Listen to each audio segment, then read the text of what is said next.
Volume 2. Chapter 101, Purple Air Comes from the East, Part 1 of 2. Chapter 101, Purple Air Comes from the East, Part 1 of 2. Many months ago, before Ian broke through to the Chi-Gatherer realm, he had read the notes left behind by Lin Shintong. Among the notes, there were records about this mysterious feeling. Ian had just failed to connect them together last night. When Dragon Rib Tiger Bonefist was completed mastered, a dragon and tiger would appear within the mind, with the tiger leaping through the mountains and the dragon rising to 9 skies. Seeing a battle between the dragon and tiger in one's mind, one can't help but imitate their moves. Every move was the move of the tiger and dragons. At that point, every aspect of the Dragon Rib Tiger Bonefist would have penetrated into one's marrow. After that, a warrior can forget all the moves of the Dragon Rib Tiger Bonefist, but when they battle, they will be able to perfectly fuse Dragon Rib Tiger Bonefist within their every movement. This amounted to fully digesting Dragon Rib Tiger Bonefist. Although Dragon Rib Tiger Bonefist was great, it was just a basic fist technique of the Mortal Blood and Purple Blood realms. If a practitioner of martial arts were to be bounded by the fist moves of the Dragon Rib Tiger Bonefist, then it would be a tragedy, for they were destined not to accomplish great things. Because even with Dragon Rib Tiger Bonefist fully mastered, it was just at the peak of the Purple Blood realm. But if they could absorb the essence of Dragon Rib Tiger Bonefist within their martial arts system, then it would be totally different. All of this had been recorded within Lin Shintong's notes. It was also the true meaning left behind by the creator of Dragon Rib Tiger Bonefist. Not only Dragon Rib Tiger Bonefist, in this world, every cultivation technique has its limits. Even the Taya Sacred technique may be of higher grade than Dragon Rib Tiger Bonefist, but it still has its limits. To further cultivate, one has to switch cultivation techniques. Warriors had to continuously change their cultivation technique. Those with low perceptivity would go to waste with poor cultivation techniques. As for those with high perceptivity, they could digest the old cultivation technique and incorporate it within their martial arts understanding. Eventually, they will be able to go down their own path of martial arts. This was also known as cultivation techniques having limits, but the path of martial arts had none. This was also the source of the mysterious feeling Yi Yun had felt. Now, Yi Yun had managed to touch the threshold of that realm. Yi Yun's every move and stance became more harmonious, as if it had blended together with the surroundings. Seeing this, Zhang Tan became more surprised, and slowly turned solemn. Could it be, this was forgetting the routines, to assume formlessness? This kid has managed to touch the threshold of that realm at 12. This realm was something any person who wanted to make a big mark in martial arts had to understand. Yi Yun had done this for about 15 minutes. He had entered a trance-like state, and was completely immersed within his own world. But the surrounding audience were sick of waiting. One had to know that before Yi Yun, the person who demonstrated the longest was Lian Qingyu, who only took a few minutes. But Yi Yun had taken 5 times longer than Lian Qingyu. If Yi Yun had managed to rage like a storm with vigor and broke rocks and chopped off trees at every turn, they could endure it because it was still a sight to be seen. But Yi Yun was just doing his ordinary-looking moves. They were long sick of watching that. This kid, can he make it? Do we really need to see this cowardly demonstration? I can do better than him. The people of the Tao tribal clan all grumbled in private, but none of them dared to shout it out. Zhang Tan was the examiner, and without him shouting for Yi Yun to stop, they did not dare say a word. They could only discuss in private and expressing their discontentment. Actually, not even the commoner audience, but even Lian Qingyu and Tao Yunxiao could not tell the charm Yi Yun was displaying with his Dragon Rib Tiger Bonefist. This was because the Dragon Rib Tiger Bonefist Lian Qingyu and Tao Yunxiao had practiced were flawed and was impossible to harmonize. Dragon Rib Tiger Bonefist was a top skill that trained the body and was a national treasure manual of the Taya Divine Kingdom, hence it was a top cultivation technique. To be able to cultivate to its extreme was not easy. Not only was a proper master needed, a person had to have their own perceptivity. But Tao Yunxiao and Lian Qingyu lacked both criteria. The movement may look pretty, but the fists lack a punch. It's just for show, nothing worth mentioning, yawned Tao Yunxiao. He had seen enough of Yi Yun's fist skills. He was just waiting for Yi Yun to finish his last few moves before jumping off the white jade stage to strike the black ironstone. At that time, he would be able to know Yi Yun's real strength. Lian Qingyu had similar thought to Tao Yunxiao. He too wanted to know Yi Yun's real strength. Although Yi Yun had been triumphant all this time, Lian Qingyu had never seen Yi Yun reveal his true strength. When Zhang Yuxian chose Yi Yun, it was because of his martial arts talent. Naming Zhao Taizhu was nothing as Zhao Taizhu was too weak. By shining in the kingdom's selection preliminary, that was because of his spirit, not his strength. Lian Qingyu wanted to tear down Yi Yun's mask and see how strong he really was. But Yi Yun had demonstrated a Dragon Rib Tiger Bonefist that was like an old granny's foot binding cloth. It was long and smelly. When will it be over? 15 minutes was followed by another 15 minutes. Tao Yunxiao was totally fed up with waiting. He began to strongly believe that Yi Yun's strength was terrible. As for Lian Xingyu, he too had a similar thinking. If not, Yi Yun should have easily sent out a few strikes to destroy a few black ironstones. This little slave has been deceiving the public through dishonest means. If he really had the ability, he would have revealed it early. As for Zhang Tan, that old fellow, he must have realized he made a mistake at the preliminaries. He can't salvage the situation, so he doesn't want the little slave to end. As Lian Xingyu was thinking, suddenly he was stunned, for he saw a purple mist appearing above Yi Yun, who was still performing. The purple mist dispersed the light, just like a waterfall dispersing the sunlight to form a rainbow. It became prettier and prettier. This beautiful scene, what did it mean? Phew! From Yi Yun's body, a pure essence flew up into the sky, reaching to the clouds. This essence began to spread in the sky and formed a purple cloud. It was as gorgeous as purple satin. This scene had left many people dumbfounded. In fact, they could not tell if this scene had anything to do with Yi Yun. How could his punches create a purple mist? The people collected themselves and they noticed that Yi Yun's fists were faintly glowing. Vast amounts of energy came to Yi Yun from all directions. In that moment, Yi Yun felt he was almost at the threshold of touching the gates of the purple blood realm. Oh? This is, purple air comes from the east? Zhang Tan was greatly shocked. When a person concentrates on his martial arts, and eliminates all distractions, they would enter at no law, no shape, no void, no me state. Under this state, their essence could emerge. The essence that emerged could mix with the surrounding heaven-earth yuan qi, condensing into an air surge shooting up into the sky. This was purple air comes from the east. Purple air was also known as the aura of the Son of Heaven, and it was indescribably precious. Purple air comes from the east had nothing to do with a person's cultivation. It was purely a state. It was a cultivation state that many martial artists would dream of, but like epiphany, it was something that came by not by searching for it. But many martial art masters, human overlords, have never entered such a state of purple air comes from the east in their lives. Purple air comes from the east? On the airship, Old Man Su grabbed his beard and did not realize that he had torn off some of his beard because he was oblivious to the pain. Not far from him was Lin Xintong, who was entranced by this scene. A strange glinting light appeared in her eyes. At this time, Yi Yun's bones began to emit a soft sound. This sound began soft, but it slowly became louder. Bones like thunder, tendons as a strongbow. Buzz. The sound grew more and more intense. At the same time, the light emitted from Yi Yun's body grew brighter, as if a small sun had grown from Yi Yun's body.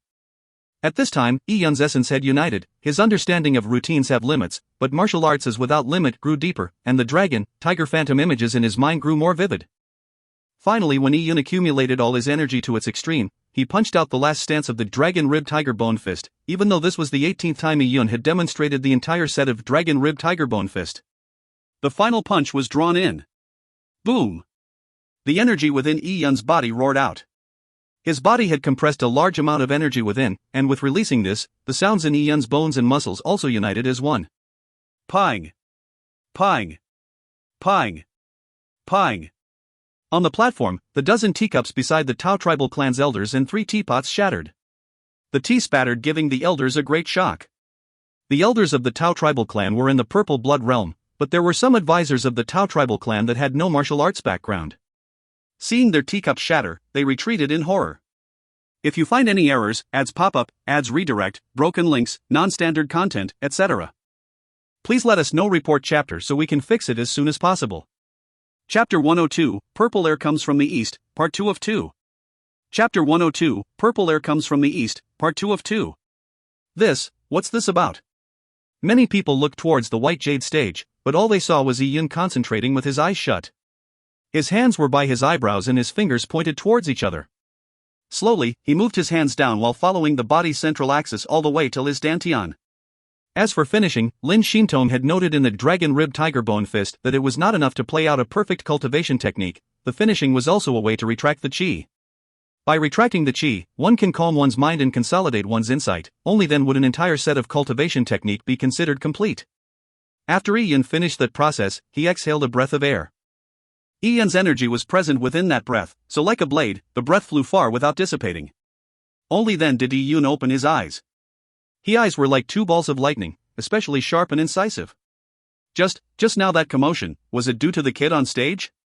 The audience were still unsure as they found it too incredulous. It should be, some people said uncertainly. Looking up into the sky, the purple mist was still faintly glowing. The platform was filled with a dozen broken teacups. The broken pieces were like crushed eggshells. Even the biggest piece was the size of a person's fingernail. Some of the pieces had even turned to dust. It was simply shocking. When Ian demonstrated, he produced some purple mist, his dragon rib tiger bone fist produced the sounds of bones exploding, and even shattered the teacups. The people took a long time to believe this fact. They were dumbfounded. As for the members of the Lian tribal clan's warrior preparation camp, they were even more stunned. They did not understand the purple mist, but the teacups confounded them. Wasn't this the realm Yao Yuan mentioned, thunder occurring in the nine clouds, surprise bow drops flock? These members of the warrior preparation camp had been waiting to see Yi Yun make a fool of himself, but now, no words came from their mouths, as if they had been petrified. From the beginning of the semifinals to now, the contestants had all used the method of breaking rocks to prove their strength. When it was Lian Xingyu's turn, he shattered a black ironstone the size of a roller. And when it was Tao Yunxiao's turn, he broke the shackles of the dragon rib tiger bone fist and performed 9 mysterious swords of heaven, which looked impressive. Finally, Tao Yunxiao still used his destructive power to prove his cultivation technique's strength. But when it reached Yi Yun, he never once attacked the black ironstone, but in the end he had conjured up a purple mist within his body, and when the exploding sound from his bones shattered the teacups.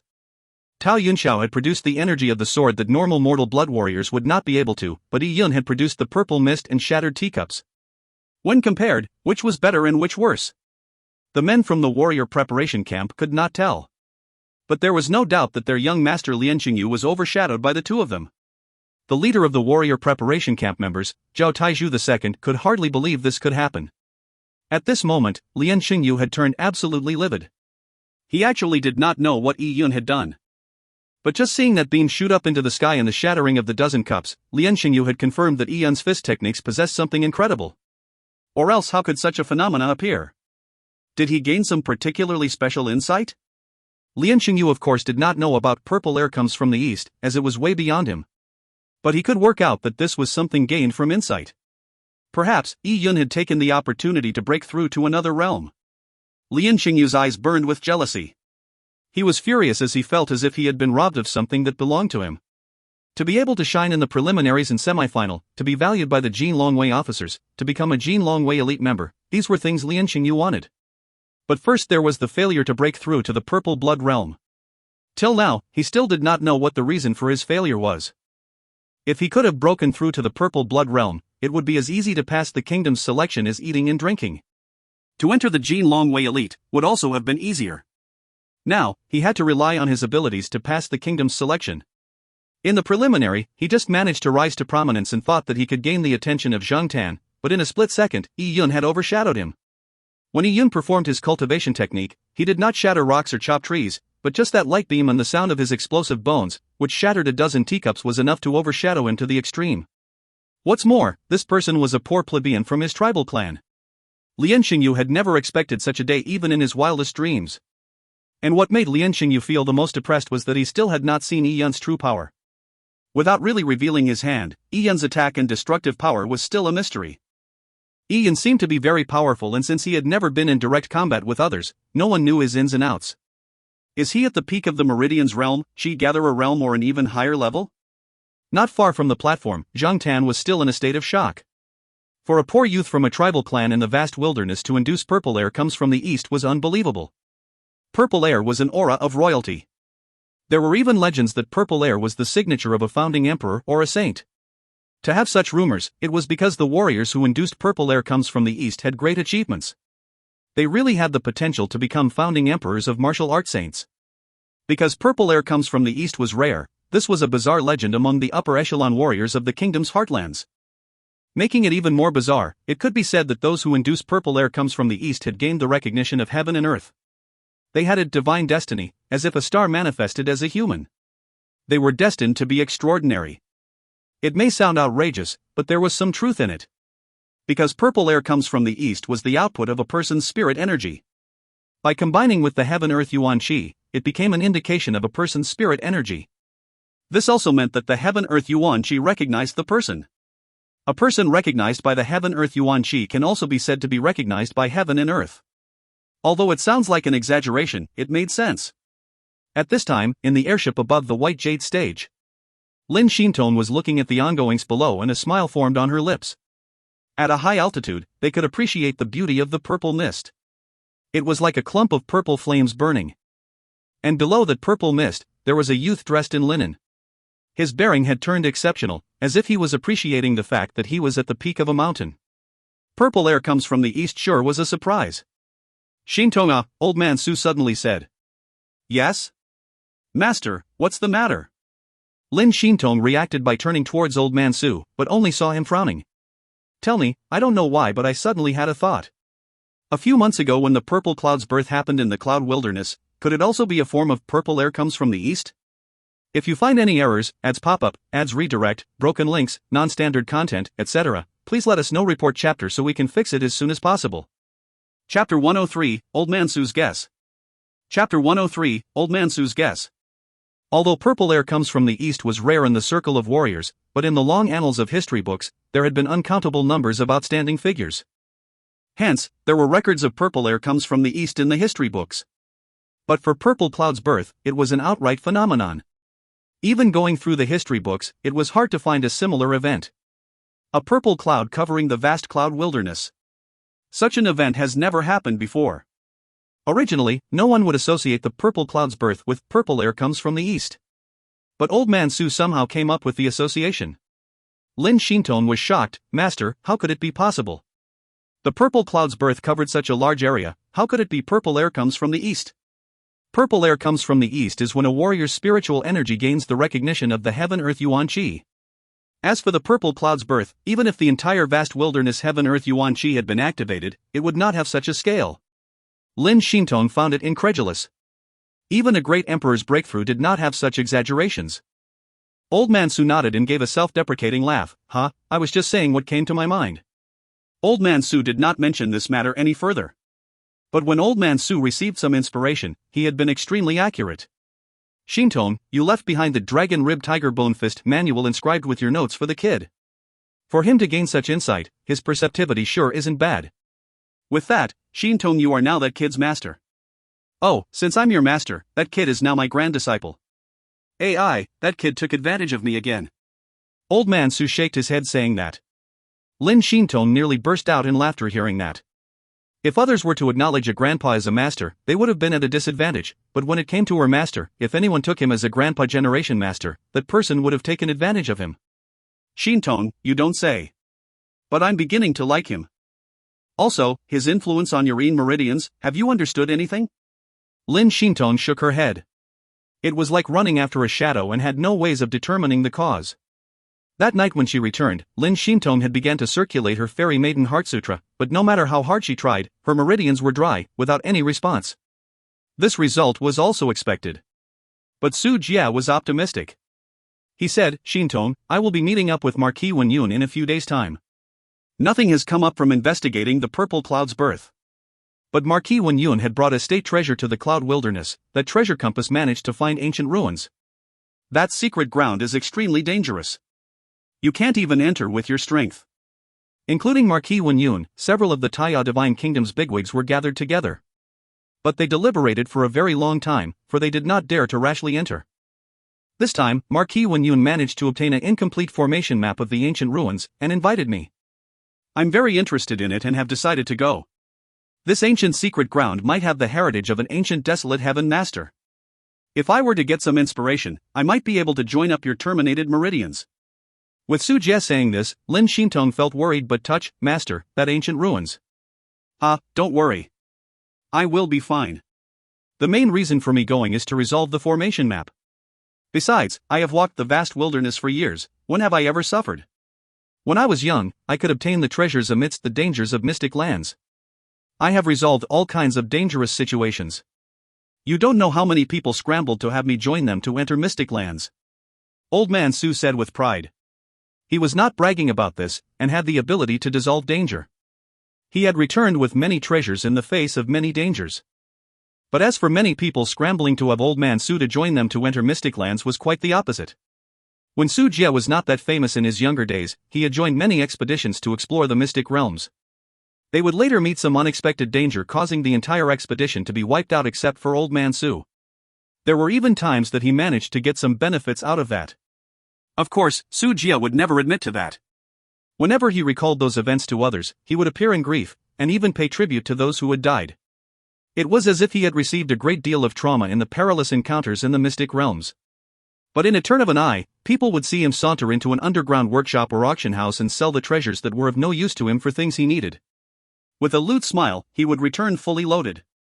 After this happened a few times, people gave Su Jia a nickname, Su Runaway, and the infamy known as Su Runaway quickly spread. As such, few expeditions brought him along from then on. The people who went all turned into cannon fodder, but he could quickly escape. Who would dare bring him along? So there was reason to believe that Marquis Wanyun's invitation to Old Man Su was due to having encountered an extremely unsolvable problem in the mystic realm. It was only as a last resort that they had to get Su Jia to solve it. At this time, the crowd were confused or in wonder, or even in baffled as Yi Yun walked down the white jade stage. "You're Yi Yun? 12 years old?" At this time, a voice was sent to Yi Yun's ears. He raised his head and saw Zheng Tan looking at him. Yi Yun slowed down his footsteps and nodded. "What level are you at? Qi Gatherer Realm?" Yi Yun nodded again. "The early stages of Qi Gatherer Realm? Or at the peak of Qi Gatherer?" "Peak." Yi Yun gently moved his lips. But even from afar, Zheng Tan could read it. This kid did not know how to force his voice into a line. That's interesting, as this was a small trick people in the Meridian's realm would know. Did his master not teach him, or did he not have a decent master? No, without a master, he would not have been able to master such a dragon-ribbed tiger bone fist. Zheng Tan's mind began to flash with many thoughts. This Yi Yun sure is a freak. It looks like when he broke through in the preliminaries, he had gone from the early stages of the Qi Gatherer realm to the peak of the Qi Gatherer realm. Others were under great pressure and were struggling, yet, he had used the pressure to break through. And what made it more rare was that Yi Yun was just 12. At 12, with excellent perceptivity and a good cultivation level, he was an extremely good candidate. "Do you know what the clouds you induced meant?" asked Zheng Tan. Yi Yun had a thought in his head before he looked up the sky. In the sky there was a stretch of purple. As it had been long, the lit clouds had slowly dispersed. It was extremely pretty, like dispersed purple feathers. A purple sky.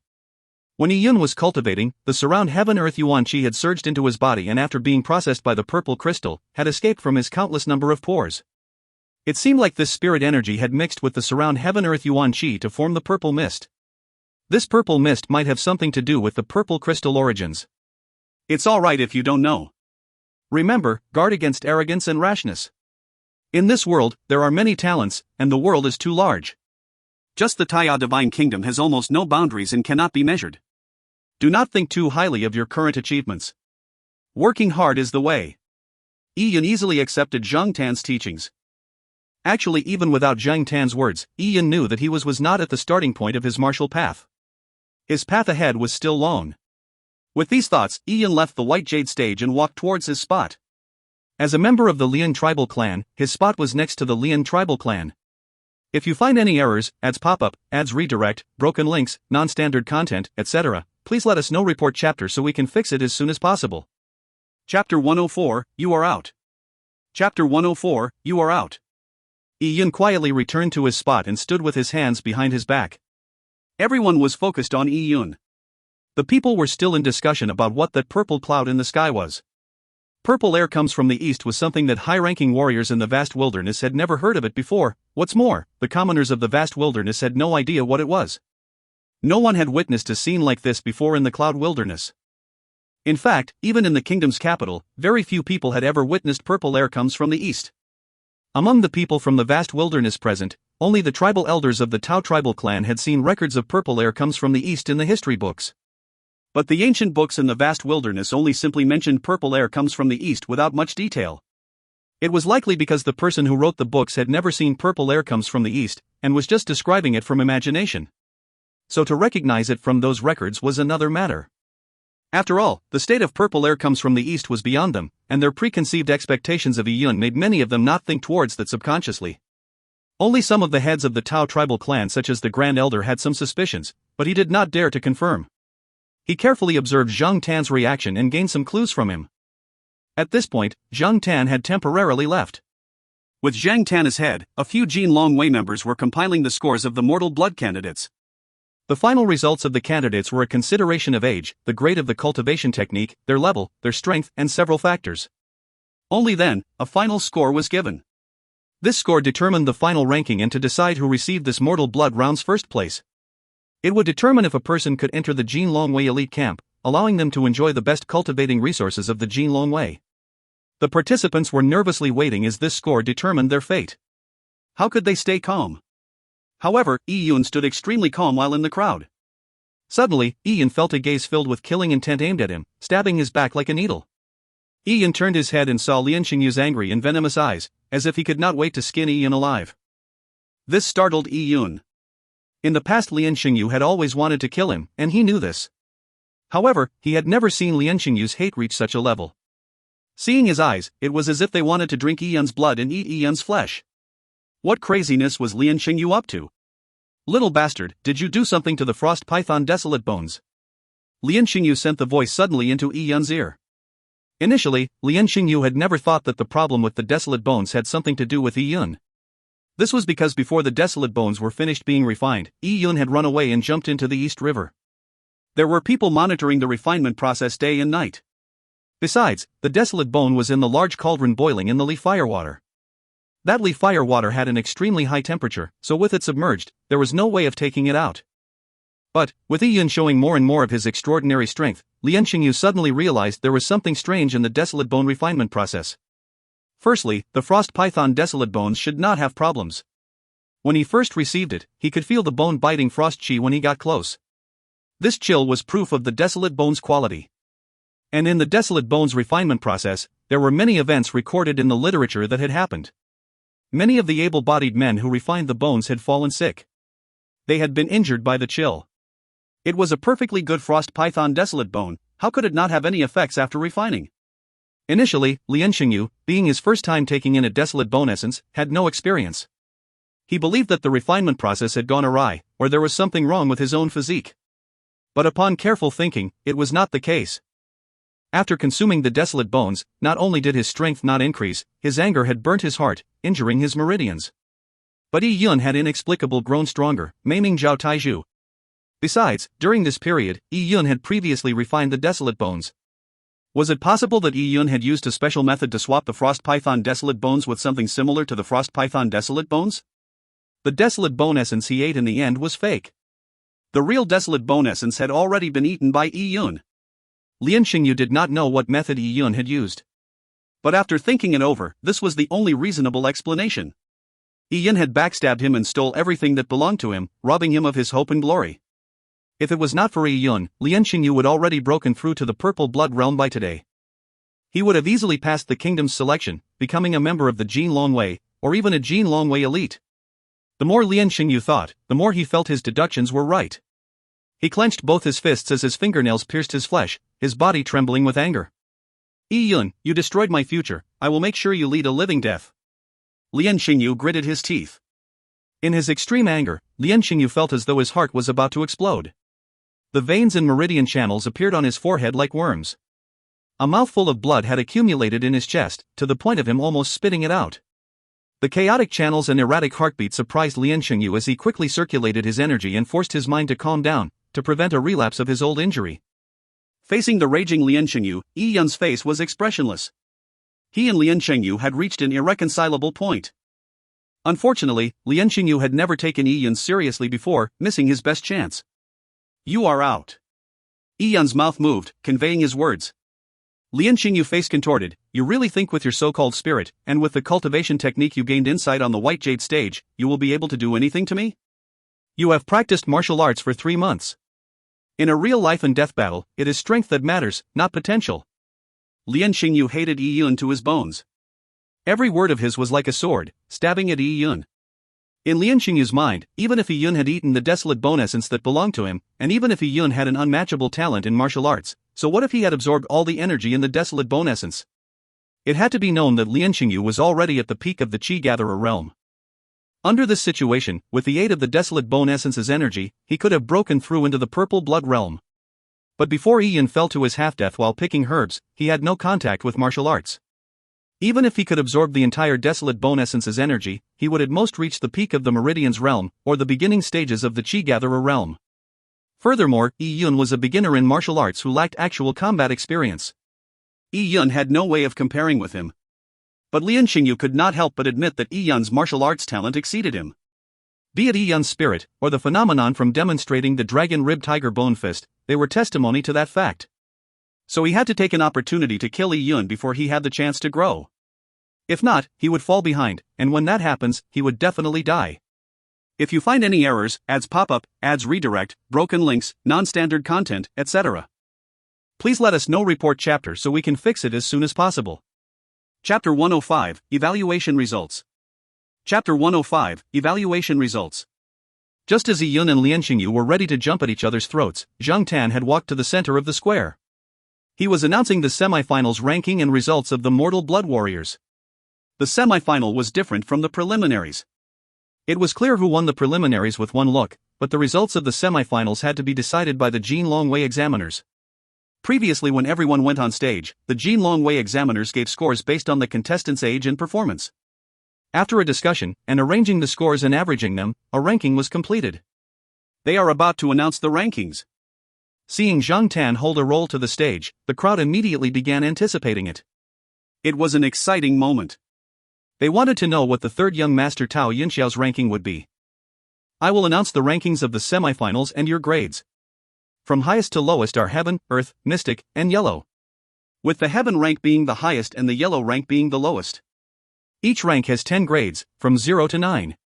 In total, there are 40 grades. Heaven rank is the mark of ancient great emperors. Earth rank is the mark of ancient sages. Mystic rank is the mark of human lords. Yellow rank is the mark of human elites.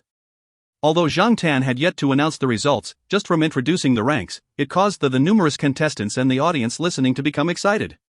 Ancient emperors, ancient sages, human lords. Even the worst yellow rank was a human elite. Very clearly, these evaluation rules were not set by the Zhang Tan or the Jin Longwei, not even the Taiya Divine Kingdom. The Taiya Divine Kingdom may be a behemoth, but they did not dare evaluate an ancient great emperor or sage. These evaluation rules must have a uniform standard that is recognized by the world. Upon realizing this, many of the contestants took short, light breaths. Some could not help but clench their fists, waiting to hear the results. Many people subconsciously wished they were different from the rest. They wanted to see how far they were from the ancient sages and lords of old. Was it possible that they could receive a grade close to them? Some of the proudest ones, especially Tao Yunxiao, believed they would leave the vast wilderness, or even leave the Taiya Divine Kingdom, eventually creating an empire. These people had the most difficult time staying calm. Tao Yunxiao crossed his arms. Although he looked cold and proud, one could tell from his shaking fingers that he was uneasy. Tao Yunxiao's eyes gleamed with excitement. He wanted to know, based on a standard agreed upon by the world, what would his future achievements be like? How high could he go? Sun Yu, 20 years old, demonstrating cultivation technique, dragon rib tiger bone fist, grade, none. Zhang Tan announced with a commanding voice. In the crowd, a tall thin youth was stretching out his neck, listening to Zhang Tan's words with bated breath. But when he heard, none, his mind went blank. To think he did not even have a grade. Sun Yu let out a depressed sigh. But it was expected, to enter the yellow rank, one had to be a human elite. As for him, he had been first in the semifinals, which meant he was the last person in the preliminaries. Not being able to be an elite was reasonable. But having his results announced in front of so many people, Sun Yu felt embarrassed. But very quickly, that feeling lessened. Because after Sun Yu, Zhou Kong, Chen Pingwang, and Tao Hai were told by Zhang Tan that they had no grade, they had not reached the yellow realm. Zhang Tan was announcing the results according to the order in which they performed at the semifinals. Those without a grade basically had no results. They had come to the end of their journey in the kingdom's selection, for they had been eliminated. Up to the 25th person, which was almost half of the semifinal contestants, no one achieved any grades. Based on the standard, none of them reached the human elite rank and were considered ordinary people. Such a strict screening made Tao Yunxiao's eyes light up with fire. The stricter the standard was, the more it made his blood boil. This standardized screening had a lot of credibility. As such, he will be able to tell his future success. When Zhang Tan announced the 30th person, there was still no grades. The 10,000-strong spectators began to burst into discussion. Many of the gradeless people were heirs of small tribal clans that were specially nurtured, but yet they could not even obtain a grade in the semifinals. It was too terrible. They were speculating what sort of person would be able to obtain the yellow rank. Say, what do you think our young master Yunxiao's rank will be? Some people in the Tao tribal clan suddenly asked. In their eyes, Tao Yunxiao's talent was not lower than the first young master of the Tao tribal clan. Tao Yunxiao was also one of the idols in the Tao tribal clan, so he had many admirers. Of course, young master Yunxiao will not be bad, but I wonder what Yun's rank will be.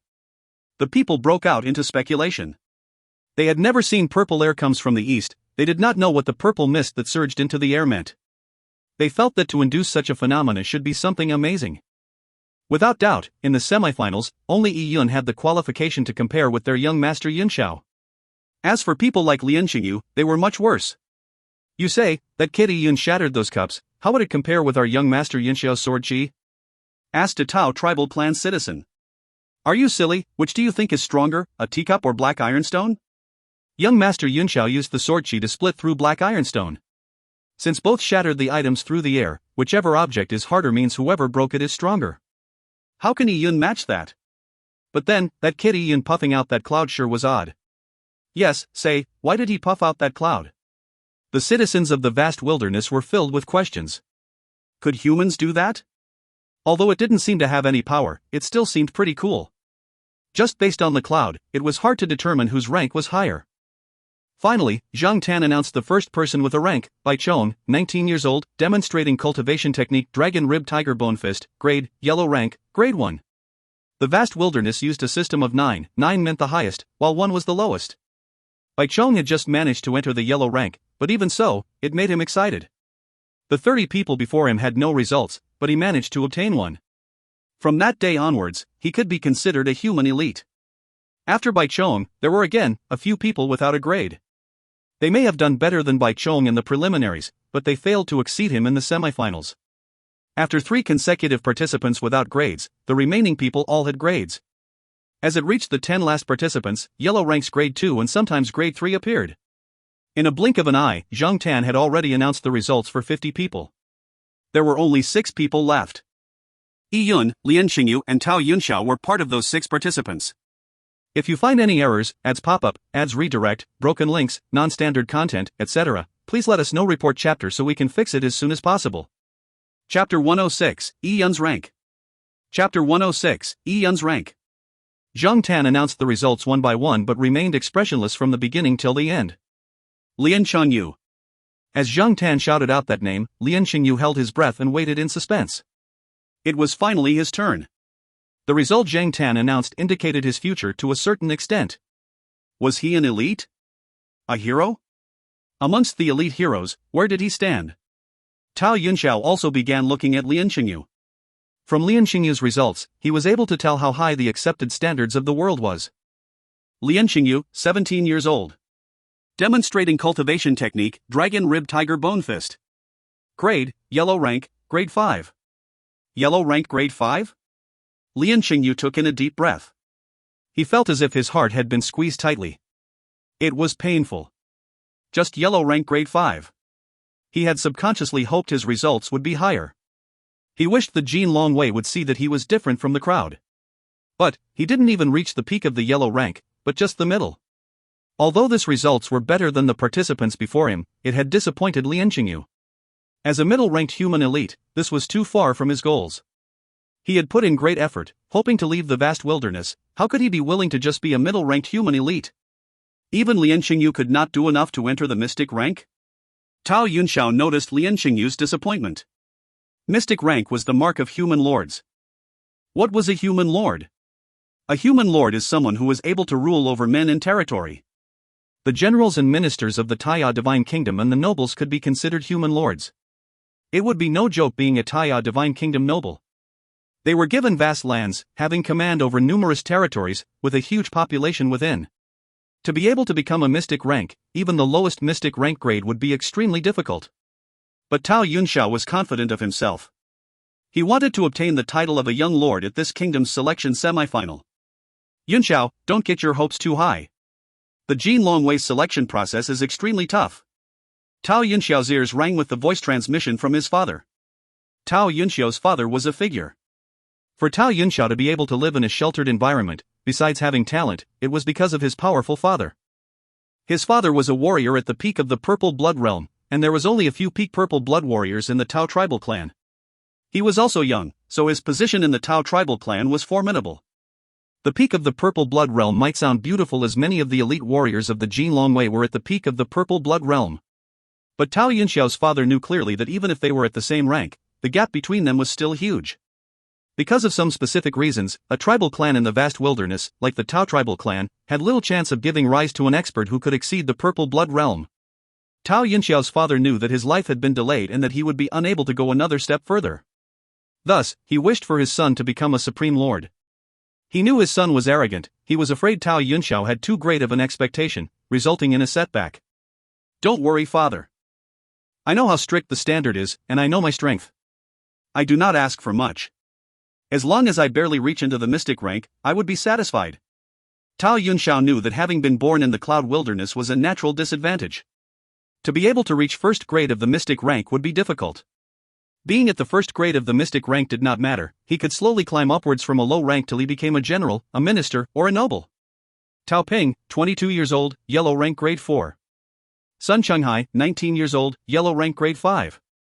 Zheng Tan finished reading 3 people's names. No one had exceeded Lian Xingyu, they had at most tied with him. At this moment, Zheng Tan was down to 2 people. Tao Yunxiao, 14 years old, demonstrating 9 mysterious swords of heaven, results are. Upon saying this, Zheng Tan paused and looked towards Tao Yunxiao. Tao Yunxiao immediately let down his arms and stood at attention while holding his breath. The surrounding people of the Tao tribal clan tiptoed on their heels in anticipation. They wanted to know the final results of their young master. Yellow rank grade 8. The moment Zheng Tan said those 4 words, Tao Yunxiao's brain was met with a buzz. Yellow rank grade 8? I'm just at yellow rank grade 8? Tao Yunxiao clenched his fist. How could it be so low? He was not satisfied. He had great ambition for his future. Although the kingdom's selection was just his starting point, this starting point was far too low. Even young Master Yunxiao didn't reach the mystic rank?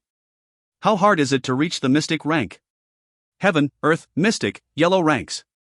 They said there were 4 ranks, but after all the evaluations, either they didn't even get into the yellow rank, or they would be in the yellow rank. Even if they were in the yellow rank, not a single rank 9 had appeared. What the hell are the Jin Longwei judges doing? What's the point of all those ranks above? For show? Some people said indignantly. Don't talk nonsense. To be able to get the mystic rank, the person will be a young lord. In the future, they could be made a minister or some bigwig of a big sect. Let's ignore the cloud wilderness, but even in the entire Taiya Divine Kingdom, there are few with a mystic rank. There are numerous number of people in the Taiya Divine Kingdom, but how many of them can be generals, ministers, or nobles? As a large tribe, the Tao tribal clan were well informed. They knew that the rankings like heaven, earth, and mystic ranks could be ignored. Announcing it was just paying tribute to the saints and nobles of old. The only meaningful rank was the yellow rank. In the vast wilderness, it was something to be proud of if one ranked above the 5th grade of the yellow rank. Last person. When Zheng Tan reached Yiyun, as the last person to appear, who had stirred the sky purple and shattering the teacups on the platform, Yiyun was naturally getting the most attention. Everyone suddenly stopped their discussion of Tao Yunxiao and began to crane their ears to hear Yiyun's results. Yiyun, it's finally his turn. I wonder which rank of yellow rank he will be. Him spewing those clouds may look powerful, but it cannot beat young Master Yunxiao's sword chi. How good can he be? Everyone were anticipating. When Zheng Tan announced Yiyun's name, he paused and looked Yiyun deep in the eye. At the platform, the Tao tribal clan's elders were paying full attention. They wanted to know what that purple mist was. Yiyun. 12 years old, demonstrating cultivation technique, Dragon Rib Tiger Bone Fist, grade, mystic rank, grade 5. Zheng Tan's voice was loud and clear, and could be heard 10 miles away. At that moment, the people were stunned. Mystic rank. Yiyun actually reached the mystic rank, and even at grade 5. Then he's a young human lord? He could become a general, a noble or some bigwig of a sect? How could this be? He just spit out some purple clouds, and he was appraised as mystic rank grade 5. Many people were slow to react. They believed that the Jin Longwei had made a mistake in their evaluation. How could their young master Yunxiao be a yellow rank grade 8, but Yiyun was a mystic rank grade 5? This gap was too large. If you find any errors, ads pop up, ads redirect, broken links, non-standard content, etc., please let us know. Report chapter so we can fix it as soon as possible. Chapter 107, let's test their actual combat ability. Chapter 107, let's test their actual combat ability. Many people began to question the rankings as they discussed in private. That included the Tao tribal clan's elders who were stunned. Among them, although the most knowledgeably ones were not surprised that Yi Yun exceeded Tao Yunxiao, but they had never expected him to far exceed Tao Yunxiao. How could it be? I don't believe it. Among the crowd, there was a person who finally exploded like a simmering volcano. This person was Lian Xingyu. He was the most agitated person in the crowd. He's a mystic rank grade 5, and I'm a yellow rank grade 5. He is one entire rank higher than me, how could it be? Lian Xingyu could feel his blood start to boil. His handsome face turned into a deep red. Lian Xingyu's face had distorted, as if he was a red-faced demon that crawled out from hell.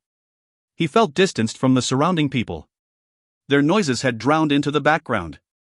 He clenched his fists, with his nails biting into his flesh to the point of them bleeding. But Lian Xingyu could not feel the pain. He had gone mad. He wanted to die. He had watched Yi Yun, a poor kid whose life was cheaper than grass, slowly rise up, soaring into the sky, with his own eyes. Yi Yun was a villager of his Lian tribal clan, and Yi Yun could be said to be his slave. But now, the slave had surpassed the master. What made him hate Yi Yun the most is the fact that Yi Yun stole his desolate beast essence. Originally, he could have broken into the purple blood realm. All that glory could have been his. When people get overcome by anger, they would often lose all rational.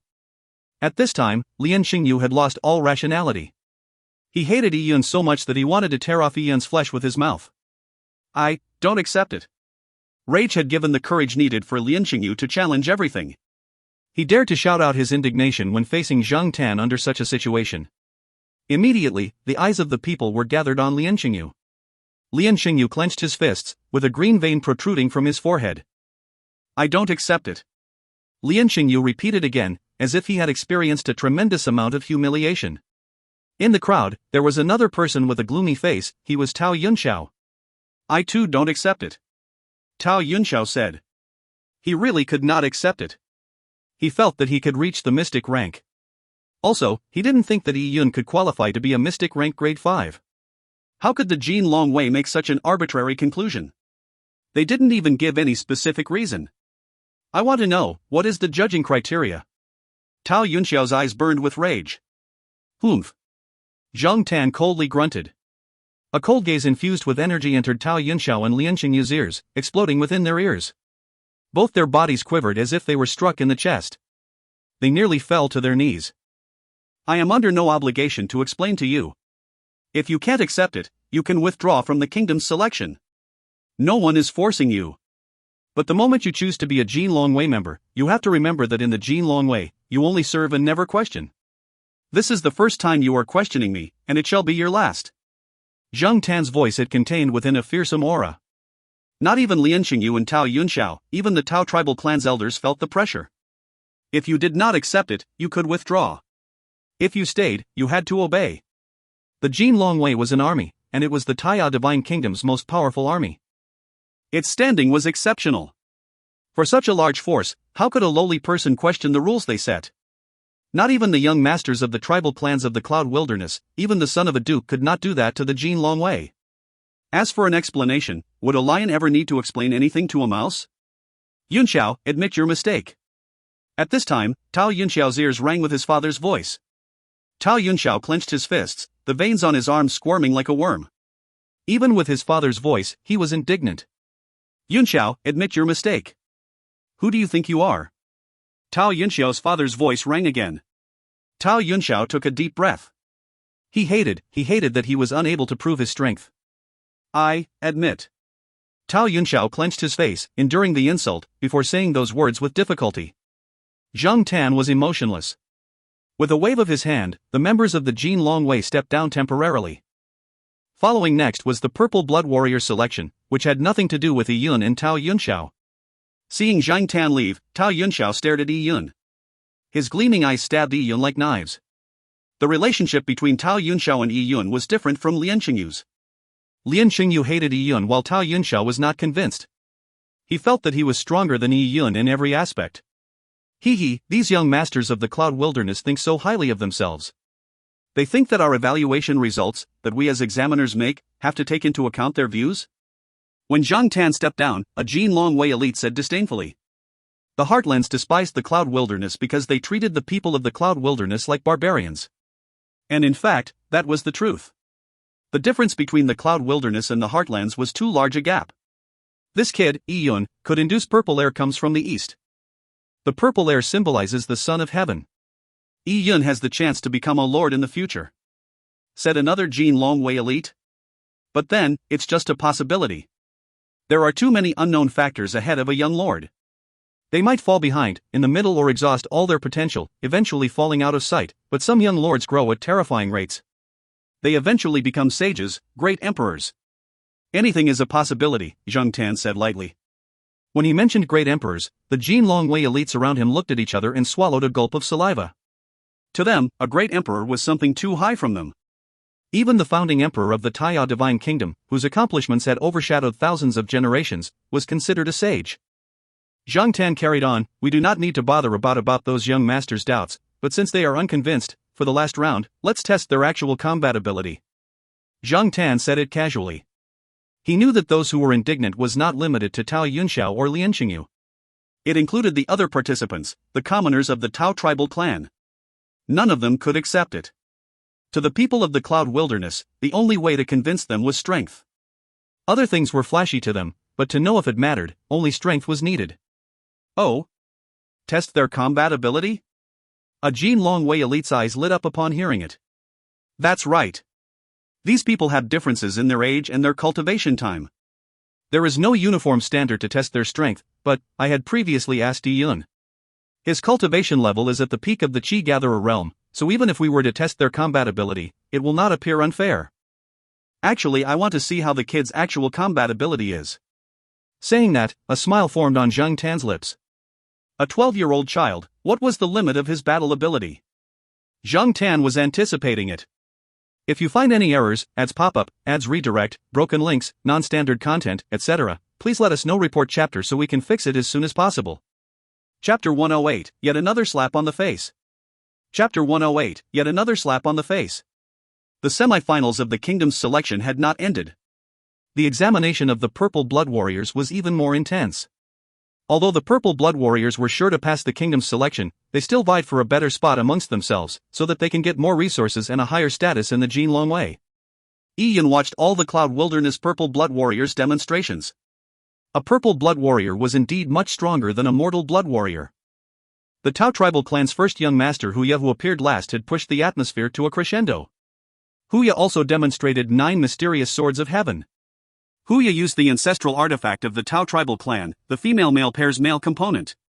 The male sword was 3 feet long. In Huya's hand, it was as if the sword was alive, with a startling aura. As Huya continued demonstrating, each slash caused sword chi to emit out shockwaves, and the battlefield was filled with beams of sword flashes, like a silver waterfall. Huya's sword moves were too fast for the eyes to follow.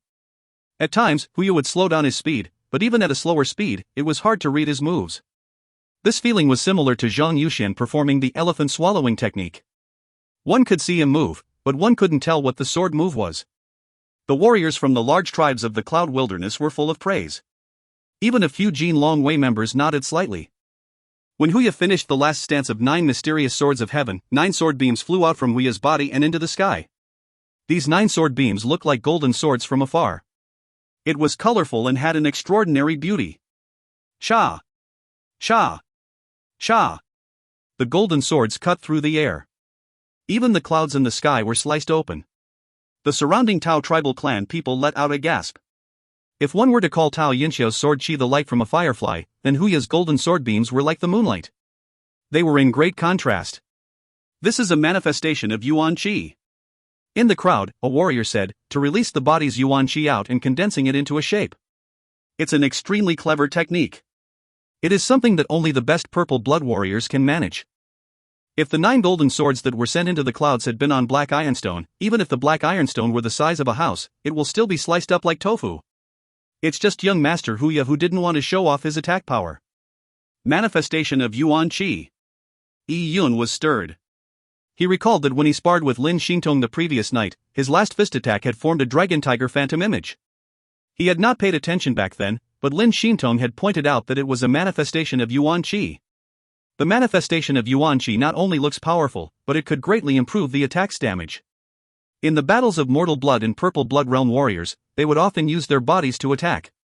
But as their martial level increases, the battle between warriors would become a competition of Yuan Qi. For a high-level martial world, manifestation of Yuan Qi was part of the basics. But for the warriors of the vast wilderness, manifestation of Yuan Qi was a spectacular sight. The crowd's reaction was filled with excitement as they cheered vivaciously. Commoners had no chance of witnessing manifestation of Yuan Qi. Besides, Huya was extremely popular in the Tao tribal clan, so all those cheering were his admirers. Huya's demonstration had finished. The faces of the Tao tribal clan people were red with pride. It was as if they had drunk a bottle of vintage wine, and could not disguise their joy. Previously, Yi Yun had overshadowed their prominence, making them feel unhappy. But now, with Huya, they were immediately elated with pride. Also, the first young master Huya was close to reaching the tempered body state. In a few days, he would likely make that last step. This was something the people of the Tao tribal clan were looking forward to. The entire Tao tribal clan, in its several hundreds of years, had never given birth to a talent who could reach the tempered body, dragon pulse state. Young Master Huya is too powerful. Of course. Young Master is just about to reach the tempered body, dragon pulse state. His cultivation level is at the middle stages of the purple blood realm. Soon, he will enter to late stages of the purple blood realm. How can he not be powerful? Young Master Huya will definitely exceed Yi Yun. That's for sure. 9 golden swords formed from energy, that is true strength. It's not those illusory phenomenon. That's right, what sort of person is young Master Huya? He will teach those self-important people from the small tribes a lesson. They shall see the strength of our Tao tribal clan. The people were agitated. The Jin Longwei's examiner had used 15 minutes to rank the purple blood warriors. Again, the order was based on the order of appearance. Huya was the last one. When Zhang Tan mentioned Huya, everyone in the Tao tribal clan held their breath. This was the moment that concerned their Tao tribal clan's honor. They were waiting for Huya to overshadow Yi Yun. The Tao tribal clan's strength was 10 times stronger than tens of small tribes combined. How could they let a kid like Yi Yun overshadow them? The people were full of anticipation. Zhang Tan opened his mouth. Huya, 18 years old, demonstrating 9 mysterious swords of heaven, grade. Mystic rank, gradeless. When Zhang Tan announced Huya's grade, the Tao tribal clan's people were stupefied before exploding. Huya had finally managed to reach the mystic rank, but he had no grade. He was a gradeless mystic. The difference between the yellow rank 9th grade and the mystic rank 1st grade was huge. Some people could be judged to be better than yellow rank, but to say he was a mystic rank, he would fail to meet the mark. As such in the talent evaluation rules, there was a gradeless level. Gradeless mystic meant they could barely make the rank of mystic, but it was not enough and it would fade away. To be accurate, it was a transient level between the yellow and mystic rank. Huya was the number 1 young expert in the Tao tribal clan, and wasn't much weaker than the older peak purple blood experts. It symbolized that the highest standard the Tao tribal clan had was just evaluated at a transient level between yellow and mystic rank? Was this a joke? There were numerous fans and supporters of Huya in the Tao tribal clan. Now, with the Jin Longwei giving Huya a gradeless mystic rank, these supporters could no longer accept it. They were preparing to celebrate, but just before they could leap up in joy, they were ridiculed. If the entire Cloud Wilderness had no mystic rank, and Huya had obtained a gradeless mystic rank, they could settle for it because the Jin Longwei's evaluation criteria was strict. But now, a rascal named Yi Yun had reached mystic rank 5th grade, and their Huya was just at the transient period of the mystic rank. How could they accept it? It's not fair. How can Huya be gradeless? We don't accept this. Some people shouted. Previously, when Yi Yun overshadowed Tao Yunxiao, there weren't many who shouted. But now, with Huya also overshadowed, they could no longer bear it. The power of fans was fearsome, especially passionate fans. For their idols, they were willing to risk their lives. So what if it was Zhang Tan? So what if he was the Jin Longwei 1,000 households? By belittling their idol, they would rebel. I don't accept it. Huya should be at least a mystic rank 6th grade. A young girl shouted, red from agitation. In the Tao tribal clan, there were numerous young girls who had a crush on Huya. For Huya, they were willing to run naked. Right. At least mystic rank 6th grade. How can our young master Huya lose to Yi Yun? What heck is that Yi Yun? He's just a commoner from a small tribal clan. His cultivation isn't even high. On what criteria do you rank him a mystic rank grade 5? I don't accept it. Another girl echoed with extreme agitation. How could their idol be inferior to a commoner? It was an insult to their idol. Seeing the Tao tribal clan's young girls being agitated, Yun was speechless. He couldn't escape from it. His competition with Tao Yunxiao and Lian Xingyu had nothing to do with the Purple Blood Realm's Huya. How did he get pulled into this? Yun felt Huya was like a Korean drama star in his past life, and the fans were hardcore. Most of the time, fans would not be rational. Why did you have to be given a mystic rank 5th grade, overshadowing their idol? Yun subconsciously looked at Huya, but he realized that although his fans were agitated, Huya was still holding his sword and standing at his spot, silent and expressionless. It was as if everything around him had nothing to do with him. This made Yun slightly surprised. This Huya was interesting. Facing such a crowd, he could still take things calmly. This kind of bearing was unlike that of a passionate young man. If you find any errors, ads pop up, ads redirect, broken links, non-standard content, etc., please let us know. Report chapter so we can fix it as soon as possible. Chapter 109, Blood Lineage. Chapter 109, Blood Lineage. After the semifinals ended, the participants, whether they had succeeded or failed, went back to their own residences. As for the people, no matter how indignant they could not change the results of the competition and began to separate. But the battle never stopped. When Yun finished eating dinner, he came out from a Tao tribal clan cafeteria. There, he met a bunch of children who wanted to mess with him. Their leader was a 14-year-old girl, and behind her were a bunch of boys and girls, all teenagers. The little girl was their boss, no different from the school honchos in his memories. Even in this alternate world, the children also entered their rebellious stage in their teens. Kids at this age easily formed their gangs such as Green Sect, Hong Sect, Youth Group, etc. The little girl flicked her hair coolly and stared at Yun without a sound, her eyes full of hostility. They were here to demonstrate their strength.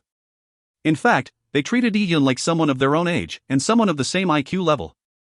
If nothing else, just based on height, Yun was an inch shorter than that girl. How could kids know anything about purple air comes from the east or manifestation of Yuan Qi? To them, strength was measured by a person's height. Those who looked tall and strong, looked powerful, and they would not dare to offend them. Those who were short in stature, they were not intimidating, and they were a pushover. The leader of the children of course knew Yun was strong, and the bunch she had brought with her wasn't his match, but Yun was shorter than them by a head. This made them subconsciously gain a mental advantage, as they had often bullied the weak. It was hard to describe the thoughts of these children. They felt like their idol had been insulted, so they needed to do something to show their courage. Of course the real people who insulted their idol was the Jin Longwei, but they did not have the courage to mess with the Jin Longwei, so they came to mess with Yun. They just needed to make a gesture, to prove their undying support for Huya. As for their desired outcome, they didn't really know either. Yun was speechless. To be pestered by kids who didn't know anything, he really felt unlucky. Yun simply released a tiny amount of aura to push the kids away. He strode out of the crowd, leaving them suppressing their rage. In fact, ever since the semifinals concluded, Yun realized that the eyes of the Tao tribal clan's people were full of hostility. Yun had crushed the 3 young masters of the Tao tribal clan in one blow. It was like walking into someone's house to smack them in the face. How could the Tao tribal clan's people be friendly with him? What was worse was that Yun had never showed his true strength the entire time. The results were decided by the Jin Longwei. The people of the Tao tribal clan were extremely disgruntled with the results announced by the Jin Longwei. Yun ignored these people and only wanted to quickly get out of crowd. At this moment, Yun noticed that not far away from him stood a girl in white. She was smiling at him. The setting sun made the girl cast a long shadow upon the ground. Her dress coated with a golden shimmer. The layers shimmered in the setting sun like dancing elves. The girl only smiled without saying a word. Upon seeing Yun looking over, she turned and left. Yun understood her intentions and followed. The two moved forward and soon disappeared from the Tao tribal clan city. With a change of the scenery, Yun and the girl had arrived at the Tao tribal clan's back mountain. At this time, the sun had set and its glow was burning the western sky red. "You don't seem popular," Lin Shintong leisurely said as she turned towards Yun. Yun smiled helplessly. "My appearance in the Tao tribal clan has stolen their thunder. Naturally they wouldn't welcome me, besides, they are indignant about it. The Jin Longwei's evaluation results are quite authoritative. You can ignore those people, right? I've previously agreed to carry on sparring with you." Lin Shintong had set an appointment with Yun for them to continue their sparring today. Good. Yun could not ask for anything better. Lin Xintong was a master. Although Yun did not know what rank Lin Xintong was, he knew that the things she revealed benefited him a lot. Lin Xintong gently touched her wrist and pulled up a sword. Sword! Yun's eyes lit up. This was the first time seeing Lin Xintong use a weapon. In the past sparring matches with Lin Xintong, she had used her hands to spar with Yun. Tao Yunxiao uses a sword, so does Huya. The sword they use is the Tao tribal clan's ancestral artifact. But why do I feel those two swords' quality can't match the sword in Lin Xintong's hand? Lin Xintong's sword's body was extremely soft, like a swimming silver snake. Although it was a distance from Yun, that luxuriant cold beam felt like it was stabbing into Yun's brows, giving his brows a chill. The sword's name is Frostwater. It is my sword. Usually when I face enemies, I would use a sword. You can say that I have a special talent in swords. This talent is also known as Heart of the Sword. Heart of the Sword is a blood lineage. It's not something any person can awaken. Maybe in the future, you will have your own blood lineage. Lin Xintong's words seemed to have opened a new door for Yun. Blood lineage? Heart of the Sword? Yun did not know what it meant to have a blood lineage, but he suddenly felt a strong interest in it. Lin Xintong said, "You just need to break through to the purple blood for now. You can ignore blood lineage for the time being. It is still something out of your grasp." With those words, she swung her sword. A weapon is part of a warrior's body. The first contact for warriors in the way of the sword is to wield a sword with their bodies. The next step is to use chi to wield a sword. The third step is using the heart to wield a sword. Look well today, for this is 9 mysterious swords of heaven. Saying this, Lin Xintong's sword began to move. She did it slowly, but each move and stance had induced the power of the heaven and earth. Her movement was perfect and harmonious. Lin Xintong's sword technique was the 9 mysterious swords of heaven. Yun was shocked. It seemed like there was no cultivation technique that she didn't know. She knew Dragon Rib Tiger Bone Fist. She also knew 9 mysterious swords of heaven. And these 2 cultivation techniques were not her main cultivation technique. Her main cultivation technique was the Fairy Maiden Heart Sutra. But even though she had learned the Dragon Rib Tiger Bone Fist and 9 mysterious swords of heaven on the side, she had practiced them to an extremely high level. Just Lin Xintong's notes on Dragon Rib Tiger Bone Fist had benefited Yun a lot. As for 9 mysterious swords of heaven, her swordsmanship was perfect. Even Yun, who was not well versed with swords, could feel the wonders of it. Especially with the vision that the purple crystal origins gave Yun, he could see the surrounding heaven-earth yuan qi condensed towards Lin Xintong, forming innumerable points of light. Shoo! Shoo! Shoo! Out came 9 golden sword beams from Lin Xintong's body.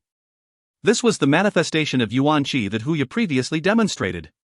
But Huya's manifestation of yuan qi had only appeared for an instant before shooting to the sky. But Lin Xintong's manifestation of yuan qi, the 9 small golden swords, were like fairies flowing around Lin Xintong's sword beams. When Lin Xintong struck, the small golden swords flew out, but when she pulled her sword back, the small golden swords would follow her back. This move amazed Yun. Thinking it through, Lin Xintong was 1 year younger than Huya. It was hard to imagine at which grade was Lin Xintong's talent. "I am really a frog in a well," Yun said to himself. He had first understood routines have limits, but martial arts is without limit, and he had induced purple air comes from the east. Yun could not help being proud of these 2 accomplishments. But when compared to Lin Xintong, it was nothing. Lin Xintong had definitely achieved the realm of routines have limits, but martial arts is without limit a long time ago. Or she would not have written the note in the manual. Just by casually studying a cultivation technique for half a year, Lin Xintong had reached such a state. He still had a long way to go. Lin Xintong demonstrated her swordplay as Yun watched. Although it was the same 9 mysterious swords of heaven, Huya's was much worse than Lin Xintong. As for Tao Yunxiao's demonstration, it was not worth watching. Having lived 2 lives, Yun's soul was stronger and had a high perceptivity. Lin Xintong just demonstrated her swordplay without a word. But by just looking at Lin Xintong's swordsmanship, Yun could recall the various flaws in Tao Yunxiao's swordsmanship. Tao Yunxiao was not able to show the full potential of this 9 mysterious swords of heaven and the ancestral artifact of the Tao tribal clan. If the way of the sword had levels, then Tao Yunxiao was at the stage of wielding his sword with his body, and just at the beginning, Yun began to review. With Lin Xintong's perfect demonstration in front of him, Yun was able to review Tao Yunxiao's swordsmanship. In terms of martial arts, Yun was far from Lin Xintong. Yun could not understand even 1/10 of Lin Xintong's swordsmanship. But even this amount allowed Yun to create his own views on swordsmanship. Many things could only be understood but not described. Everyone had a different level of perceptivity, so Lin Xintong did not speak, and only demonstrated. Now, the inside Yi Yun had sown a seed within his mind. When his abilities improved in the future, that seed will grow into a towering tree. The environment greatly influenced a warrior's practice of martial arts. Often when sparring with an expert, even if the expert dominated one, after being abused for long, one would become half an expert. If one sparred with a dummy often, even if they could beat the living daylights out of the dummy, after a few years of beating, one would still be a dummy. Yi Yun and Lin Xintong practiced till it was almost daybreak. Lin Xintong departed, while Yi Yun quietly returned to the Tao tribal clan. A few hours later, it was the last round of the kingdom's selection. It was the moment the finals began. This battle would decide the final results. I wonder what the last round's topic would be. Yi Yun thought with anticipation. He meditated for about an hour before sleeping. He entered a deep sleep state. With 4 hours of sleep, he was able to recover back to his optimal mental state. If you find any errors, ads pop up, ads redirect, broken links, non-standard content, etc., please let us know. Report chapter so we can fix it as soon as possible. Chapter 110, The Selection's Final Battle. Chapter 110, The Selection's Final Battle. At noon, in the outskirts of the Tao tribal clan city, the sound of drums thundered in the sky. 200 warriors of the Tao tribal clan rode their horses on the plains in a line. 200 horses might not seem as much, but in reality, they created a dust storm while running in the wilderness plains. In the vast wilderness, to rear a horse was a luxury. The Tao tribal clan only had a few hundred cavalry warriors. By taking out a large number, they cheered on the finals. The platform had long been set up. The Tao tribal clan's patriarch, Grand Elder, had come in person, waiting to witness a historic moment. They were waiting to see their Tao tribal clan leave the vast wilderness and to head outside, into the world. After the scene was set up, Zhang Tan rode on his horse to the center of the arena. Today was the last day of the selection. After the semifinals, there were only 20 remaining mortal blood warriors. The 20 people were extremely nervous. It decided the outcome of their future. Success was like a carp leaping through the dragon's gate, while failure meant wasted effort, and they would carry on their poor lives in the vast wilderness till they died of old age. That sort of fate was too tragic, and thought of it was depressing. The third round of the kingdom's selection. The topic will be, Zhang Tan said in a long tone as the people held their breath. The topic is actual combat. When Zhang Tan said the two words, actual combat, the people stirred with excitement. Actual combat? Ha ha ha. Finally they are testing actual combat. Right. With actual combat, one can immediately tell who is stronger and who is weaker. Great. I'm not good at fancy things like spirit. Neither am I good at demonstrating my cultivation technique. But for actual combat? I've never feared anyone. I've fought with experts in my tribe ever since I was young. After years of practicing martial arts, I've undergone so many battles. The warriors, who had passed the semifinals, began rubbing their hands with glee. They all agreed that this should have happened early on. They had never heard of the tests Zhang Tan did, so how could they do well? It would have been easy if they had just tested actual combat ability right from the start. It was fair and easy to understand. What's the king point of testing all these useless things? The participants were excited, and so were the audience. It was a sight to watch actual combat. It could also reveal the true form of those who had resorted to trickery. There was no trickery in actual combat. Among the contestants, Lian Xingyu and Tao Yunxiao looked towards Yi Yun. The former displayed a grim smile, while the latter revealed a sardonic smile. They had been waiting too long for an actual combat. They originally did not have much hope for it, but Zhang Tan gave them a pleasant surprise. It was finally time to prove themselves. Good, very good. I can't wait for it. I want to maim you, you little bastard, giving you a living death. Lian Xingyu sent the voice suddenly into Yi Yun's ear. Yi Yun looked at Lian Xingyu, but since he didn't know how to transmit words silently, he could not be bothered to answer him. Lian Xingyu's eyes blazed with hatred. He clenched his fists as he couldn't wait another second. He wished Zhang Tan would quickly finish speaking, allowing him to fight Yi Yun. At this time, Zhang Tan was still announcing the rules. In this battle, weapons were allowed, because weapons are a part of a warrior's battle power. By practicing with weapons, warriors have to use a large amount of spiritual energy, so if weapons were forbidden, it would be unfair. As for the outcome of the battle would go on till one person admitted defeat, or until one lost the ability to carry on fighting. The order of battle was decided by the Jin Long Wei. There was no drawing of lots. Whoever the Jin Long Wei wanted to fight, they had to fight. The final ranking was decided by the Jin Longwei, and there was no need to explain to anyone. Soon, the first round was about to begin. Yi Yun and Tao Yunxiao, who shined in the semifinals, were not called up. But Lian Xingyu was called up to the arena. His opponent was a person who barely passed the semifinals. The opponent was a yellow-rank grade 1 person, so he was unlikely to pass the kingdom's selection. Lian Xingyu's strength was alarming. The battle lacked any suspense as that person was defeated easily by Lian Xingyu, who reached the second round. As for Yi Yun, he entered into the second round without fighting. This made many people, who wanted to see Yi Yun's strength, angry.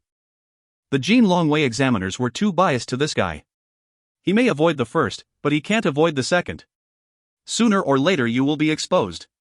Lian Xingyu, who easily won, was pleased as he sneered at Yi Yun. Others might not know your background, but I know everything. You have just practiced martial arts for 3 months. Your strength is only enough to abuse characters like Zhao Taizhu. Have you ever fought a real expert? I'm afraid you don't even have any battle experience. For me, I've sparred with Instructor Yao since I was young. I'm at the peak of the Qi Gatherer realm. I'm already at the limit of the Qi Gatherer realm. What makes you think you can fight me? Lian Xingyu knew Yi Yun was a genius, but while Yi Yun induced purple mist during his demonstration of his technique, or he had good spirit, it only proved that Yi Yun had talent. So what if he was talented? Today was a real battle. A genius had to grow in order to instill fear in others. He wanted to maim Yi Yun in this battle, destroying his confidence, so that he was nothing but dust in the future. Lian Xingyu's hate for Yi Yun was like the river waters of the East River, a never-ending flow. Yi Yun took one look at Lian Xingyu and said, "You want to battle me, first beat your opponents. There are over 10 people here. Your strength isn't the best among them, who knows, you might be defeated in the next round." After listening to Yi Yun's words, Lian Xingyu laughed. "You are still taunting others when death is at hand, you are really stupid." Just as Lian Xingyu said that, Zhang Tan suddenly shouted, "Next round, Yi Yun." Lian Xingyu. Enter the arena. This voice shocked the numerous contestants. They had come to the realization that Yi Yun and Lian Xingyu were bitter enemies. They were waiting to watch a show, but they knew there was a chance they might never meet in battle. But they never expected that Yi Yun's first match was against Lian Xingyu. Was this a coincidence? Or a deliberate arrangement? It may be because Thousand Households Zhang had noticed the hostile relationship between the two and deliberately arranged it. Someone said with affirmation, "For how could it be this coincidental? Isn't this helping Lian Xingyu?" It was all Lian Xingyu could wish for. The people looked at Lian Xingyu and saw an excited Lian Xingyu. He was like a wolf that spotted a lamb after starving for a month. It was as if his whole body was burning. Good. Good. Just to my liking. Even Thousand Households Zhang is helping me, ha ha. Lian Xingyu was elated. He looked at Yi Yun with his eyes red with excitement. People tend to lose their rationality when they are in extreme anger. Today is the day of your death. Lian Xingyu transmitted his voice that was infused with a grim smile. If you find any errors, ads pop up, ads redirect, broken links, non-standard content, etc., please let us know. Report chapter so we can fix it as soon as possible. Chapter 111, You Owe Me 10 Lives. Chapter 111, You Owe Me 10 Lives. Lian Xingyu could no longer wait to get up on stage. Yi Yun also walked up the stage. He took a deep breath and firmly stood 30 feet away from Lian Xingyu. He did not expect that his first battle would be against Lian Xingyu. It sure was a destined battle. Yes, Yi Yun had long wished to battle Lian Xingyu. Using his own fists to beat him up, like an eye for an eye. This battle made Lian Xingyu, as well as Yi Yun, excited. He had waited too long for this battle. After enduring for a long time, today was the day he would settle everything. It's unexpected that Thousand Households Zhang actually helped Lian Xingyu. I kind of know what happened between Yi Yun and Lian Xingyu. It seems Yi Yun had backstabbed Lian Xingyu, so there is a huge feud between the two. It will be great, both of them are from the same tribe so they know each other well. Lian Xingyu will definitely not go easy on Yi Yun. The people discussed with a feeling of schadenfreude. They were people from the Tao tribal clan, so to see an internal fight between members of the same tribe was a happy matter. Furthermore, one of them was Yi Yun. Yi Yun had been standing out the entire time, pissing off the Tao tribal clan. Thousand Households Zhang. I have a question, I wonder if I could ask. Upon standing in the arena, Lian Xingyu did not take up a pose, but asked Zhang Tan a question. Speak. Zhang Tan responded. Thousand Households Zhang, warriors have to go all out in battle, resulting in injuries, disabilities, and even death. Since we having a direct showdown in this battle, if someone were to die or be severely disabled, what would happen? When Lian Xingyu said those words, everyone took a small gulp. There was nothing wrong with Lian Xingyu's words. It was not surprising for there to be injuries in a duel. But by asking this, it meant that he had made up his mind to maim Yi Yun during the battle. But he was afraid he would suffer the repercussions from the Jin Long Wei, so he asked at the outset. As long as Zhang Tan agreed, he could make Yi Yun suffer. This Lian Xingyu sure is cruel. Zhang Tan frowned slightly and said indifferently, there is plenty of danger in the vast wilderness. A warrior learns martial arts to face life and death battles. During normal practice, be it demonstrating, training or sparring, everything has to be done seriously and you to go all out. We demand that every battle is treated like a real battle. It is not surprising to have casualties in real battle. As long as the other doesn't throw in the towel, you can carry on attacking. If you were to cause death, your actions will not be held accountable. Zhang Tan's words raised an uproar among the crowd. As long as one side doesn't admit defeat, then whether it be grievous injury or death, would one be held responsible? Lian Xingyu asked. Zhang Tan's words had a loophole. He just needed to beat up Yi Yun to the point of not being able to open his mouth, such as grabbing Yi Yun's neck or ripping off his chin.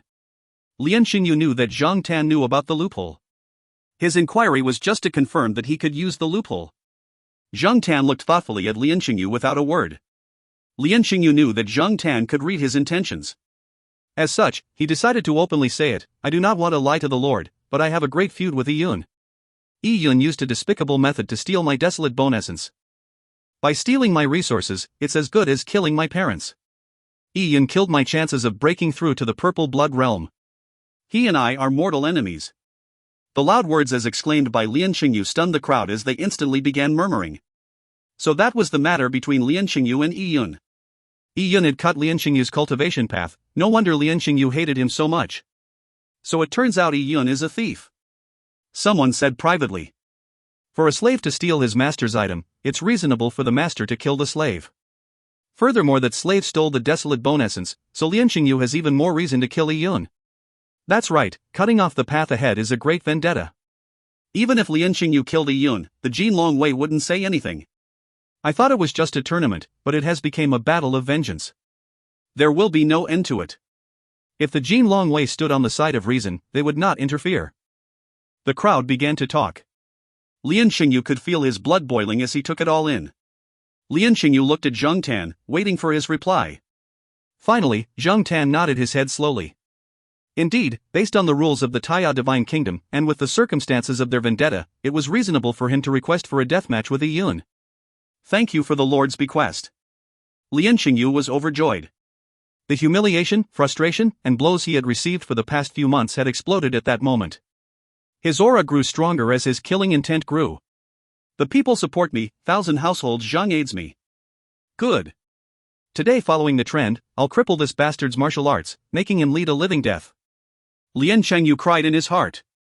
Yi Yun looked indifferently at Lian Xingyu. People began talking about him, blaming him. They showed their disdain and contempt for his stealing of the desolate bone essence. But for this, Yi Yun turned a deaf ear. The current Yi Yun was like a deep well, calm and unfathomable. Lian Xingyu clenched his fists and said with a cheeky grin, so what if you stole my desolate bone essence, even after eating it, you were still not my match? He began flexing his muscles, resulting in the explosive sounds of crackling. Bones like thunder, tendons as a strongbow. Lian Xingyu learned the dragon rib tiger bone fist since he was very young, so he was well versed with it. This display of his surprised the surrounding warriors in the crowd. This Lian Xingyu was a ruthless person. As every step Lian Xingyu took towards Yi Yun, his body's joints and muscles rang. Ka ka ka. The ground below Lian Xingyu cracked. He was accumulating and growing in power. Young Master Lian, kill the little bastard. Break his tendons and twist off his head. Amongst the crowd, the members of the warrior preparation camp shouted the wildest, cheering for their master. To them, it was a time they could have their chin up high. Yi Yun stood motionless until Lian Xingyu walked in front of him. Roar! Lian Xingyu roared like a beast and pounced like a vigorous tiger. Tiger descends flattening dust. Lian Xingyu swept out his leg towards Yi Yun's chest. This kick of his could easily shatter a black ironstone the size of a stone roller. Landing it on any person will shatter them to pieces. The crowd let out a cry. At this moment, from Yi Yun's point of view, time had suddenly slowed down. Lian Xingyu's every move could be clearly seen in Yi Yun's eyes. After sparring with Lin Xintong several times, based on his own perceptivity, Yi Yun had gained a lot of insight. Furthermore, Yi Yun's dragon rib tiger bone fist had reached the state of perfect harmony, inducing the purple air comes from the east. So by using dragon rib tiger bone fist against Yi Yun, Lian Xingyu had sealed his fate. All the flaws in Lian Xingyu's moves could be seen by Yi Yun with a glance. Even if Yi Yun did not use the flaws in Lian Xingyu's attacks, he could easily stomp over Lian Xingyu with the gap in strength. Seeing Lian Xingyu's kick approaching with wind howling, it felt like knives crossing his face. But Yi Yun did not move one step. At the instant when Lian Xingyu was about to hit, Yi Yun reached out his hand like lightning. Pa! With a light sound, Yi Yun's hand already held onto Lian Xingyu's ankles. Lian Xingyu's charging action had been caught by Yi Yun and was abruptly stopped. It was as if Lian Xingyu had crashed into a bronze wall at high speed. What? Lian Xingyu could feel a strong power transmitting from his leg, offsetting his charging momentum. His leg bent as he felt Yi Yun's hands grabbing him like metal tongs. It was extremely painful. Lian Xingyu was stunned, and the crowd instantly turned silent. Lian Xingyu's high-speed kick was full of power. How could someone catch it with his hand? Furthermore, Yi Yun did not take a single step back. You're courting death. Although it was an unexpected turn of events that shocked Lian Xingyu, he did not lose his cool. After his right leg was caught by Yi Yun, with a roar, his body rose up and twisted, sending his left leg to Yi Yun's neck. Although Lian Xingyu's reaction was fast, it made things worse. Pa! Yi Yun reached out his other hand. Lian Xingyu's left leg was caught by Yi Yun. With both legs held by Yi Yun, Lian Xingyu's entire body was suspended. Yi Yun held onto Lian Xingyu's legs and lifted him, as if holding a humanoid wooden pole. Lian Xingyu's blood rushed to his head. He was angry and resentful, and felt incredulous. His attack had been perfect and was forceful. How could Yi Yun easily crack the flaws in it? How was this possible? Yi Yun looked at Lian Xingyu like a judge determining life and death. He said in a deadpan manner, "You have 10 crimes. You owe me 10 lives." Saying that, Yi Yun held onto Lian Xingyu's legs and swung him up. Yi Yun moved his arms up and down 3 times continuously while holding onto Lian Xingyu's legs, smashing him to the ground. Boom! Yi Yun used Lian Xingyu as if he were a wooden plank, smashing it into the ground, causing the ground to crack and sending debris flying. The top half of Lian Xingyu's body had smashed onto the ground. Lian Xingyu had trained his body for long, resulting in a physically tough body, so he was able to take that blow. But even so, his face was covered with blood as he saw stars. This scene made everyone dumbfounded. The high and mighty Lian Xingyu had charged towards Yi Yun, using all of his energy for a Tiger Descends flattening dust attack, but it was easily blocked by Yi Yun. Following that, there was a huge reversal. Lian Xingyu was grabbed by Yi Yun, and like a human pole, smashed into the ground head first. This way of being beaten was so humiliating. How could that happen? If you find any errors, ads pop-up, ads redirect, broken links, non-standard content, etc., please let us know. Report chapter so we can fix it as soon as possible. Chapter 112, 10 Crimes. Chapter 112, 10 Crimes. The members of the Lian tribal clan warrior preparation camp were completely stunned. They stared with their eyes wide open, mouths agape for a long while. The invincible Master Lian in their hearts had been beaten so miserably by that bumpkin Yi Yun? What's the meaning of this? Isn't Lian Xingyu at the peak of the Qi Gatherer realm? Some people who knew Lian Xingyu's cultivation level said stupendously. The 5 realms of mortal blood, with peak Qi Gatherer being the highest cultivation level of mortal blood, and an extreme existence. To be able to beat a peak Qi Gatherer warrior, only a purple blood realm warrior should be able to do so. It can't be? Is Yi Yun a purple blood realm warrior? Someone thought of that and trembly said. How could it be? A purple blood warrior would not need to participate in the mortal blood warriors contest. Also, the Jin Long Wei would not allow it. Besides, how old is Yi Yun? He's only 12, how can he be at the purple blood realm at 12? Someone mentioned Yi Yun's age, and suddenly everyone stared speechlessly at each other. Yes, Yi Yun was just 12 years old, 2 years younger than Tao Yunxiao. A 12 years battle power that could beat up Lian Xingyu. What kind of monster is he? At this time, Yi Yun was slowly walking towards Lian Xingyu. Lian Xingyu's hands were trembling and he climbed out from the rocks. His face was covered with blood and his expression ferocious. Yi Yun looked at Lian Xingyu with stabbing eyes. I said, you have 10 charges. You owe me 10 lives. For every crime, I will beat you once. Just now, was the first. Yi Yun's sonorous voice could be heard miles away. Everyone heard it clearly. The first crime. You rear henchmen and rule by oppression. You monopolized the tribe's food and resources. The commoners work hard, but the rations handed out to them isn't enough to fill their stomachs. The clothes handed out are not enough. Every year people starve and freeze to death. Your hands are stained with the blood of many Lian tribal clan lives. The blow previously was for them. This life was what you owe the commoners of the Lian tribal clan. Yi Yun's words shocked everyone. Initially, Lian Qingyu had accused Yi Yun of stealing his desolate bone essence, leading them to believe Lian Qingyu was a victim. But in a turn of an eye, Yi Yun had accused Lian Qingyu of 10 crimes. Clearly, Lian Qingyu's feud with Yi Yun was not as simple as Lian Qingyu said. You want to judge me on 10 crimes? Who do you think you are? Lian Qingyu managed to squeeze those words out from his mouth. He hated Yi Yun to the bone. With Yi Yun having the absolute advantage and the upper hand, the reversal of the situation started with Lian Qingyu being mercilessly hit into the ground. In front of so many people, the haughty him had been hit in such an embarrassing manner. It made him go mad. In the event of a sudden reversal and extreme humiliation, it was easy for people to go blank. The current Lian Qingyu's mind was blank. He had lost his ability to think.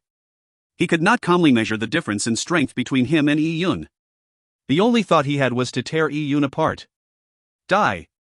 Lian Qingyu gritted his teeth and jumped to Yi Yun. Tiger claws smite rocks. Lian Qingyu's claws reached out as his bones rang. Lian Qingyu was a martial arts prodigy in the vast wilderness. He had grasped the essence of dragon rib tiger bone fist taught to him by Yao Yuan. This tiger claws smite rocks resulted in his bones and tendons to sound out as one. Using the power of his waist and spine, it was like a real tiger pouncing over. But there was no doubt in the results. Yi Yun's speed was too fast, far above what Lian Qingyu was capable of. At the same time, Yi Yun's eyesight was able to make judgments in the middle of a battle. Besides his ability of making judgments having reached its peak, Yi Yun's body and strength was better than Lian Qingyu, so no matter what Lian Qingyu used, it would be easily resolved by Yi Yun. Pa! Lian Qingyu's stance was received by Yi Yun.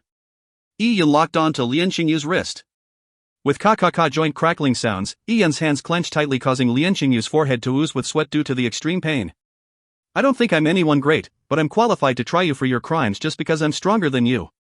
In this world, the weak are enslaved and the strong are regarded as lords. Saying that, Yi Yun pulled Lian Qingyu's hands down. Lian Qingyu had no way of resisting it, so his entire body moved downwards. Immediately, Yi Yun leaped up and struck Lian Qingyu's chest with a knee. Pwah!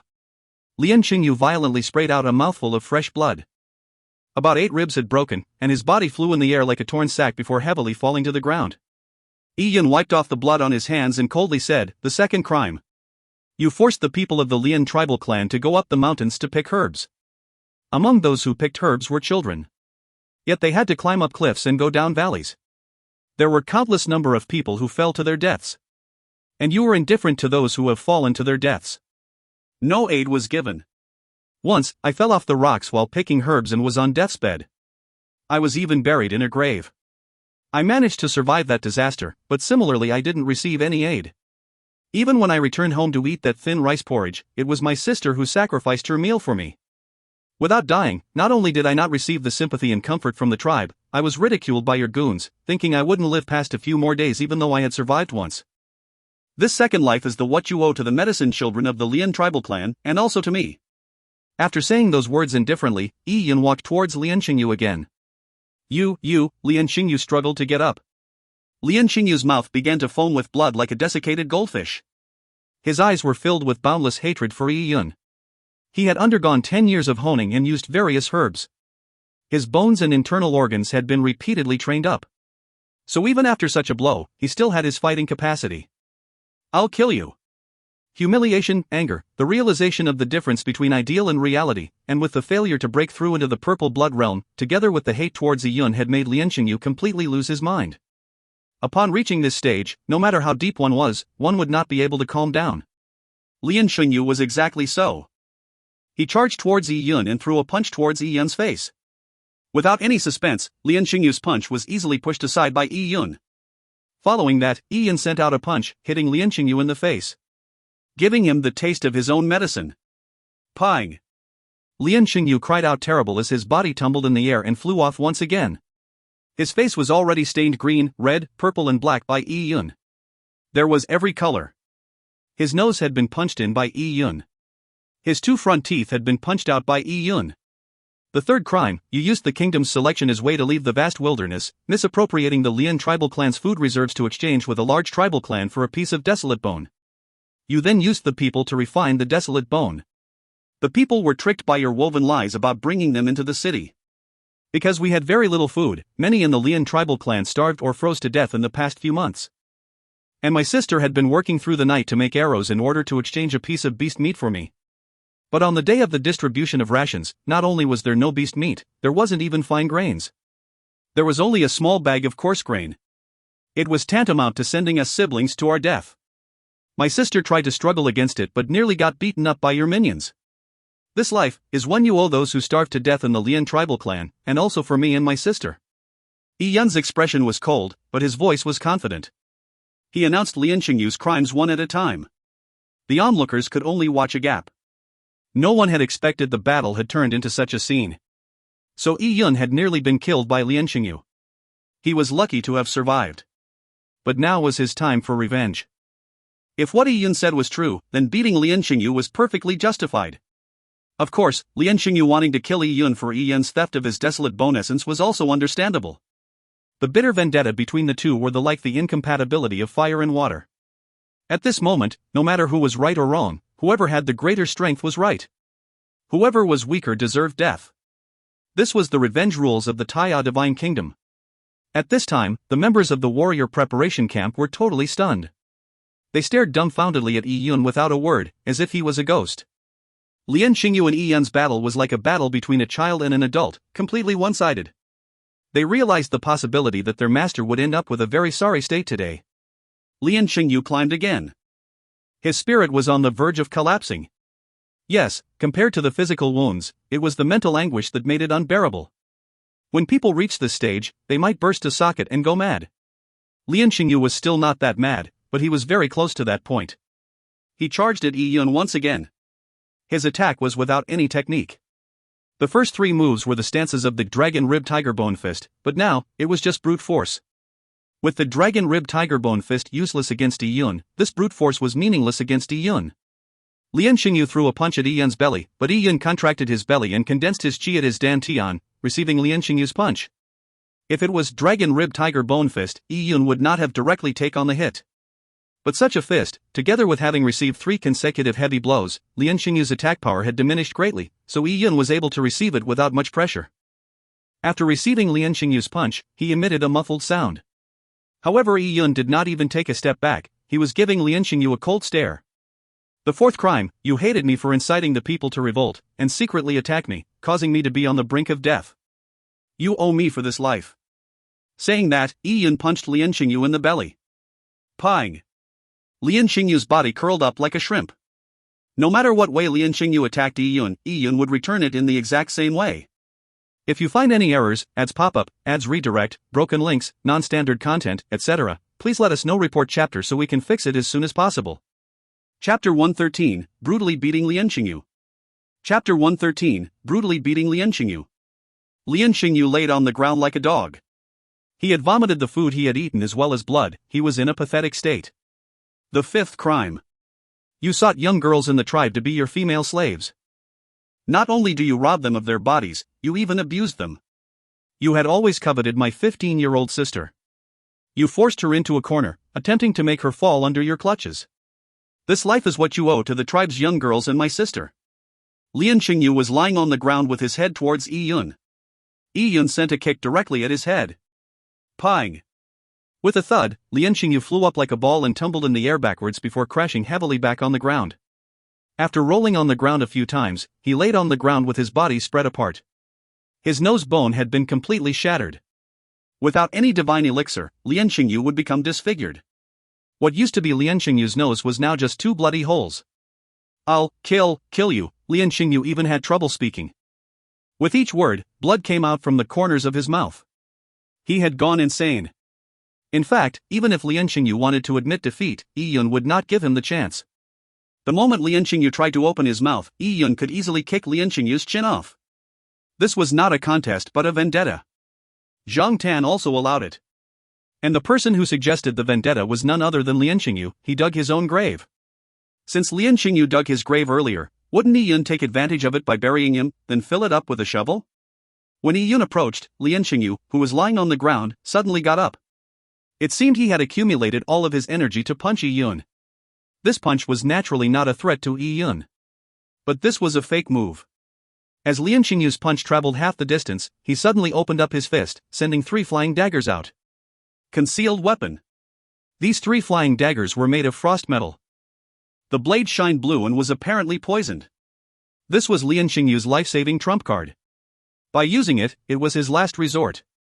However, Yi Yun had long noticed Lian Xingyu's moves.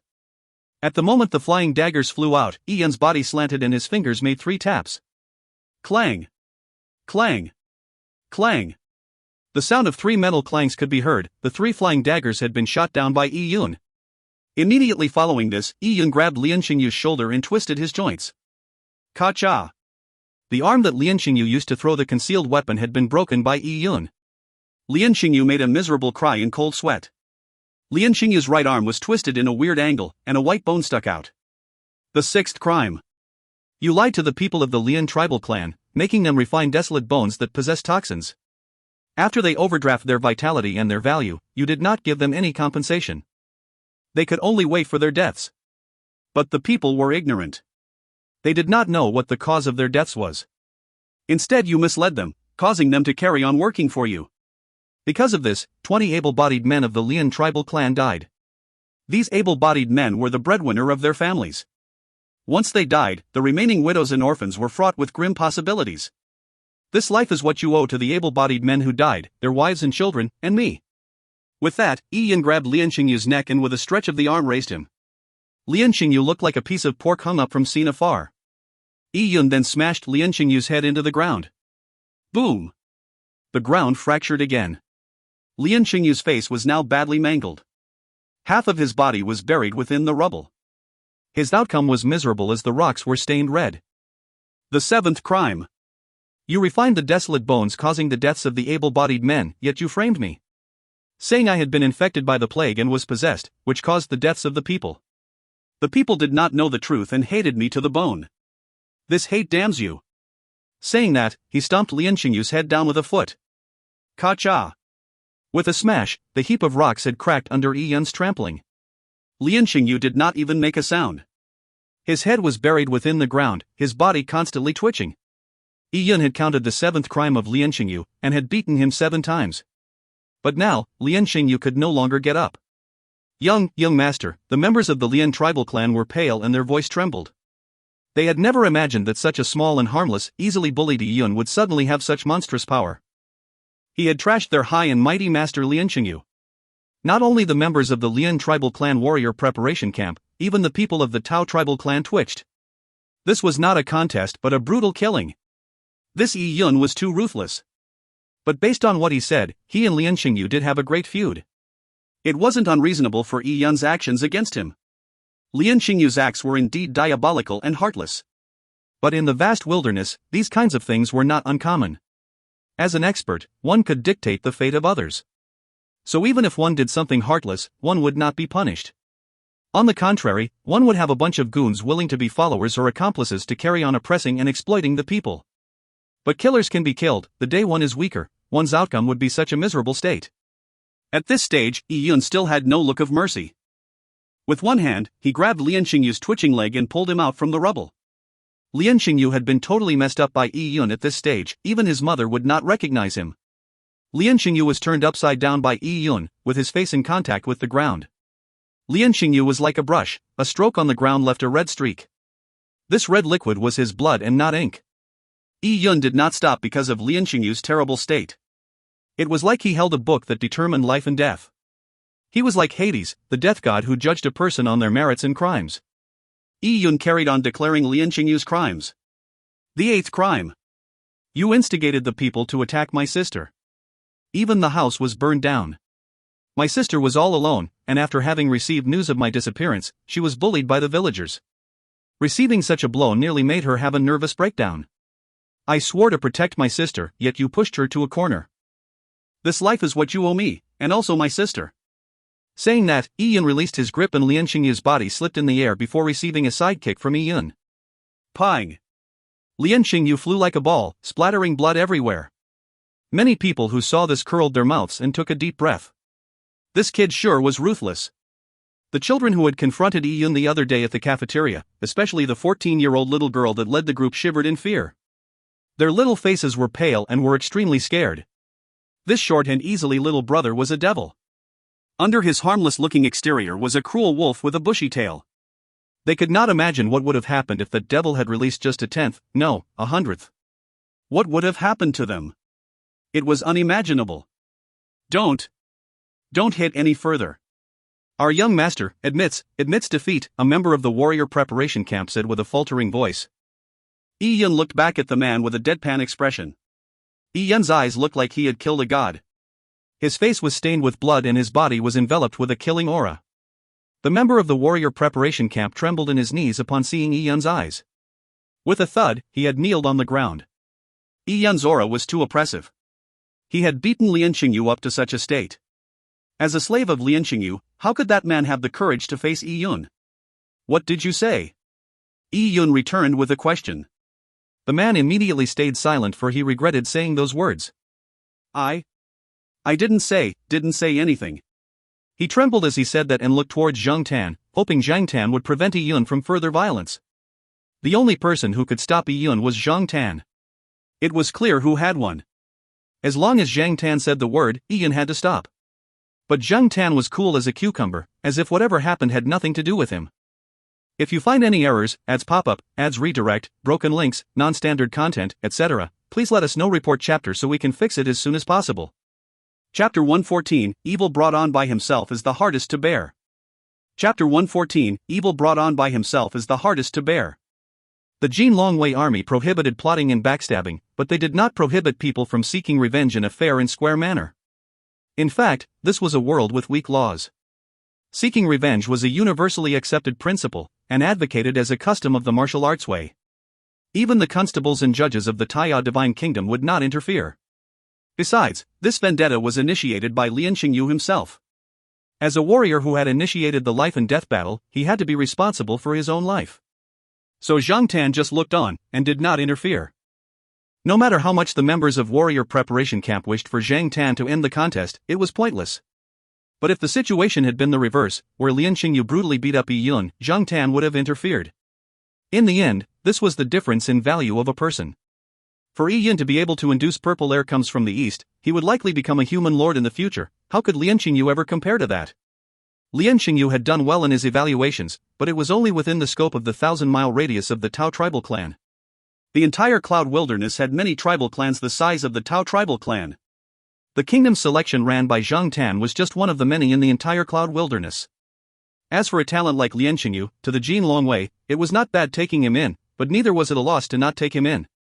Zhang Tan had already noticed the animosity between Lian Xingyu and Yi Yun. There had to be an end between the two. Instead of letting them conspire against each other in the Jin Longwei army, resulting in conflict, it was better to just let them fight it out during the selection. It was obvious who to choose between the two. Taking in a talent was a great contribution to the Jin Longwei, but on a personal note, nurturing an expert would bring benefits to Zhang Tan himself.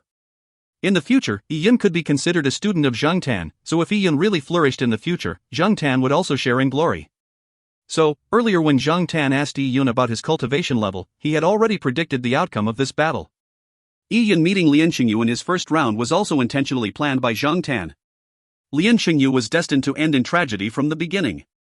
But if Lian Xingyu had not dug his own grave by trying to use a loophole to kill Yi Yun, forcing Zhang Tan to make a stand, then Lian Xingyu probably would not have ended in such a pathetic state. It could only be said that the evil that was brought on by himself is the hardest to bear. The ninth crime, you overdraft on the Lian tribal clan's resources, picking dry the herb mountain, slaughtered the cattle and the hunting dogs. To push your future, you burnt the bridges of the Lian tribal clan, making them the sacrifices on your altar. You owe this life to the people of the Lian tribal clan. The 10th crime, our private revenge is irreconcilable. You wished to kill me, to make me lead a living death. Today at the kingdom's selection, you asked the examiner, hoping to eliminate me for your nefarious joy. If I were to set a tiger free, allowing you to recover and seek revenge against me, harming my loved ones? So today, I'll get rid of the roots, eliminating any future trouble. After Yi Yun said that, he lifted a dying Lian Xingyu and crushed Lian Xingyu's working hand, and with 2 punches shattered Lian Xingyu's kneecaps. With the kneecaps shattered, he could no longer stand up. Yi Yun grabbed Lian Xingyu and sent another punch. Pang! With a thud, the last punch landed on Lian Xingyu's dantian. Lian Xingyu's body suddenly began to tremble violently. He was suffering from body fractures and severed meridians, but the last hit was right on his dantian. Lian Xingyu was now like a leaking basket and would be unable to store energy anymore. Even if he induced Heaven Earth Yuan Qi to enter his body, this Yuan Qi would meander through his body and escape from all his openings, leaving nothing behind. Without energy nourishing him, compounded with the severed meridians and destroyed bones, Lian Xingyu would have great trouble recovering. He would be crippled for life and would need to be bedridden for many years. Lian Xingyu was totally crippled by Yi Yun. The moment Yi Yun crippled Lian Xingyu, he felt extremely refreshed. The last blow made Yi Yun feel fulfilled and delighted. The months of suppressed hatred, animosity, and all the trials he had experienced had been released at that moment. By feeling refreshed, the purple crystal's energy directly reached Yi Yun's head, nourishing and refreshing his soul. When the ancients practiced martial arts, they made sure to settle vengeances quickly. This was probably the reason, as it calmed the heart and mind, lessening the bottlenecks for breaking through. With a throw, Lian Xingyu's body was thrown to the ground like a dead dog. He breathed out more than he breathed in. Lian Xingyu's face was pale and his eyes dull. His pupils were out of focus. He laid on the ground motionless. Receiving such serious injuries, with his martial arts maimed and meridians broken, to an ambitious Lian Xingyu, this was a fatal blow. He was leading a living death.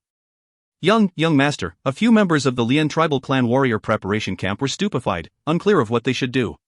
With their master crippled by Yi Yun, where were they to go from here?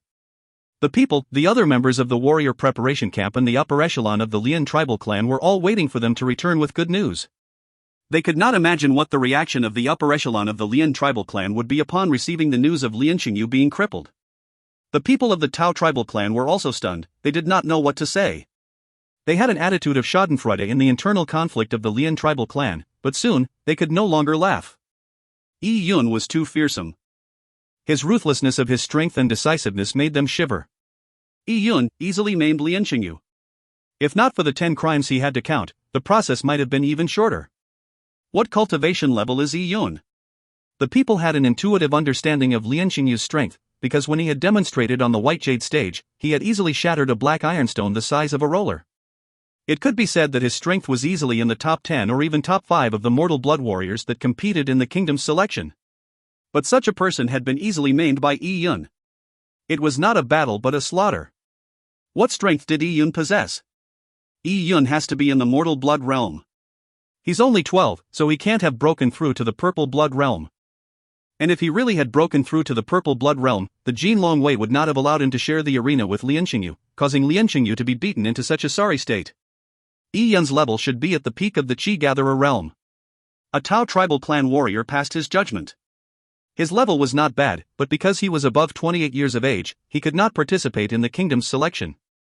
Peak Qi Gatherer? Then it's the same as Lian Xingyu, but how could the difference be this big when they fought? Many commoners were puzzled. To them, everyone was at the peak of the Qi Gatherer realm, so their strength should be similar. This question is meaningless, the man shook his head. So what if they are both at peak Qi Gatherer? Don't forget, Yi Yun's demonstration had been assessed as Mystic Rank Grade 5. Mystic Rank Grade 5. The man's words stunned the surrounding people. Yes, Yi Yun had been assessed by the Jin Longwei to be a Mystic Rank Grade 5, much higher than their tribe's 3 young masters. Mystic Genius was a young lord. When he grew up, he could become a noble. The people of the Tao tribal clan were unconvinced originally, but now they were speechless. They had to admit that Yi Yun's talent and strength lived up to his ranking. When Yi Yun demonstrated his techniques on the White Jade stage, he did not show his strength because he did not want to. If Yi Yun wanted to give a shot, shattering a black ironstone would have been too easy. The fanatic fans of Tao Yunxiao and Huya had all shut up. With Yi Yun's strength displayed to them, they no longer had grounds for dispute. The truth of the matter proved that the Jin Longwei did not make an error in their assessment. Yi Yun did not use a loophole to obtain first place in the preliminary round. And Yi Yun's demonstration was something they did not understand because of their lack of insight. If you find any errors, ads pop up, ads redirect, broken links, non-standard content, etc., please let us know. Report chapter so we can fix it as soon as possible. Chapter 115, Consecutive Victories. Chapter 115, Consecutive Victories. Lian Xingyu was carried out by the people from the Lian tribal clan's warrior preparation camp. The arena was filled with pools of blood. Up in the sky in the airship, Old Man Su smiled at this scene. This kid sure is resolute. I like it. Old Man Su may look gentle and friendly, but he was no monk. What Yi Yun did suited his liking. It was necessary to rid any possibility of any future threat. In fact, if Old Man Su had done it himself, he would have been even more ruthless. Beside Old Man Su was Lin Xintong. She had seen the entire process of Yi Yun's abuse of Lian Xingyu. She may be pure and stood aloof from the world, but she was not a kind fairy who could not bear to step on an ant. On major issues, Lin Xintong had her own thoughts and principles. Lin Xintong said, "Master, last night I sparred with Yi Yun again. He has high perceptivity and grows fast. His strength may not be a match against the purple blood realm, but he's not far from it. Oh, in the vast wilderness, he's indeed pretty good. Let's watch on. In a few more rounds, he will battle with Tao Yunxiao. There might be a surprise waiting for us." Under the airship, Tao Yunxiao watched gloomily at Lian Xingyu, who scarcely had any breath left. At this point, everyone knew that in this contest of the mortal blood warriors, only Tao Yunxiao and Yi Yun were fighting for first place. Tao Yunxiao had some idea of Lian Xingyu's strength. Although the members of Lian tribal clan warrior preparation camp were a bunch of trash, their master Lian Xingyu had some capability. But now, he had been beaten into such a sorry state. It was a devastation. Even the haughty Tao Yunxiao felt the pressure against Yi Yun.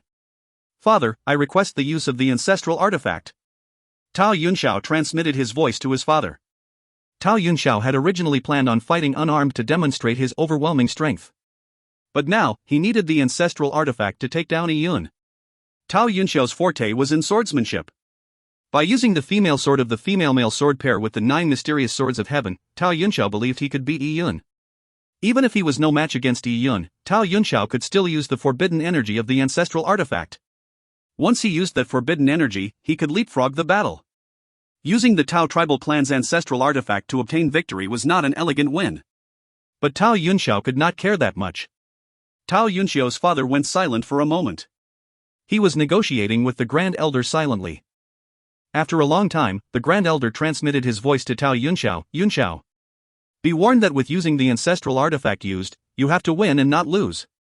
Our Tao tribal clan's ancestral artifact has a 1,000-year heritage. The ancestral artifact has the spiritual guardians of the Tao tribal clan protecting it. If you still lose to a commoner from a small tribal clan with the ancestral artifact in hand, that will be the greatest insult to our ancestors. Even all the blessings within the ancestral artifact will be lost." The Grand Elder had debated on this topic for a long time before coming up with a decision. The Tao tribal clan's ancestral artifact was not only a protective weapon, it was also used in rituals. Many things were at stake. In the vast wilderness, anything that had to do with the rituals were given special attention. To use the ancestral artifact in battle concerned the pride of the tribe. Tao Yunxiao said, "Don't worry, Patriarch. With the ancestral artifact, my strength will increase several times, ensuring my victory." Tao Yunxiao said it as a matter of fact. He was sure that he would win the battle. He would not hesitate to use the forbidden energy. After Yi Yun went on the stage, the matches became much more peaceful. Previously, Zhang Tan had said that if there was any enmity, they could settle it in the arena, and the Jin Longwei would not interfere. But those without any enmity were not allowed to fight to the death. The Jin Longwei would end the fight if necessary. Although the elites of the Tao tribal clan fought with flair, but compared to the visual impact of Yi Yun thrashing Lian Xingyu, there was still a large gap. The people were anticipating the final battle between Yi Yun and Tao Yunxiao. There were over 20 matches that day. Yi Yun had another round in the afternoon against an elite nurtured by the Tao tribal clan. This man was well built and was in his 20s. His results in the preliminary and the semifinals were not worse than Lian Xingyu's. The elites of the Tao tribal clan were all proud people. In front of a small tribal clan's heir, they would not pay any attention. A small tribe's heir? What's that? But today, on this stage, the tall youth had no such temper when facing Yi Yun. He knew clearly that he was no match against this beast in human clothes. All the mortal blood warriors in the Tao tribal clan were no match against him, except Tao Yunxiao. "The match begins," Zhang Tan announced. Yi Yun did not get into any stance. The tall youth's heart thumped because the arena he was standing on still had the bloodstains from Yi Yun's last match. The 12-year-old, who was shorter than him by a head, was surely a demon. Against Yi Yun, his aura was much weaker. If he did not do well, he might end up like Lian Qingyu, losing his chances at the kingdom's selection. But he could not admit defeat immediately. This was the Tao tribal clan's turf. As a member of the Tao tribal clan, he represented the tribe's glory. To flee without a fight was too embarrassing. The tall youth was irrevocably committed. "Do you dare to take 3 hits from me?" he said with an idea lighting up within his head. "Go ahead," Yun said casually. Due to the difference in strength, he did not mind the other party to hit first. The tall youth was careful and continuously used moves from the Dragon Rib Tiger Bone Fist. Fierce Tiger descends the mountain. Tiger descends flattening dust. Dragon battles Tiger. The 3 moves were powerful with muscles and bones cracking. This tall youth was full of power. But the 3 moves failed to do anything to Yun. Yun twisted and easily took on the attacks. Initially, Yun thought he could attack after the 3 moves, but the tall youth unexpectedly cupped his hands saying, "Your martial arts are strong, I admit my inferiority, I concede defeat." Upon saying that, the tall youth turned and left the arena without delay. This gave Yun's mixed feelings. He understood that the youth knew he was not his match, but could not admit defeat immediately. So he went through the motion by attacking 3 times. Because Yun had let him do so, he did not need to worry about being wounded. After 3 moves, he could openly admit defeat. This person sure was sly. Although the tall youth had admitted defeat, he had lost with dignity. The people of the Tao tribal clan did not expect him to win, so that the result was as expected. The many experts from the Tao tribal clan that later appeared used the same tactic as the tall youth. They went through the motions of attacking Yun a few times before admitting defeat. They were still competing for spots with others, knowing they were no match against Yun. There was no reason to waste their energy in court death. As such, Yun reached the finals without any resistance. The other person that reached the finals was none other than Tao Yunxiao. Tao Yunxiao and Yun were the 2 starlets of the mortal blood realm. They finally clashed. This battle was the focus of attention. In the Tao tribal clan, although Tao Yunxiao's supporters were fewer than Huya, the people that had gathered were numerous. Many teenager girls had already treated Tao Yunxiao, who was the same age as them, as their idol. This was the home ground advantage. Whenever Tao Yunxiao went on stage, there would be a myriad of cheers. It was already late in the afternoon, with the sun setting in the west. The Kingdom's Selection Mortal Blood's final round had taken an entire day. "Do you need to rest?" Zheng Tan asked. They were originally planning to hold the final round over 2 days, so that the battle between Yun and Tao Yunxiao could be left to the next day. "There's no need," Tao Yunxiao shook his head. In the previous matches, he hardly used any energy because the Tao tribal clan's elites would immediately admit defeat against him. So Tao Yunxiao always maintained his optimal state. Yun was no different. If you find any errors, ads pop-up, ads redirect, broken links, non-standard content, etc., please let us know. Report chapter so we can fix it as soon as possible. Chapter 116, Kingdom Night. Chapter 116, Kingdom Night. Zheng Tan was satisfied with the responses of Tao Yunxiao and Yun and said, "Good, in 30 minutes, you will begin battling. If Tao Yunxiao were to win, he will be designated as a Jin Longwei elite." Hearing this from Zheng Tan, Tao Yunxiao was stunned and was overjoyed. Jin Longwei's elite. Under normal circumstances, only the exceptional purple blood warriors would be inducted as a Jin Longwei elite. Upon becoming a Jin Longwei elite, they would be given much greater resources and facilities. They were promised a bright path ahead. Originally, Zheng Tan promised this to the Mortal Blood's first place, and with Yun winning the first 2 rounds, Tao Yunxiao felt there was little hope that even if he won the final battle, Zheng Tan may not decree him as being first. Unexpectedly, luck had turned in his favor and Zheng Tan had promised that he could be a Jin Longwei elite by beating Yun. How could Tao Yunxiao not be excited? Thankfully, he had received the ancestral artifact. With the ancestral artifact aiding him, his might would be doubled, and it would not be hard for him to defeat Yun. At this moment, not only Tao Yunxiao, but all the elders and the Grand Elder of the Tao tribal clan were agitated. If Tao Yunxiao could become a Jin Longwei elite, it would be of great help in bringing the Tao tribal clan out of the vast wilderness. But Zheng Tan carried on with his words. It shocked the Tao tribal clan's elders and Tao Yunxiao. Their original excitement had evaporated, and they could not speak for a long time. Zheng Tan said, in this final battle, regardless of Yun's victory or defeat, he would become a Jin Longwei elite. And if Yun were to win, he will also be conferred the title of Kingdom Knight. The words "conferred the title of Kingdom Knight" shocked everyone. Being defeated meant becoming a Jin Longwei elite. Being victorious meant not only would he become a Jin Longwei elite, but he would also become a Kingdom Knight. What was a kingdom knight in the Taya divine kingdom? Under the divine emperor were the nobles. The nobles were divided into 7 ranks: prince, duke, marquis, count, viscount, baron and knight. The knight was of course kingdom knight. Although kingdom knights were the last rank of the nobility, do not think it wasn't valued. All the nobles of the Taya divine kingdom were canonized by the royal household. The Taya divine kingdom was a vast country. The founding emperor of the Taya divine kingdom was a sage, so it was difficult to measure the amount of territories under it. The great vastness of the cloud wilderness was just a remote place in the northern part of the Taya divine kingdom and was of little value. As for the Tao tribal clan, they were just one of the many tribes in the cloud wilderness. Their territory was just 1,000 miles. For such a vast empire, to be conferred nobility by the royal household, even in name, was a great honor. The title of nobility could not be used in idle talk. The difference between nobles and plebeians was great in any country in the vast wilderness. Previously, the henchmen of Lian Xingyu often said the words Lian Xingyu will become a kingdom knight in Lian Tsuhua, and those women would spread information on how powerful a kingdom knight is throughout the Lian tribal clan. This made it seem like Lian Xingyu would immediately become a kingdom knight. But in reality, passing the kingdom's selection and to be a kingdom knight was a huge gap. Normally, to be a kingdom knight, one had to render meritorious services in battle. If not for meritorious services, they had to have outstanding talent to be noticed by the top before they could be conferred. Just take the Jin Longwei as an example. 99% of the Jin Longwei warriors were not conferred a title. Their status was the same as a commoner, and not a noble. Even Zhang Tan as 1,000 households of the Jin Longwei was just a kingdom knight. Which is to say, in terms of nobility ranking, Yi Yun would be at the same level as Zhang Tan. Zhang Tan did not have the authority to confer Yi Yun as a kingdom knight, but after Yi Yun had induced purple air comes from the east, it meant that he was bound to have a bright future and to become either a future duke or prince. For a person who could become a duke in the future, so what if they gave the title of kingdom knight? So to bestow Yi Yun the title of kingdom knight, Zhang Tan had consulted the senior members of the Jin Longwei. Only after they gave their permission did he procure the kingdom knight title. Next was to enter the capital for approval.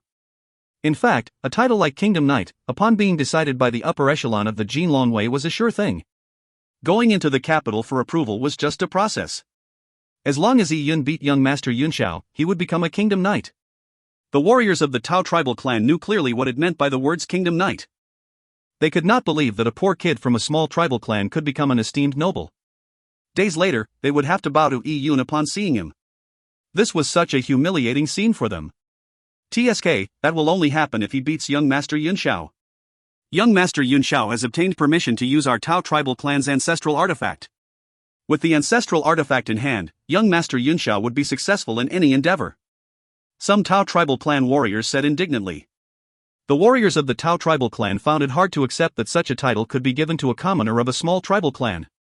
They were extremely proud, but Yi Yun had trampled on their pride. That's right, for Yi Yun to get the title, he has to cross the hurdle of our young master. Our Tao tribal clan's ancestral artifact has killed numerous ancient desolate beasts. Can Yi Yun withstand the ancestral artifact? The title of kingdom knight made everyone green with envy, because this title was not just idle talk, but was something packed with real benefits. Kingdom knights could obtain resources from the Taya divine kingdom annually. Not only that, a kingdom knight would receive a small piece of land in the central heartlands, where they can build their home. Don't belittle this, to the people of the vast wilderness, it was an absolute attraction. Typically, a kingdom knight's wealth was pretty good. As a kingdom knight was strong, he had a respectable status. As such, many would come to seek refuge under the kingdom knight, giving up their numerous possessions in order to become a servant of the kingdom knight. Many beautiful young women would vie to dedicate themselves, selling their bodies to the kingdom knight and serving him. If they were lucky to be noticed by the master, they could become a room maiden or a concubine. It would be a great blessing. This was the present situation of this chaotic world. Commoners lived arduous lives in this world. By leaning on a big tree, even if they were to lead a life of servitude and without freedom, their lives would be easy. What Lian Xingyu had previously mentioned of a family clan was this. If he became a kingdom knight, he could own his little piece of territory. He could take in servants and beauties and enjoyed splendid riches. This vague promise had made the people of the Lian tribal clan excited. To these suffering people, to be able to follow Lian Xingyu into the central heartlands of the Taya divine kingdom, they could get by through their labor, with no fear of famine, plagues or attacks from beasts. Such days would be like paradise. Now, Lian Xingyu's dreams had been crushed like his body. Never to be realized. The irony was that Lian Xingyu's ambitious goals were realized by Yi Yun. Once Yi Yun became a kingdom knight, he could bring a group of people to his land in the heartlands. He could build his homes, take in servants and become a real lord of nobility. The thought of a 12-year-old noble made many jealous. It could only be described as a bright future. Added with the fact that Yi Yun was handsome, if he were to become a kingdom knight, even many girls of the Tao tribal clan would end up admiring Yi Yun. Those fans of Huya and Tao Yunxiao might even turn their backs on their lover and go for Yi Yun as one of his admirers. This was the power of the kingdom knight title. Tao Yunxiao was so green with envy that his intestines turned green. He originally thought that defeating Yi Yun to become a Jin Longwei elite was such a great honor. But in a turn of an eye, Zhang Tan's promise to Yi Yun mercilessly shattered his pride. Even if Yi Yun lost, he would still be a Jin Longwei elite. If he won, he would be a kingdom knight. Tao Yunxiao's ambitions were similar to Lian Qingyu's. He too wanted riches and concubines, great power, and glory. Tao Yunxiao just had a greater ambition than Lian Qingyu. Currently, his ambition had not even been realized one bit, but Yi Yun had already taken his first step. This made him jealous. Kingdom knight? How could I allow you to become a kingdom knight? Stop dreaming, no matter what, I'll defeat you. While thinking this, Tao Yunxiao gritted his teeth and clenched his fists. He wanted to be a Jin Longwei elite, and absolutely did not want to see Yi Yun become a kingdom knight. He had to win this final battle. If you find any errors, ads pop up, ads redirect, broken links, non-standard content, etc., please let us know. Report chapter so we can fix it as soon as possible. Chapter 117, Yi Yun vs Tao Yunxiao. Chapter 117, Yi Yun vs Tao Yunxiao. There was a 30 minutes break before the final match. The Tao tribal clan took this opportunity to hold a ritual and a prayer before the ancestral artifact was taken out. A cow was slaughtered. 2 witches who had their faces smeared with cow blood walked out and danced while chanting. A witch took out the Tao tribal clan's female sword component of the ancestral artifact and washed it with blood. This was a necessary ritual the Tao tribal clan used when taking out the ancestral artifact. It was not needed when practicing or demonstrating. But when used against an enemy, the ancestral artifact would see blood, hence they had to hold a ritual to honor the souls of their ancestors within the ancestral artifact.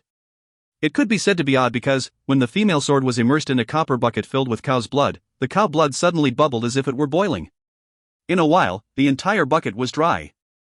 It gave the feeling that the blood had been absorbed by the sword. That sword is a bit malevolent, Yi Yun frowned slightly. He had originally thought the ritual was due to superstitions of the vast wilderness, and did not do a thing. But he did not expect the Tao tribal clan's ancestral artifact's female sword would absorb the blood. After feasting on the blood, the female sword looked redder. It was like an invisible force circulated on the sword's body. It seemed like the Tao tribal clan's ancestral artifact was extraordinary. After the ancestral artifact tasted blood, the Tao tribal clans which carefully wiped the sword dry before passing it over to Tao Yunxiao. Tao Yunxiao knelt down on one knee and raised both his hands above his head to accept the female sword.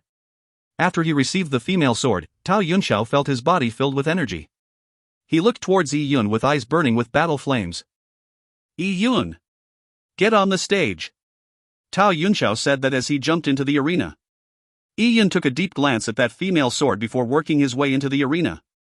The sun began to set in the vast wilderness, its bright glow dyeing the western sky red. Yi Yun and Tao Yunxiao stood 30 feet apart. There were tens of thousands of people watching them. They all held their breath and paid full attention. They did not want to miss any interesting moments between the two's fight. This was a battle using the Tao tribal clan's ancestral artifact. The Tao tribal clan's ancestral artifact was no trifling matter. Many people of the Tao tribal clan had never even seen the ancestral artifact, even at an old age. Some did not even know what the ancestral artifact looked like. Today they could see the ancestral artifact's power. How could they not feel excited? Young Master Yunxiao is sure to win. Long live the Tao tribal clan! Someone in the audience shouted. This shout slowly turned into a wave, with each wave being higher than the last. It was a battle that determined their future. Yi Yun wanted to become a kingdom knight because he knew that the best among the kingdom knights could enter the divine kingdom's royal capital, and enjoy the cultivation resources of the kingdom, practicing the Taya sacred technique. Becoming a kingdom knight was an important step on his martial arts path. Not only that, kingdom knights had their own territory. So, Yi Yun could bring his sister Jiang Xiao to the heartlands and lead a comfortable life. He would include people he received favors from like Aunt Wine, Uncle Zhou, and the delicate and touching Zhou Xiaoka. Yi Yun wanted to bring these people into the heartlands, letting them bid farewell to the uncertain life of the cloud wilderness. Yi Yun, you and I do not have any feud, but the sword is blind. If I were to hurt you accidentally, don't blame me. I'll give you another warning.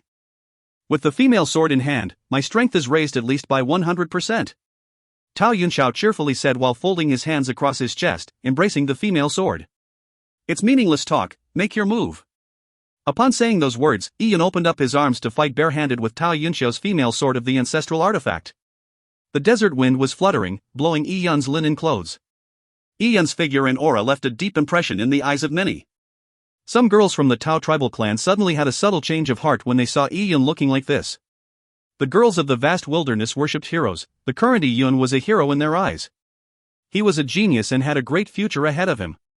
He showed no fear as he faced Tao Yunxiao's sword barehanded. This arrogance tormented the hearts of these girls. They looked at Yun's back, and some of their faces turned red as their heartbeat increased in speed. It seemed that if Yun beat Tao Yunxiao, in the event they got the mercy of Yun, they could follow him to the Kingdom Knight's territory, and escape the poor and dangerous vast wilderness. To serve Yun for life wasn't a bad thing. The thoughts of these girls were not known to Tao Yunxiao. If he knew, he would have gone mad from anger. He only felt Yun's aura growing stronger. With a grunt, the female sword he embraced had been unsheathed. Clang! The female sword flew to Tao Yunxiao's hands as if it were alive. Tao Yunxiao could not wait to defeat Yun. Time seemed to freeze as tens of thousands of people watched Tao Yunxiao attack.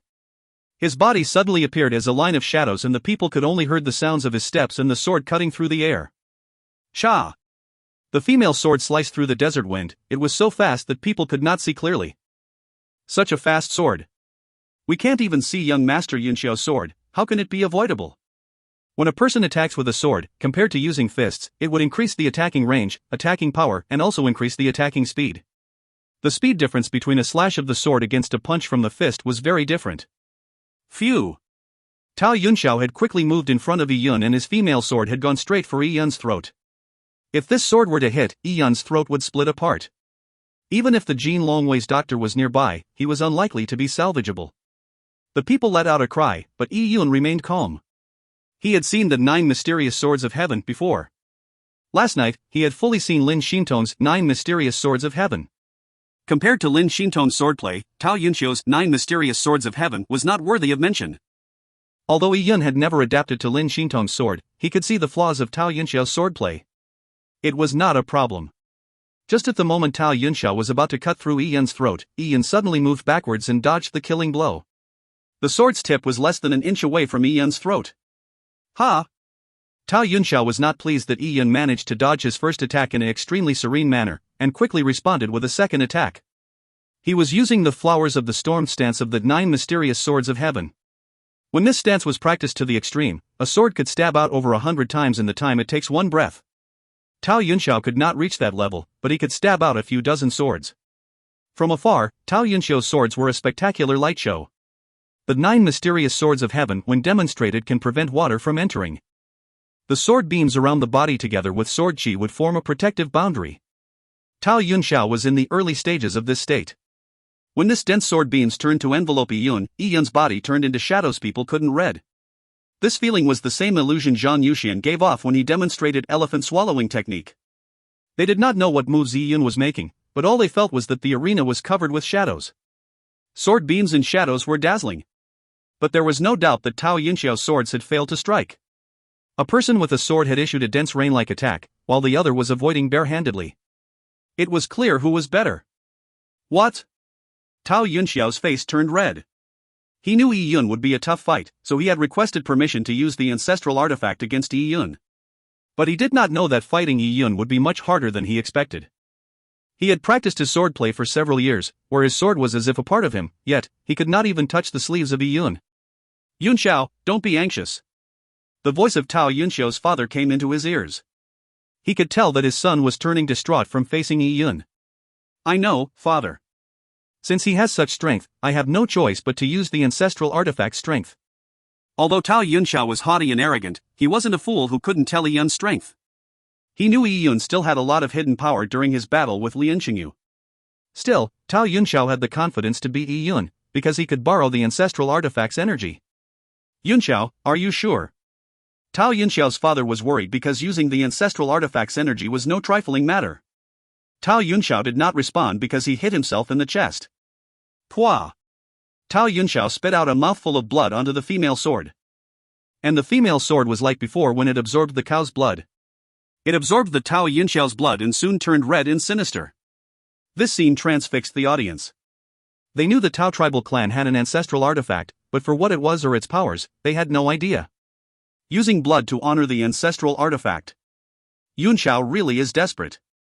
The Grand Elder frowned. The Tao tribal clan's ancestral artifact had some sinister side to it. Just using it as a sword gave one immense strength.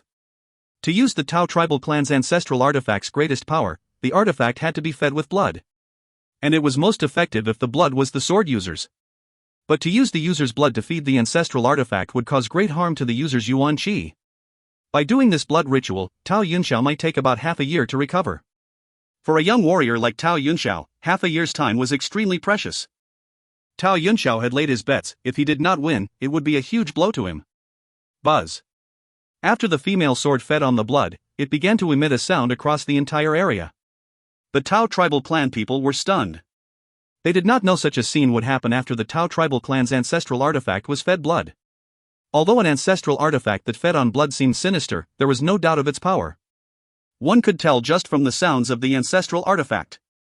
If you find any errors, ads pop up, ads redirect, broken links, non-standard content, etc., please let us know. Report chapter so we can fix it as soon as possible. Chapter 118, The Insight Gained from Battle. Chapter 118, The Insight Gained from Battle. Seeing this scene, Yi Yun's expression changed. Initially, it was easy for him to beat Tao Yunxiao. But after Tao Yunxiao used the blood ritual on the sinister sword, some changes occurred. Yi Yun even felt that the surrounding heaven-earth yuan qi was being pulled by that sword into a tiny black swirl.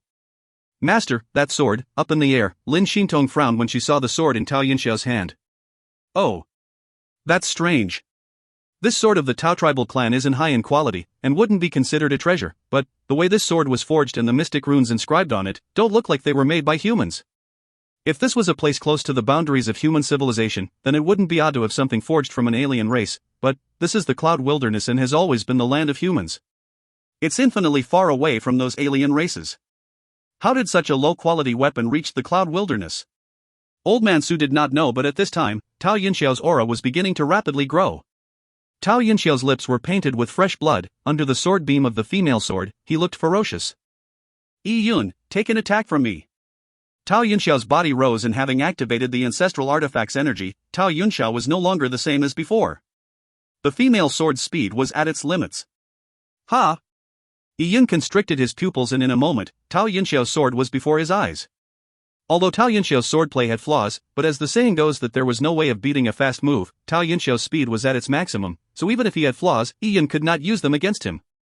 Because in terms of speed, Yi Yun was worse than Tao Yunxiao. Yi Yun felt like Tao Yunxiao with his ancestral artifact had turned into a demon. This sword was giving him energy. What Tao Yunxiao was using wasn't his own body's energy, but the energy of the demonic sword. Sha!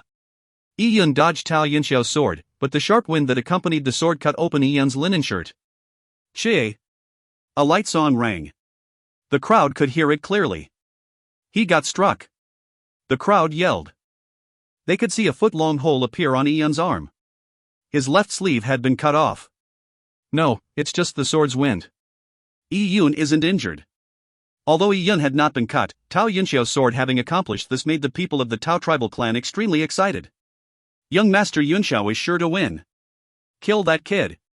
The people of the vast wilderness were crude. As for the people of the Tao tribal clan, especially the hot-blooded youths, they did not want the tribe to be overshadowed by Yi Yun, and also, they were extremely jealous of Yi Yun. On this point, they were different from the young girls of the Tao tribal clan. In a savage world where strength determined a man's position, wealth and women, it was no different than the law of the jungle. Males who feel a threat to their territory from an outsider would treat the outsider with hostility. And Tao Yunxiao was the alpha wolf among those beasts. Seeing his left sleeve cut, Yi Yun's eyes became heavy. Tao Yunxiao really became a lot stronger. He dodged it? Humph. The next time, I'll cut off your arm. Tao Yunxiao sneered. Suddenly his right arm moved with a shrill ringing sound. Sha! The air was compressed by the female sword, and with an explosion, blue air waves flew towards Yi Yun. Sword Chi! Someone screamed outside the arena. Tao Yunxiao had released sword qi the day before while demonstrating his swordplay, hence leaving a deep impression of sword qi in the people's minds. And today, Tao Yunxiao released sword qi again to the point of it being visible. This power and speed far exceeded the previous days. Yi Yun's pupils constricted and dodged. Cha! Yi Yun dodged the sword qi just in time, but at this moment, Tao Yunxiao had already appeared in front of Yi Yun. With his extreme speed, he had seemed to teleport in front of Yi Yun. His ferocious expression was reflected in Yi Yun's pupils. At this time, Yi Yun had just avoided the sword qi, and was in midair. He had no way of avoiding anymore. By using the sword qi to force Yi Yun into revealing a weak point, appearing before Yi Yun in a blink of an eye and sending out a killing blow was a fantastic chain of events. This was too much for the audience's eyes to feast on. How could anyone avoid this kind of attack? Young Master Yunxiao was about to win. The people opened up their eyes, afraid to miss the next exciting scene. The Tao tribal clan's Grand Elder tightened up. This battle was of utmost importance. Tao Yunxiao was just about to defeat Yi Yun, making him excited and nervous. Even on the airship, Lin Xintong, who was full of confidence for Yi Yun, jumped in fright. She consciously touched her interspatial wristband, prepared to take out elixirs from within to save Yi Yun.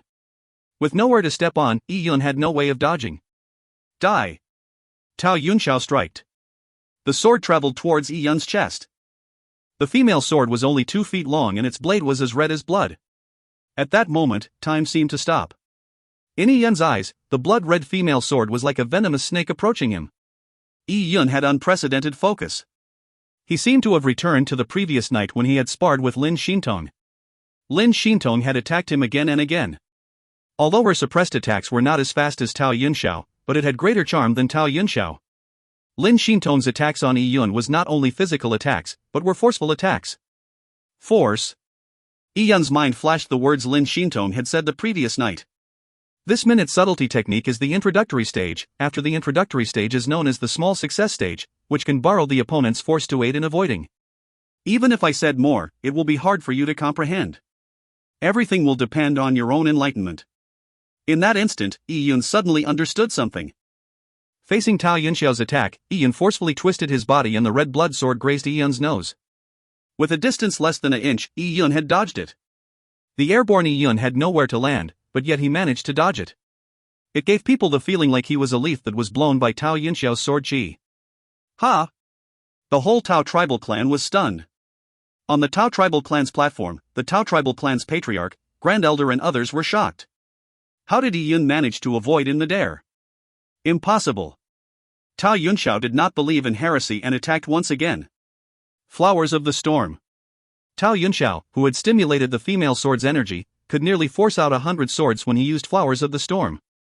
This swordplay speed made the female sword's body melt into the desert wind. Only the wind of the sword could be felt, but the sword unseen. But something strange happened. Yi Yun's body was like a feather without weight. Tao Yunxiao's sword would slice, but Yi Yun's body would move backwards as a result. It felt like Tao Yunxiao was not moving a sword but a fan, and the wind blown from the fan blew Yi Yun away. Tao Yunxiao's sword qi was extremely sharp that it could cut through black ironstone, so how could the sword wind blow someone away? But that was what happened in front of the crowd. Yi Yun's movements were too strange. Tao Yunxiao's swordplay was extremely fast, but in front of Yi Yun, it looked slow and heavy.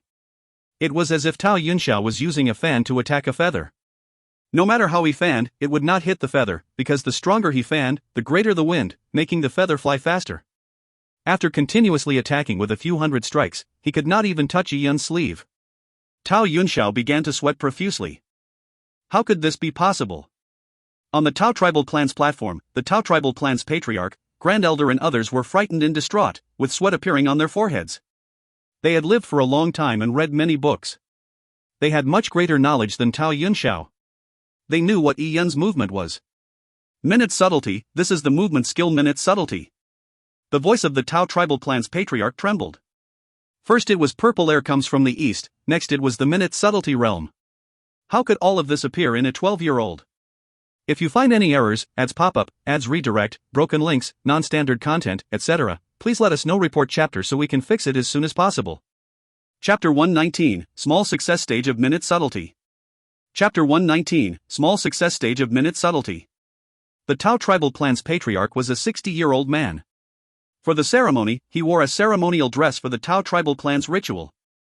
However, due to his surprised reaction, the ceremonial dress became extremely messy. Patriarch, what's minute subtlety? Not every tribal elder knew of this realm, so they asked with uncertainty. By having minute subtlety, one can use the smallest action to avoid their opponent's attacks. Warriors who understand minute subtlety are able to pull off many evasive maneuvers, a middle-aged man said. He was Tao Yunxiao's father, the youngest peak purple blood warrior in the Tao tribal clan. To have minute subtlety, not only would it be easy to dodge, but he would be able to stay close to the enemy. Hence counterattacking would be even easier. So opponents who know minute subtlety are extremely fearsome. And even in minute subtlety, there are the introductory state, small success stage, large success stage. Currently Yi Yun is borrowing the force from Yunxiao's attacks to avoid. This is considered the small success stage of minute subtlety. The middle-aged man said with complicated expressions. He knew about the realm of minute subtlety because he had carefully studied minute subtlety many years ago. And it was because he had studied it that he knew how hard it was. But now, a 12-year-old, who demonstrated the small success stage of minute subtlety, was his son's opponent. How could he not be worried? The difference between Tao Yunxiao and Yi Yun was too great. Even by activating the female sword's energy, he was still no match for Yi Yun. At this moment, up on the airship, Su Jie saw Yi Yun's movements and laughed. This kid has minute subtlety, hee hee. Shintong, the last time you sparred with Yi Yun, he had already gained the insight into minute subtlety, right? Yes. Lin Shintong nodded. Yi Yun did not reach the minute subtlety realm that night, but he had touched the gates of minute subtlety. He knew how to dodge, but was unlike now where he has reached the small success stage, using the opponent's force to avoid. In just a few days, Yi Yun's progress can only be described with divine speed.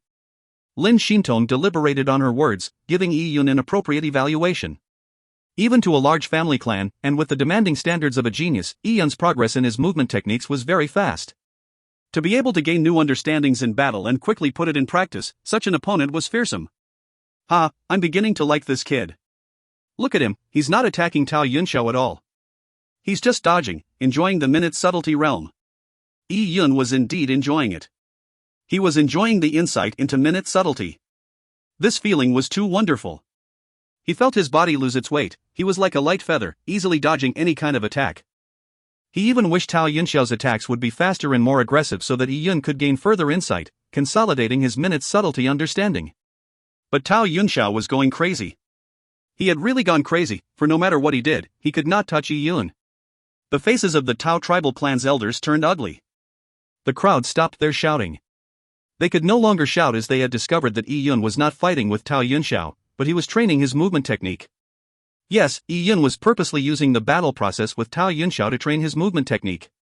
This was an absolute insult to Tao Yunxiao. Tao Yunxiao had sacrificed his blood to activate the forbidden energy of the female sword to do battle.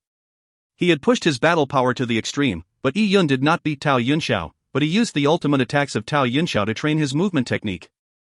He was too arrogant, and absolutely looked down upon others. Very soon, they realized there was an even more arrogant matter. The crazy kid Yi Yun had nothing he couldn't do, such as, while Tao Yunxiao was crazily attacking him, sending sword beams enveloping Yi Yun actually, closed his eyes. Eyes closed? The tens of thousands of spectators were stunned. Such intense swordplay that they couldn't see, Yi Yun had actually closed his eyes to dodge. Is he mad? But soon, they began to suspect that it wasn't Yi Yun who had gone mad, but themselves. They actually saw Yi Yun easily dodge all of Tao Yunxiao's attacks with his eyes closed. His movement was like flowing water. It could be said that Yi Yun's movements were even more fluid with his eyes closed. How could this be possible? The Tao tribal clans people were shocked. They nearly popped their eyes out of their sockets. Yi Yun had entered a strange state. Yi Yun had realized that to avoid Tao Yunxiao's attacks, he did not need to rely on his eyes, but could rely on just perceiving Tao Yunxiao's force. Tao Yunxiao's attacks had sword qi and killing intent, and infused within the sword by Tao Yunxiao was Heaven Earth Yuan qi. These combined together formed in force. By perceiving this force, Yi Yun could easily avoid Tao Yunxiao's attacks. This way of dodging was faster than using the eyes. To use the eyes to track an enemy's attack, it had to be transmitted to the brain. The brain would then send the command before the body could avoid it. This made it one beat slower. But for a body, to feel the attack's force, it could be conditioned to subconsciously evade. By using this force, the dodging would be faster. Because of this, a layman would think that Yi Yun did not dodge Tao Yunxiao's attacks, but was pushed away from Tao Yunxiao's attacks. It was clear which of these two ways of dodging was better. Since Yi Yun understood that he was using the perceived force to avoid the attack, he decided he might as well close his eyes. When the chaotic sword beams disappeared from his sight, Yi Yun's concentration became more focused, and his perception of the force became even more sensitive. As such, no matter how Tao Yunxiao crazily attacked, he had no way of touching Yi Yun's sleeves. In the airship, Su Jie touched his fat jaw that formed a double chin. He said with glee, "This kid Yi Yun sure isn't nice. He's clearly bullying others. Just because he has minute subtlety, he's bullying others. This isn't right, but then, I like it." Lin Xintong, who was beside Su Jie, chuckled. She knew that what Yi Yun had learned today would do great things for Yi Yun's future. So it was best to partake in that feeling as long as possible. But if this carried on, he would demolish Tao Yunxiao's confidence. Lin Xintong did not think nicely of Tao Yunxiao. In the few times they barely met, Lin Xintong noticed that Tao Yunxiao's eyes at her were those of exploitative aggression. Lin Xintong was not angry because of this. In fact, for such an insignificant small fry like Tao Yunxiao, he was not worthy Lin Xintong's attention. Lin Xintong was speechless because the so-called young masters of the cloud wilderness did not know the vastness of the world. They did not know what it meant to be a frog in the well. They did not know how far away they were from the ancient family clans. Tao Yunxiao's aggression towards Lin Xintong was something to be laughed at. Since time immemorial, backwardness and ignorance were a pair of twins that never left each other's side. The cloud wilderness was like that too. If Tao Yunxiao knew Lin Xintong's thoughts, he would have fallen apart. He was an extremely proud person. Because of his youth, he had never seen the outside world. In Tao Yunxiao's dictionary, the word no did not exist. But then he met Yi Yun, a young man, younger than him by 2 years, but Yi Yun was stronger than him. Tao Yunxiao did not want to lose. He had spent his blood and took on the danger of sliding backwards in his cultivation just to activate the ancestral artifact's forbidden energy, but the outcome he received in return was his opponent using him to train his movement skills. This shattered Tao Yunxiao's tremendous pride. Ah! Tao Yunxiao let out a frantic roar. The veins on the hand that held the sword bulged. His sword was waved to an extreme, but still, he could not hit Yi Yun. In front of everyone's eyes, in front of the tens of thousands of people of the Tao tribal clan, in front of his father, grandfather, and the upper echelon of the Tao tribal clan, the upper echelon of the Jin Long Wei, he was teased by a child 2 years his junior with no way of retaliating. He was really going mad. He was pressed to strike Yi Yun. To strike Yi Yun, he was willing to give up 20 years of his life. But, reality is cruel. Yi Yun's movements was as fluid as water, and Tao Yunxiao could feel his strength getting weaker. The female sword was a sword that fed on blood. The power gained from the blood Tao Yunxiao sprayed onto the sword had been exhausted. Ah! Tao Yunxiao let out a heart-tearing cry. His heart felt like it was bursting open. 2 streams of blood flowed out from his nostrils like a winding snake. Firstly, he had hurt his heart due to the anger. Secondly, due to the blood ritual from earlier, he was hurt, making his blood flow unstable. Tao Yunxiao stopped. He was breathing in deeply while the blood gurgled out from his nose. In his entire life, Tao Yunxiao had never embarrassed himself like that. "Yi Yun, do you dare take a direct strike from me?" Tao Yunxiao's eyes were blood red. He did not attack for he knew it had no effect. But Tao Yunxiao did not want to concede defeat. He wanted to directly attack Yi Yun once. If not, today's experience would forever become a lingering demon in his life. As a last resort, he had to goad. Currently, the hand Tao Yunxiao used to hold the sword was trembling. He angrily stared at Yi Yun. Yi Yun still had his eyes closed, he still was immersed into the insight he had previously gained. For his movement to go from the introductory stage to the small success stage of minute subtlety, Yi Yun had a lot of things to digest and understand. He was still immersed in his own world, and did not hear Tao Yunxiao's words. In fact, everything that happened around him was no longer important. He had entered a no law, no shape, no void, no mean trance-like state. But in Tao Yunxiao's point of view, Yi Yun's response was that of absolute contempt.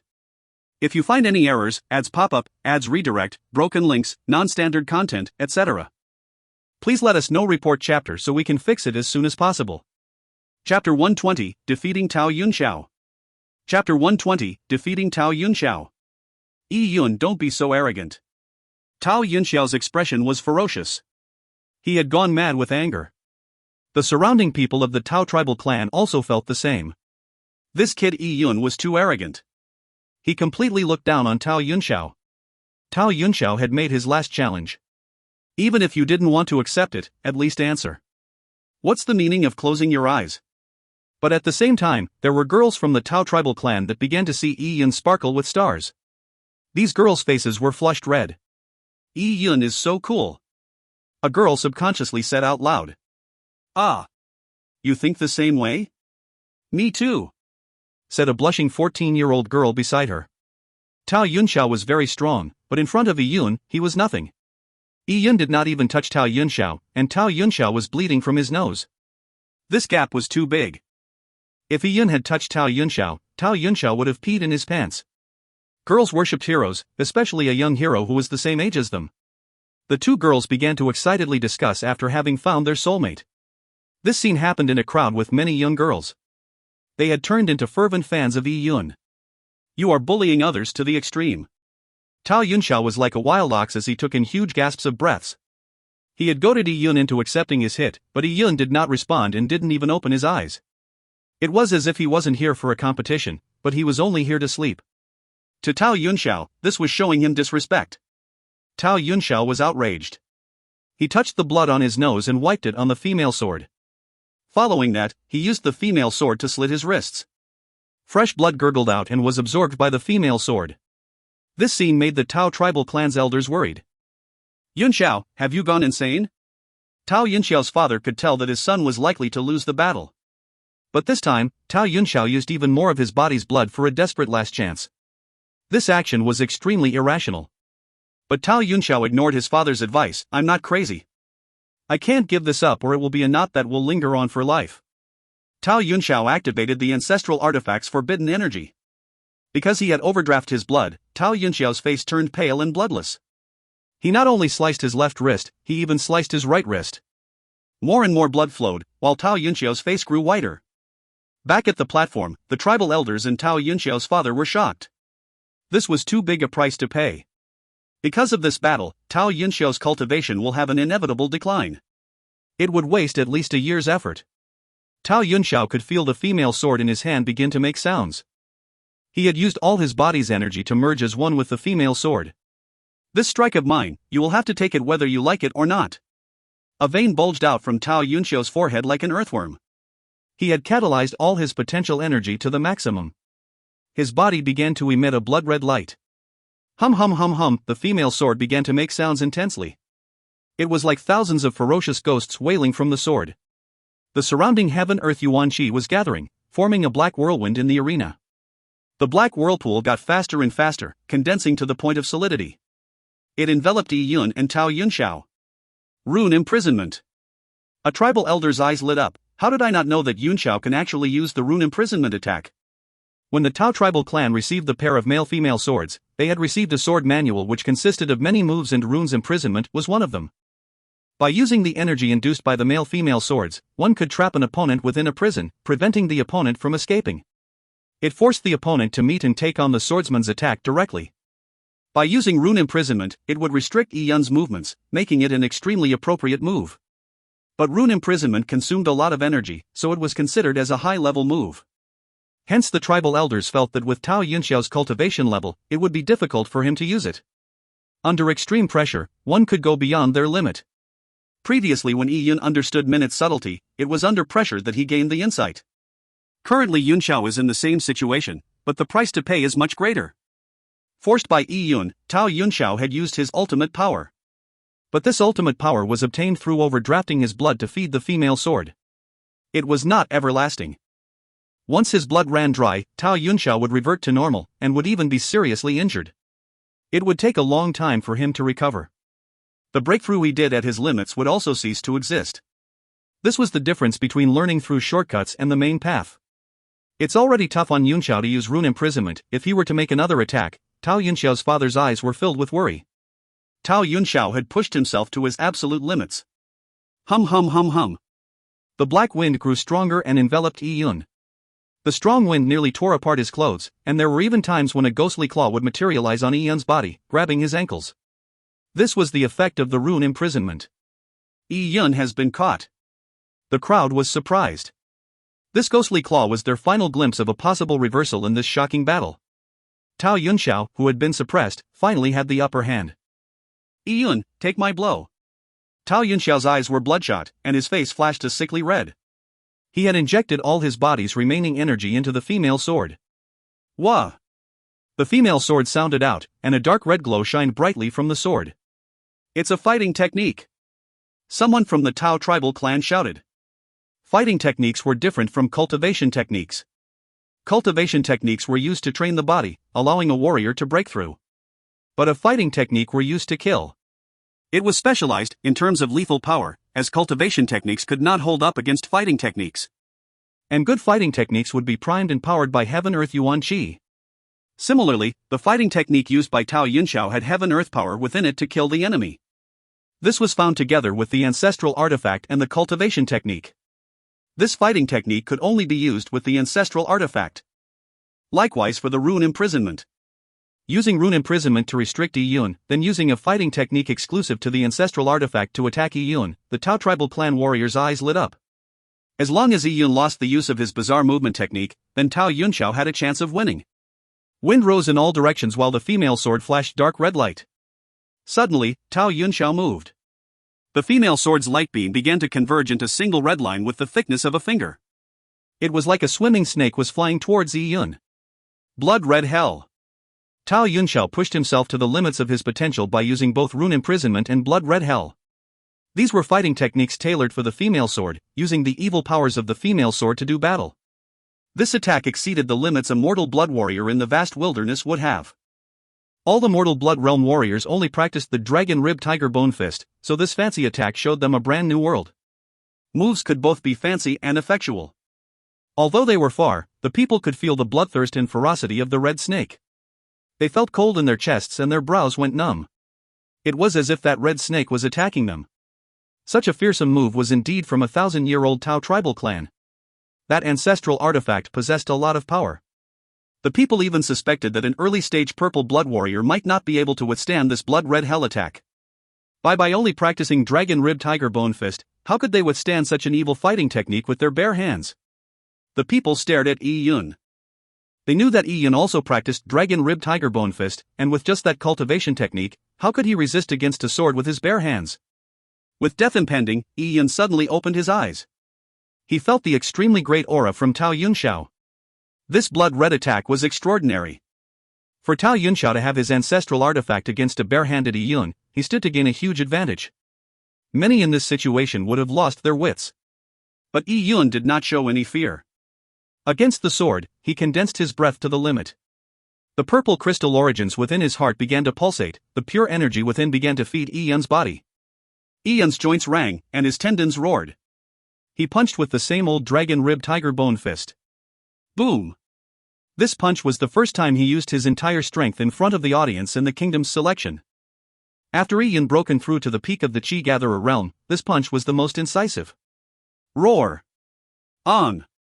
At the moment Yi Yun charged forward, a tiger and dragon phantom image formed behind him. It wasn't an azure dragon and white tiger as expected, but a purple gold dragon and a divine heaven tiger. The tiger and dragon flew with the red setting sun as a backdrop. Manifestation of Yuan Qi. On the platform, the Tao tribal clan's grand elder had the greatest reaction. He directly stood up, and as a result of his reaction, the table underneath his hand was crushed with the pressure of his single hand. Manifestation of Yuan Qi was to coalesce Yuan Qi into a phantom image, and used with an attack move. This could only be used by the best of the purple blood warriors. How could this appear on Yi Yun? Did he have a tempered body? This thought jolted the Tao tribal clan's grand elder mind, and Yi Yun had already collided with Tao Yunxiao. The dragon tiger phantom against the red snake from hell. Boom! The arena exploded with debris flying everywhere. The energy from Yi Yun and Tao Yunxiao blasted out. Yi Yun's shirt was dyed red with blood. His right fist was mangled, with a deep wound right to the bone. But Yi Yun landed by taking 10 steps back. As for Tao Yunxiao, he directly flew out of the arena and fell heavily on the ground. His face was pale, his lips were quivering, and blood was gushing out from his nose. If you find any errors, ads pop up, ads redirect, broken links, non-standard content, etc., please let us know. Report chapter so we can fix it as soon as possible. Chapter 121, the selection is finalized. Chapter 121, the selection is finalized. The crowd fell into a long silence. The fight that just happened was too unreal. It went beyond the limits of their understanding of mortal blood warriors. Mortal blood warriors could uproot willow trees and smash rocks.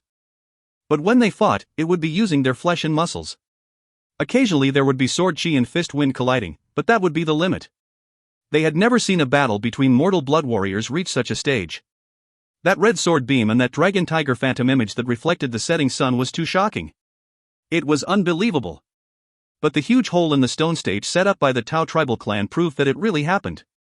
A 5 feet wide deep hole was surrounded with cracked rocks. These rocks had spiderweb-like cracks. It made it hard to believe this was a battle between mortal blood warriors.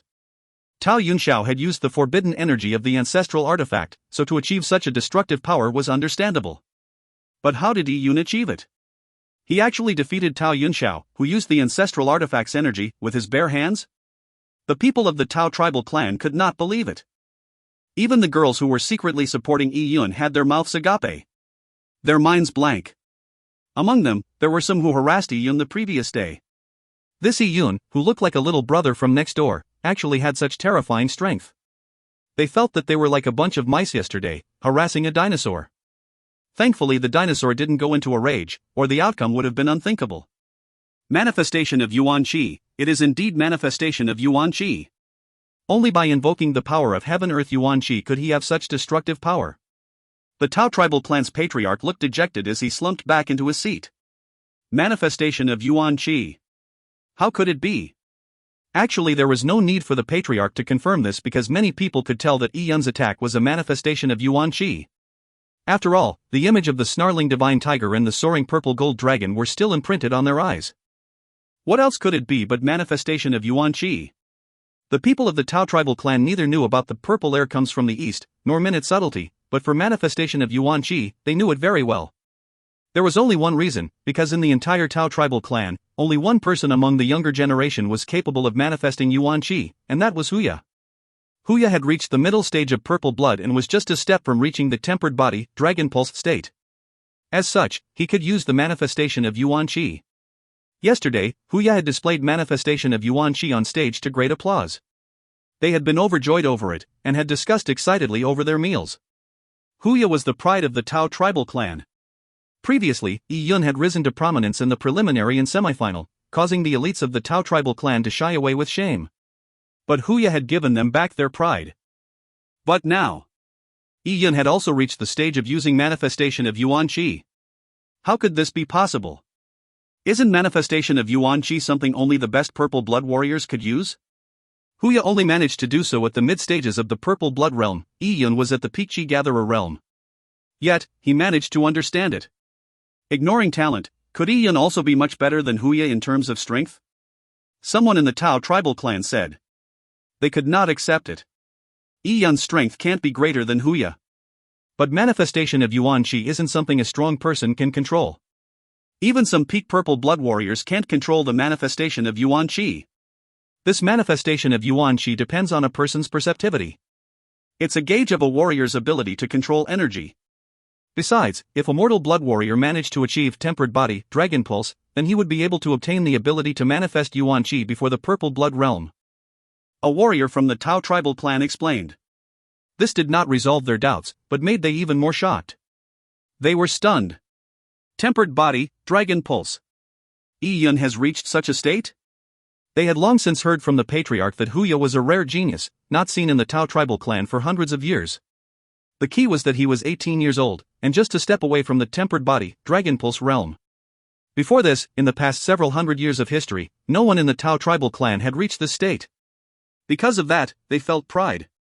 They were waiting for Huya to enter this stage, bringing them out of the vast wilderness and establish a family clan in the heartlands. But now, Huya was still a step away from that state. As for Yi Yun, he had already reached that stage at 12 years of age. How could this be possible? The people of the Tao tribal clan stared at Yi Yun. Their expression was as if they had seen a ghost. They could not believe it, but seeing the warriors of the Tao tribal clan not have any objections and the patriarch silently agreeing, they had no choice but to believe. Yi Yun had really reached such a stage at the age of 12. Tempered body, manifestation of Yuan Qi, and he had previously spit out purple clouds, and he had the strongest spirit. They did not dare think any further. It was a torture to compare, trash thrown out upon comparison. They finally understood why Yi Yun had been graded Mystic rank grade 5, but Huya had been given a gradeless Mystic rank. It wasn't because the Jin Long Wei were being unfair, but because it was the truth. Yi Yun was much stronger than Huya. As for Tao Yunxiao, he was not even worth mentioning. He was the trash that had to be thrown out immediately upon comparison. If they took a step back, Lian Xingyu was not worth mentioning.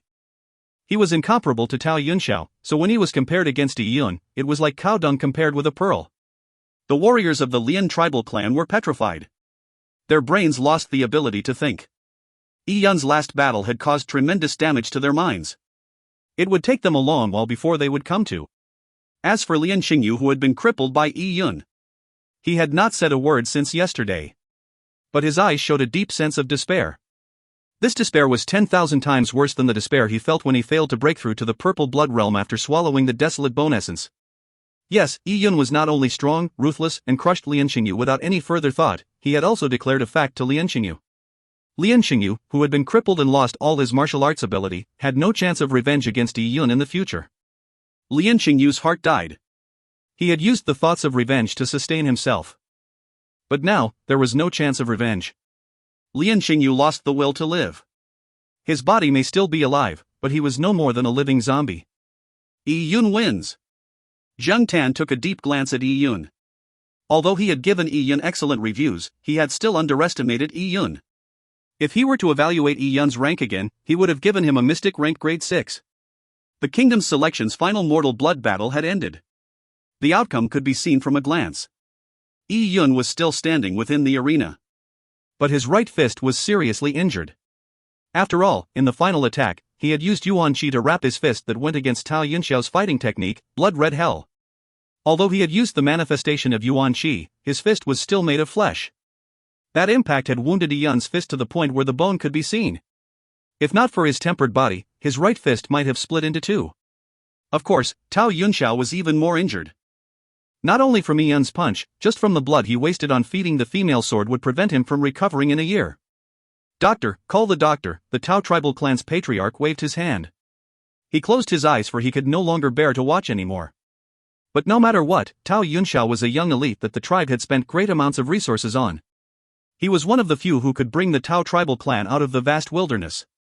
Even if he was hurt, they still needed to use their best medicines to treat him. The patriarch was worried. After this foray, it would become a huge blow to Tao Yunxiao. Together with the loss in blood and cultivation, would a proud person like him survive this ordeal? Would he ever rise back up because of this? The best doctor in the Tao tribal clan came with a heavy box. Within the box were several herbs produced from the Tao tribe's herb mountain. There was plenty of ginseng, knotweed, and lucidus that were all more than 100 years old. They were not stingy with it and took it all out to be used. These were expensive herbs. This was the only aspect in which they could still be condescending against Yi Yun. Their Tao tribal clan was rich in resources. Yi Yun was also hurt, but he was not treated with such good herbs. His right fist was seriously injured. His bone and tendons had been cut by the ancestral artifact. If it was a normal person, their fist would have been crippled. For warriors, it wouldn't be a problem, but it would still be troublesome to heal. The old doctor placed the box down while panting. He did not know martial arts and, compounded by his old age, he was like a candle guttering in the wind. The old doctor grabbed Tao Yunxiao's arm. He began to feel Tao Yunxiao's pulse and soon, his face full of wrinkles frowned. Tao Yunxiao's pulse was terrible. The old doctor felt that the possibility for him to heal Tao Yunxiao was nearly zero. Zheng Tan waved his hand, indicating the doctors from the Jin Long Wei to help. The Jin Long Wei had several life-saving drugs. But it could only prevent death. It could not replenish the shortfall of blood. In fact, drugs that could replenish blood were priceless. It was more expensive than several desolate bone relics. Even if the Jin Long Wei had such a drug, they would not use it on a contestant at the Kingdom's Selection. So what the Jin Long Wei doctor took out were just normal medicines. Whether it was Yi Yun or Tao Yunxiao, they were just injured with no threat to their lives, hence the Jin Long Wei doctors were not in a hurry. Suddenly, people heard the sound of soft clothes fluttering in the wind. When they raised their heads, they saw a girl in white floating down from the airship. If you find any errors, ads pop up, ads redirect, broken links, non-standard content, etc., please let us know. Report chapter so we can fix it as soon as possible. Chapter 122, Tao Yunxiao vomits blood 2. Chapter 122, Tao Yunxiao vomits blood 2. To fall from hundreds of feet high, even a Peakchi gatherer warrior would die. A purple blood warrior might not die, but the outcome would be pretty embarrassing. But this girl was walking on air and slowly approaching. It was as if there was an invisible hand gently holding her. This. She can fly. The people of the vast wilderness were shocked. They had seen people ride on eagles into the sky. That was impressive, but today, they actually saw a person fly in the sky with just their flesh and blood? What sort of method was that? It was completely unheard of. The commoners' eyes nearly popped out of their sockets. But for the Tao tribal clan's patriarch and elders, they had a vague idea what realm this was. In this world, when warriors reach a certain level, they are able to fly in the sky. And this realm was beyond their understanding. At least, it was something that was impossible to achieve in the purple blood realm. This girl, she exceeded the purple blood realm? But her age, she's just a teenager. To exceed purple blood as a teenager? How could this be possible? The tribal elders began to stand up one after the other. Although they knew that two wealthy people had come to their Tao tribal clan, they did not know a thing about their identities. Today, they actually saw a teenage girl flying in the air. Heavens, who is this girl? Seeing this mysterious girl, the tribal elders felt an immense pressure. To such a figure, the Tao tribal clan was insignificant. The girl's white dress fluttered in the wind till she landed. Tens of thousands of eyes were concentrated on the girl. They were extremely shocked. These few days, they had been shocked too many times. First it was Yi Yun who had risen in prominence, overshadowing all the geniuses in the Tao tribal clan. Next was this girl who was just a teenager, yet she could fly. The slim girl stood there gracefully, like a fairy that fell from the sky. She had a veil across her face, concealing her appearance. But even so, many could guess that underneath that veil was a stunning beauty. In fact, Lin Xintong usually did not mask herself. But Lin Xintong did not want to reveal her face in front of tens of thousands of people. From the time she descended from the sky to the time she found her feet, she did not take a single look at Yi Yun. It was as if she did not know him. Yi Yun rubbed his nose and wondered why. What was Lin Xintong doing down here? From Yi Yun's impression, an extraordinary girl like Lin Xintong would not wish to show herself in public. Besides, it was just a medium-sized tribe in the cloud wilderness, filled with ignorant masses. Such an event was too low a level for her. Apart from Yi Yun, the seriously injured semi-conscious Tao Yunxiao was also looking earnestly towards Lin Xintong.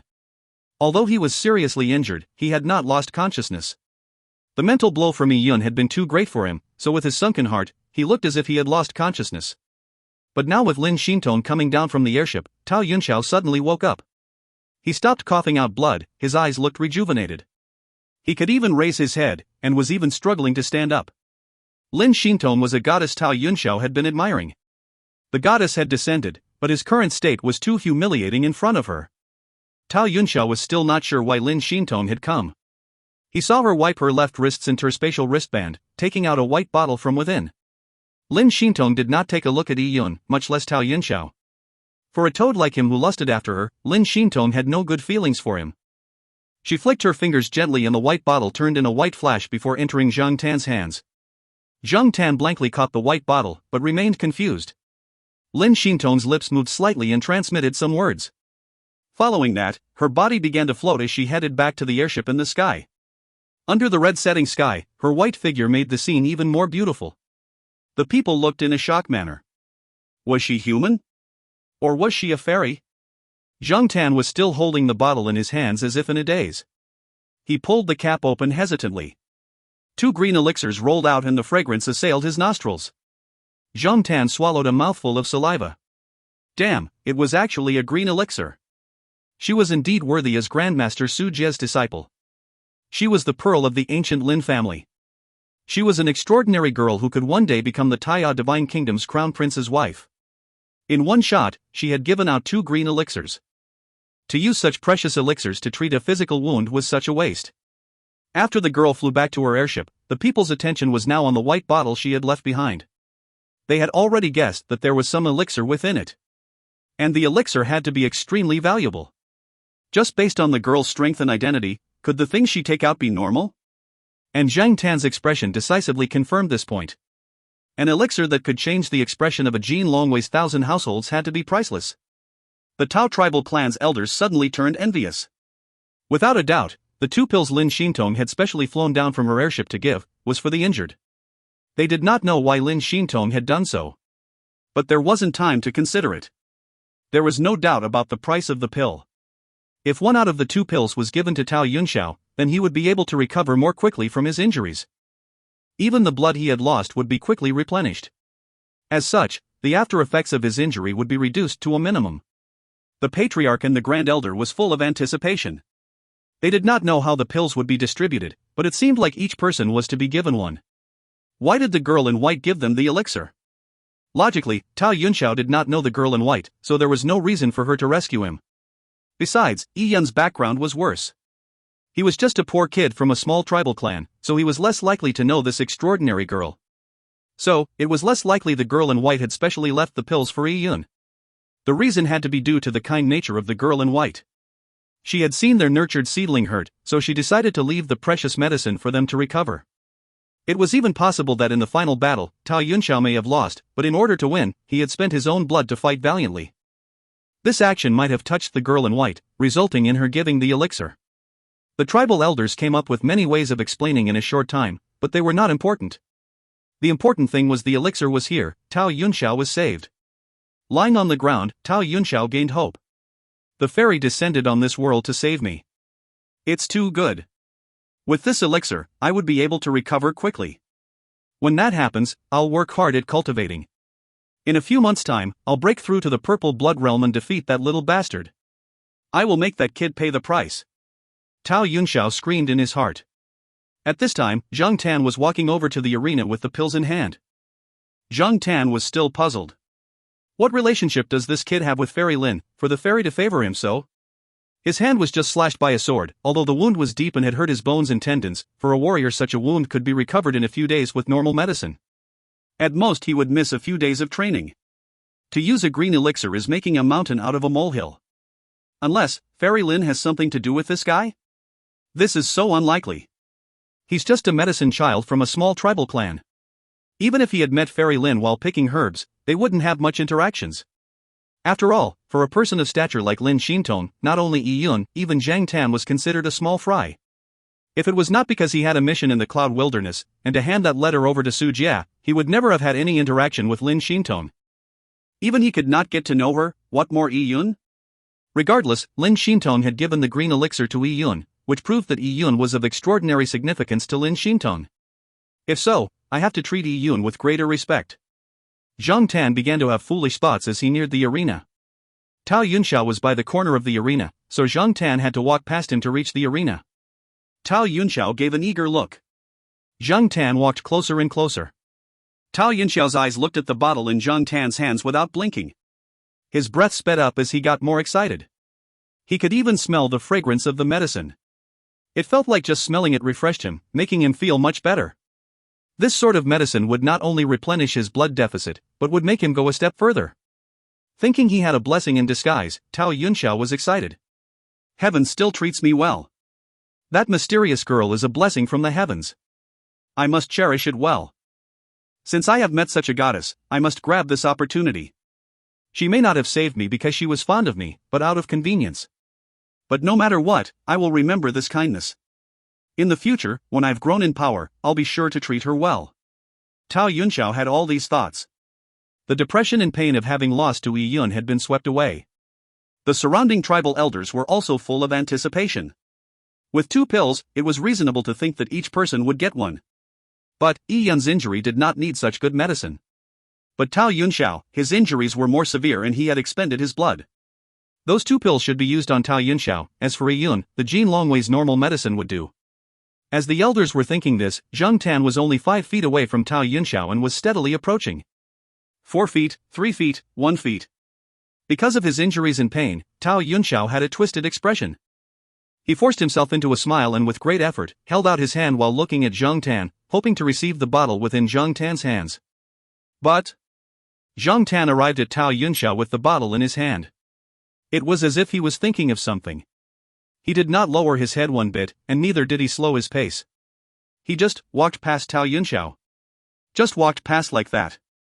Walked past like that. Past like that. Like that. Tao Yunxiao's outstretched hand froze in midair. The smile he had squeezed out with difficulty completely solidified. Tao Yunxiao felt his ears roar. At that moment, it felt like 100 people had stuck their feet forward, and with 100 shoes, mercilessly stepped on his face. All his blood surged to his face. He was already severely injured and his condition was in trouble. Now, from the shame and anger, his vessels had enlarged, causing him to nearly faint. But Tao Yunxiao still had hope that Zhang Tan was just giving one pill to Yi Yun and would hand him the other pill when he came back. He endured his anger and looked at Zhang Tan's back. This is going too far. Just because Yi Yun has a great future ahead, you treat him better by giving the pill to him first? The surrounding tribal elders all had terrible expressions on their faces. When Zhang Tan had completely disregarded Tao Yunxiao by walking past him, they felt like they had been slapped in the face hard. They realized that things were not going as they had thought. Could those 2 pills be for Yi Yun? What's that? He just has a superficial wound, why would he need such precious medicine? Many tribal elders and people of the Tao tribal clan, including Tao Yunxiao, watched helplessly as Zhang Tan walked to Yi Yun's side. He then handed both pills to Yi Yun. The originally stern and unsmiling Zhang Tan suddenly showed a friendly smile. Zhang Tan had a friendly expression never seen before. With an amiable tone, he said to Yi Yun, "Little brother Yi, these are green elixirs. They are good medicine. Miss Lin ordered that, from these 2 pills, to eat 1 pill and ground the other with water and apply it to your wound. Before tomorrow, your wound will be completely healed. Also, slowly digest the potency of the medicine. It will do good for your cultivation." Zhang Tan's words were like a curse echoing above the arena. The tribal elders all had great hearing, so how could they not hear it? 2 pills, to eat 1 and ground the other with water and apply it to your wound. He had just been cut by a sword on his fist. Such extravagance was absurd. Pwah! Not far from the arena, Tao Yunxiao, whose heart had been weakened by the loss of blood, suddenly vomited out a mouthful of even more blood. His vision went blurry as his brain hummed. With that, he went weak and fell to the ground. The heavy medicine box filled with lucidum and knotweed was knocked over by Tao Yunxiao. All sorts of 100-year-old herbs scattered to the ground. In Tao Yunxiao's mind, he could only think of Lin Xingtong's beautiful figure as she slowly flew down from the airship. This time, Tao Yunxiao really fainted. He had hurt his heart due to his anger and fainted. The injury due to the loss of blood became even worse. If you find any errors, ads pop up, ads redirect, broken links, non-standard content, etc., please let us know. Report chapter so we can fix it as soon as possible. Chapter 123, First in Mortal Blood. Chapter 123, First in Mortal Blood. Yun Xiao. The Tao tribal clan's elders panicked and quickly left the Tao tribal clan's doctor to treat Tao Yunxiao. But the medical facilities of the vast wilderness were limited. What could these quacks do for serious injuries that were a result of anger or the loss of blood? They could only brew good herbs to be used. 100-year-old ginseng or lucidum were very good for a low-level warrior, but for a mortal blood 5th-stage warrior, their effects were greatly reduced. The members of the Lian tribal clan's warrior preparation camp looked at the fainted Tao Yunxiao and the busy tribal elders with pity. Thinking back, when their master Lian Qingyu had failed to break through to the purple blood realm, he had vomited blood. This was still fresh on their minds. The scene was so similar to the current scene of Tao Yunxiao vomiting blood. But, their master, Lian Qingyu, was even worse off now. He had not said a single word since yesterday. He was probably crippled. Thinking of this, the few members of the Lian tribal clan's warrior preparation camp looked at Yi Yun with fear. This 12-year-old youth was a terrifying demon. Even if he wasn't strong enough to kill others, he was capable of making them die or go mad from anger without touching them. At this moment, Yi Yun had swallowed 1 green elixir. Nothing special was needed to be done when eating green elixirs, just chew and swallow. The round green pill just melted in his mouth. It turned into an emerald green liquid and flowed down into Yi Yun's stomach. Along with it came a strong aroma of herbs that refreshed one's mind. Yi Yun felt the herbal essence spread within his body, opening up his pores. Little brother Yi, quickly shrink your pores or the green elixir's herbal essence will diffuse. This is good stuff, Zhang Tan advised by the side.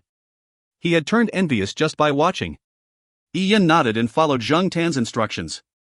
He shrunk his pores and cleared his meridians, letting the green elixir's herbal essence circulate within his body.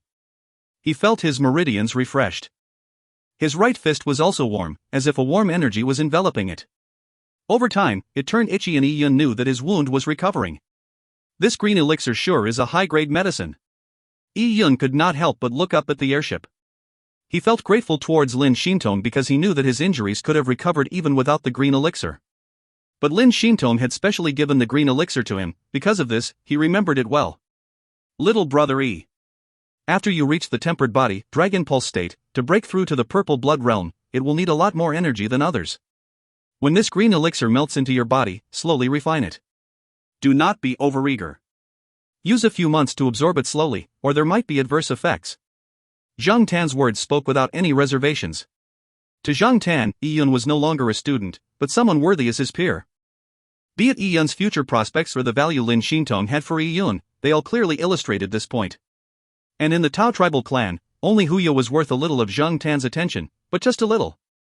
As for people like Tao Yunxiao, Zhang Tan could not even be bothered. Little brother, tomorrow at an auspicious time, I will confer you the title of Kingdom Knight. Actually, the real conferment ceremony can only done in the Jin Longwei campgrounds, outside the vast wilderness. Tomorrow, I'll just be giving you a Kingdom Knight seal, a conferment notice and the land that will be given to you. Zhang Tan patted Yi Yun on the shoulders. Work hard. By inducing purple air comes from the east and also being valued by Miss Lin, you have a bright future ahead. At that time, this old brother might have to rely on little brother Yi.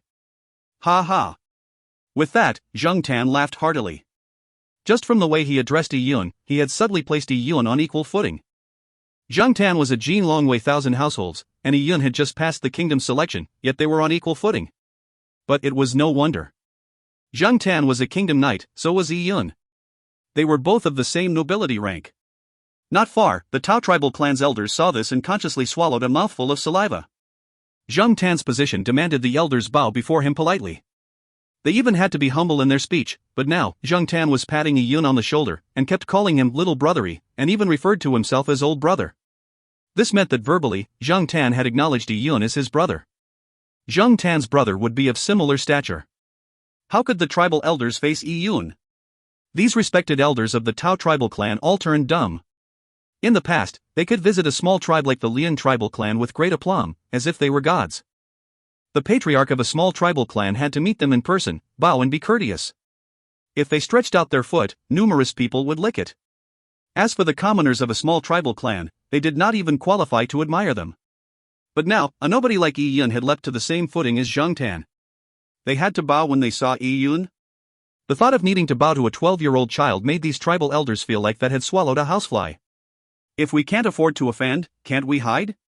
The tribal elders made up their minds. In the future, if they saw Yi Yun, they would take another path. It was better to take their lives than to speak humbly before Yi Yun.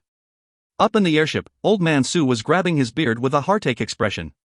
Yes, he was feeling the pinch for his 2 green elixirs. Lin Xintong was speechless as she stood beside Su Jia. It was just 2 green elixirs. Master, you could make a whole furnace worth of green elixirs in the time it takes to have a meal. Although Old Man Su was a desolate heaven master, he was also an accomplished alchemist. Old Man Su retorted, what? A whole furnace worth of green elixirs? Refining drugs also requires the ingredients. There's also the fire. The fire I use is the special earth heartly fire, and I have to use a fire array and several desolate bones energy. Much resources are needed for cultivation, so we have to be thrifty. That damn brat, he was only cut in the hand and would be fine using the Jin Longwei's medicine. It's such a waste using the green elixir. Old Man Su complained. From the time they met, Old Man Su had been messing with Yi Yun. Lin Xintong was between tears and laughter, and simply remained silent. Xintong, that old fellow Marquis Wen Yun has finished setting up the array. I will be leaving tomorrow to assist Marquis Wen Yun in opening up that ancient array. That ancient mystic realm is fraught with dangers. I can't take you there, so you will be alone for a few days. You must be extra careful. If you encounter any danger, use the protective charm I gave you. Old Man Su exhorted repeatedly as Lin Xintong nodded, Master, you can be at ease. I shall now announce that Yi Yun is first in the kingdom's selection mortal blood realm. He will be a Jin Longwei elite, and conferred the title of Kingdom Knight. On stage, Zhang Tan announced Yi Yun's results to tens of thousands of people. As for Tao Yunxiao, he was carried away by the tribal elders. The surrounding audience had indescribable feelings. As people of the Tao tribal clan, they had always been proud. In an area spanning thousands of miles, they were the absolute kings, but now, their pride had been shattered by Zhang Tan's words. Little brother, the Jin Longwei is carrying out a mission in the Cloud Wilderness. We will be staying for a while, so we won't be able to bring you to the Jin Longwei campgrounds in the Central Plains to confer you your title temporarily. You can accompany my Jin Longwei army and spend some time in the vast wilderness. I will follow the plans of Lord Thousand Households, Yi Yun said without any objections. Zhang Tan nodded. In the end, he had never asked the relationship Yi Yun had with Lin Xintong. For figures like Lin Xintong, Zhang Tan knew that he shouldn't delve into things he shouldn't. Even the matter of Lin Xintong giving pills to Yi Yun would be played down by him. He would not mention it again since Lin Xintong's message had only been for Zhang Tan's ears. Zhang Tan had a faint idea that Lin Xintong did not want many to know about it. So Zhang Tan decided to simply say Lin Xintong had given those elixirs on a whim. He had taken things into his own hands by giving them to Yi Yun. Zhang Tan faintly knew that the powers behind Lin Xintong were complex. It even concerned the upper echelon of the kingdom. It wasn't something a small fry like him could understand or partake in. Previously there were rumors that Lin Xintong could become a crown princess. No matter if the rumors were true, it was better to err on the side of caution, so Zhang Tan would not gossip about Lin Xintong's relations with other people. Previously when Zhang Tan gave Yi Yun the green elixir, he had transmitted the part about Lin Xintong directly to Yi Yun. It was also to prevent others from hearing. If you find any errors, ads pop up, ads redirect, broken links, non-standard content, etc., please let us know. Report chapter so we can fix it as soon as possible. Chapter 124, Overshadowing Heroic Spirit. Chapter 124, Overshadowing Heroic Spirit. The day after the kingdom's selection ended was the day for Yi Yun's conferment ceremony. Zhang Tan found Yi Yun, but the first thing that caught Yi Yun's eyes was not the conferment notice, but an exclusive mount used by the Jin Longwei. And Zhang Tan indicated that this mount was specially prepared for Yi Yun. This mount, it's mine. Yi Yun looked at the 8-meter tall behemoth with great shock. This was a 2 to 3 story tall super behemoth. Yi Yun never expected this when he entered this world 3 months ago and saw Zhang Yuxian with a sword slung on his back, riding on such a behemoth across the vast wilderness. And now, 3 months later, he actually would have such a beast mount of his own. Yes, it's yours. Ha ha. Zhang Tan laughed. If it was any normal candidate, even if they became a Jin Longwei member, it would take them a year or two before they could get their very own near-horned beast. This near-horned beast can travel 3,000 miles a day. Do not think of it as heavy, it can go anywhere, be it mountains or canyons. Also, it has a big advantage. It is this reason that it is the Jin Longwei's standard mount. Can you guess what it is? Zhang Tan stopped to keep Yi Yun guessing. Yi Yun asked with interest, it can carry a lot? It has great stamina? Zhang Tan shook his head, no. This near-horned beast can of course carry a lot and has great stamina. It can run for 3 days straight, covering 10,000 miles without a problem. But this isn't the greatest advantage of the near-horned beast. The greatest advantage is that it eats very little. If a near-horned beast really wants to eat, it can eat a towering tree for its meal. But without food, it can directly absorb heaven earth yuan qi as its energy source. As a roaming army, supplies are a big problem. Usually, such a big mount's appetite will need several carts of food. But the near-horned beast can starve for years. This is the critical point. Directly absorb heaven earth yuan qi? Yi Yun was stunned but quickly understood. Yes, in this world, there were all sorts of treasures. There were also desolate and fierce beasts. They could absorb the essence of the surroundings and expirate the heaven earth yuan qi from birth. Humans had to cultivate to reach such a state. Humans and beasts had their own advantages. A large mount that did not need food was a great help to traverse the vast wilderness. Yi Yun was very pleased with his mount. He leaped and landed onto the near-horned beast's wide back. The near-horned beast seemed to have some wisdom and did not resist Yi Yun as its new owner. This mount was too cool. Thank you, Lord Thousand Households. Yi Yun disembarked his mount and bowed. Haha, little brother Yi, just call me older brother Zhang from now on. The Jin Longwei will be staying in the Tao tribal clan for some time. Stay for a few more days and cultivate. Hearing Zhang Tan's words, Yi Yun hesitated slightly before saying, it's like this. I would love to stay here for a few days to cultivate, but I have an elder sister back in the Lian tribal clan. Because of some reasons, she had to hide in the mountains. Before I left sufficient food for her. But she's a weak girl, so I am worried that she has stayed in the mountains for too long a time. And, my relationship with my sister is very good. She hasn't heard from me these few days, and will probably worry and maybe miss. Also, I still have benefactors in the Lian tribal clan. Because of a lack of food, they aren't having a good time, so I cannot put my mind at ease. Because he did not bring Jiang Xiao with him, he was unable to be at ease. Although the back mountains of the Lian tribal clan did not have any beasts, it was a place where rabbits were even hard to find, he could not afford a single mishap. Zhang Tan laughed, looks like little brother Yi is sentimental at heart. Since you said so, then all right. In the next few days, some of my brothers will be coming to the Cloud Wilderness as reinforcements. General Yan has also ordered us to station troops around the surrounding tribes. We are still considered quite free for now. I'll send some brothers with you to bring you back to the Lian tribal clan. You can then reunite with your sister. I'll also get them to bring some good food for your benefactors. In addition, you will need some followers at your new territory. The Jin Long Wei will help you bring them there." Zhang Tan did as he said. With a wave of a hand, he let his subordinates do the preparations. Yi Yun was pleased hearing that. The Jin Long Wei would bring food, allowing his sister and all his benefactors to go through this difficult period. With his most pressing needs resolved, Yi Yun could also hunt on his own. Due to Lian Xingyu having overdrafted the Lian tribal clan's food and resources, the people of the Lian tribal clan were already struggling. Some of them were even forced to eat guanyin clay to stave off their hunger. "Thank you, older brother Zhang." Yi Yun was not pretentious. Since Zhang Tan had said so, he casually called him so. Ha ha. Zhang Tan laughed heartily and patted Yi Yun on his shoulders. "Little brother, as soldiers, we work hard to make contributions in the future in order to be conferred high ranks. You have a bright future ahead. If you were to become wealthy in the future, your sister will also be conferred, and might even become a princess or something. Come, old brother will choose a set of clothes for you." Yi Yun was to be conferred as a kingdom knight today.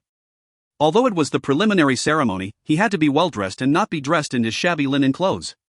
Yi Yun's residence had already changed to the Jin Longwei's camp, where the living conditions were good. Yi Yun took a comfortable hot bath. He took off his linen clothes and changed into the new Jin Longwei clothes. During celebratory ceremonies, the Jin Longwei would wear special ceremonial clothes. As for kingdom knights, they could wear a flying fish robe. The flying fish robe was white in color. Across the chest was an embroidered golden flying fish. It was exquisitely sewn using rich brocade. The beautiful patterns looked as if they were sewn with gold threads. Yi Yun had always been wearing linen clothes. Even the Lian tribal clan's patriarch wore half-new cotton robes, which was already amazing. Usually, he would not be willing to wear it except during ceremonies. As for the silk brocade, it was a legendary item because it was only obtained from the Central Plains. Not only the Lian tribal clan, even the Tao tribal clan's patriarch had never seen such clothes. He wore a flying fish robe and around his waist was a unicorn band, and he was wearing moccasins on his feet. These items, especially the flying fish robe and unicorn band, could only be worn by nobles. Even the richest tycoons were not entitled to wear them. This was a symbol of nobility. Just from the gear, Yi Yun could tell the extraordinary status of the Jin Longwei and the privilege enjoyed by the nobles. Even the lowest-ranked kingdom knight's clothes, if sold, could be enough for a person to spend for the rest of his life. After putting on his clothes, Yi Yun hung a Yanqi saber by his waist. This was the standard saber of the Jin Longwei. The scabbard was gilded with gold. As a unique mark of a kingdom knight, there was an oval piece of jade socketed in the middle of Yi Yun's scabbard. This Yanqi saber was mainly used for ceremonies or rituals. Of course, using it to kill wasn't perfunctory. This Yanqi saber was not more than 3 feet long. It was 2 inches wide and did not weigh more than 100 pounds. Pulling the saber out of the sheath, the blade was cold and shiny. It could slice through metal like mud. This saber was extremely valuable. With it hanging by his side, it added to his heroic spirit. After having put on his entire outfit, he looked into the mirror and was stunned. He couldn't even believe that the youth in the mirror was himself. Having come into this alternate world, he had always been wearing tattered linen clothes. How could he have tried brocade clothes? As the saying goes, clothes make the man. Yi Yun in his white flying fish robe looked bright and valiant. Due to the several months of training, Yi Yun's body had grown better and better. With the purple crystal's energy transforming his muscles, Yi Yun now had smooth and sleek skin, like a piece of jade. Soft lines featured his handsome face, but his eyebrows contained verve, making him still look masculine. Although Yi Yun was still short, his body was fit. His legs were long and slender, making him a perfect embodiment of the flying fish robe. Yi Yun was like a precious sword that had been unsheathed. Its blades beamed shining in all directions with a force to be reckoned. When Yi Yun walked out of the bathroom's locker room, Zhang Tan's eyes lit up upon seeing him. His subordinates all stared at Yi Yun, trying to distinguish if this was Yi Yun or some extraordinary son from a large family clan in the capital. "Ha, you suit this flying fish robe perfectly. I must say, little brothery, with your looks, in another 3 or 5 years, when you become dashing, I wonder how many girls will get intro trouble because of you." Zhang Tan joked without shame. Actually, Zhang Tan was not a serious person nor inflexible. A typical military man amidst a testosterone-filled environment was seldom serious or prim. It was common to brag and goof off, being outspoken and tell S**x jokes one after another. But Zhang Tan would only be outspoken among people of similar stature, or with brothers whom he had gone through life and death with. In front of his subordinates and commoners, he would appear cold and heartless. As an old-timer in the army, in front of the recruits, he as an instructor had to maintain the dignity of the Jin Long Wei. Yi Yun shyly scratched his head. He was very satisfied with the effects of wearing the flying fish robe. "Let's go, time to confer you as a kingdom knight." With that, Zheng Tan brought Yi Yun out. Yi Yun rode on his near-horned beast. This beast sauntered through the streets of the Tao tribal clan city. The entire Tao tribal clan was bustling because Yi Yun's conferment ceremony was being held in the celebration square of the Tao tribal clan. The Tao tribal clan meticulously made the arrangements. Because besides Yi Yun's conferment as a kingdom knight, Huya was also to be officially inducted as a Jin Long Wei member. Of course, Yi Yun was the absolute star of the show today. When Yi Yun rode on the near-horned beast and appeared near the Tao tribal clan celebration square, many people looked at Yi Yun. Seeing Yi Yun in his brocade flying fish robe, with his Yanqi saber by his waist, many people of the Tao tribal clan became dumbfounded. If you find any errors, ads pop up, ads redirect, broken links, non-standard content, etc., please let us know. Report chapter so we can fix it as soon as possible. Chapter 125, Kingdom Knight Conferment. Chapter 125, Kingdom Knight Conferment. The young man riding on that behemoth, is he Yi Yun from the Lian tribal clan? The people of the Tao tribal clan were shocked upon seeing Yi Yun. They had seen him more than once at the selection. But today, they were not sure. Although his facial features and shape were right, the difference in disposition was too great. To ride on a near-horned beast was already very impressive to the people of the vast wilderness. With his splendor and the pretty flying fish robe, these two qualities made it even more shocking. It's like driving a top-end luxury car in a poor mountain village. In addition, Yi Yun had an overpowering heroic spirit, and his aura stood out from the crowd. Hence, this shock was played to its limits. It was like he was a dragon or phoenix amongst the people. The people of the Tao tribal clan wore similar linen clothes like the people of the Lian tribal clan. Seeing Yi Yun in his majestic attire, they felt ashamed. The youth of the Tao tribal clan who were jealous of Yi Yun could no longer feel so because the gap between them was now too great. Their strength was inferior, their talent was inferior, they were older and their looks and dispositions were inferior. What was there to be jealous about? They were on completely different levels. The people quickly gave way as Yi Yun went through on the behemoth, many of them looking at Yi Yun with awe. This was the reverence given to outstanding people. A person's aura was extremely important. People would know from a glance that a person with an aura was extraordinary. Yi Yun was just like that. Many teenage girls of the Tao tribal clan blushed upon seeing Yi Yun, with sparkles in their eyes. The teenage girls of the vast wilderness had no resistance to a strong, cool, and handsome youth that had a bright future ahead of him. They were willing to be indentured as his slaves. In fact, to be indentured as a slave of a kingdom knight was not a humiliation to them. In fact, it was an excellent thing.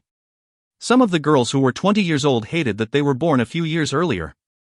They felt that they had no chance to follow Yi Yun, but there were still some girls who did not give up hope. They still stared at Yi Yun with unblinking eyes, as if they wanted to swallow Yi Yun down their stomachs. Yi Yun rode on the behemoth for 15 minutes, passing a 10-mile long street before reaching the festival square. The conferment ceremony at the Tao tribal clan was done with great fanfare. For the ceremony, the Tao tribal clan especially slaughtered a cow, 2 goats, 3 pigs, 5 hunting dogs and 10 chickens. These were the 5 livestocks. Special care was made because these animals were known as the 5 animals and were an important part of the ritual ceremony. Even for the Tao tribal clan, it was an expensive affair to slaughter so many animals for the sacrifice. The Tao tribal clan's shamans and witches were all on the line, praying at the altar. This ritual was mostly for Huya. In addition, the mortal blood warriors like Tao Yunxiao, the elites nurtured by the Tao tribal clan and some heirs to the small tribes had all passed the kingdom's selection, and were to be inducted as Jin Long Wei members. As for the maimed and mentally unsound Lian Xingyu, he could not appear here. He had lost his qualification in his final battle. Because of Huya and company, the Tao tribal clan did their very best. It was in a way a ceremony for the Tao tribal clan to bid farewell to the vast wilderness, and their first step into the Central Plains. Hence, they were not careless with the ceremony. The Tao tribal clan had at least 100,000 people, so the people gathered at the festival square made it very packed. These people were paying attention to the conferment ceremony. The youths and young men who could stand on that stage were all enviable. Actually, the people furthest in the back could not see a thing, but they were not willing to leave. Just by standing there, it was a form of witnessing a historic moment. Of all the participants that passed the selection, only Yi Yun was qualified to ride the near-horned beast. After Huya and company received their Jean Longway's appointment letters, Ian also received a brocade letter that symbolized his status as a kingdom knight. This brocade letter was a scroll half a foot long. The scroll was made up of silk. Silk ribbons accompanied it, and the two ends of the scroll were blocks made of sandalwood. The sandalwood was heavy, but the carving was exquisite. This brocade letter also symbolized his superior identity within the Jean Longway. In addition, as a Jean Longway elite, Ian received a jade pendant. This jade pendant was in the form of a flying fish. Only Jean Longway elites were given it. The jade was greenish-white, and the dragonfish drawn on it looked like it was alive. Hanging it by the waist, it gave the finishing touches. Suddenly, Ian looked like a carefully sculpted piece of jade, giving off a dazzling luster. Not only did he reveal his heroic spirit, he also had a great air of nobility. No one would have doubted that Ian was an heir of a big family clan. With the brocade letter in hand and a flying fish jade pendant by his waist, Ian stood in the center of the square. Ian was filled with emotion as tens of thousands of people looked at him with admiration. It was no wonder numerous elites of the vast wilderness dreamed of obtaining the status as a kingdom knight. Such glory would have been the peak of their lives. But Ian felt this was not his peak, and just the beginning of his life. He did not indulge in the glory he had received by being conferred a kingdom knight. He knew that his current achievement was nothing. The Taya Divine Kingdom was not the entire world. And even in the Taya Divine Kingdom, he was just the lowest rank among nobles. There were great things waiting in this world. He wanted to explore, to climb, and to conquer. The ceremony lasted for 6 hours. Ian received his brocade letter under the envious eyes of the Tao tribal clanspeople before returning to the Jean Longway camp. The same night as the conferment ceremony, Old Man Su was packing his luggage. He was preparing to leave the Tao tribal clan. Ian got wind of the news and felt that he had to bid that old man farewell. After learning Old Man Su's residence from Zhang Tan, Ian knocked on the door politely. This elegant but small courtyard in the high tower behind the yard was a restricted area of the Tao tribal clan. Without the permission of the Jean Longway, no one was to disturb Su Jia and Lin Xintong. "Come in." Old Man Su's lazy voice came from the other side. Ian opened the door and saw Old Man Su and Lin Xintong sitting in the small courtyard. Seeing Ian, Old Man Su was slightly stunned. Currently, under the bright moonlight, Ian was wearing his flying fish robe, with the flying fish jade pendant by his side, giving off a princely look. Old Man Su did not watch Ian's Kingdom Knight conferment ceremony, but he never thought that wearing the flying fish robe would have such an effect on Ian. Lin Xintong was also surprised, her beautiful eyes showing a slight hint of amazement. Lin Xintong had seen many young masters and young elites. They were all elegant and handsome, worthy of being called princely young masters. But these young masters lacked that natural flair Ian had. They were not polished from the natural elements. Artificial hills may be pretty, but they were not as pretty as the naturally formed mountains. "Kiki, you rotten rascal, to think you look all dressed up in that set of clothes." Old Man Su gave a rare bit of praise. Ian rolled his eyes and could not be bothered to wrangle with Old Man Su. He just explained his reason for being here, which was to bid Old Man Su farewell. Ian did not know where Old Man Su was going, but he could guess that Old Man Su was going to do something dangerous. This was because Ian noticed whenever the destination of Old Man Su was mentioned, Lin Xintong would show worry in her beautiful eyes. But the old man would just laugh and joke, as if he wasn't worried about the trip. Old Man Su exhorted Lin Xintong to be careful after he left. He showed her care in every possible way. But Old Man Su did not show any favoritism. After exhorting Lin Xintong, he remembered Ian. He patted Ian on the shoulder and spoke a few words of encouragement to Ian. Such as, to be first in the selection may be quite good, but it's just a selection with a rotten level of quality. I say, you actually hurt your hand defeating a retard like Tao Yunxiao? And so what if you injured your hand? Why did you waste 2 of my green elixirs? It was such a waste of a treasure. I never expected you to be conferred a kingdom knight. It's not bad to become a noble. As for this kingdom knight title, in the capital of the Taya Divine Kingdom, just throwing a rock on the street will hit a dozen. Although you aren't that great in quality, but you sure have some good luck, and formed purple air comes from the east that will barely do. Old Man Su's words made Ian speechless. This old man was so wicked. It was like he couldn't say anything that didn't cause harm. But he knew the old man was leaving for a dangerous task, so he did not wrangle with him. He just listened to what the old man had to say, letting it go in one ear and out the other. When the moon was at its peak, Old Man Su finally left. He was in a white robe, riding on a little red horse of unknown origin. Old Man Su swore that the little red horse was a Qilin breed, but no matter how Ian looked at it, the little red horse looked too funny. Especially with Old Man Su's fat ass sitting on it, the little red horse was almost swallowed by Old Man Su's ass. Seeing Old Man Su's round figure and his fat belly resting on the horse's neck, Ian could only feel embarrassed and depressed. Go! Old Man Su shouted and the little red horse began galloping. Ian really wondered if that mini pony could withstand Old Man Su's weight. Under the moonlight, Old Man Su and his horse traveled towards the vast wilderness. Looking from afar, Ian felt that this scene would have meant more if Old Man Su wasn't that fat. On the plains, Old Man Su was singing a somewhat tragic song. The sky is filled with dried yellow grass, with a horse I travel afar. The winds of meals attack the world, only to enter a dragon's nest or God's realm. Heaven smiles with smoke arising, the land's confirming as king. As Old Man Su sang his heroic song, he carried the 10-baked chicken Iyun had given him, embarking on his long journey. Behind, Iyun turned speechless again upon hearing it. Where the hell did he plagiarize that song from? It didn't even have the slightest rhythm. If you find any errors, ads pop-up, ads redirect, broken links, non-standard content, etc., please let us know. Report chapter so we can fix it as soon as possible.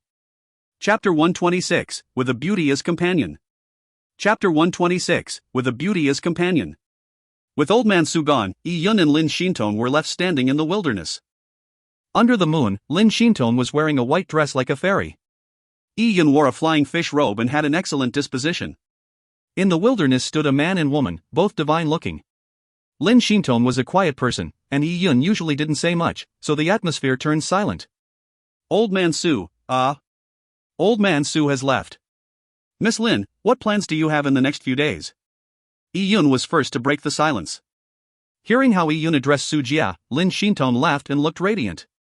Nothing much. Master told me not to go far, so I'll just be hanging around here. In the deep parts of the cloud wilderness, there are some ancient desolate beasts that I cannot beat.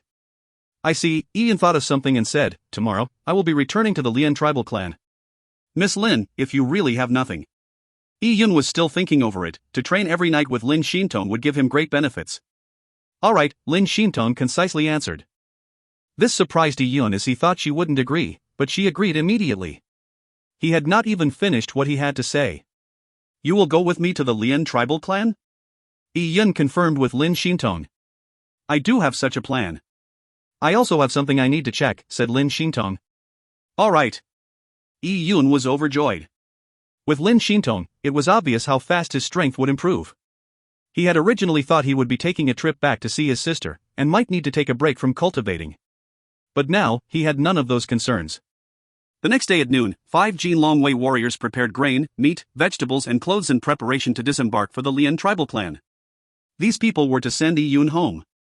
To traverse the vast wilderness, one needed to be at the purple blood realm, and optimally at the middle or late stages of purple blood. Although Iyun was strong, for him to travel alone in the vast wilderness was a worry for Zhang Tan. Iyun rode a near-horned beast by himself. It was his own mount. Together with 5 other Jin Longwei warriors, a team of 6 near-horned beasts was great in strength. When Iyun finished packing his things, the members of the Lian tribal clan warrior preparation camp sneakily came and stood nearby. Seeing the 6 behemoths, they lamented. These members of the warrior preparation camp had come to the Tao tribal clan for the kingdom's selection.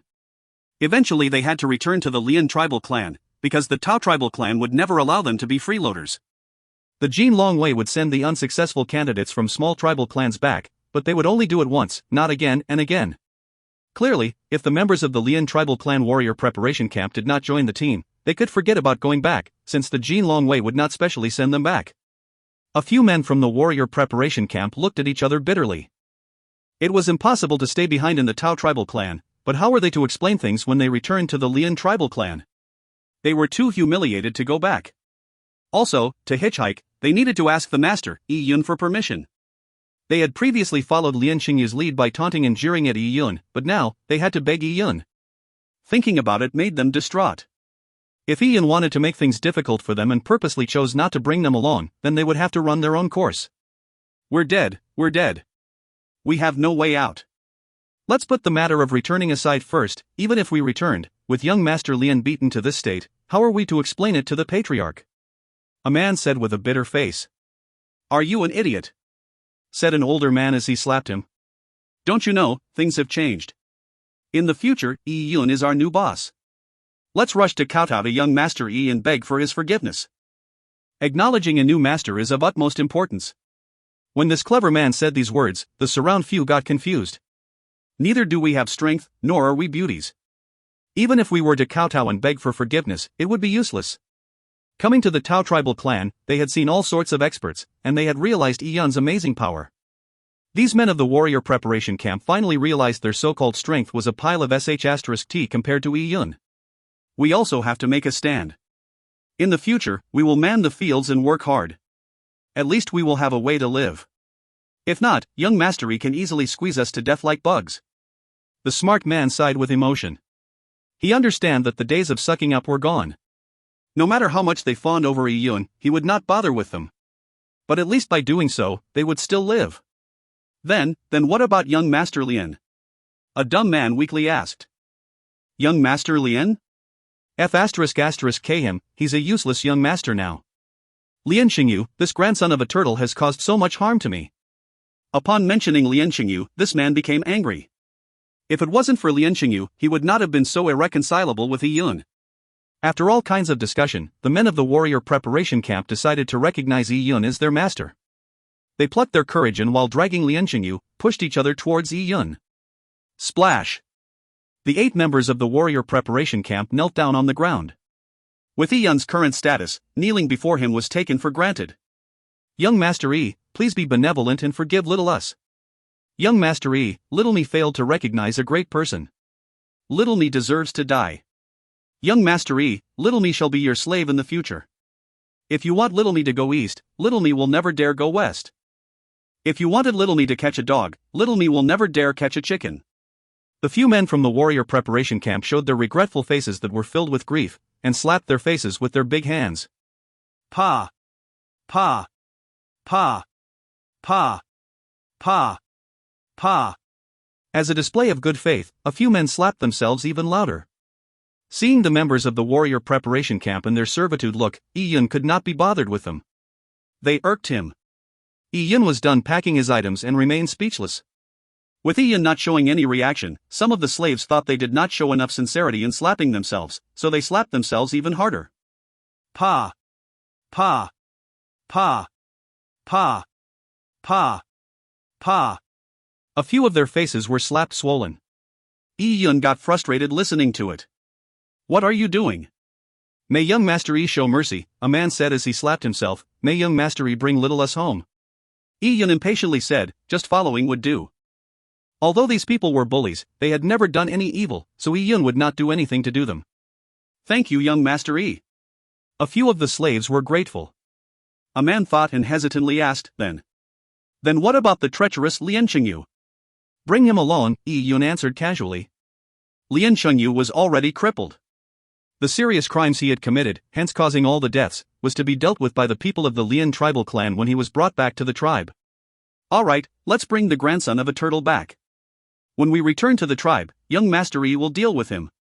The man was smart, so the few members of the warrior preparation camp dragged the half-dead Lien Xingyu over.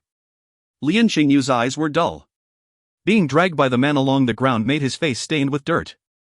After that, 2 men threw Lien Xingyu into a basket on the back of the near-horned beast as if they were throwing a dead dog. They did not care if Lien Xingyu was comfortable. King chicken sure caused me harm. A man stepped on Lien Xingyu's face to vent his anger. Yun saw this at the corner of his eye and had mixed feelings. Days ago, Lien Xingyu was the master, but days later he was a prisoner. The vast wilderness was cruel. The strong were honored and the weak, even survival was a luxury. The behemoth team set off. The 6 beasts ran about the Tao tribal clan. They galloped all the way, stirring dust in their wake. Yun wistfully looked back and seemed to see a white-clothed figure in a loft far in the distance, looking at him with a smile. Lin Shintong naturally did not go with Yun. In fact, none of the Jin Long Wei members knew that Lin Shintong would follow Yun to the Lien tribal clan. If you find any errors, ads pop-up, ads redirect, broken links, non-standard content, etc., please let us know. Report chapter so we can fix it as soon as possible. Chapter 127, Young Master Lien is back? Chapter 127, Young Master Lien is back? The clouds moved as the sun rose and set. In a blink of an eye, a few days had passed. While Yun and company were on their way, the people in the Lien tribal clan had a tough time. The Lien tribal clan was really poor now.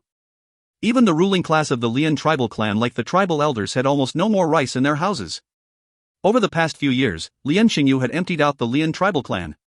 Especially in the last few months, he went even further. Currently, the Lian tribal clan had slaughtered all of their livestock and used up all of their grains.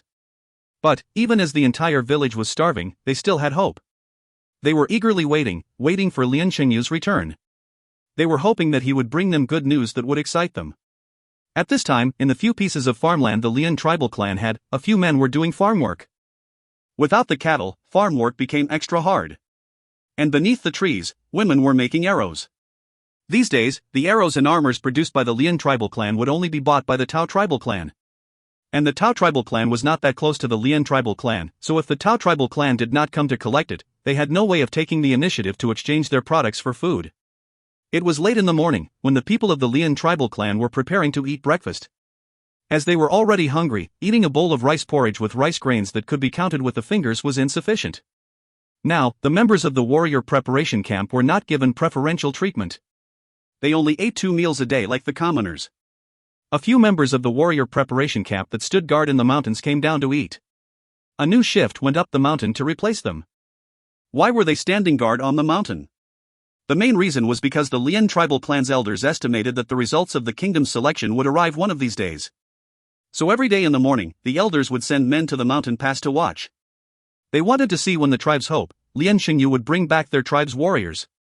That he would now be an official member of the Jin Longwei, having a triumphant homecoming. Under extreme hardship, they needed news to excite the hearts of people. They had been waiting for days, but not a single shadow appeared from the vast wilderness. Today, just as the members of the warrior preparation camp changed shifts, Zhang Dali was suddenly surprised. His eyes looked into the distance. "You guys look, what's that?"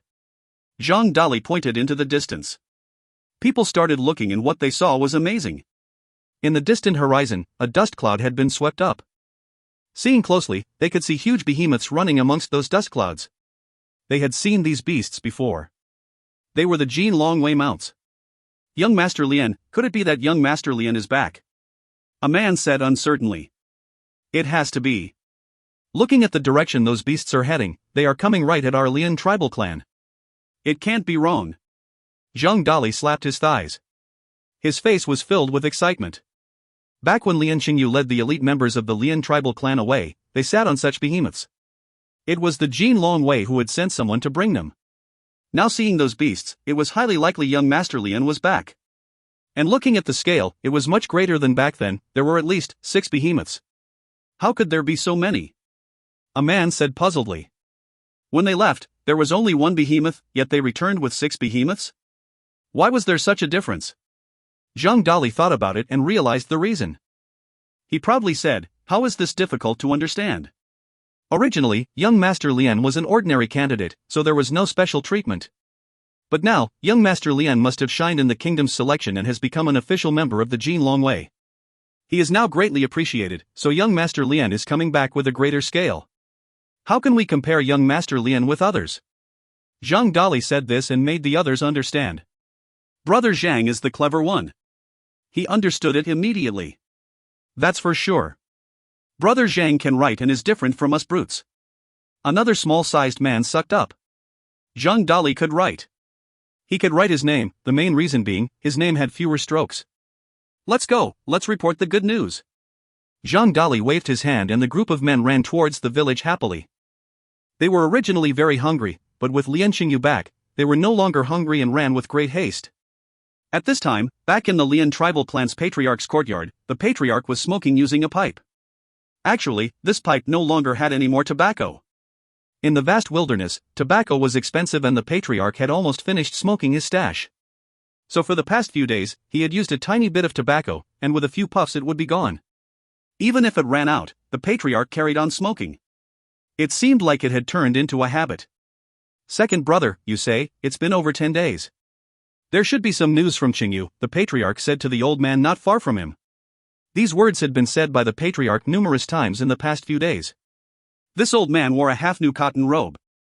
As he drank bitter tea made out of tea leaves foam, he said without much thought, "It should be one of these days." As the 2 old men spoke, with a bang, the door to the patriarch's courtyard slammed open. The old man drinking tea jumped in fright. He nearly knocked over his precious teacups. After all, it was hard to find a set of porcelain cups in the Lian tribal clan. They were about to rage when they saw it was Zhang Dali and several men from the warrior preparation camp. These people were those they had sent to man the mountain post. As such, the tea-drinking old man didn't say a word and just stared at Zhang Dali with heavy breaths. He was vaguely felt there was a chance for him to be excited. "He's here. He's here." Zhang Dali said incoherently, "Six. Six." Zhang Dali gestured his 6 fingers and the 2 old men were shocked upon hearing it. "What the hell? 6 behemoths. The kind that Jean Longwei rides." Behind Zhang Dali was a panting member of the warrior preparation camp who explained. He had followed Zhang Dali all the way down, so he was panting heavily. "Yes. I was the first to discover it." Although Zhang Dali was out of breath, he did not forget to take credit. "So many behemoths heading to our village. For sure. For sure it's young Master Lien," panted Zhang Dali. Seeing the old man with a cup of tea in hand, he grabbed it without any propriety and drank it dry. This was because he was excited. Usually he would never have the courage to do so. Young Master Lien must have become a Jean Longwei member, maybe even an elite. Why else would the Jean Longwei send so many behemoths to send him back? Zhang Dali explained his own reasoning. Lien Qingyu must have obtained great results. If he had been unsuccessful, the Jean Longwei would have been kind even if they sent just a single person to bring him back. They might not even be bothered to send him back. At that point, Lien Qingyu would have to stay in the Tao tribal clan. He would then have to wait for the Tao tribal clan's purple blood warriors to come to the Lien tribal clan to do the exchange before he could come back. By understanding this, the patriarch turned radiant. His beard began to shake with excitement. "Great! Great! We have finally endured through it. Qingyu has delivered, Qingyu has delivered." The old man with the teacup was too happy. He began coughing after laughing, and nearly died from excitement. "Our Lien tribal clan will prosper. We will walk out of the vast wilderness into the central plains." The patriarchs beamed from ear to ear. He laughed till his wrinkled old face became like a daisy flower during autumn. "Quick! Give the orders, get the tribe to prepare. We have to greet the Jean Longwei ambassadors. We cannot let the ambassadors think that as our countryside village's etiquette is lacking." Only then did the patriarch remember the important things. He slapped his thigh and quickly ordered Zhang Dali. After Zhao Taizhu had been maimed, many things in the tribe was instead done by the smarter Zhang Dali. "All right." Zhang Dali rushed out of the courtyard door, taking the members of the warrior preparation camp with him. Their approach to announcing the news was simple and direct. They simply shouted at the top of their lungs in the village. "Folks, come out. Young Master Lien has passed the kingdom's selection. Young Master Lien has become a Jean Longwei elite.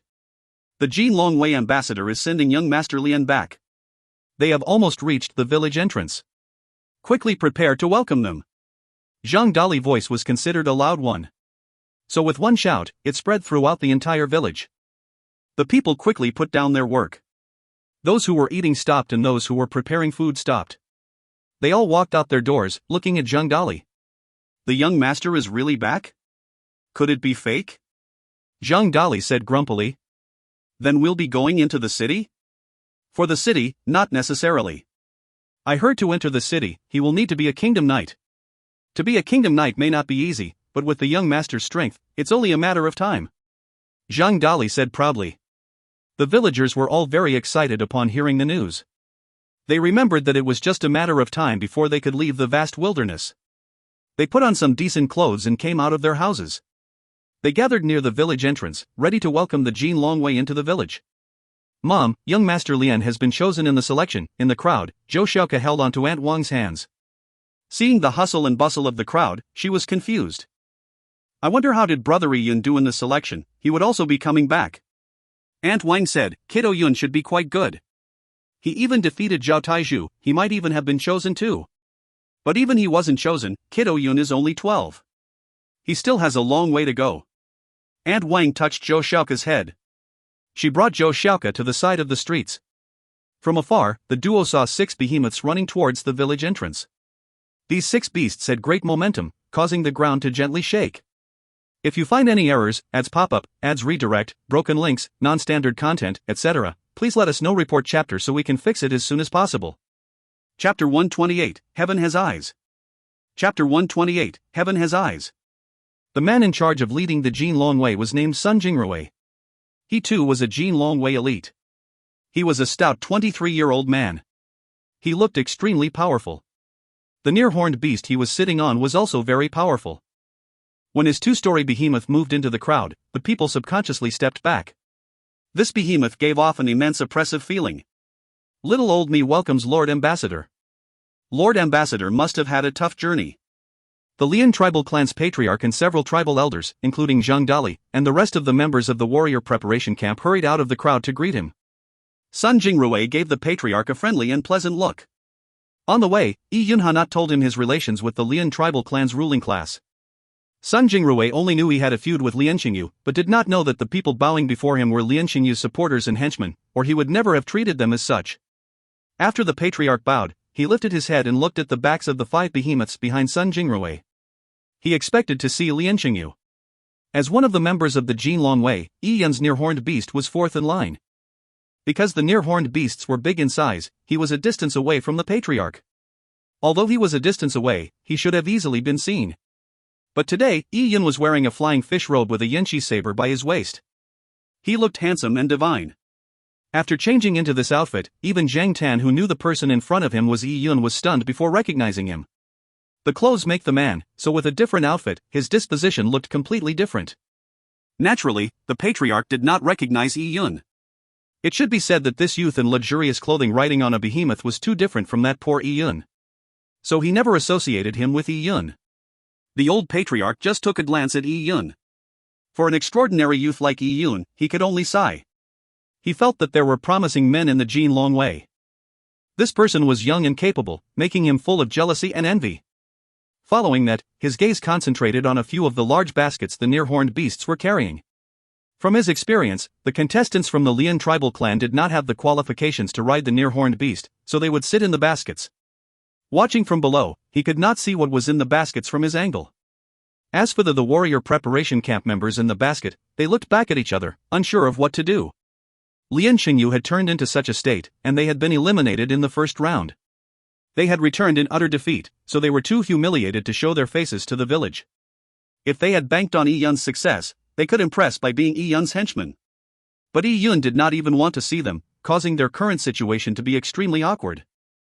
The patriarch may not recognize Yi Yun, but there were some who saw him, such as Zhou Xiaoke.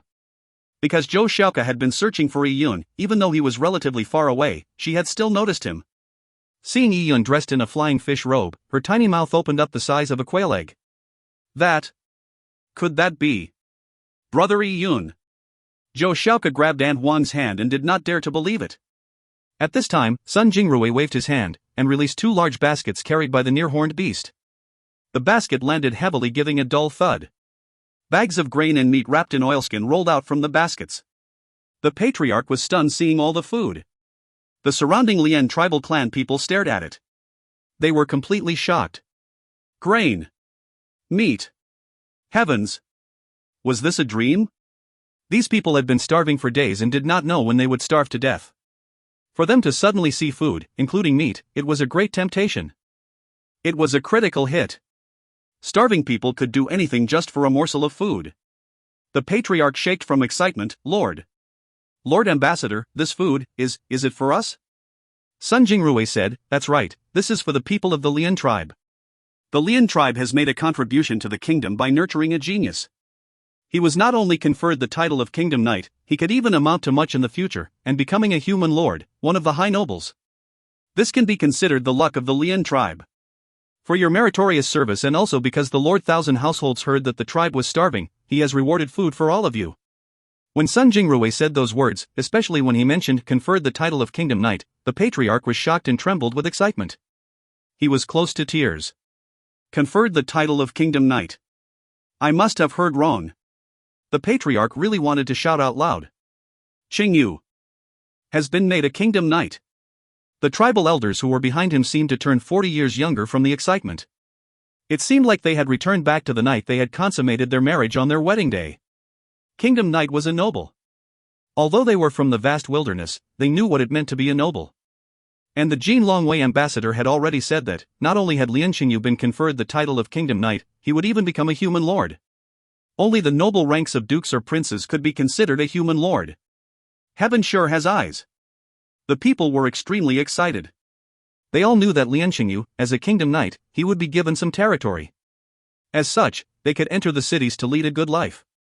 Originally, it was said that being conferred a kingdom knight was difficult. They would have to continue leading their tough lives in the vast wilderness. But they did not expect that Lian Qingyu had immediately jumped to the rank of kingdom knight. Young Master Lian is too great. That's for sure. Don't you know what kind of person our young master was? When young master was born, the entire sky was lit red, an extraordinary phenomenon. Young Master Lian is a star that descended, destined to riches in the future. A Lian woman said while smacking her lips. She and Lian Qingyu had a bit of affinity, so she was naturally happy. Not only riches, did you not hear the Lord Ambassador? Young Master Lian will be made a high noble. Young Master Lian became a purple blood warrior at 17 years of age. One cannot fathom what realm he will reach in the future. The Lian family is going to be so rich. Last night I dreamed that their floor was filled with golden rice. This morning when I woke up, I saw a nest full of magpies. They flew to the Lian's courtyard door and kept chirping. I say, it must have been a celebratory event. This is a great event that honors the ancestors. We too have benefited from association. Again, some women began chattering. Lian Qingyu's becoming of a kingdom knight made many girls hopeful. If they could be made a maid in the kingdom knight's territory, it was much better than starving in the vast wilderness. Sun Jingrui, who was sitting on the near-horned beast, became dumbfounded upon hearing the people's chatter. He had never expected such a reaction from the Lian tribal clan's patriarch and people. He stroked his chin and glanced backwards at Yi Yun. Sun Jingrui had originally thought that with Yi Yun in his flying fish robe and with a Yinchi saber, riding on a near-horned beast, wasn't it clear who would become a kingdom knight? Now, Sun Jingrui finally understood, all these people did not recognize Yi Yun. Sun Jingrui suddenly wanted to laugh. This kid Yi Yun had a total lack of standing in the Lian tribal clan. Your standing sure is miserable, read Sun Jingrui's expression. Yi Yun could read Sun Jingrui's mind, and gave him a helpless look. The people and patriarch of the Lian tribal clan could not be blamed. There were 10 people from the Lian tribal clan who went to contest in the kingdom's selection, but in their hearts, there was only Lian Qingyu. The others were there to fill the number. They had never entertained the thought that any member of the warrior preparation camp or Yi Yun could have passed the kingdom's selection. So when Sun Jingrui mentioned the conferment of a kingdom knight, all of them thought of Lian Qingyu, because there was only Lian Qingyu. In the hearts of the people, Lian Qingyu was also a purple blood warrior. How could anyone else compete with him? Besides, they did not know that the flying fish robe and the unicorn belt Yi Yun was wearing were symbols of a kingdom knight. With their knowledge, they only thought Yi Yun was a Jin Longwei warrior like Sun Jingrui. With those preconceived thoughts, it naturally led to this misunderstanding. Lord Ambassador, Lian Qingyu is my paternal grandson. Did he come back with you? At this moment, the patriarch's face was flushed with excitement, as if he had drank a jar of wine. Sun Jingrui looked oddly at the old man and nodded. He's back.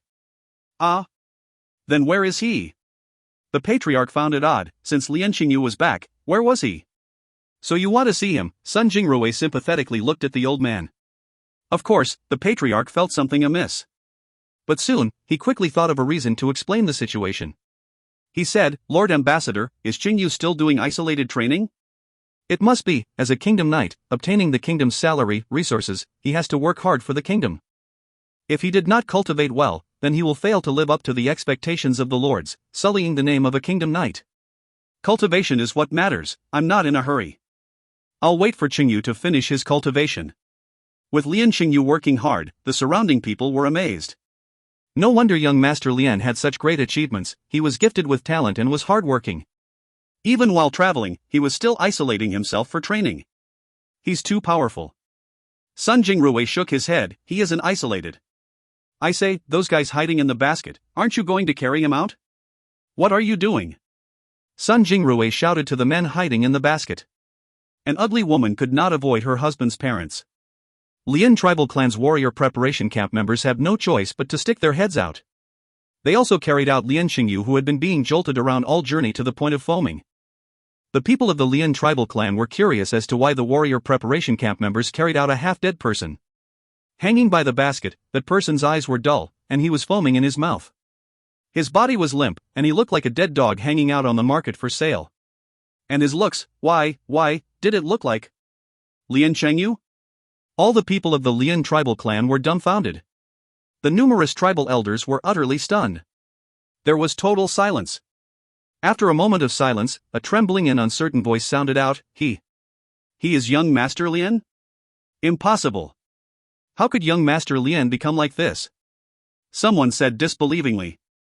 Even the patriarch as Lien Qingyu's grandfather could not recognize Lien Qingyu in his current state. Chengyu! Chengyu! The patriarch panicked. He could tell that it was no ordinary injury. Even Lien Qingyu's mind wasn't normal. Qingyu, what happened to you? The patriarch's voice began to shake. Qingyu, I thought you were conferred the title of Kingdom Knight?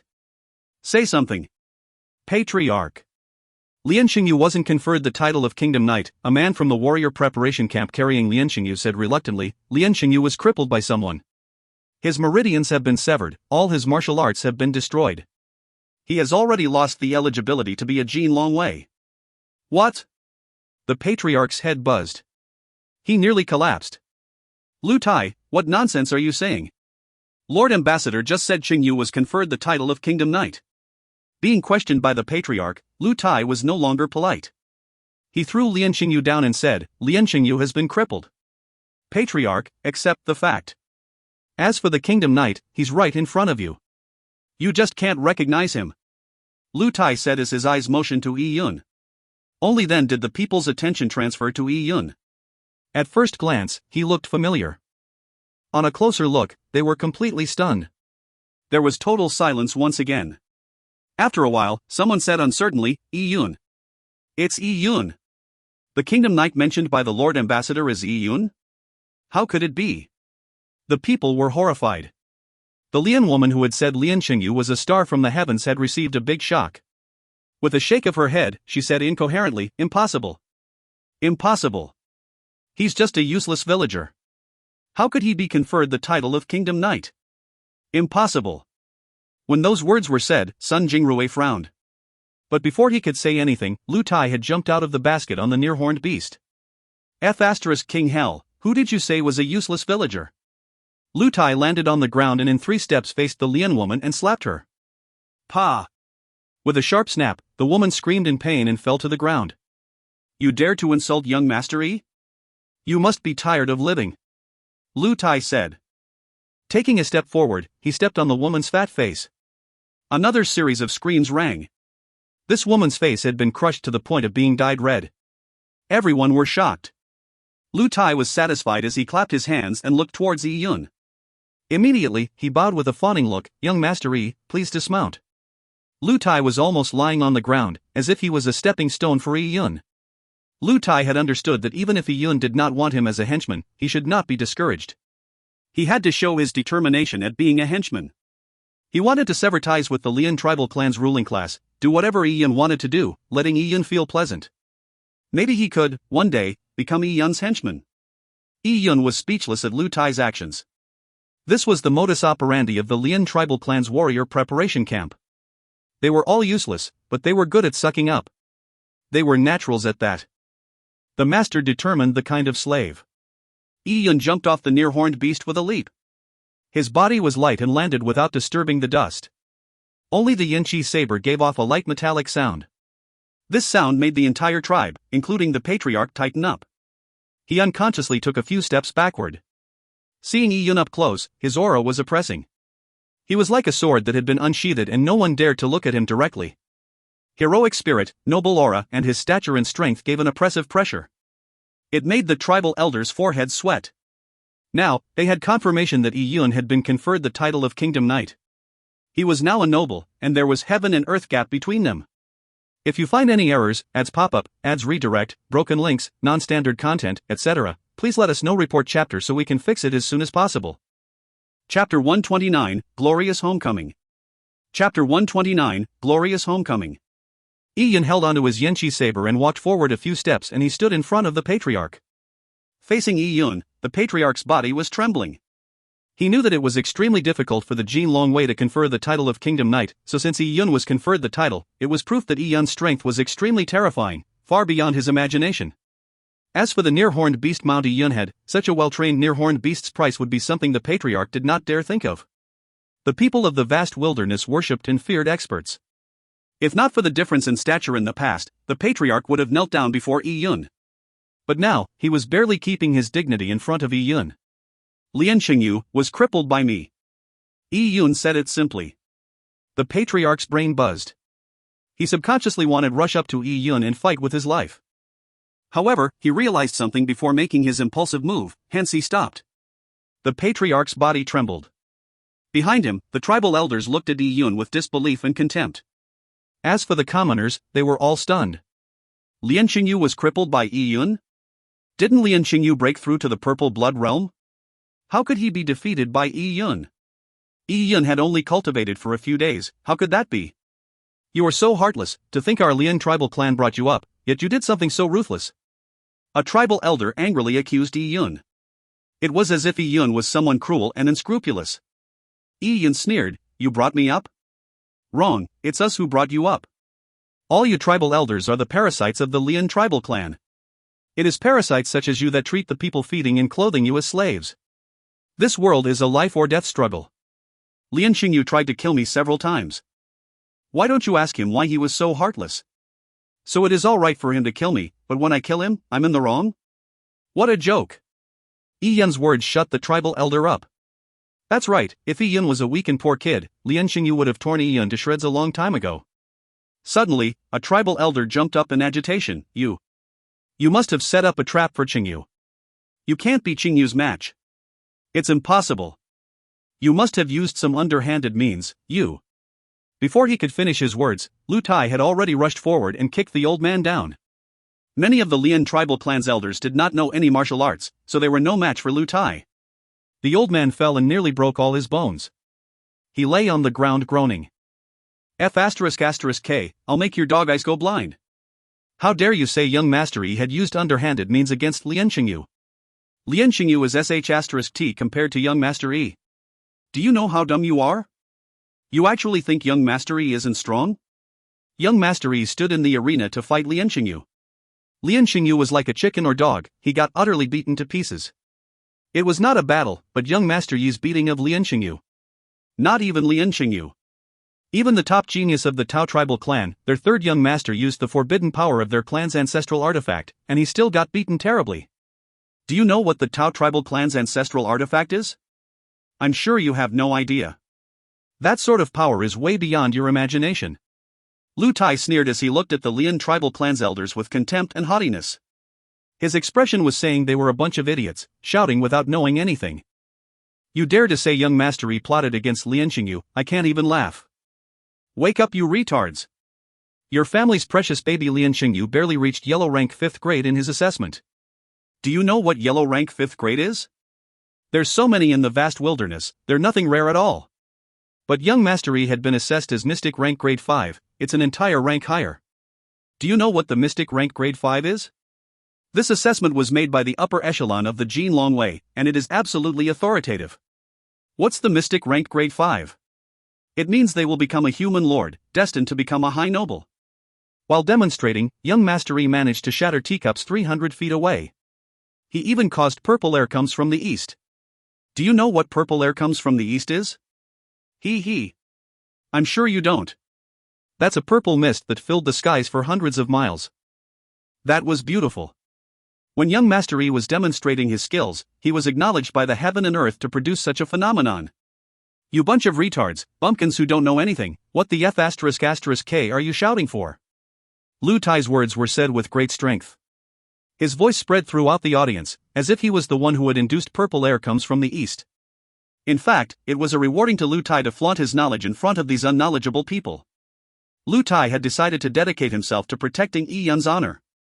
By serving Yi Yun beside him, this way when Yi Yun got happy, Yi Yun might even bring him out of the vast wilderness. Yi Yun, who was behind Lu Tai, was speechless. The teacups he had shattered were just 30 feet away, and his purple air comes from the east was only a few miles at maximum. But Lu Tai had exaggerated it by more than 10 times.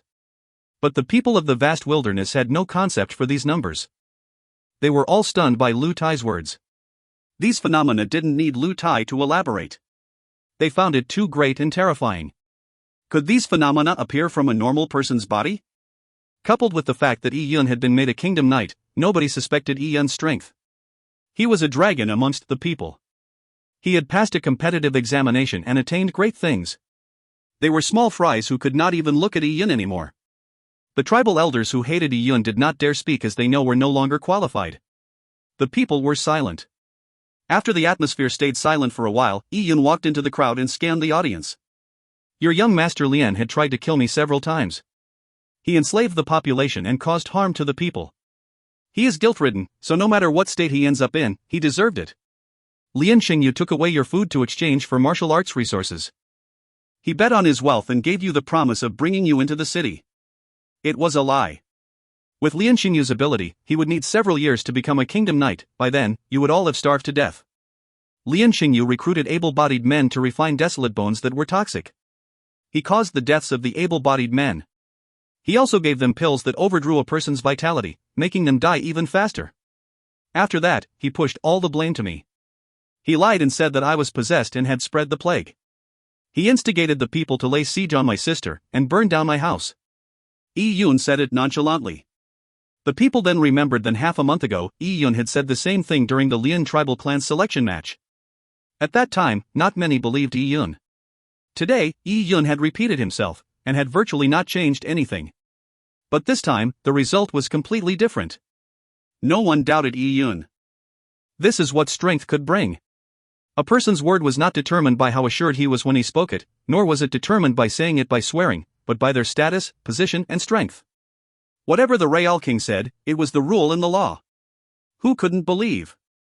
Who dared to doubt it? And Yun had reached that position. Did he need to lie to a bunch of ants?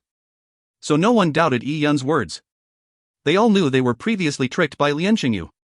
Lian Xingyu had treated them as fools, using them as a stepping stone. The higher Lian Xingyu went, the lower the people were trampled.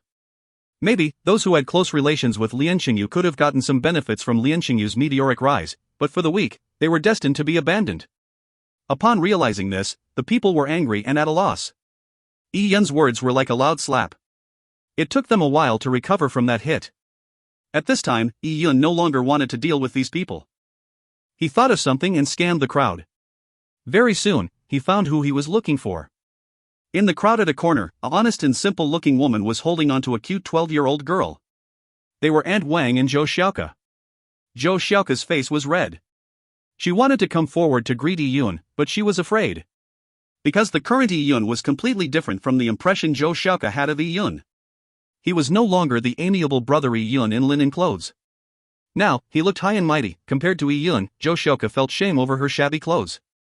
But at this time, Yun beckoned Zhou Xiaoke. Xiaoke, come over. Ah! Seeing Yun suddenly wave to her, Zhou Xiaoke was like a frightened rabbit. If you find any errors, ads pop-up, ads redirect, broken links, non-standard content, etc., please let us know. Report chapter so we can fix it as soon as possible. Chapter 130, Settling Scores. Chapter 130, Settling Scores. Under such circumstances, to be beckoned over by Yun in front of so many people of the Lian tribal clan made Zhou Xiaoke extremely nervous. Yun laughed. Xiaoke, come over. I have something for you. Zhou Xiaoke blankly looked at Yun's face. Zhou Xiaoke saw that familiar innocent smile that had been absent for a long time. This smile made Zhou Xiaoke realize that brother Yun had not changed. He had never changed. Even after he had become a kingdom knight, he was still her favorite brother Yun. Oh! Zhou Xiaoke laughed. Dimples appeared at the corner of her mouth. She nodded and cheerfully ran towards Yun, grabbing his hand. Brother Yun. Beside Yun, Zhou Xiaoke was not nervous. Yun's hands were smooth but strong. Zhou Xiaoke felt a sense of security, as if the cold and hunger was nothing with Yun around. Xiaoke, this is for you. Yun took out a bag. It was a cloth bag that emitted hot steam. Xiaoke was stunned and sluggishly took the cloth bag. She did not open it, but she could smell the fragrance of food from within. This, Zhou Xiaoke was stunned. Open it up, Yun said with a smile. This was specially roasted by him for Zhou Xiaoke just before he reached the village. Although he had brought back a lot of food, he guessed that Aunt Wang's family was starving. So it was better to cook the food first. And in the vast wilderness which lacked food ingredients, Aunt Wang's culinary skills was definitely not as good as his. Zhou Xiaoke swallowed a mouthful of saliva. She opened the cloth bag carefully. Inside it was a bundle wrapped in a green lotus leaf. Opening up the lotus leaf, what greeted Zhou Xiaoke was red roasted meat. It weighed about 3 to 4 pounds. This was leg of the 7-colored deer chosen specially by Yun. The meat of the 7-colored deer was delicious. The marbling on the meat was of the utmost quality. Although it was all lean meat, it was rich in fat. It was very fragrant when baked. Yun had prepared and marinated the meat previously. When he roasted it, he had basted it with honey, making it extremely appetizing. Beside the roasted meat, there were rice balls wrapped in green vegetables. The aroma assaulted the nostrils. Seeing this, Zhou Xiaoke nearly swallowed her tongue. The surrounding people also stared. Even the tribal elders were in a daze. They could not help but stare unblinkingly at the roasted meat in Zhou Xiaoke's hands. Their saliva nearly flowed out. The people of the Lian tribal clan had never seen such exquisite food. The meat they ate were 90% cured meats. The meat was salted and dried. Besides being hard and salty, what other taste did it have? Occasionally, there was fresh meat. They would just cook and eat it, which was a great pleasure in life. How could they have ever seen such exquisite method of roasting? What's more, there was a severe shortage of food in the Lian tribal clan. Even the tribal elders had problems with their meals. Seeing the roasted meat in Zhou Xiaoke's hands, they turned envious. Brother Yun, Zhou Xiaoke swallowed mouthful of saliva after another. She couldn't wait to bite down on it and give some to her parents, sharing in this feast. But Zhou Xiaoke felt embarrassed to immediately eat in front of Brother Yun and so many people. Yun could read Zhou Xiaoke's mind and smiled. If you are hungry, eat it. Aunt Wang, Uncle Zhou. Yun called out to Zhou Xiaoke's parents and beckoned them over. Aunt Wang was stunned. She felt like it was a dream. Was it real? She kept pinching her hands, but the pain seemed to indicate that it was not a dream. Kiddo Yun, he really made it, Aunt Wang muttered to herself. The honest Uncle Zhou beside her was even more stunned. He did not react until Aunt Wang gave him a pat. Let's go, Kiddo Yun called us over, said Aunt Wang. Uncle Zhou blankly replied. He was not accustomed to such scenes. Uncle Zhou turned stiff with so many eyes looking at him. Aunt Wang, Uncle Zhou, this is for you. Yun cut 2 pieces of the roasted meat and gave them 2 rice balls. Just eat if you are hungry. Don't stand on ceremony. How can I? Uncle Zhou scratched his head as he swallowed the saliva at the corners of his mouth. Zhou Xiaoke laughed. She was just a child and extremely pure. Since Brother Yun let her eat, she began eating it. When she bit into the roasted meat, she found that the meat was crispy on the outside but tender on the inside. The bone was smooth and the meat juicy. The deliciousness had exceeded Zhou Xiaoke's expectations. Aunt Wang and Uncle Zhou could no longer bear it. They began picnicking right there. After all, they were starving. But this caused misery to the surrounding people. Their stomachs twitched as they salivated. Their eyes were green with envy. This was an absolute torture. But with Yun standing there, none of them dared to rob it from them. Many looked at Aunt Wang's family with envy and longing. What would the taste of such fragrant meat be like? Some of them were even resisting biting their tongue for food. They stared at the roasted meat that slowly disappeared, wishing the roasted meat had entered their stomachs. They knew that being envious was pointless. After all, Aunt Wang's family had always taken care of Yun and Jiang Xiao. Yun swept the crowd with his eyes and picked out a few children. You, come out. Saying that, Yun leaped up 8 feet to his mount and took out a few large food boxes before coming back down. Inside the food box were ready-made meals. Of course, they were not as exquisitely prepared like Zhou Xiaoke's family, but it was more than 10 times better than anything the Lian tribal clan could cook. Yun placed the box to the side and said to those children, "It's yours. You don't have to fight for it." Hearing this, the children were all excited and rushed forward with glee and opened the food box. Poor and remote villages produce evil people, but most of the children were innocent. But it was just the majority. The children Yun picked were 70% girls. These children looked kind to Yun. The children grabbed and ate merrily. As such, there were a few boys who turned envious. They realized that children were given privileges, allowing them to eat. Yun, why can't we eat? A 15-year-old boy questioned Yun. He was the village's child boss. His grandfather was a tribal elder. Compounded with his strength, he would beat up anyone who did not please him. Hence, he established himself as boss among the children. In the past, Yun was also under his jurisdiction, and he had bullied Yun more than once. In fact, all the honest children in the village had been bullied by him. Against Yun, this child was a little afraid, but the temptation of food was too great, so he couldn't help but ask. Yun looked at him and sneered. How could he forget? Days ago, it was this boy who had led a bunch of children to lay siege on Jiang Xiao, throwing cow dung into his house. Yi Yun had a very good memory. He remembered every boy that had threw cow dung. Yi Yun would not condone their evil actions because of their age. He remembered and those who had done evil had to be punished. In this food distribution, Yi Yun had excluded all the children that had threw cow dung. Hence, the children Yi Yun had called out were 70% girls. The boy felt nervous upon seeing Yi Yun's silent sneer. But he had always been bold and was lawless in the village. The children had to worship him. Yi Yun from the past was not even qualified to hold his shoes, but now Yi Yun had become the master, making him extremely pissed. But he knew he was no match against Yi Yun, so he could only endure. The boy realized that the children that Yi Yun did not give food to were all his henchmen. This made him feel like Yi Yun had singled him out. He endured and said, "Yi Yun, why are you singling me out? Why can everyone have food, but not me and my brothers?" Yi Yun laughed upon hearing the boy's words.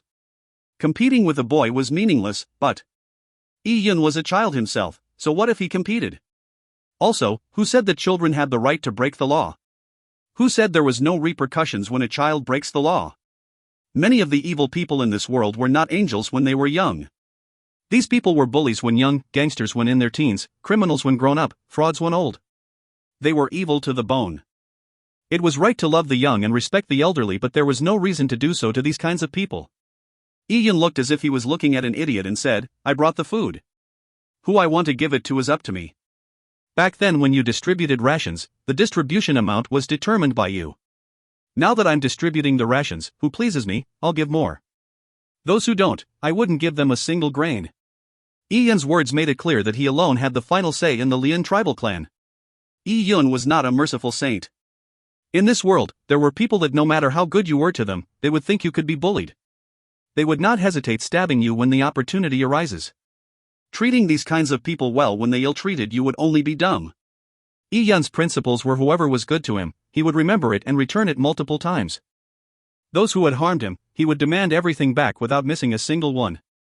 As for these children, so what if they were children? They were about 14 years old, 2 years older than Yi Yun. Age was not an excuse. A person had to be responsible for his actions. If you find any errors, ads pop-up, ads redirect, broken links, non-standard content, etc., please let us know. Report chapter so we can fix it as soon as possible. Chapter 131, This is Bliss. Chapter 131, This is Bliss. Translator, Situlin. Editor, Situlin. You. Upon hearing Yi Yun's arrogant words, the boy angrily said, "This is the food given by the Jin Longwei, how can you? Before the boy could finish, Yi Yun had begun laughing. Accompanying him was Sun Jingrui. Including several of the Jin Longwei warriors, they were all laughing. It was a merciless ridicule. "The silliness of this kid is the best," Sun Jingrui said with a smile. The boy was dazed. He finally realized that what he had said was ridiculous. Yi Yun held back his laughter and said coldly, "You want food? Sure. Take the cow dung thrown into my sister's house and eat it, then I'll give you some." The children who had accompanied the boy in throwing cow dung had a change in their expression. "Your house is already burned down. The cow dung, the dung has all been burnt," a child said. Yi Yun looked impatiently at the child. "There's plenty of shit in the village, you can easily find it." You. The boy clenched his teeth. He realized that Yi Yun was not going to make life easy for him today. He never planned to give him any food and had even ridiculed him in public. He was filled with resentment and his eyes towards Yi Yun were filled with bitterness. He knew he was no match for Yi Yun. He cursed Yi Yun and his family. Yi Yun frowned and remained silent, but Lu Tai jumped forward. F*** king little son of a bitch, what are you staring at? I'll dig out your eyes." Lu Tai punched the boy in the face until his face was swollen. Then, Lu Tai grabbed his hair and gave him another punch, making his nose bleed. Lu Tai was ruthless. This child was only slightly older than Tao Yunxiao, but Lu Tai was not merciful. Villagers married early, so a 15-year-old youth like him would be getting married in a year or two. Lu Tai relentlessly attacked the boy, causing him to scream in agony, wailing for his parents. The boy's grandfather, a tribal elder, watched with a livid expression, but he did not dare stop Lu Tai. Those who wanted to engage in hooliganism would eventually be beaten. Back then, the boy was a bully. He led a bunch of lackeys and was filled with triumph. Those who resisted him were surrounded and then beaten. They took advantage of many girls, even to a serious extent, but these girls had no way of seeking refuge. Yi-Yun ignored all of this. At that moment, he realized that having some henchmen was not that bad. Seeing most of the matters settled, Yi-Yun jumped onto the back of the near-horned beast. He said to Lu Tai, "Look after the food. I'll be back in an hour to distribute it." Upon hearing that, Lu Tai was thrilled. This was the first command Yi-Yun had given him. Sometimes, people were cheap. They fought to become a slave, and Lu Tai was such a person. He immediately slapped his chest as a guarantee that he would complete his task. Yi-Yun bade farewell to Sun Jingrui and rode away on the near-horned beast. His destination was the back mountain. He was going to find Jiang Xiaoro. For some unknown reason, Yi-Yun felt uneasy while he was heading towards the back mountain. This sense of unease made Yi-Yun frown. He held onto the reins and increased his speed. The near-horned beast kicked off a dust storm and galloped to the Lian tribal clan's back mountain. Seeing Yi-Yun leave, the people were filled with emotions. Those who had ridiculed Yi-Yun and those who had bullied Jiang Xiaoro were extremely worried, and it showed on their faces. They had hoped that Yi-Yun would not remember these things, but it was obvious that Yi-Yun remembered every deed. The shipment of food brought by the Jin Longwei was not only to save the Lian tribal clan, but it was also used by Yi-Yun to settle his debts of gratitude and revenge. At the Lian tribal clan, back mountain. The weather in the mountain was colder than in the village. It was deep in the winter, so besides the fast-flowing East River, all the mountain springs in the Lian tribal clan back mountain had frozen over. Even among all the fallen leaves, there were still tall, lush evergreen trees covering the blue sky. On a hidden evergreen tree, there was a small and modest treehouse. Although there were chilly winds blowing outside, it was extremely warm inside the treehouse. This was because of the Qilin desolate bone that was constantly exuding a warm fire elemental energy. Inside the treehouse was a 15-year-old girl with bare feet, sitting by the window. Her two small hands were by her sharp chin as she gazed outside. It was the 16th day. It had been 16 days since Yi-Yun left. Jiang Xiaoro had been counting each and every day. She did not know what Yi-Yun was doing. These days, Jiang Xiaoro had nothing to do. Yi-Yun had exhorted her not to go out, so she had been in the treehouse most of the time. After all, be it beasts of any kind or the Lian tribal clan's warrior preparation camp members, Jiang Xiaoro would be in danger if she had encountered them. So all Jiang Xiaoro had been doing all these days was to wait. Within the treehouse, she looked at the small piece of sky through the window. She looked at the 100-year-old ancient trees and watched the boulders that never changed. Day after day, Jiang Xiaoro would watch a huge rock grow a layer of frost in the morning. At noon, that frost would turn into vapor, and at night, the moonlight would scatter off the rock. Jiang Xiaoro could only wait, and that she did. She sat alone every day, waiting anxiously. Sometimes, Jiang Xiaoro would have a nightmare, resulting in her waking up from fright. It was noon. A rare warm winter sun shone through the gaps in the woods onto Jiang Xiaoro's face. Under the rays of the sun, Jiang Xiaoro's silky hair shone in the faint golden light. Suddenly, a soft sound rang. A squirrel had come to the treehouse and stopped by the window. Seeing the furry squirrel, Jiang Xiaoro flashed a rare smile. This was a little partner she had stumbled upon by chance. Due to excessive hunting, there were very few animals in the Lian tribal clan's back mountain.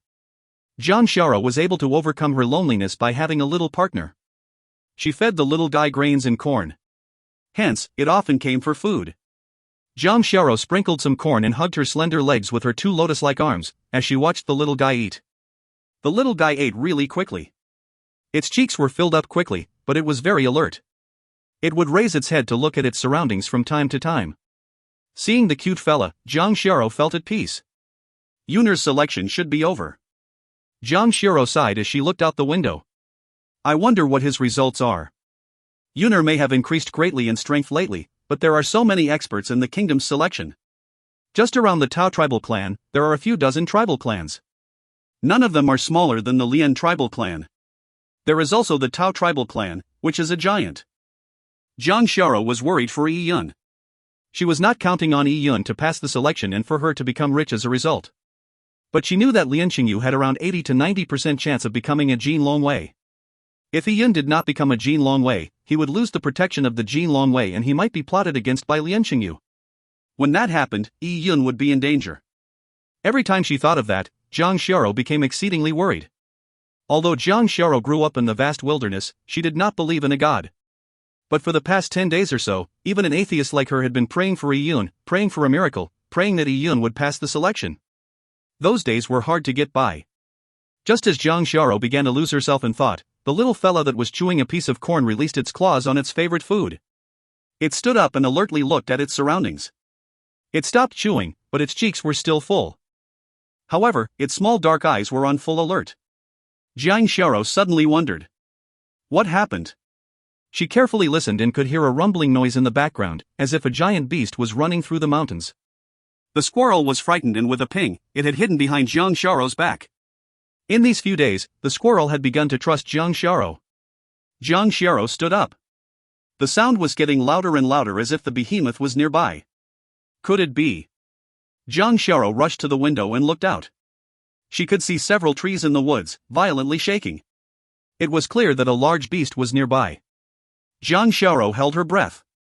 About 10 seconds later, she finally saw a 2-story tall behemoth passing through the layers of forest appearing before her. She could see a bright youth sitting on the broad shoulders of the behemoth. In the luxuriant forest, the youth was like a star and extremely dashing. His fresh but extraordinary facial features gave Jiang Xiaoro a familiar feeling. Yun. Yuner? Jiang Xiaoro could not believe that the youth in front of her was Yun. Sis Xiaoro. After being apart for so many days, Yun was filled with emotion upon seeing Jiang Xiaoro again. Yun was overjoyed when he saw her safe and sound. He was really afraid that Jiang Xiaoro might have gotten into an accident. The world's greatest pain would be when you obtained your ultimate accomplishment, but the person you wanted to share it with was no longer around. That was an extreme loneliness. In this world, Yun's only relative was Jiang Xiaoro. Only Jiang Xiaoro could share in Yun's success and joy. Yun wished that Jiang Xiaoro could see him become a high noble or even a saint after seeing him become a kingdom knight. For an unknown reason, Yun suddenly had an uneasy feeling when he was riding on the behemoth through the back mountain. He was worried that Jiang Xiaoro had gotten into trouble. Only when he saw her did he relieve himself of that pressure. But Yun still felt uncertain. He jumped up easily to the treehouse, causing the treehouse to rock to and fro. Without a word, he hugged Jiang Xiaoro tightly. It was as if the moment he released her, Jiang Xiaoro would disappear. Sis Xiaoro, I'm back. Yun choked. He did not know why he had that feeling from before. No matter where that feeling came from, Yun swore that he would protect Jiang Xiaoro for the rest of his life. Under Yun's embrace, Jiang Xiaoro was already tearing up. Yuner, it's good that you are back. It's good that you are back. Hugging Yun, Jiang Xiaoro's heart was filled with satisfaction. If you find any errors, ads pop up, ads redirect, broken links, non-standard content, etc., please let us know. Report chapter so we can fix it as soon as possible. Chapter 132, Yun distributes food. Chapter 132, Yun distributes food. Jiang Xiaoro and Yun hugged for a long time before separating. Yuner, how did you do at the selection? Jiang Xiaoro was worried about Yun's results at the selection.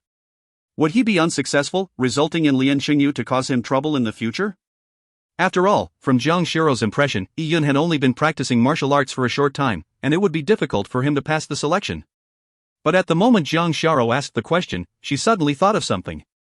Her hands were on Yun's shoulders and she sized up Yun's clothes. Flying fish robe? Jiang Xiaoro actually knew about such clothes.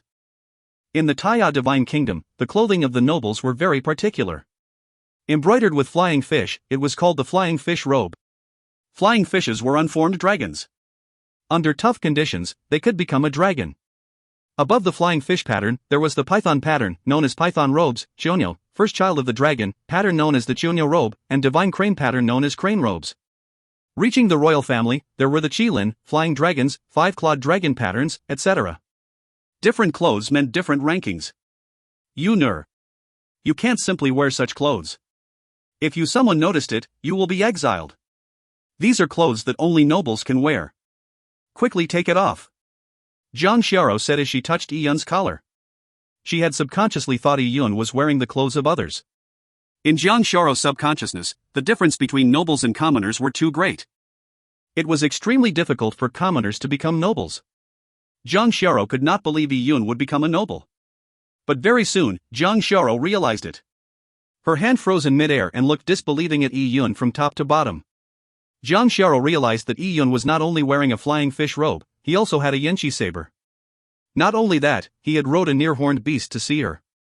The near-horned beast was the mount of the Jin Longwei. It was impossible to steal. Even if someone stole it, they would not be able to handle it. These things could not be someone else's. As such, Jiang Xiaoro had reached an incredible conclusion.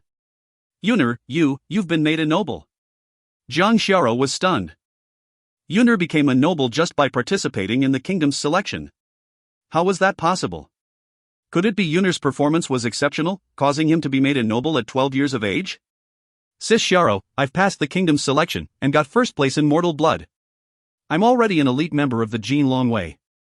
The Jin Longwei Thousand Households has made me a kingdom knight. In the future, I'll have my own territory in the Central Plains and I'll bring Sis Xiao there to lead a good life. Yi Yun said happily. A lot of the time, bliss was simple. When you obtained what you wanted and then sharing it with someone, that was bliss. For Yi Yun's ambitious future goals, to be made a kingdom knight was nothing. It was just the start. But now, Yi Yun was very pleased from the bottom of his heart with his title. Because, it meant a lot to Jiang Xiao. Kingdom Knight meant glory. Jiang Xiao looked dazedly at Yi Yun, as if she was still in a dream. Mortal blood first place. Jin Longwei elite. Kingdom Knight. Yuner not only passed the selection, and he had exceptional results, becoming a kingdom knight of the Taiya Divine Kingdom? Jiang Xiao knew Yi Yun had some fortuitous event, and after gaining the help from old man Su, it was no wonder his strength had increased tremendously. But she had never expected that Yi Yun could be made a noble. Jiang Xiao took a long while before she could accept the news as it was too amazing. Sis Xiao, you even know about flying fish robes? Jiang Xiao's knowledge surprised Yi Yun. Yi Yun had the impression that Jiang Xiao was just a 7-year-old when she left her family clan. For a 7-year-old to read so many books and know so much, it was far from what an average child could do. Yi Yun was curious over Jiang Xiao's background. Sis Xiao, I plan for you to practice martial arts with me. Yi Yun had been considering this for a long time. The lifespan of mortals was too short. Yi Yun did not want Jiang Xiao to die young, so he wanted Jiang Xiao to practice martial arts as well. In the past, Yi Yun did not even have food to eat, and was not able to let Jiang Xiao practice martial arts. But now, he was a kingdom knight. He had a lot more resources, so letting Jiang Xiao practice martial arts wasn't impossible. Yi Yun had the purple crystal origins. The purple crystal origins could absorb energy, but it was within his body. It would be difficult for him to transfer the energy the purple crystal absorbed to Jiang Xiao. For Jiang Xiao to cultivate, he had to use other resources. I wonder what Sis Xiao's level of talent is. Yi Yun knew Jiang Xiao had an extraordinary background, so she might even have better talent than him. In the future, if Jiang Xiao had the ability to protect herself, Yi Yun would feel assured. Yuner, I'll follow your wishes. Jiang Xiao nodded and replied softly. In the past, Jiang Xiao would make the decisions for Yi Yun. Now that Yi Yun had slowly grown up, Jiang Xiao began to get accustomed to Yi Yun making the decisions for her. But make sure you don't affect your own cultivation training. Jiang Xiao added. She knew that cultivating needed a lot of resources. If she cultivated, she would have to use some of Yi Yun's resources. That wouldn't happen. Yi Yun laughed. Let's go, Sis Xiao. I'm bringing you back to the village. Yi Yun had left for about an hour. The people of the Lian tribal clan all waited by the village entrance until Yi Yun came back. Jiang Xiao was sitting on the near-horned beast, and then she realized that about 5,000 people of the Lian tribal clan were here. For a moment, Jiang Xiao was stunned. It was rare to see such a scene even during ceremonies. The entire tribe's 5,000 people, including the high and mighty tribal elders, looked at Jiang Xiao with complicated looks. The village girls were envious of Jiang Xiao. Why couldn't they have such a younger brother in the family? In the future, Jiang Xiao could follow Yi Yun and not worry about clothing or food. They would enter the upper-class circles. They didn't dare to think of such a life. As for those evil people who had previously bullied Jiang Xiao, they were all scared out of their wits. In front of Jiang Xiao, they were like mice in front of a cat. The children who had thrown the cow dung had shrunk into the crowd. They did not dare look at Jiang Xiao. Their boss was on the floor vomiting blood. What could they do? They were deeply regretting their actions. AI, Mrs. is back. It must be hard on the missus. Lu Tai was attentive. He immediately changed his salutation of Jiang Xiao to Mrs. This made Jiang Xiao take a while to realize he was addressing her. Sis Xiao. Zhou Xiaoke ran over into the arms of Jiang Xiao. The relationship between Jiang Xiao and Zhou Xiaoke had always been good. They had been separated for 2 months, and could almost be described as being a life and death separation. Back when the house was burned down, Jiang Xiao had left the house before that, and Zhou Xiaoke thought Jiang Xiao would never come back. A girl walking out into the vast wilderness was equivalent to committing suicide. Seeing Zhang Xiao standing there, Zhou Xiaoke couldn't help but tear up. Now, they were all back. Brother Yi Yun, sis Xiao were all safe. Things would only get better in the future. Zhang Xiao's eyes got puffy. She touched Zhou Xiaoke's head and felt joy. The thing she cared about had not been lost. Having not lost anything was such a good feeling. The two girls hugged for a long time before separating. Zhang Xiao looked at the crowd and asked Yi Yun, "Yuner, what's this about?" "Giving out the food." Yi Yun smiled. The Jin Longwei had brought food, so it was natural to hand them out. There was limited supply of food brought with the near-horned beast. It seemed like a lot, but there was not enough for the entire Lian tribal clan's population. With 1,000 households, there were thousands of people. It was no small amount to feed all these people. The food Yi Yun brought with him was actually not enough. So Yi Yun had a clear way of distributing. The amount distributed was based on their character. The good were given more, the bad could stand by the side. Seeing Yi Yun stand in the middle of the square with a mountain of grain and meat beside him, the tribal elders' eyes were twitching. Life was full of ups and downs. Back then, when the tribe distributed the rations, Yi Yun had gotten into an argument with the warrior preparation camp because of a small bag of grain. He was nearly beaten up. Lian Xingyu came out and secretly harmed Yi Yun. If not for the purple crystal, he would have been dead. But today, those who had wanted Yi Yun's life were now crippled and could not live much longer. And now, the power to distribution the food was with Yi Yun. It was decided on his whims. These tribal elders were bitter. They knew that as the ruling class, they would definitely not be getting much. Aunt Wang, Uncle Zhou, Xiaoke. Yi Yun beckoned to Aunt Wang and Zhou Xiaoke, "This food is for you." Yi Yun picked out 5 heavy bags of grain, 3 bags of vegetables and a few cleaned beast meat and handed it to Aunt Wang. Such a large pile of food made many jealous. With this, Aunt Wang's family did not need to eat porridge anymore. They could eat fragrant white rice, cooked meat and fried vegetables. It was heaven on earth. Aunt Wang could not help grinning. Zhou Xiaoke's face glowed and held Yi Yun's hands. She was thrilled. "Uncle Son, this is for you." Yi Yun handed out food based on his memories to the Kinder families. After receiving the food, these people cheered up. But having tunneled to this world, Yi Yun did not have memories before he was 12. Yi Yun did not know most of the people in the Lian tribal clan. He did not know who were good or bad, and had to ask Zhou Xiaoke and Zhang Xiao. Those they said were good were given food. Those they said were bad were told to go as far as possible. "What about this person?" Yi Yun pointed at a man who was prepared to collect the food. Upon this question, the man became tense. "Brother Yi Yun, he's a good man," Zhou Xiaoke said. "Oh." Yi Yun nodded his head, and without moving a finger, Lu Tai had already given out the food. "How about this person?" Yi Yun asked again. The person was a lanky man. He forced a smile and looked towards Zhou Xiaoke, giving a sycophant look. But Zhou Xiaoke ignored it and said with a face of disgust, "Brother Yi Yun, that man is called Zhou Chang. He's very bad. He often bullies others, and even bullied elder sister Zhao." Zhou Xiaoke was blunt. Zhou Chang's face turned green and his mouth agape. He did not dare to refute. How things change. He had never expected that he would fall under the control of this little girl. F***K, what are you standing there for? Don't make me attack you. Get lost. Lu Tai pulled up his sleeve and scolded. "Young Master Yi, not even just a little?" Zhou Chang scrunched up his face, trying to make himself look pitiful. "Damn. As if young Master Yi is someone you can speak to. Get lost.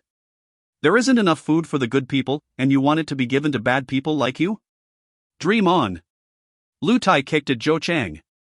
He was full of disdain. He had totally forgotten that he was once not considered a good person. Zhou Chang was mercilessly kicked by Lu Tai, but for this, Yi Yun felt nothing. Those who had been bullies and lived their lives through extortion had more food stocked up in their houses. With grassroots and wild vegetables, they wouldn't starve. The villagers lined up in anxiety. They were afraid that they had previously offended the two girls beside Yi Yun. If they had done so, they would be doomed. The two girls now had the power to control the people's fate. When the two girls nodded, bliss shined upon them. When the girls shook their heads, they knew to get lost, saving the lackey Lu Tai to do the job. With Yi Yun backing the two girls, they were now the princesses of the villager. Everyone looked at them with fear and respect. The bullies of the village and the warriors of the warrior preparation camp were now all obedient chicks. In front of Iyun, even the dragons had to coil and the tigers crouch. Furthermore, they were neither dragons nor tigers, at best they were monkeys who could jump. After the rations were distributed, some were in misery, some were in jubilation. That evening, there was smoke coming out from several houses. Under the setting sun, the smoke silhouetted the blue sky. The long mist aroma of rice and roasted meat were eaten hungrily by the families. There was laughter and joy throughout the fields. It painted a happy farming family picture. This was the most primitive pleasure, and it was what made people happy and satisfied. If you find any errors, ads pop up, ads redirect, broken links, non-standard content, etc., please let us know. Report chapter so we can fix it as soon as possible. Chapter 133, You Reap What You Sow. Chapter 133, You Reap What You Sow. As the sun slowly set in the west, the people in the Lian tribal clan had their fill. This was the first time in their lives eating such a big meal. In addition to having starved for so long, it was a great joy to fill their stomachs. After finishing their meals, it was time to digest it. Going out to exercise was one of the best ways in aiding digestion. What exercises do the people of the Lian tribal clan do? There was one thing waiting for them, that was to settle old scores. Iyun's return made everyone know they had been treated as fools by Lian Xingyu. Lian Xingyu had drunk the blood and eaten the flesh of the people. All he did was part of his plans for his own future. The people starved so badly all because of Lian Xingyu. What was ridiculous was they had been foolishly pinning all their hopes on Lian Xingyu and singing his praises. Those who suffered were a given, they had always been oppressed by Lian Xingyu, so they hated him. Now, relying on Iyun, they had managed to eat a good meal. Lian Xingyu was not only their enemy, but their savior's, Iyun's enemy. Whether for themselves or for Iyun, they would not spare Lian Xingyu. Even with Lian Xingyu crippled, it still did not quench their thirst for revenge. If they did not take revenge with their own hands, and just let the enemy die, who would want that? Even Lian Xingyu's lackeys hated Lian Xingyu. If not for Lian Xingyu, would they have made Iyun their enemy? If they did not make enemies with him, would they not get food today? The people of the vast wilderness had a very special way of thinking. If Iyun did not give them food, they did not hate Iyun because he was strong. The people of the vast wilderness subconsciously believed that the strong controlled the fate of the weak, so they did not dare hate, nor was there any point to hate. But they were starving, and they needed a punching bag to vent their anger. This punching bag could only be a weakling. Who was the weakling now? Clearly it was Lian Xingyu. This crippled ex-master had taken their food to exchange for the desolate bones and still failed miserably. None of his promises had been fulfilled, causing them to starve. Hence, whether it was the commoners or the previous henchmen of Lian Xingyu, they all turned their spearheads at Lian Xingyu. Lian Xingyu had become public enemy number one. Hence, that evening, a group of angry villagers rushed into the patriarch's compound to seek revenge on Lian Xingyu. The method they used to vent their anger was direct and simple. They threw cow dung onto Lian Xingyu's house. They felt that Lian Xingyu brought bad luck to the Lian tribal clan. If it wasn't for Lian Xingyu, would they have starved? Using cow dung to remove this unluckiness was a must. But there was no more cattle left in the village, so there were limited quantities of cow dung. What if there wasn't enough to throw? The clever villagers went to the Jin Longwei encampment and dug up the near-horned beast's dung. The near-horned beasts did not need to eat or drink, but they could still finish an entire tree in a meal. Hence, the feces it passed out was spectacular. A wagon was not enough to hold it. About 7 villagers obtained the feces of the near-horned beast with great enthusiasm. This will be cool. The people believed that the effects of feces of near-horned beasts were better than that of cow dung. After all, a near-horned beast was more majestic than cattle by more than 100 times. As a result, near-horned beast feces rained onto the patriarch's compound. A group of tribal elders took flight from fear. And the original patriarch of the Lian tribal clan had fallen sick. Lian Xingyu was crippled, so all the patriarch's hopes were dashed, hence he fell ill. Some people depended on spiritual pillars to carry on living. When the spiritual pillar collapses, they would lose the will to live. No one stopped the angry crowd, so quickly, the Lian tribal clan's patriarch compound was covered in dung. About this. With such a great event, how could we miss Lu Tai? As a man who dedicated himself to be Iyun's henchman, Lu Tai would not miss any opportunity to show his loyalty to Iyun. In fact, Lu Tai was one of the originators of this siege. He was the one who jumped the highest amongst the crowd. He was the most hard-working at throwing the near-horned beast dung. He took a shovel and shoveled chunks of feces into the patriarch's compound. And he did it nefariously. He aimed for the windows so the house could be filled with the feces. Lying in the house, Lian Xingyu was barely surviving, and soon, he was covered in feces. At this point, a tribal elder who had blood relations with Lin Xingyu plucked his courage and quietly entered the patriarch compound. Under the torrent of feces, he pulled Lin Xingyu out of piles of feces. After all the near-horned beast dung was thrown, Lu Tai was still not satisfied, so he shouted, "Folks, let's set it on fire." The people of the vast wilderness were blind. With someone leading them, they all responded. As such, torch after torch were lit and thrown into the patriarch's compound. Soon, the compound had turned into a big engulfing flame. The flames roared into the sky. The fire was 10 times more intense than the fires that burned Yi Yun's house. Yi Yun stood in the mountains and looked at the fire from afar. The same scene had happened in just a few months. Back then Lin Xingyu distributed the food, today Yi Yun distributed the food.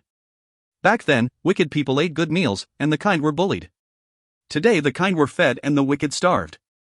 Back then, Jiang Xiaoro had been besieged, with cow dung and fire burning down the house. Now the patriarch's compound had been besieged, with near-horned beast dung and fire burning down the patriarch's compound. All this was a karma cycle. You reap what you sow. Yi Yun suddenly sighed. In this world, the good were not necessarily rewarded. The evil were not necessarily punished. The world was not fair. He could only make the world fair and just within the limits of his capacity. Yi Yun was no saint, nor did he strive for world peace. This sort of thinking was not pragmatic. However, Yi Yun wished that in the land he would claim, he would not see such unfairness. The kind should receive bliss, and the wicked, punishment. This was the simple but beautiful wish Yi Yun had. The sun had completely set. The sky had darkened as Yi Yun came to the East River's waterfalls. The 100-meter drop caused the water to rumble, vibrating the eardrums. After half a month, Yi Yun had returned to this familiar place. Yi Yun had previously practiced dragon dancing in vast water here, and had also met Lin Xintong. Yi Yun closed his eyes in concentration. He began training. He took off his flying fish robe and wore dry linen clothes. His every move was delightful, but they also contained explosive power. After he finished a set of moves, Yi Yun felt something and turned his head. Under the star-filled sky, a girl in white was standing on a rock like a fairy. If you find any errors, ads pop-up, ads redirect, broken links, non-standard content, etc., please let us know. Report chapter so we can fix it as soon as possible. Chapter 134, Letting You Break Through to Purple Blood. Chapter 134, Letting You Break Through to Purple Blood. Miss Lin. Yi Yun smiled because he knew Lin Xintong would come. Back then, Yi Yun had sparred with Lin Xintong at this waterfall. Without saying a word, Lin Xintong moved and a cold sword beam from the soft sword stabbed towards Yi Yun like a silver snake. Lin Xintong's swordplay contained an indescribable charm, it was like a beautiful dance. Yi Yun focused and his feet moved his body, and with a move of his shoulders, his body turned into a series of shadows, minute subtlety. Yi Yun barely avoided Lin Xintong's sword. Although it looked like he dangerously avoided it, every move was within Yi Yun's calculations, it was all precise and just right. You are getting more skilled at minute subtlety. Lin Xintong sheathed her sword and praised Yi Yun. But she suddenly said, now you are at the small success stage of minute subtlety. By using your opponent's force, you can avoid their attacks, but you are still a distance away from the large success stage of minute subtlety. What is the large success stage of minute subtlety? Yi Yun modestly consulted her. Lin Xintong walked down from the rock and gently wiped the hair on her forehead, saying, you have to learn the large success stage of minute subtlety by yourself. If someone were to teach you, it will not be yours, and might even limit your own understanding of it. Follow me, I'll bring you someplace. Oh? Yi Yun nodded his head. He was about to leave with Lin Xintong when he saw her holding out her hand. That delicate hand that was as white as jade stretched out in front of Yi Yun. Give me your hand, Lin Xintong said very naturally. Eh? Yi Yun stayed dumbfounded for a while. He looked at her pretty hands and hesitated. Holding hands, that's not appropriate. Yi Yun had a bit of expectations, but he had a bit of guilt because Lin Xintong looked too pure. He didn't want her to bear the brunt of blasphemy. But thinking back, they had previously crossed palms. Holding hands again wasn't anything. Yi Yun took a light breath and gently held the beautiful hand. Those slender fingers were white and soft to the touch. It felt as if she had no bones. Holding it felt like he was holding a water stream. Her skin is so cold, every time Yi Yun had contact with Lin Xintong's skin, he had that feeling. It was as if Lin Xintong was made of water. The feeling she gave was that of rain that gave a breath of fresh air. Let's go. Saying that, her body began to float. Under the night wind, her skirt fluttered. It was like Chang'er soaring to the moon palace. And behind Lin Xintong was Yi Yun, who felt a pulling force. Following that, his body turned light and he suddenly flew. With the wind blowing by his ear, Yi Yun floated amongst the clouds. His feet was quickly moving away from the waterfall, and the stars above him grew closer. Yi Yun was stunned. Flying. Using just flesh and bones to fly in the sky. Yi Yun looked down and all he saw in the darkness was mountains. What made people despair, the large mountains and rivers that made passage through them impenetrable, now looked trivial. They passed by under his feet at an astounding speed. This feeling was too wonderful. In the endless darkness, under the shimmering stars, the silver moon hung in the sky. Dressed in white, Lin Xintong held onto Yi Yun, who was dressed in linen clothes. They slowly moved across the moon, flying to a distant location, leaving behind dreamlike shadows. Flying with Lin Xintong could only be described as shocking to Yi Yun. It was his first time flying in the sky with just flesh and bone. All humans dreamed of flying unaided. And it could be achieved by practicing martial arts. Yi Yun and Lin Xintong flew for about 2 hours. After it felt like they had traveled about 500 miles, Lin Xintong began descending with Yi Yun. They landed in a valley which was serene and cold. There were constant blasts of cold wind, making a person's hair stand on end. Lin Xintong let go of Yi Yun's hand and said, "We are here." With the softness in his hand gone, Yi Yun was nostalgic about it. But soon he was attracted by the huge valley in front of him. Yi Yun's eyelids twitched. He could hear the faint growls within the valley. It seemed like terrifying existences lurked within. Not only that, the heaven-earth yuan qi was very dense, but it gave him an uncomfortable feeling. Something seemed sinister. Lin Xintong said, "This is the Desolate Man Valley. It's a huge canyon within the cloud wilderness. This canyon stretches out 10,000 miles and is connected to a desolate open grounds in the north." The desolate open grounds that Lin Xintong mentioned was the north border of the cloud wilderness. Although the word border is used, it is not the end of the cloud wilderness. The desolate open grounds were much bigger than the cloud wilderness. There were all sorts of strong primordial desolate beasts within it. It was beyond the control of the Taya divine kingdom. There was usually not a single soul in the desolate open grounds because even human lords would not dare to rashly enter. Lin Xintong said, "The desolate human valley's edges are infested with fierce beasts. Can you feel the heaven-earth yuan qi here? This heaven-earth yuan qi can give humans discomfort. This heaven-earth yuan qi is also known as power of desolates. It is what desolate and fierce beasts like the most. Desolate human valley, where fierce beasts lie dormant." Yi Yun's eyebrows twitched. He never expected Lin Xintong to bring him to such a place. The cloud wilderness had desolate lands and wonderlands. Desolate lands were filled with the power of desolates and was where desolate beasts gathered. And wonderlands were filled with spiritual power, so humans preferred wonderlands. The wonderlands and desolate lands were arranged in a mixed fashion, and together they formed the vast cloud wilderness. This was Yi Yun's first time stepping into the territories of desolate beasts. In the past, when he was riding a near-horned beast to travel to and from between the Lian and Tao tribal clan, the Jin Longwei had avoided the desolate lands and chosen neutral paths that were neither desolate lands or wonderlands. Heaven-earth yuan qi. Power of desolates, Yi Yun whispered it in his heart. He had a spiritual connection with the purple crystal within his heart. With a heartbeat, the purple crystal pulsated, creating a tiny whirlpool. The power of desolates that entered Yi Yun's body was absorbed and slowly turned into pure energy. When this energy entered Yi Yun's body, the discomfort had already disappeared. As such, Yi Yun felt there was no difference between desolate lands and wonderlands. The purple crystal sure is an absolute treasure. Yi Yun had mixed feelings. He had learned another thing about the purple crystal. The purple crystal had the highest level of manipulation of energy. It was a divine artifact of energy. It seemed like no form of energy could escape the grasp of the purple crystal. When the power of desolates within Yi Yun's body got absorbed by the purple crystal, Lin Xintong seemed to have noticed something and looked surprisingly at Yi Yun. "What?" Yi Yun touched his head. He was shocked because Lin Xintong had keen senses. When he absorbed the power of desolates, it had probably caused some changes that Lin Xintong detected. Lin Xintong did not find anything wrong with Yi Yun's body, and felt it was a mistake.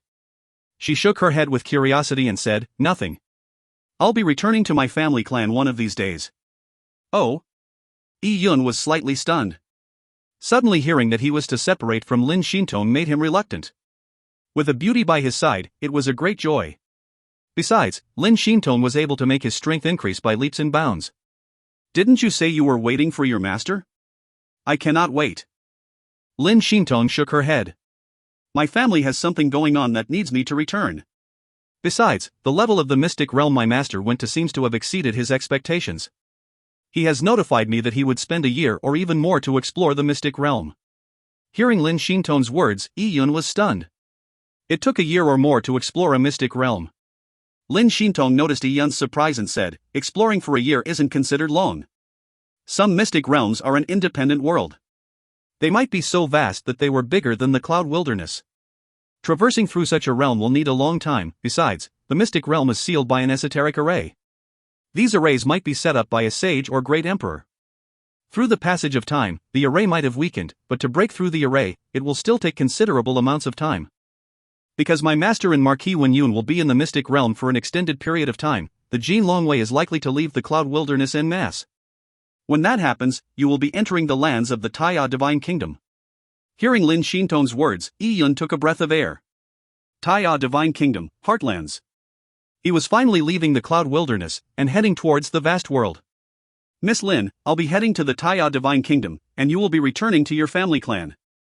Will we ever meet again? We will, Lin Xintong smiled. I will leave soon.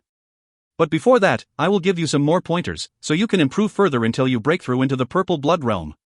Purple Blood. Yi Yun's eyes lit up. The so-called first step in martial arts, the Purple Blood realm was the dream of many warriors in the vast wilderness. Being a Purple Blood warrior, one had the ability to stand alone, and could even be a little king of a small tribe. The Purple Blood realm had blocked numerous people from proceeding further. Only 1 in 10,000 could do so. For Yi Yun to enter the Central Plains and set up his own home, it wouldn't do without more power. Yi Yun had long wanted to break through into the Purple Blood realm.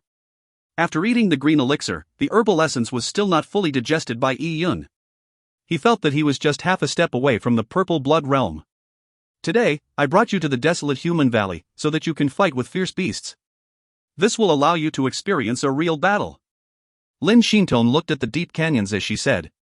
Upon hearing Lin Xintong's words, his eyes lit up with excitement. To fight with fierce beasts. What sort of scene would that be? Thinking of this, Yi Yun felt a surge of hot blood. If you find any errors, ads pop up, ads redirect, broken links, non-standard content, etc., please let us know. Report chapter so we can fix it as soon as possible. Chapter 135, Battling Fierce Beasts. Chapter 135, Battling Fierce Beasts. In the vast wilderness, humans and beasts were in opposition. However, up to today, Yi Yun had never fought a real fierce beast before. The cloud wilderness had no lack of fierce and desolate beasts. He would regret leaving the cloud wilderness before fighting any beasts. The fierce beasts you kill shall be refined by me into fierce beast relics. After eating the fierce beast relics, together with the herbal essence of the green elixirs, it will help you break through to the Purple Blood realm. Lin Xintong spared no effort in helping Yi Yun. She had also given him the green elixirs in the past, so all this kindness made Yi Yun feel sorry. Miss Lin, why are you helping me? Lin Xintong hesitated slightly and said, since you want to know, there's no harm telling you. When I was born, my family determined that I was born with Yin meridians. I will eventually hit a bottleneck in my cultivation. Due to the Yin meridians, I will never be able to get past this bottleneck. Oh? Yi Yun was shocked. He had never heard of Yin meridians before. Yin meridians are also known as terminated meridians. There is almost no way of joining them up. But strangely, when I make contact with your body, I would occasionally feel my meridians activate. I have found a glimmer of hope for my terminated meridians on your body. Although tiny, it is better than none. Maybe, when you go further and grow stronger, this hope will become larger. When Lin Xintong said those words, her expression turned forlorn. She raised her head, looked at the limitless star-filled sky and gave a faint sigh. Yi Yun was stunned. Lin Xintong was actually burdened with terminated meridians? Although Yi Yun did not understand a lot, but he could guess from the word terminated what it meant. He associated the crossing of palms with Lin Xintong the night before. Lin Xintong had mentioned a secret of hers, so it was most likely this. Yi Yun found it incredible to imagine. To him, Lin Xintong's strength was massive and she was extremely talented, with no bottom. But she actually was born with terminated meridians. She could still have this ridiculous talent even with terminated meridians? If not for the terminated meridians, to what extent could her strength reach? Yi Yun was shocked. The world was indeed vast and filled with experts. He deeply understood that no matter what results he had obtained, he was just at the beginning steps. The road ahead of him was still long. Give me your hand. Lin Shintong stretched out her hand once again. Again it was this white creamy hand. Under the moonlight, it suffused the luster of jade, dazzling Yi-Yun. Danger lurks within the desolate human valley. Even some plants are man-eating monsters. You aren't able to perceive things yet, and you can only use your eyes. In the dark desolate human valley, it will be extremely dangerous. Hold my hand, I'll be able to avoid any danger. If you were to separate from me, and take a wrong step, you might fall into a trap and enter the stomachs of the beasts, and be eaten in an instant. Lin Shintong's words were not unfounded. The desolate human valley was fraught with danger.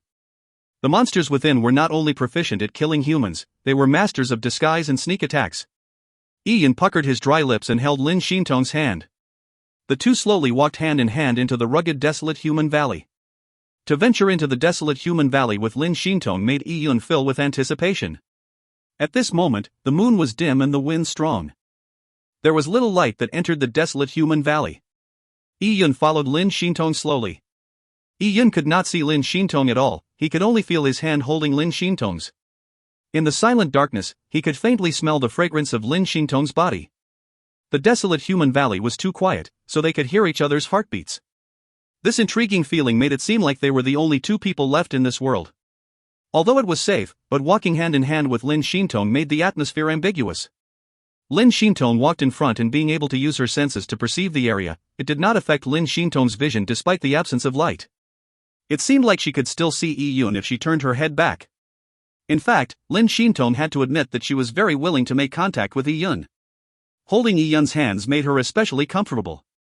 Lin Shintong was born with yin meridians, so her body was cold like water.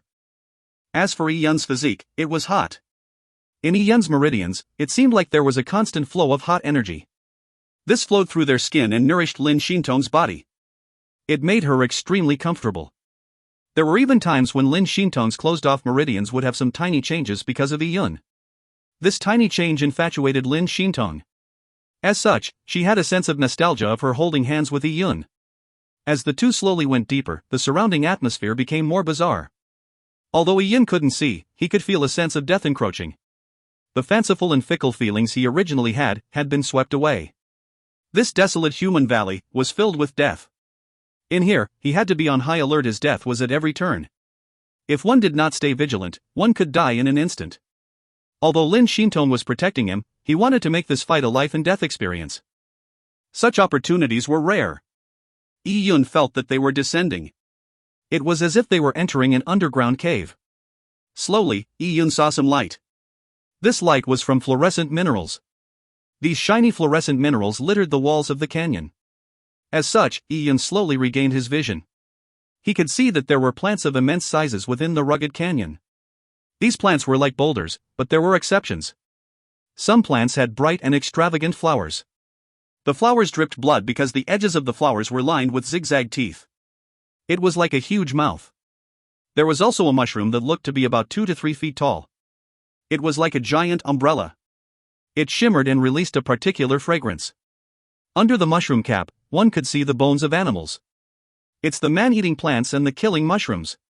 The man-eating plants eat people, while the killing mushroom's fragrance is poisonous. The moment its spores enter your body, it will grow into a new mushroom. Those bones you see are a result of that.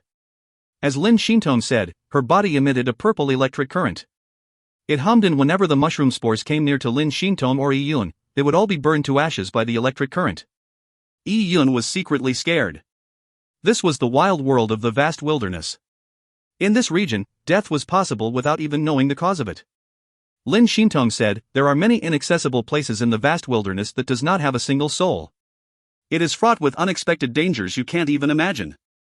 But because there's not even a soul, and because of the strange environment, it will create treasures. The value of some treasures can be hard to measure. When it enters other regions of the vast wilderness, it can cause a bloodstorm, and might even destroy an ancient country.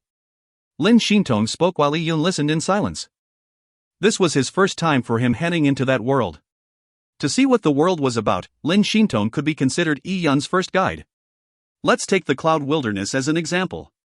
Some desolate lands of the Cloud Wilderness cover 100,000 miles, or maybe even 1,000,000 miles. They are deep mystic realms that have different spacetime properties. It is filled with primordial desolate beasts, and even human lords would not dare to enter rashly. Just as Lin Shintong said it, she suddenly stopped. She looked forward coldly. Yi Yun also stopped, and he could feel a killing intent. There's something in front. Yi Yun unsheathed his Yinqi saber. He did not choose his own weapon, but since the Jin Longwei had given him the Yinqi saber, he used it. Seeing Yi Yun on alert, Lin Shintong was also pleased. She took a few steps back and stood behind Yi Yun. She made it clear that this was Yi Yun's battle. Roar! A muffled roar sounded out, and in front of Yi Yun, a stone wall suddenly began to move, shaking off stone dust. After everything peeled off, what appeared in front of Yi Yun was a gigantic ape monster. Its body was upright, and its arms long. The head did not take a large proportion of the body. It had a cross for its eyes, and a large blood-curdling mouth. This monster was covered in rock armor, and its body color could change into that of a rock. This was why Yi Yun did not see it from the beginning. But now, seeing its prey, its body started turning red, and it quickly became a giant blood-red ape. Bloodstone gigantic beast. Its level is that of a fierce beast. It's greedy, cruel, and strong. It likes to tear its prey apart. Kill it and I'll refine the fierce beast relic, allowing you to slowly break through into the purple blood realm. Lin Shintong said as she tapped with her fingers. The stone debris and dust did not even come close to her. In this chaotic underground world, Lin Shintong's clothes had never been stained. If you find any errors, ads pop up, ads redirect, broken links, non-standard content, etc., please let us know. Report chapter so we can fix it as soon as possible. Chapter 136, Lin Shintong's Uncertainty. Chapter 136, Lin Shintong's Uncertainty. This bloodstone gigantic beast was large and terrifying. Humans felt a natural sense of oppression from fierce and desolate beasts. It was like a mortal facing an unrestrained tiger. Would he not be scared? Yi Yun was a 12-year-old child, and this was the first time he was meeting such a terrifying opponent. Lin Shintong was watching Yi Yun. She wanted to know if Yi Yun would have any sense of fear. Some people, especially those youths who had just made achievements in martial arts, when out for their first actual toughening experience, would end up facing fierce-looking beasts. Even if they had great strength that exceeded the beast they were facing, due to the difference in size and the ferocious appearance of the beast, they would still feel fear. They were subconsciously thinking of themselves as weaklings. Mortals, when facing beasts, would lack confidence. Their first instinct was to flee. Even if they fought with the beasts, they could not show the full extent of their abilities. There were too many people like that. When they faced people their own age, they would dominate and bully the weak.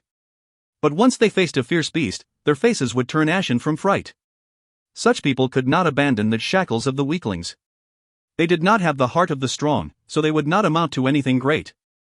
Lin Shintong did not believe Yi Yun was such a person, but she wanted to see how far Yi Yun could go. How confident was he of his own strength? But Yi Yun's next set of words completely struck down Lin Shintong's thoughts. Yi Yun said, "Miss Lin, this bloodstone gigantic beast looks ferocious and savage. Its meat doesn't look delicious, is it?" Eh? Lin Shintong was stunned. She did not expect Yi Yun to ask such a question. It's like this. The village is lacking in meat. I'm thinking of bringing more back. Being from a small tribal clan, I got used to the poor lifestyle. However, once I began practicing martial arts, I had dreamed of walking into the vast wilderness to hunt, so that I don't have to worry about food. This bloodstone gigantic beast will be my first hunt. But if it's not delicious, or even inedible, then killing it and bringing its meat back to the village, wouldn't it be a waste of effort? Lin Shintong froze for a moment when she heard Yi Yun's words before she managed to laugh. She realized she had overthought things. Yi Yun had treated the bloodstone gigantic beast as his prey. Such spirit was extremely good. Although it looks hideous, its meat is delicious. Unfortunately, its meat quality is low, so it won't give you a lot of energy when you eat it. Its essence is all in its bones. It's good. As long as it's delicious. Yi Yun did not care. After all, to be able to eat meat, the Lian tribal clan did not care. While Yi Yun and Lin Shintong were exchanging their conversations, the bloodstone gigantic beast went into a rage. It felt like it had been belittled by the two tiny humans. It roared and its huge body charged forwards. It stretched out its steel fork-like claws and scratched towards Yi Yun. Yi Yun caught a glimpse of the beast charging at him from the corner of his eyes. His body slightly moved like a feather that was blown up. Ka-cha! The ground that was beneath Yi Yun's feet was crushed by the bloodstone gigantic beast's claws. But Yi Yun had flown up as a reaction to the attack. It was as if the claw wind had sent him flying. Yi Yun had already perfectly mastered the minute subtlety technique. Clang! The Yenchi saber was unsheathed and Yi Yun's legs landed on the huge arms of the bloodstone gigantic beast. He rushed forward while running up the arm. Bloodstone gigantic beast was frightened and opened its big mouth. Its blood-red tongue shot out like a javelin. The bloodstone gigantic beast's tongue was barbed and could pierce through steel plates. If it hit a person, they would turn into a meat skewer. The red tongue's attack speed was extremely fast.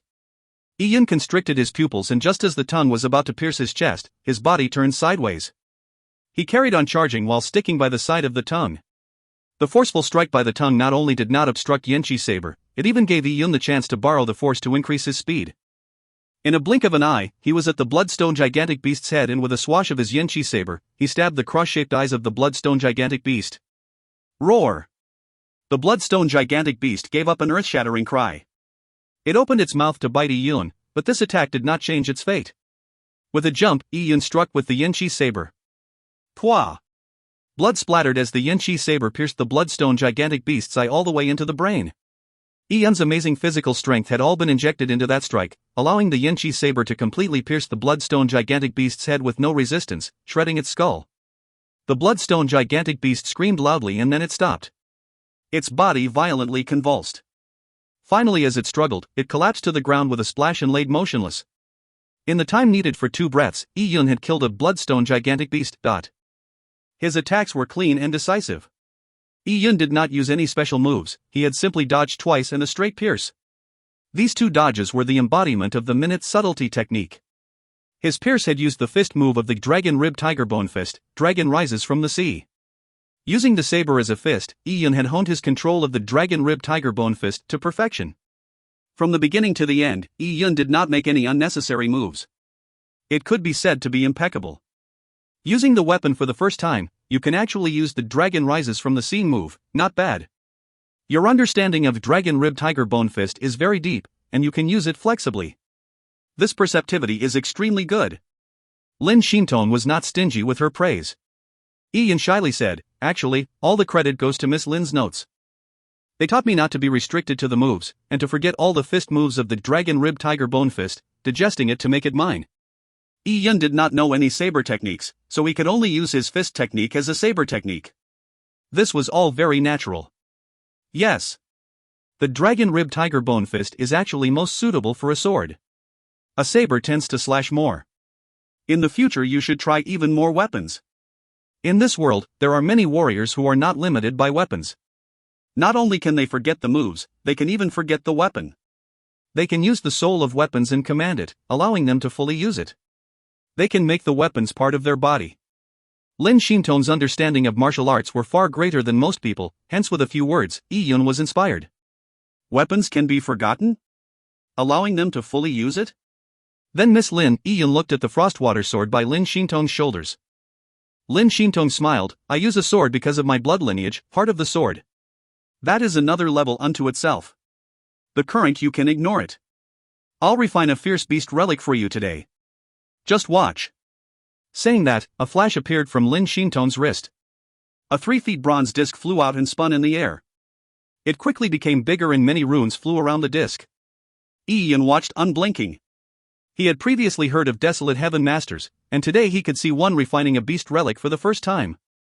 Lin Shintong was not only talented in martial arts, she was also a desolate heaven master. Yi Yun had mixed emotions. She was 17 years old, and in comparison, he was nothing. If Shang Tan were to evaluate Lin Shintong's talent, what rank would she be? Earth rank? Which is a youth sage. The Taya Divine Kingdom's founding emperor was a sage.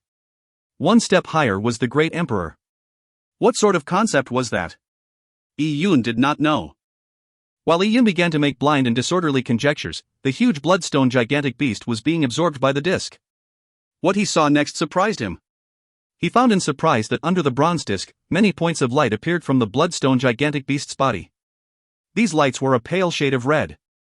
Yi Yun felt their shapes were similar to the light dots the purple crystal could absorb. Yi Yun was stunned. He stared at Lin Shintong as she made many gestures to start a sealing process. Runes after runes were sent by her into the disc. And these runes were used to control those light dots. These light dots were of course energy.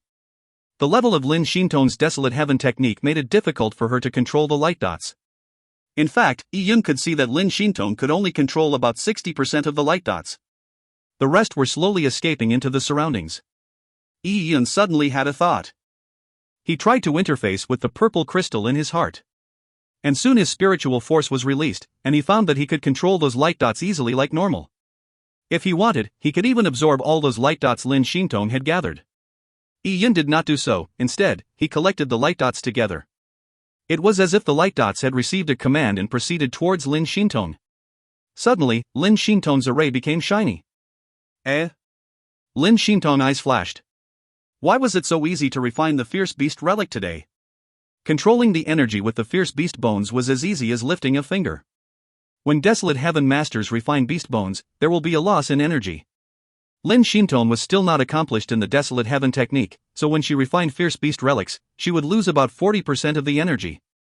But today, Lin Shintong felt that she did not even lose more than 5% of the energy while refining. What had happened? If you find any errors, ads pop up, ads redirect, broken links, non-standard content, etc., please let us know. Report chapter so we can fix it as soon as possible. Chapter 137, If I Were to Become a Desolate Heaven Master. Chapter 137, If I Were to Become a Desolate Heaven Master.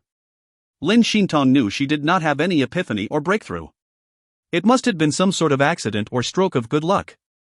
For a Desolate Heaven Master, there were times when things went great, resulting in the refinement of an exquisite relic. Hence, it was not odd, but today felt different.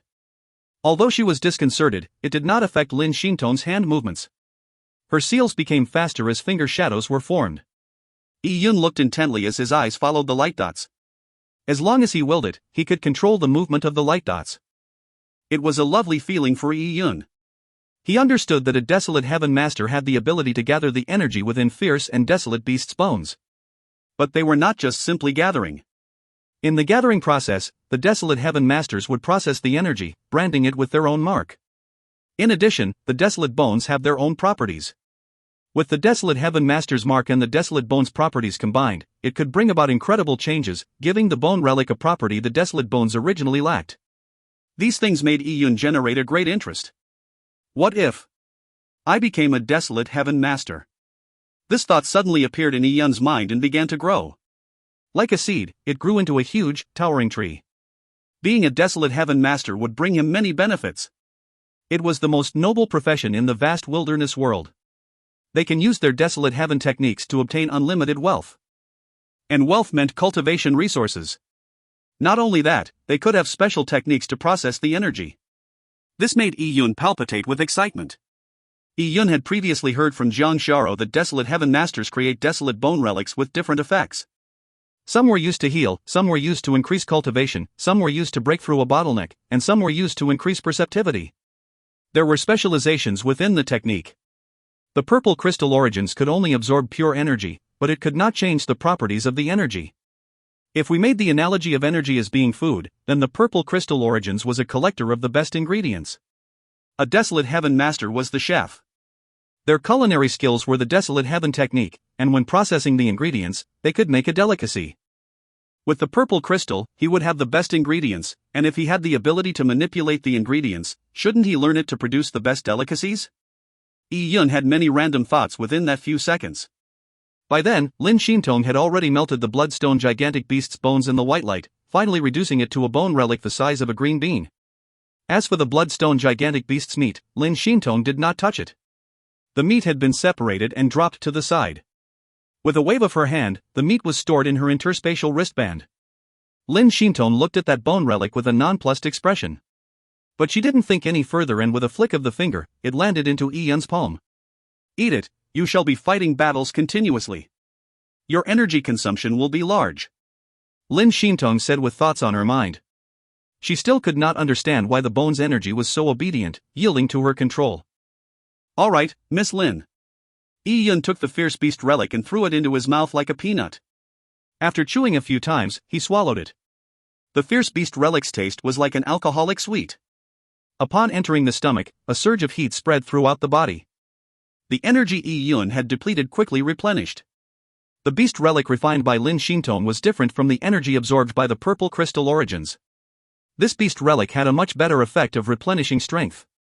Yi Yun pretended to inadvertently ask, "By the way, Miss Lin, were you demonstrating the Desolate Heaven technique? If an ordinary person were to learn the Desolate Heaven technique, what ways are there?" "Oh." Lin Shintong looked at Yi Yun with surprise. Her pair of eyes were still extremely bright even in the dark desolate human valley. "You want to learn the Desolate Heaven technique? I'm interested." Yi Yun answered. Lin Shintong shook her head. "I advise you not to learn it. When you begin learning, you will need a large amount of beast bones to practice, and a lot of the energy will be wasted. This will spend a large amount of resources and you will need a good teacher to correct your methods, control of the energy. There are also many complicated changes involved too. It's too difficult. So, Desolate Heaven Masters mostly come from wealthy entities, such as a big family clan or a large sect. Also, besides the large amount of resources needed, students of the Desolate Heaven technique need to have talent in controlling energy. Such people have a strong soul and have a natural affinity with heaven-earth energy. There aren't many people who can do that. The chance is less than 1 in a million." After Lin Shintong said so much, Ian nodded his head and said, "I see. I understand what Miss Lin is saying." "Yes." Lin Shintong nodded. "It's good you understand. I can tell that you have great perceptivity towards martial arts. I want to prevent you from detours, wasting your own time. Learning the Desolate Heaven technique is extremely consuming." Lin Shintong said all those words to dispel any of Yi Yun's unrealistic expectations. But before she could finish her words, Yi Yun had already expressed his conclusion. "I still want to learn." Lin Shintong was speechless. Many warriors would be moved when they see the process of Desolate Heaven Master refining desolate bones. After all, both a Desolate Heaven Master's position and wealth was something warriors could not compare with. However, after these people attempted it, they would mostly waste their time, energy, and wealth. It wasn't worth it. I am serious. It's not on a whim. Yi Yun looked at Lin Shintong. Under the fluorescent mineral's light, their eyes were 3 feet apart as they looked at each other. Lin Shintong knitted her eyebrows. She knew Yi Yun. In the first round of the kingdom's selection, in the test of spirit, Yi Yun had taken first place, so Lin Shintong knew Yi Yun was a person with spirit. These people would not rashly come to a decision, but once they had decided upon it, they would acknowledge their target and overcome all difficulties. However, a great spirit did not mean that they had no failures. Lin Shintong looked at Yi Yun with an incomprehensible look. "You seem to have really made up your mind. You will not give up even at the risk of wasting your time and resources?" "Yes," Yi Yun nodded. "All right then."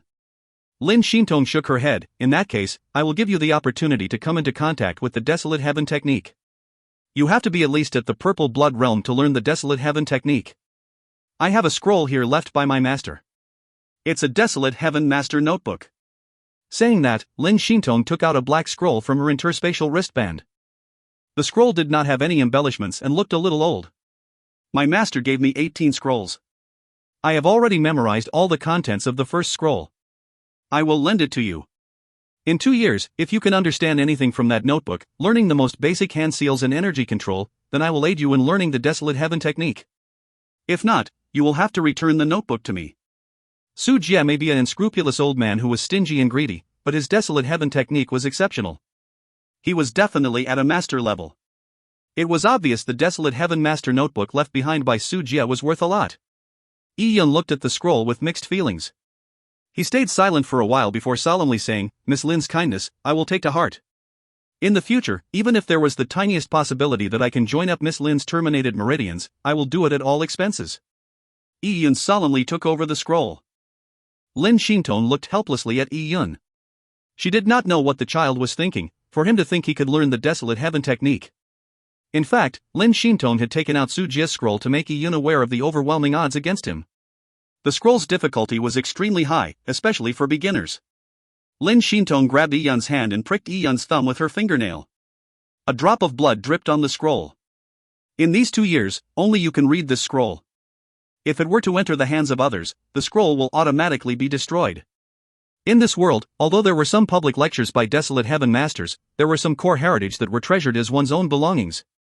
The scroll left behind by Su Jie was equipped with self-destruction capabilities. So as long as other Desolate Heaven Masters did not see the scroll, with Yi Yun's abilities, he had no way of leaking out the core teachings of the scroll. Because he would not even understand it, so he would not be able to relate it. Yi Yun interfaced the scroll with his mental energy. Upon seeing the contents of the scroll, he was stunned. The various complicated symbols, formation maps, and understandings looked Greek to him. Not only that, the content within the scroll was too great. Ian felt like an entire library had been moved into the scroll. And according to what Lin Shintong said, this was just the first scroll. There were 17 others, and those scrolls' difficulty might be even greater. The Desolate Heaven technique was such a great exaggeration. Now, do you still want to learn it? Seeing Ian's surprise and shocked expression, the corners of Lin Shintong's mouth appeared a satisfaction at having defeated him. Letting you know the difficulty of the Desolate Heaven technique is an advice for making you aware of the overwhelming odds against you. Only then will you not make such unrealistic decisions. Ian dazed for a while and solemnly kept the scroll. He clasped his hands and said, "Miss Lin, in 2 years' time, please check the results of my Desolate Heaven technique." Lin Shintong was speechless. Ian had no resources and was poor as a church mouse. He did not have much ability also. How could he learn the Desolate Heaven technique from a book filled with words and diagrams he couldn't understand? If not for Ian accomplishing many things that were impossible, and leaving a good impression on Lin Shintong to the point of appreciation, Lin Shintong would have labeled Ian as an unreasonable person. "You handle yourself." After saying what she had to say, Lin Shintong stopped talking and could only abandon it. She turned around and carried on walking deeper into the valley. If you find any errors, ads pop-up, ads redirect, broken links, non-standard content, etc., please let us know. Report chapter so we can fix it as soon as possible. Chapter 138, Desolate Beast. Chapter 138, Desolate Beast. Pwah! Ian countered a sneak attack that was launched by a fierce beast before cutting its head off. This fierce beast was the size of a monkey. It had a pair of wings, which made it look like a bat. The purple teeth bat. Its teeth have purple venom, and upon entering the body of humans, it will melt their muscles, causing them to turn into liquid. Then, the purple teeth bat will suck them dry. Eventually, only desiccated skin will be left. The purple teeth bat's strength is not great, but its speed is extremely fast and good at sneak attacks. It's very good that you are able to chop off its head. In the past few hours, your saber techniques have improved. Lin Shintong was extremely proficient with the fierce beasts of the cloud wilderness. She was like an encyclopedia. Lin Shintong knew every fierce beast and dangerous plant they met along the way. Along the way, Ian would fight with fierce beasts while Lin Shintong would give out pointers, praise his moves, and point out his deficiencies. This benefited Ian a lot. Time passed quickly, and the duo had gone deep into the valley. They had traveled hundreds of miles, spending a day and a night. The duo experienced dozens of fights. Ian settled them all. During this, Ian was injured, but they were minor, so he quickly recovered. If they were hungry, they would cook their meals on the spot. Roasting meat, steaming rice, and brewing soup. Although Lin Shintong was not a pursuer of good food, the food made by Ian was still salivating. Being away from home for a long time did not make Ian worried. The Lian tribal clan was being taken care of by the Jin Longwei, and no one dared to touch Jiang Xiaro. After another day, it was late in the second night. Ian had made great progress after continuous intense battles. Because after every battle, Ian could eat a bone relic, which strengthened his cultivation. Not only did it improve his cultivation level, his foundation had improved. Most importantly, Ian's combat experience had rapidly increased. Traversing the vast wilderness and experiencing life and death battles were extremely valuable. See? Suddenly, Ian heard a sharp rustling sound. Very soon, the rustling sound became more intense. It was like tens of thousands of pounds of sand being constantly grinded. The sound was assaulting their eardrums. Ian had a change in expression when he felt a chill. It was like a cold wind that blew and entered into the bone. What is it? Ian went on high alert and attentively looked around. Under the faint fluorescent light, what he saw made his scalp tingle. Not far away, a group of black snakes were sliding over. Among this group of snakes, the slimmest was as thick as a water bucket. Some of them were as thick as a water tank, and some were so thick that two people were unable to encircle them. A group of snakes arrived from all sides, surrounding Ian and Lin Shintong. All these snakes were at the fierce beast level. With so many snakes attacking, Ian was bound to be bitten to shreds. But Ian had Lin Shintong beside him. Lin Shintong glanced at the numerous pythons and said lightly, "We have encountered a desolate beast. All these snakes are being driven by a desolate beast." Desolate beast. Ian was stunned. Desolate beasts were one level higher than fierce beasts. There were much fewer desolate beasts than fierce beasts, but they were the true masters of the vast wilderness. It's a frost python. In this huge mass of pythons, Lin Shintong spotted the true Serpent King. Frost Python. Yi Yun of course knew about the Frost Python. He had stolen the Frost Python Desolate Bones from Lian Qingyu. The Frost Python Desolate Bones was toxic. To refine it, a Desolate Heaven Master was needed, or the consequences would be dire. It's an immature Frost Python. Very good. Yi Yun, this is your chance. The Frost Python is one of the weakest Desolate beasts. An immature one is about the strength of a normal Purple Blood warrior. You can try to see what it's like battling at the Purple Blood level. In this battle, all you need is to remain undefeated. It will be way of hardening yourself. Yi Yun was still at the peak Chi Gatherer realm. The gap between mortal blood and purple blood was big, but Yi Yun's skills included minute subtlety and insight like no moves. Compounded with his tempered body, Dragon Pulse, he could battle a weak purple blood warrior. Yi Yun's eyes flashed with excitement. Desolate beast. He was finally going to fight a desolate beast. But with so many snakes.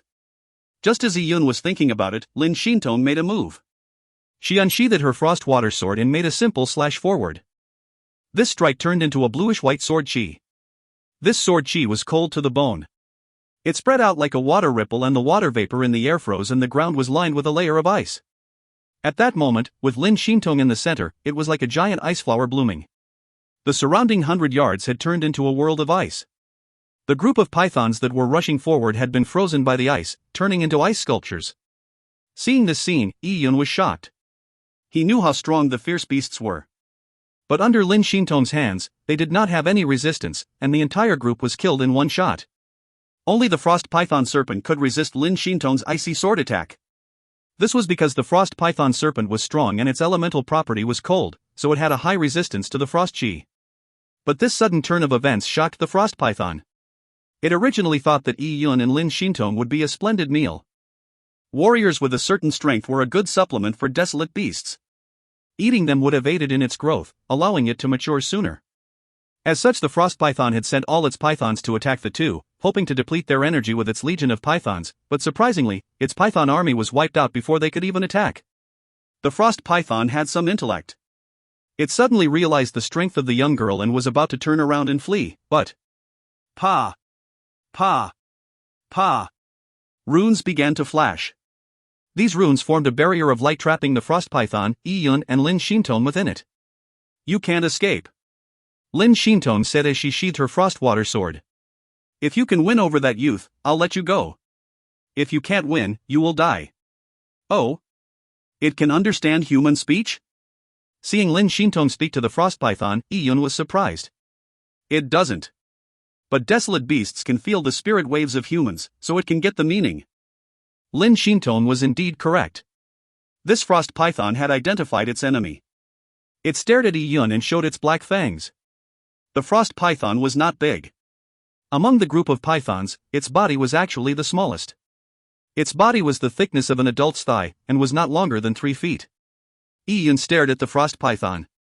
Its every scale, and the texture on every scale could be seen clearly by Yi Yun. For the Tao tribal clan to be able to kill a Frost Python, it proved that the Frost Python was the weakest among the desolate beasts. This battle was just right for him. Lin Shintong stood on the side and watched with anticipation. She wanted to see the result of the battle between Yi Yun and the Frost Python. If you find any errors, ads pop-up, ads redirect, broken links, non-standard content, etc., please let us know. Report chapter so we can fix it as soon as possible. Chapter 139, Purple Blood. Chapter 139, Purple Blood. Hiss. The Frost Python hissed and directly attacked Yi Yun. A python's strangling strength is extremely frightening. An entire person can be twisted into noodles if they are wrapped by a python. Yi Yun focused, and within his vision, he could see every move of the Frost Python clearly. He had to hit where it hurts. Aiming for the Frost Python's belly, the Yanqi saber in Yi Yun's hand slashed forward. Roar! When Yi Yun attacked, the shadows of a dragon and tiger appeared behind him. Manifestation of Yuan Qi. Dang! The Yanqi saber hit the Frost Python's scales, giving out a metallic ring. The Frost Python opened its jaws and spit a frost mist at Yi Yun. The frost mist's speed was very fast and shot towards Yi Yun like a sword. Yi Yun grimaced as he quickly retreated. He swished and slashed the Yanqi saber in front of him, forming saber beams in front of him. This was actually a move of the 9 mysterious swords of heaven. Yi Yun had used his saber as a sword. He emulated Lin Xintong and Tao Yunxiu's 9 mysterious swords of heaven and hacked away at the frost mist. Ka ka ka. The Yanqi saber was covered in ice as numerous ice crystals fell. This frost chi meandered down the Yanqi saber onto Yi Yun's arm. At that moment, Yi Yun felt as if his arm had been frozen. Such an amazing frost toxin. Such a terrifying defense. Yi Yun looked at the spot on the frost python's body where he had slashed. There was a red mark there. Several scales had been cut through, and it shed a little blood. But it was just a superficial wound. For a frost python with powerful vitals, it was nothing. Frost pythons have extremely hard scales. It is much stronger than tempered steel. Lin Xintong said by the side. I see, to be considered a desolate beast, it sure has to be extraordinary. Yi Yun had that thought in mind. The frost python let out a scream and its huge tail stabbed towards Yi Yun. Ka-cha! The ground shattered as Yi Yun leaped. With a shake of the Yanqi saber, the ice crystals shattered. Using them as weapons, they were shot towards the eyes of the frost python.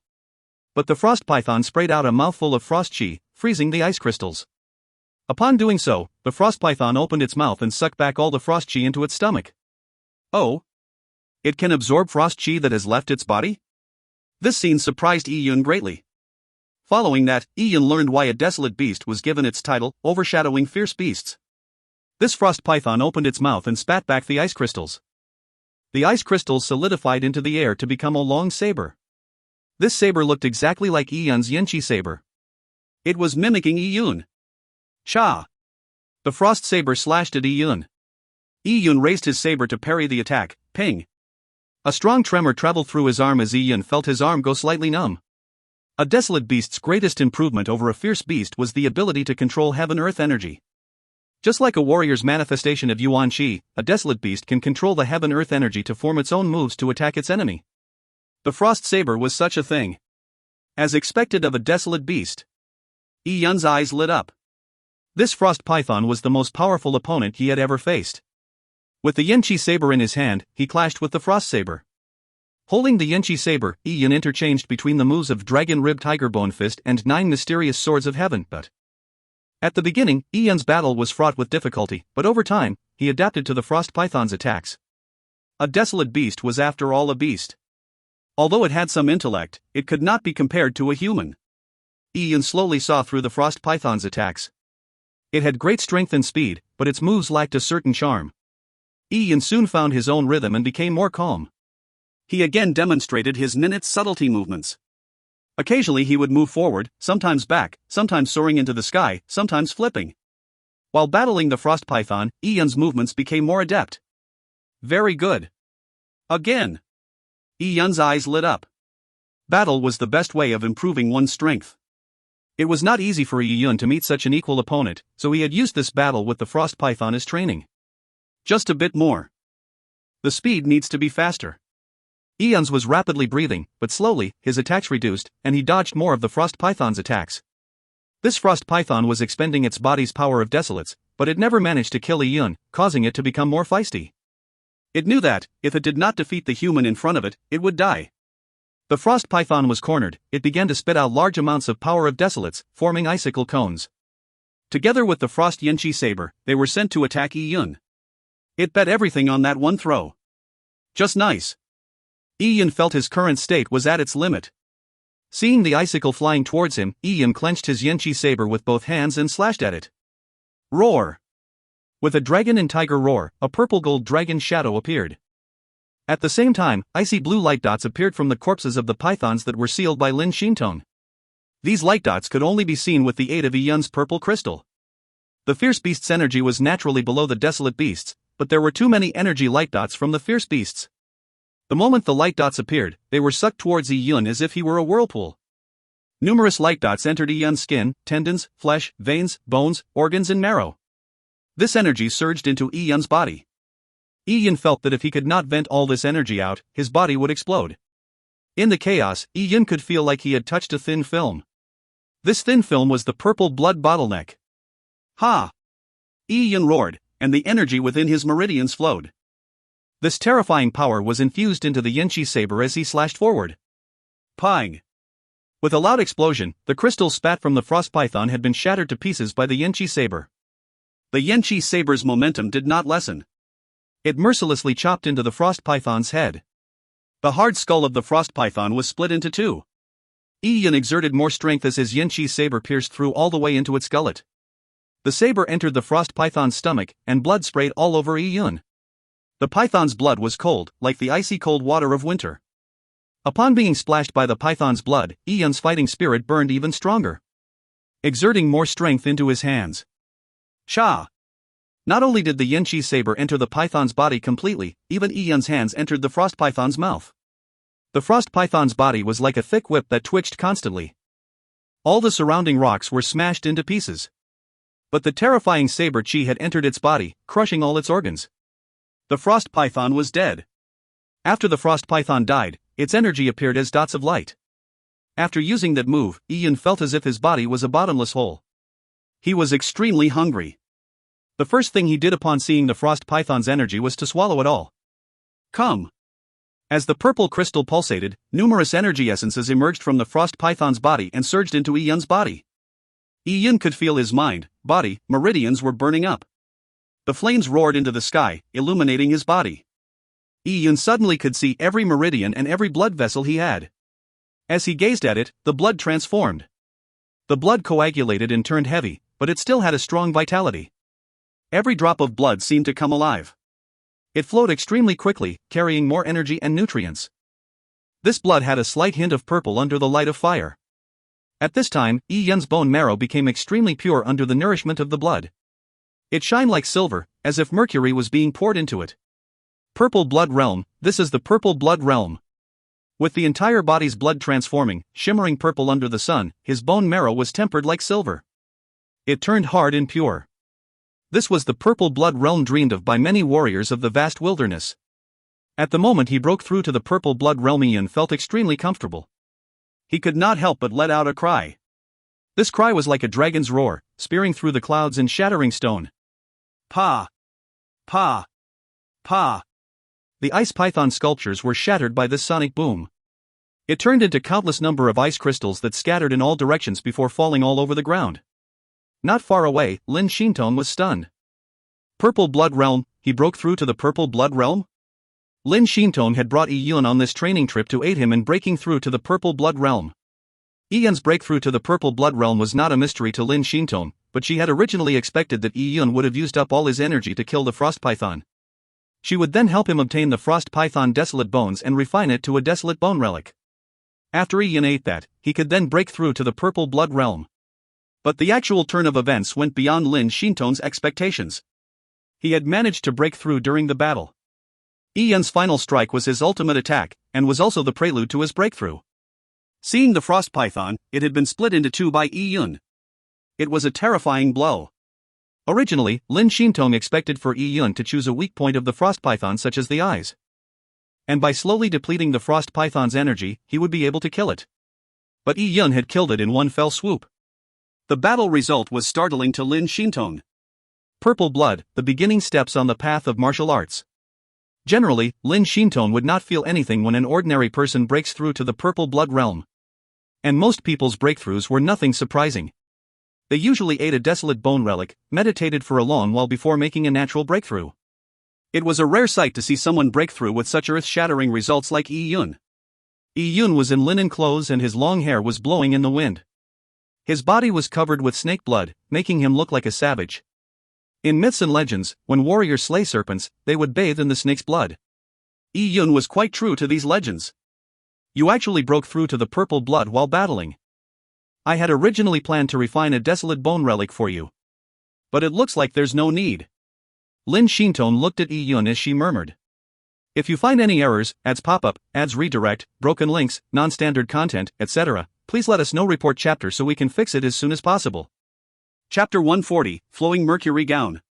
Chapter 140, Flowing Mercury Gown. Yi-Yun took a few deep breaths and the surrounding frost chi was sucked into his lungs. He could feel his blood moving, which made him feel extremely comfortable. Miss Lin has refined many fierce beast relics for me. As it accumulated, it was natural for me to break through. Lin Shintong said, you reached the state of tempered body, dragon pulse. So, to break through to the purple blood, you need a lot of energy. To be able to break through in battle using your own strength is not easy. At this point, there is nothing else I can help you with. Your future will be decided by yourself. I will be leaving the Cloud Wilderness and returning to the Lin family.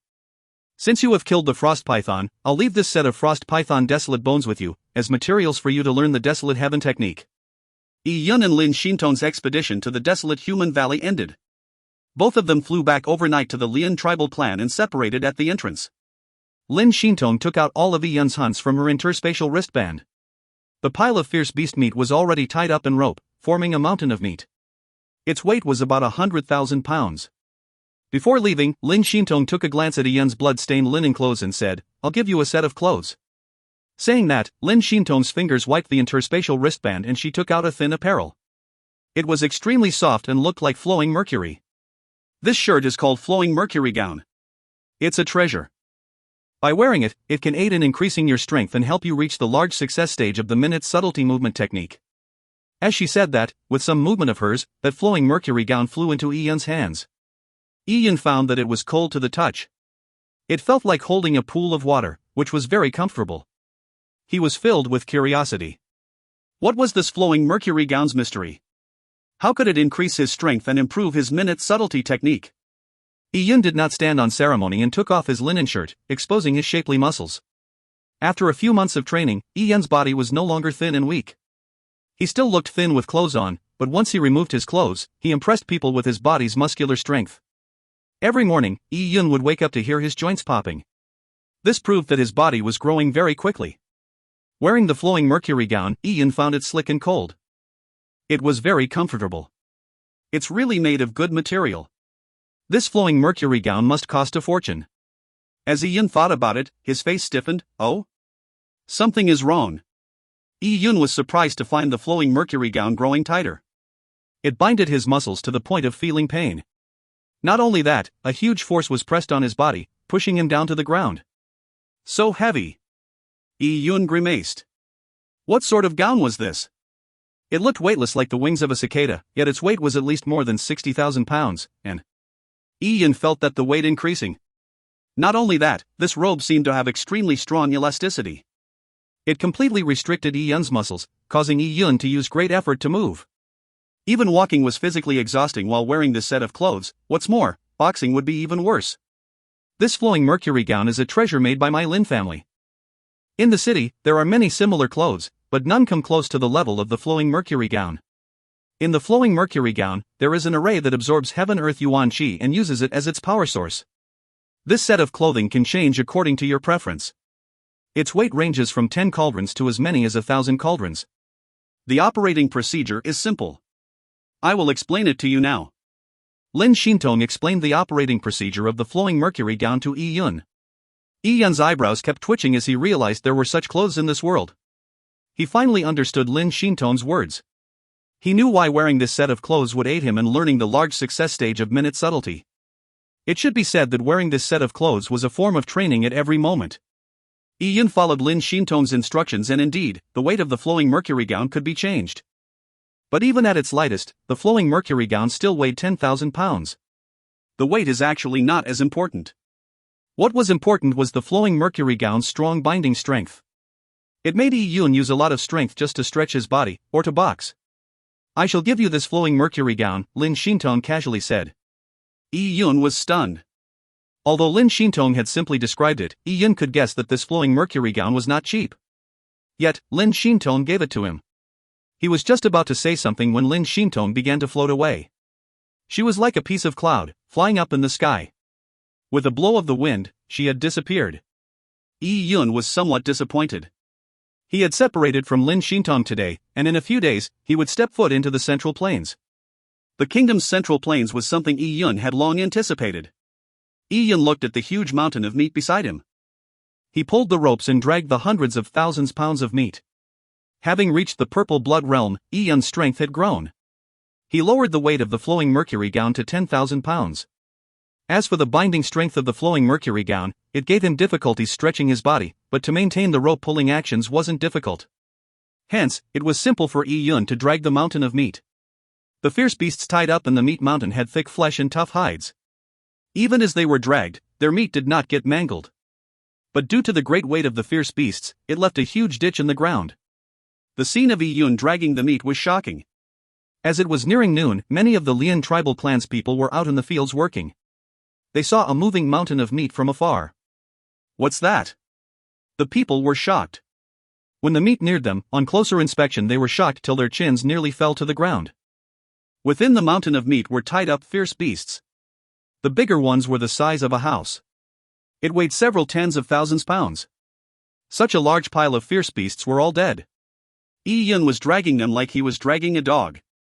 These were killed by Yun? He went into the vast wilderness to hunt? Those who thought of that were stunned. To hunt in the vast wilderness was a dreamlike phrase to the people of the Lian tribal clan. If they could go into the vast wilderness to hunt, then there will be no lack of meat in the tribe. But the vast wilderness was fraught with dangers. Even purple blood warriors did not dare to go too deep. They would usually hunt within 100 miles of the village. And that was already considered very amazing.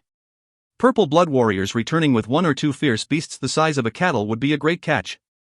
But now, Yun had dragged more than 100 fierce beasts of various sizes. It was as if the ground had been littered with them for him to pick them up.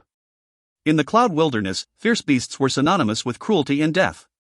Each fierce beast was terrifying and there was great risk hunting one. But for Yun to hunt en masse, he was too monstrous. Yun killed that many fierce beasts in the past few days? He had ventured deep into the vast wilderness? The people of the Lian tribal clan were lost for words. And especially the members of the warrior preparation camp who deeply understood the strength of the fierce beasts. They looked at Yun as if he were a god, and wished they could kneel down and worship him. In the vast wilderness, those with strength were respected. In the past, they could estimate Yun's strength from the kingdom's selection. They had no idea how strong Yun really was. But today, they had finally seen it. He was a monster. Young Master Yi hasn't broken into the purple blood realm yet, right? Even the farmers knew that warriors had to reach the purple blood realm to go out into the vast wilderness to hunt. But how did Yun manage doing so being at the peak of mortal blood realm? How would I know? Maybe he has already broken through. Even if he hasn't, so what? Don't you know, young Master Yi was named the first in the selection, and was made a kingdom knight. Maybe his peak chi gatherer realm is enough to match a purple blood's fighting power. Hearing someone from the warrior preparation camp say that, the people were disturbed. If Yun could match a purple blood realm at the mortal blood realm, then when he broke through to the purple blood realm, what would the extent of his powers be? It could be expected that Yun would have a meteoric rise in the future, and will amount to great things. If they could follow Yun, being one of his servants or servant girls, then they could upgrade their lives by clinging onto him, allowing them to not worry about food or clothing.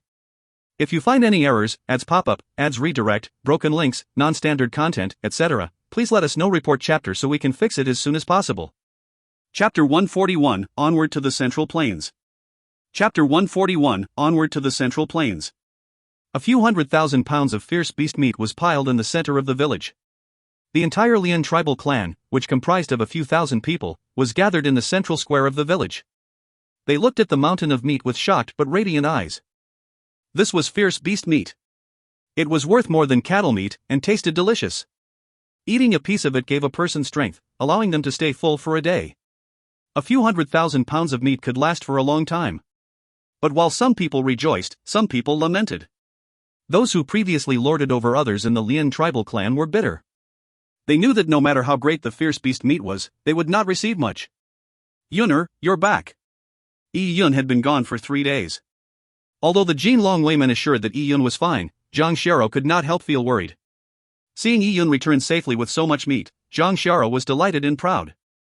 When Zhang Xiaro, together with Zhou Shioka appeared, the villagers quickly gave way to them. Everyone looked at the 2 girls with respect, even in an ingratiating manner.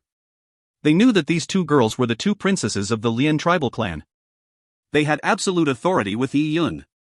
Whoever offended them would be risking their lives. Sis Xiaro, it's up to you how you want to distribute all this meat. Yun gave the authority of distributing the meat to Zhang Xiaro. Immediately, all the people of the Lian tribal clan looked at Zhang Xiaro with watery eyes, wishing they could kneel down in front of her and lick the ground she walked upon. Zhang Xiaro was, after all, a girl. She may be more resilient than the average girl, but it was inevitable she would be soft-hearted. By letting Zhang Xiaro distribute the meat, it was difficult for the wicked people to not receive any. There were hundreds of thousands of pounds of meat, which averaged out to about 30 pounds of meat per person.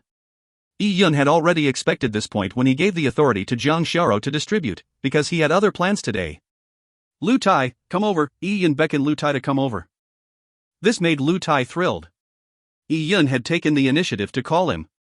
This was a good omen. It proved that Yi Yun had intentions to make him one of his henchmen. Lu Tai was extremely excited. He came before Yi Yun in a lowly manner. He cupped his fists and half-kneeled. Little me is in the presence of the young master. The young master is brilliant and all-powerful, killing desolate beasts like dogs and fierce beasts like chickens. Enough! Yi Yun interrupted Lu Tai's nonsense in an exasperated manner. These members of the warrior preparation camp had made sucking up a natural trait of theirs. It seemed like they would become uncomfortable the moment they did not suck up. Young master, little me has something to report to you, said Lu Tai. Oh? Yi Yun raised his eyebrows. Lian Xingyu has died. Lu Tai had received the news in the previous night. Lian Xingyu was already crippled and did not have much life left in him. Coupled with his angered heart, he was at the extreme point of despair. Despair and pain can destroy a person. If one did not wish to live, death was of course imminent. Also, Zhao Taizhu has died as well. As for Lian Suihua, she is still alive. But the villagers have made their stance clear. They want to be loyal towards young master. Whenever they see Lian Suihua, they would walk around her and not interact with her. The Lian tribal clan had a food shortage.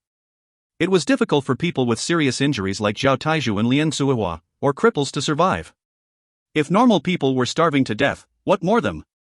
Zhao Taizhu had relieved himself, but Lian Suihua had been isolated by the villagers. Her outcome was easily imaginable. Yi Yun was unperturbed about the matter. They deserved their outcomes. If they wanted to harm others, they had to live with the consequences. Young master, may little me know your command? Lu Tai said in an attentive manner. Oh. Lu Tai. Monitor the distribution of meat. If anyone has any malicious thoughts, just attack them. Also, in a few days, I'll be leaving the Cloud Wilderness. I will take about 100 people with me. I have already made my list, so make the preparations. Saying that, Yi Yun handed Lu Tai a piece of paper. Zhang Tan had promised Yi Yun that when the Jin Longwei left, Yi Yun could bring some people with him to his territory. It was impossible for Yi Yun to bring the entire Lian tribal clan to his territory. Firstly, the territory could not hold that many people, and secondly, many of them were wicked, covetous of small gains, prone to bullying, and liked to strike a man when he is down. Compared to the tyrants, they were not any better. They did not become tyrants because they lacked the power. If they had the power, they would definitely have gone from bad to worse. These people were best left in the vast wilderness. As for the good people, Yi Yun will bring them to his territory. Yi Yun had these intentions early on. Lu Tai excitedly took the piece of paper. The other people of the Lian tribal clan had also heard Yi Yun's words. Yi Yun was taking people out of the vast wilderness and into his territory.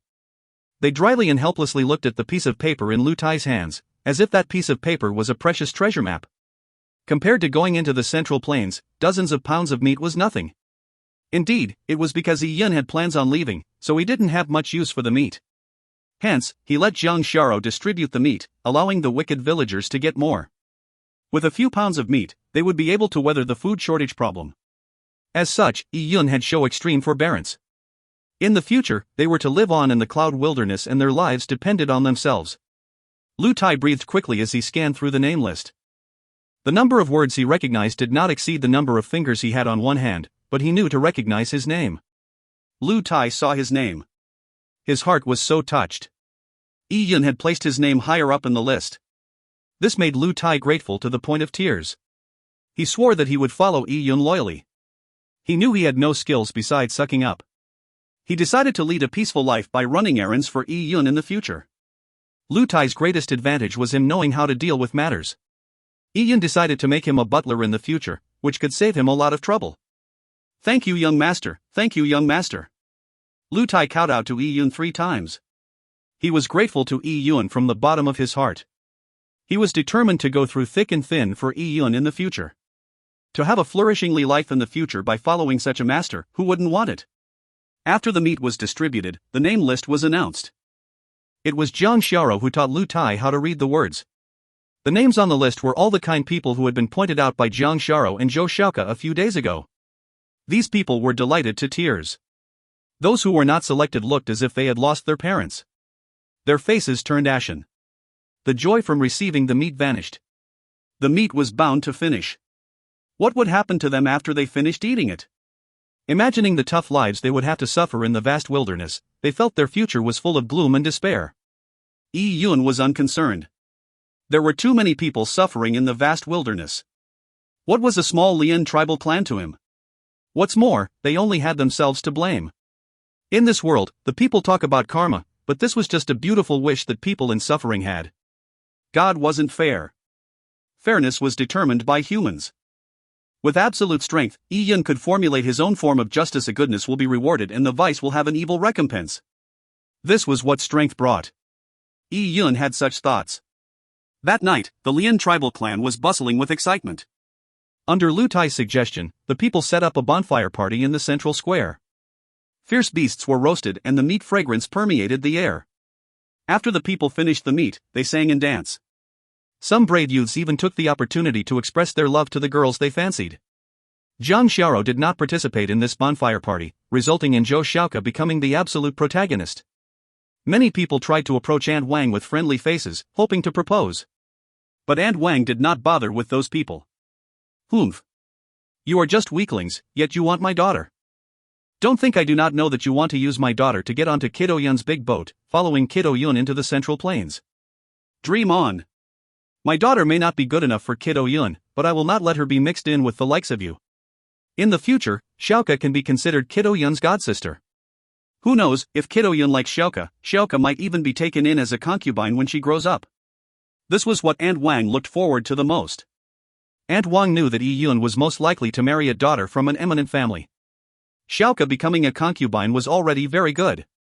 With these thoughts in mind, all those who came to propose were treated as toads lusting over swan meat by Aunt Wang. Some of them even had warts bigger than toads had. To think they didn't look at themselves in the mirror. This bonfire party continued late into the night before it ended. The next morning, under the envious stares of many people, the people who were chosen by Yi Yun entered the large baskets carried by the near-horned beasts. Following the Jin Long Wei under Sun Jingrui's lead, they headed towards the Tao tribal clan. Along the way, all of them were cheerful. This was the first time they were stepping out of the Lian tribal clan's wonderland. They were about to leave the vast wilderness and step into the fertile central plains. How could they not be excited? Even Yi Yun was full of anticipation for the future. Yi Yun and company received news of the Jin Long Wei leaving the vast wilderness not long after they arrived at the Tao tribal clan. After reorganizing at the Tao tribal clan for a few days, Yi Yun split his people among the 10 big baskets carried by near-horned beasts. And they stepped out of the cloud wilderness, onward to the kingdom's central plains. If you find any errors, ads pop-up, ads redirect, broken links, non-standard content, etc., please let us know. Report chapter so we can fix it as soon as possible. Chapter 142, Divine Capital. Chapter 142, Divine Capital. Dozens of near-horned beasts, led by Zheng Tan, galloped through the vast wilderness. The number of Jin Long Wei troops that had come to Cloud Wilderness numbered 10,000. The team led by Zheng Tan was just one of them. Yi Yun also knew the reason behind the Jin Long Wei's foray into the Cloud Wilderness. It was due to the Purple Cloud's birth that had happened a few months ago. It had alarmed the Taya kingdom, causing it to send the Jin Long Wei to search the vast wilderness for any treasures. In the end, no treasure was found, but an ancient mystic realm was found. Marquis Wen Yun came to the Cloud Wilderness personally to search the mystic realm. Due to an array of the mystic realm that they could not resolve, they had to seek the help of Su Jie. That mystic realm was very big, so Marquis Wen Yun and company would take a long while to get out. Added with the fact that the treasure was not found even after months of searching, the Jin Long Wei no longer had any reason to stay in the Cloud Wilderness. So from yesterday, the 10,000 Jin Long Wei troops were ordered to leave the Cloud Wilderness. Zheng Tan's team was the first batch to leave. The vast wilderness was a great expanse. Within it, there were high mountains that stretched tens of thousands of meters into the sky. The peaks were covered with snow from years of accumulation. Glaciers blotted out the sky and covered up the earth. Past the glaciers were canyons with raging rivers as vast as the sea. Yi Yun followed the Jin Long Wei team, and on this journey, he saw the magnificent scenery of the vast wilderness. It was rough but grand, which amazed him. Without the army accompanying him, and without the special mount, it would be too difficult to traverse the vast wilderness. There was a legend that long time ago, a glorious divine kingdom stood in the Cloud Wilderness. It slowly declined and many martial arts heritage were lost, leaving a few small surviving tribes. They traveled for more than a month. Even while traveling, Yi Yun did not show any negligence to his cultivation. Yi Yun wore the flowing mercury gown Lin Xintong gave him. When he sat on the near-horned beast, Yi Yun lowered the flowing mercury gown to its lowest weight in consideration for the near-horned beast. But once the team stopped, Yi Yun would immediately increase the weight and binding of the flowing mercury gown during his cultivation. Yi Yun would wear the flowing mercury gown to train. In the past, Yi Yun could only demonstrate the dragon rib tiger bone fist a few dozen times.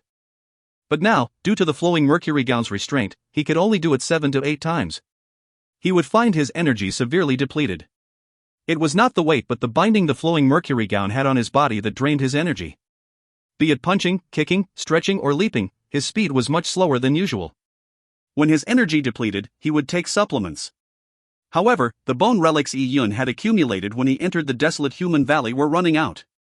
Eventually, Yi Yun not only had to rely on the purple crystal to absorb heaven-earth yuan qi, but he had to eat large amounts of desolate beast meat. Thankfully, with the elephant swallowing technique, Yi Yun did not reach the point of running out of energy for his cultivation. This made Yi Yun sigh. He realized that the amount of resources expended by warriors could only be described as horrifying. But such high-intensity training had very obvious effects. In this month, Yi Yun got more used to the pressure applied on him by the flowing mercury gown. If he lowered the binding strength of the flowing mercury gown to the lowest, it was like he was wearing a tight shirt and it was not restricting his movement. A month flew by as they traveled several hundreds of thousands of miles, and after traveling through a long-distance array, they arrived at a border town. After waiting in the border town for 3 days, they regrouped with other Jin Longwei teams. Traveling through another long-distance array, they finally reached their destination, the Divine Kingdom's Central Plains. When Yi Yun walked out of the long-distance array following a group of Jin Longwei, what he saw made him take a deep breath. They found themselves on an extremely long precipice. And below the precipice, there was a 10,000 feet drop. This cliff was extremely smooth. It was as if a mountain had been cleaved into two by a god. One half was removed, leaving the other half there like a ruler that spanned across. Under the 10,000 feet drop, what stood at the limits of human vision, was an even more shocking scene. There stood a thick divine tower. The divine tower was black and was like a world tree, reaching up into the sky. Around the unbelievable thick tower was a huge city. This city's walls were dark red in color. They were tall and thick. It looked like the gates of heaven from afar. Above the city walls were hundreds of airships in the sky. Each airship could carry tens of thousands of people. In between the airships, there were various spirit beasts flying. These spirit beasts were covered in scales and grew dragon horns. Some of them had colorful feathers while others looked terrifying with dragon heads and lion bodies. Every spirit beast gave off a very strong aura, more than 100 times greater than the Jin Longwei's near-horned beast mounts. The people could tell that people were riding these spirit beasts even from afar. It was hard to believe what sort of people could ride these ancient beasts. The people of the vast cloud wilderness with numerous tribal clans have all been living in a well all their lives, Yi Yun muttered to himself. He had heard it more than once in the vast wilderness that this world was incredibly big. He also knew the unimaginable power the big sects and the ancient divine kingdom had. But even after being mentally prepared, Yi Yun still found it hard to settle the shock he had encountered when he saw it with his own eyes. It was amazing.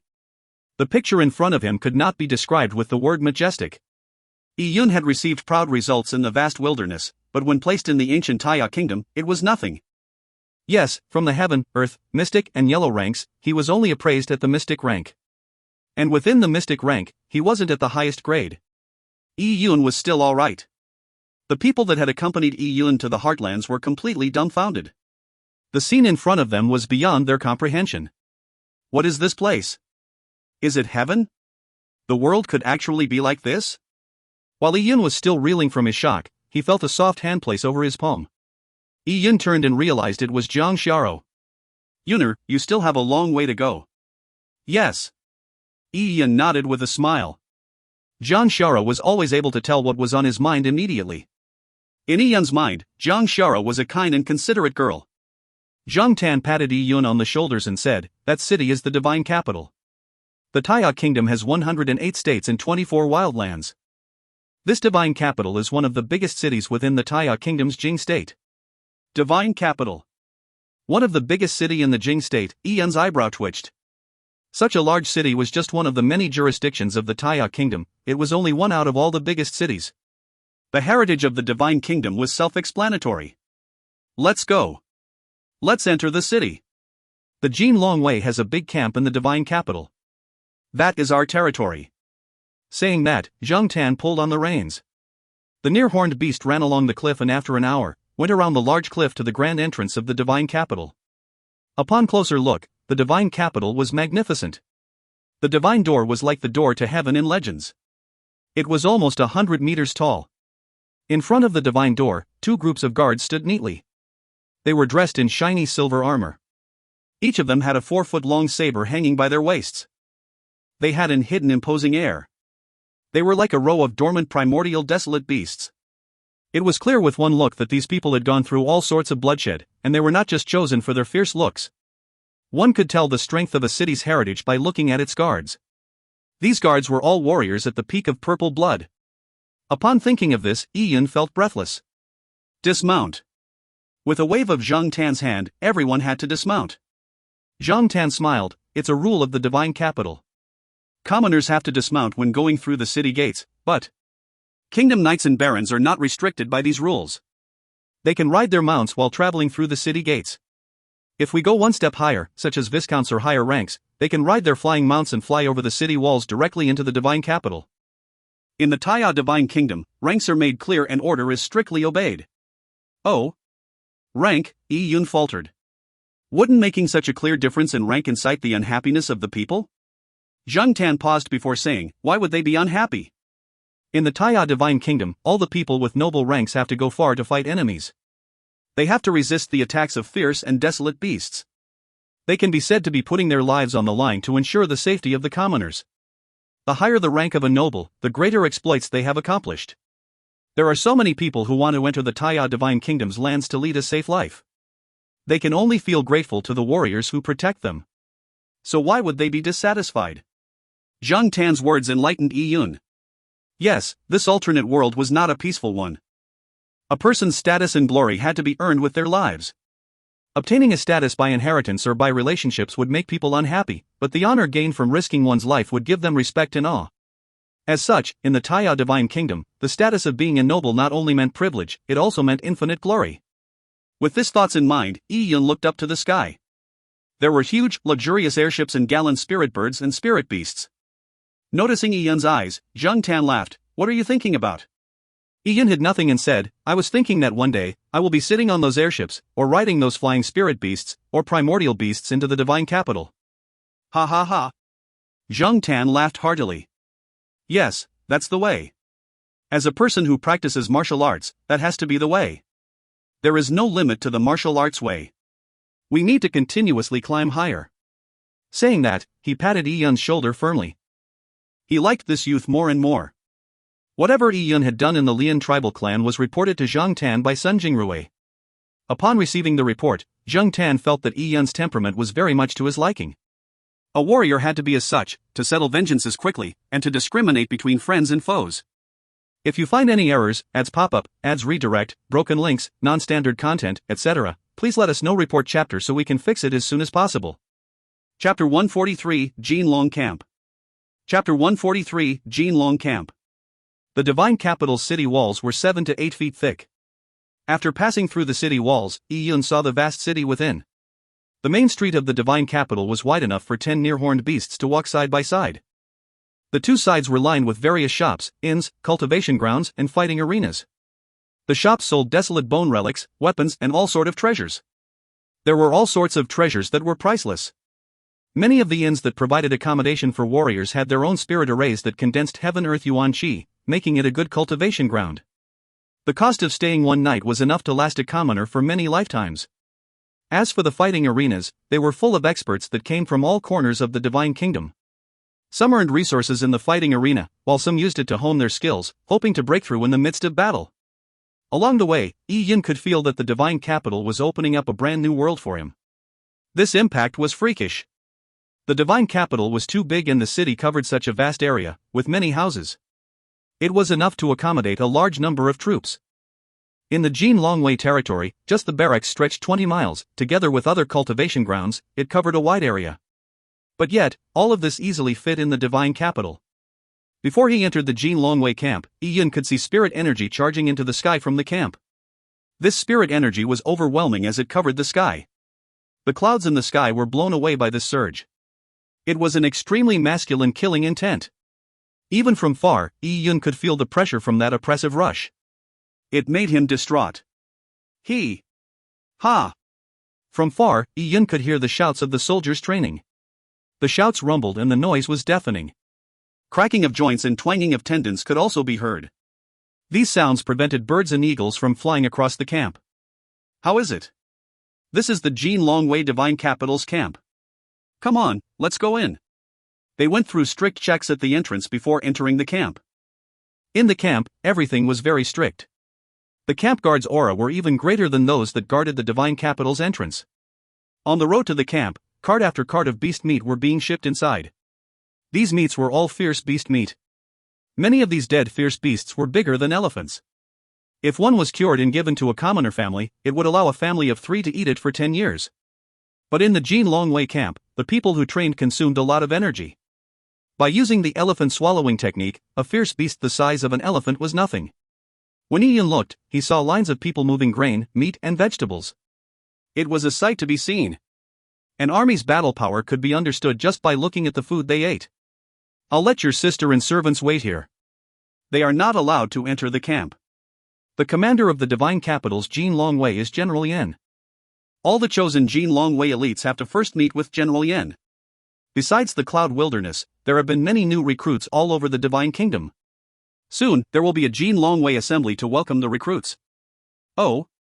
Yi Yun was shocked. It seemed that out of a large number of troops that were chosen at the kingdom's selection, only a small portion were sent to the Divine Capital City. The other recruits were scattered around in the Divine Kingdom's territories. It was expected. The Taya Divine Kingdom's Jin Longwei had so many manning stations. Which station wouldn't need recruits? How many recruits came to the Divine Capital's Jin Longwei camp this time? Yi Yun casually asked. About 1,000 to 2,000 people. Those that were made elites number about 100 to 200. Only the elites could meet Yen Menglong. In Zhang Tan's team, besides Yi Yun who had the qualification to do so, Huya was the only other one. Huya was a quiet man who didn't say much on the trip. He and Yi Yun followed Zhang Tan past the heavily guarded rows of guards before they reached the square in front of the general's camp. At the entrance to the square stood the personal guards of General Yen. They were like bronze sculptures, motionlessly standing there. After passing the authentication, Yi Yun and Huya went into the square. There were already dozens of people waiting. These people were, without any exceptions, young men. They all looked fine, no one of them looked like an ordinary person. These people were the young warriors that had passed the kingdom's selection. Looking at their clothes, some of them wore extremely luxurious clothes. Some of them were sewn from divine silk, which made it difficult for a normal sword to cut through. Others had expensive weapons with them. The cost of those weapons were much higher than Yi Yun's Yinchi saber. These people aren't from the Cloud Wilderness, Yi Yun suddenly realized. This kingdom's selection was not only held in the Cloud Wilderness, but everywhere within the Divine Kingdom. As such, many people were recruited. They were the young elites from all parts of the Divine Kingdom. Yi Yun noticed there were people surrounding a large animal skin drum which he did not know why. Upon the arrival of Yi Yun, Zhang Tan and Huya, they immediately attracted the attention of many people. Ha ha! Isn't this 1,000 households Zhang? Just as Zhang Tan brought Yi Yun and Huya into the square, a stout man came forward. The man was wearing a shiny gold armor with his helmet held to his chest. He looked powerful. Not only that, he had larger than average ears that protruded out, making him look comical. Following behind the big-eared man was 6 youths in extraordinary outfits. 1,000 households Lu. Zhang Tan cupped his fists as he smiled and licked his lips. Yi Yun could feel that there was spark within Zhang Tan's eyes when he looked at the big-eared man. In the army, they would all work together in the battlefield. But in private, different teams vied against each other. During normal training, demonstrations or up on the battlefield fighting, all of them would stretch to their fullest to compete against one another. To soldiers, the collective glory was their pride. So whenever the Jin Longwei's 1,000 households meet, they would try to impress each other. TSK. 1,000 households Zhang, you went to recruit troops in the Cloud Wilderness. This recruit must be from the Cloud Wilderness. The big-eared man pointed at Huya. He did not count Yi Yun because Yi Yun was wearing his flying fish robe with a Yinchi saber by his side. He did not look like youth from the vast wilderness. As for Huya, he had a wildness associated with him like that of a wolf or leopard. It made him look like he came from the vast wilderness. So the big-eared man thought Yun was just a young master accompanying Zhang Tan into the Jin Longwei camp. Zhang Tan did not reply, and the big-eared man carried on, "Bro, a few days ago I went to the Nanjun province of the Jing state and there were a few family clans there where I chose a few good seedlings.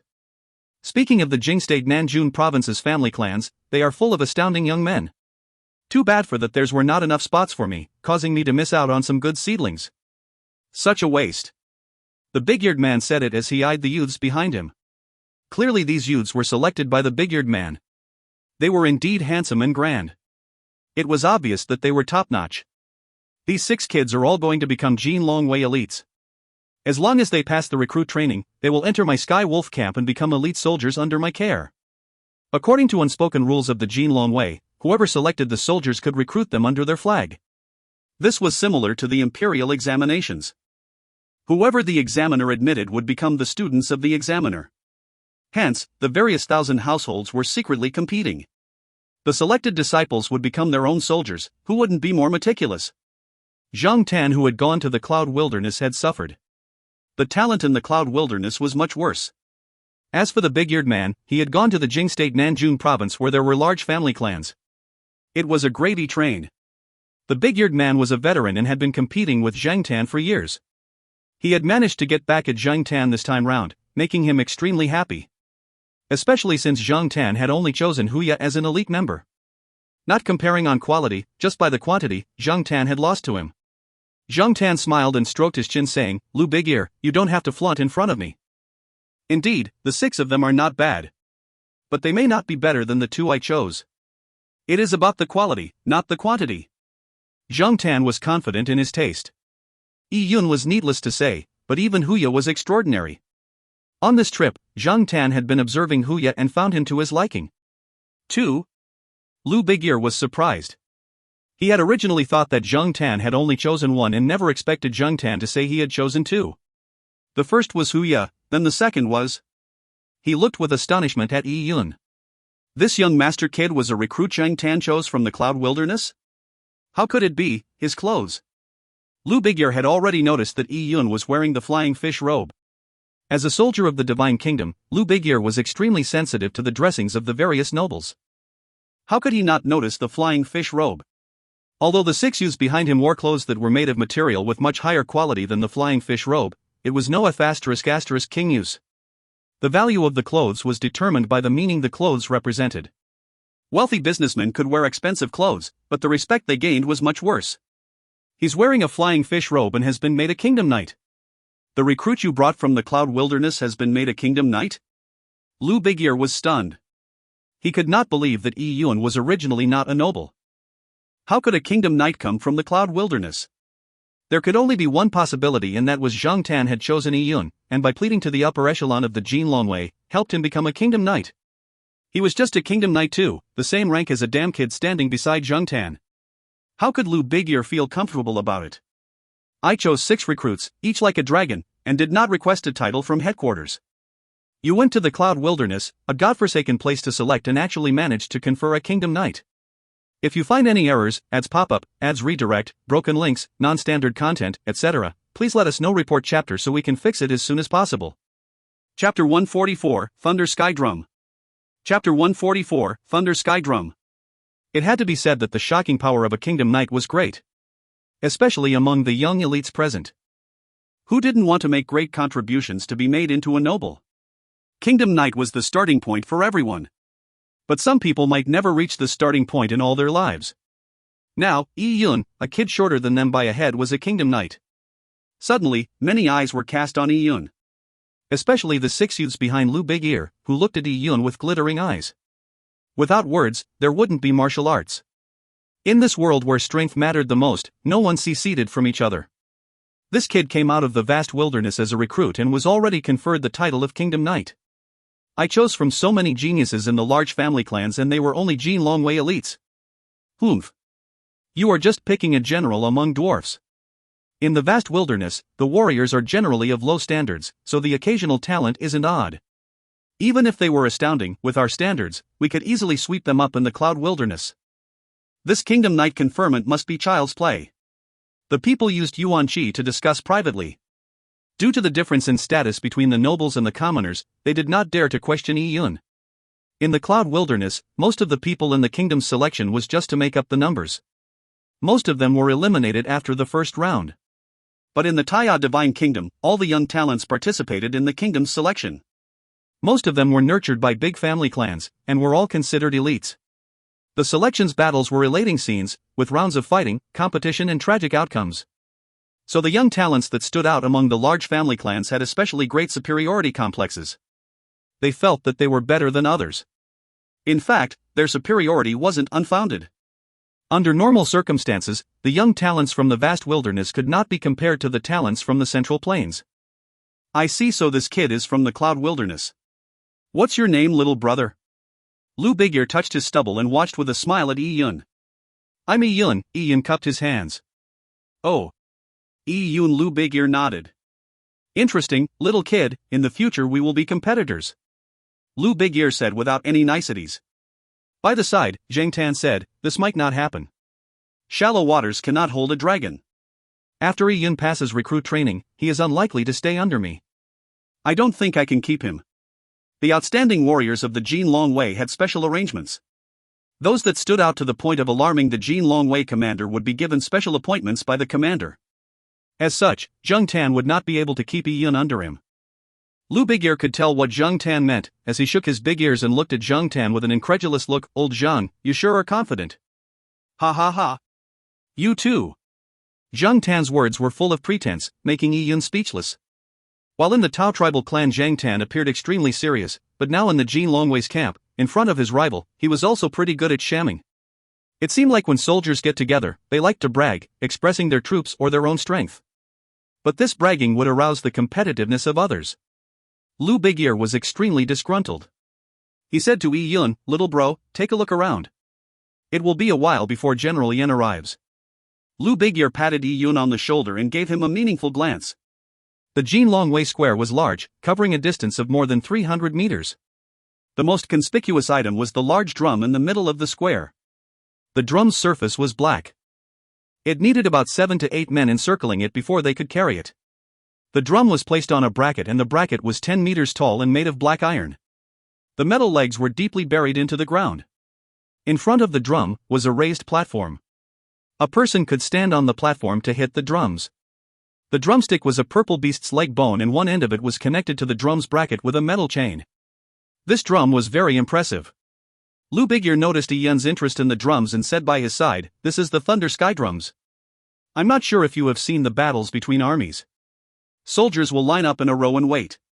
When the order is made to charge, a specialist drummer will drum on it.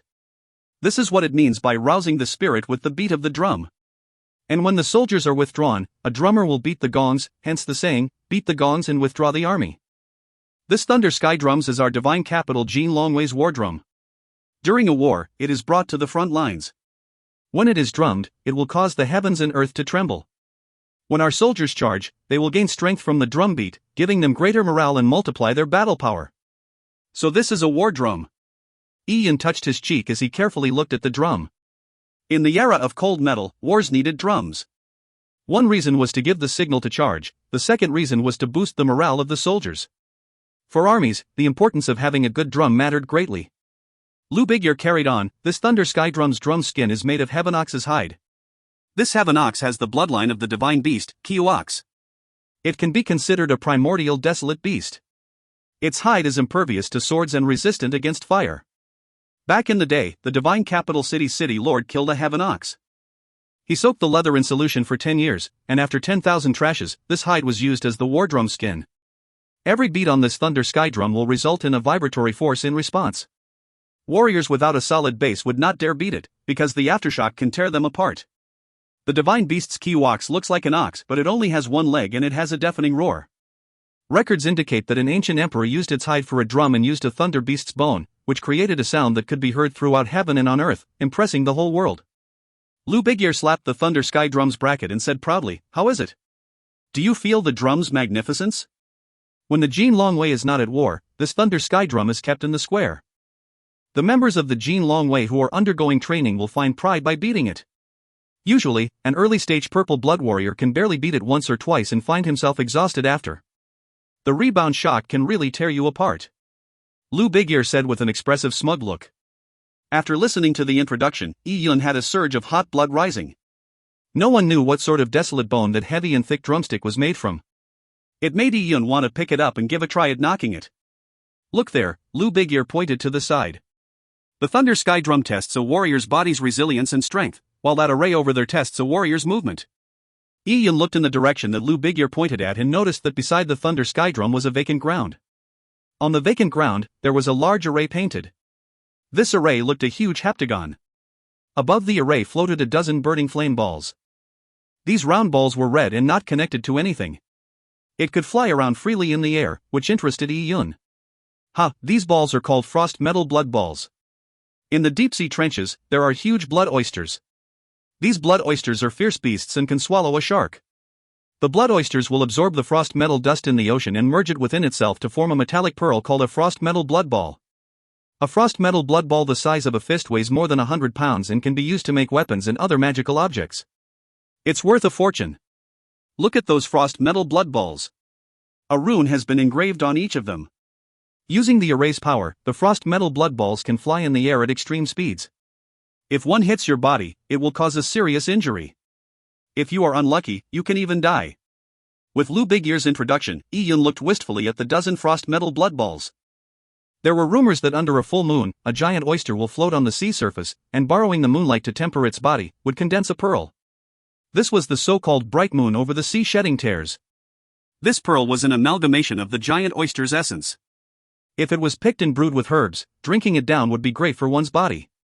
Yi Yun did not expect that the Jin Longwei camp used such a treasured pearl in an array to test a person's movement skills. Looking at the empty ground's heptagon array, Yi Yun understood the principles of the array. A warrior would stand on the empty ground and attempt to avoid the attacks of the frost metal blood balls. Whoever had better movement speeds would avoid them better. A Thunder Sky Drum and a frost metal blood balls array were tests that covered the two basic aspects of a warrior. Just from this, it could be seen that the Jin Longwei's camp had a great heritage. Both the Thunder Sky Drum and the Frost Metal Blood Balls array were extremely expensive.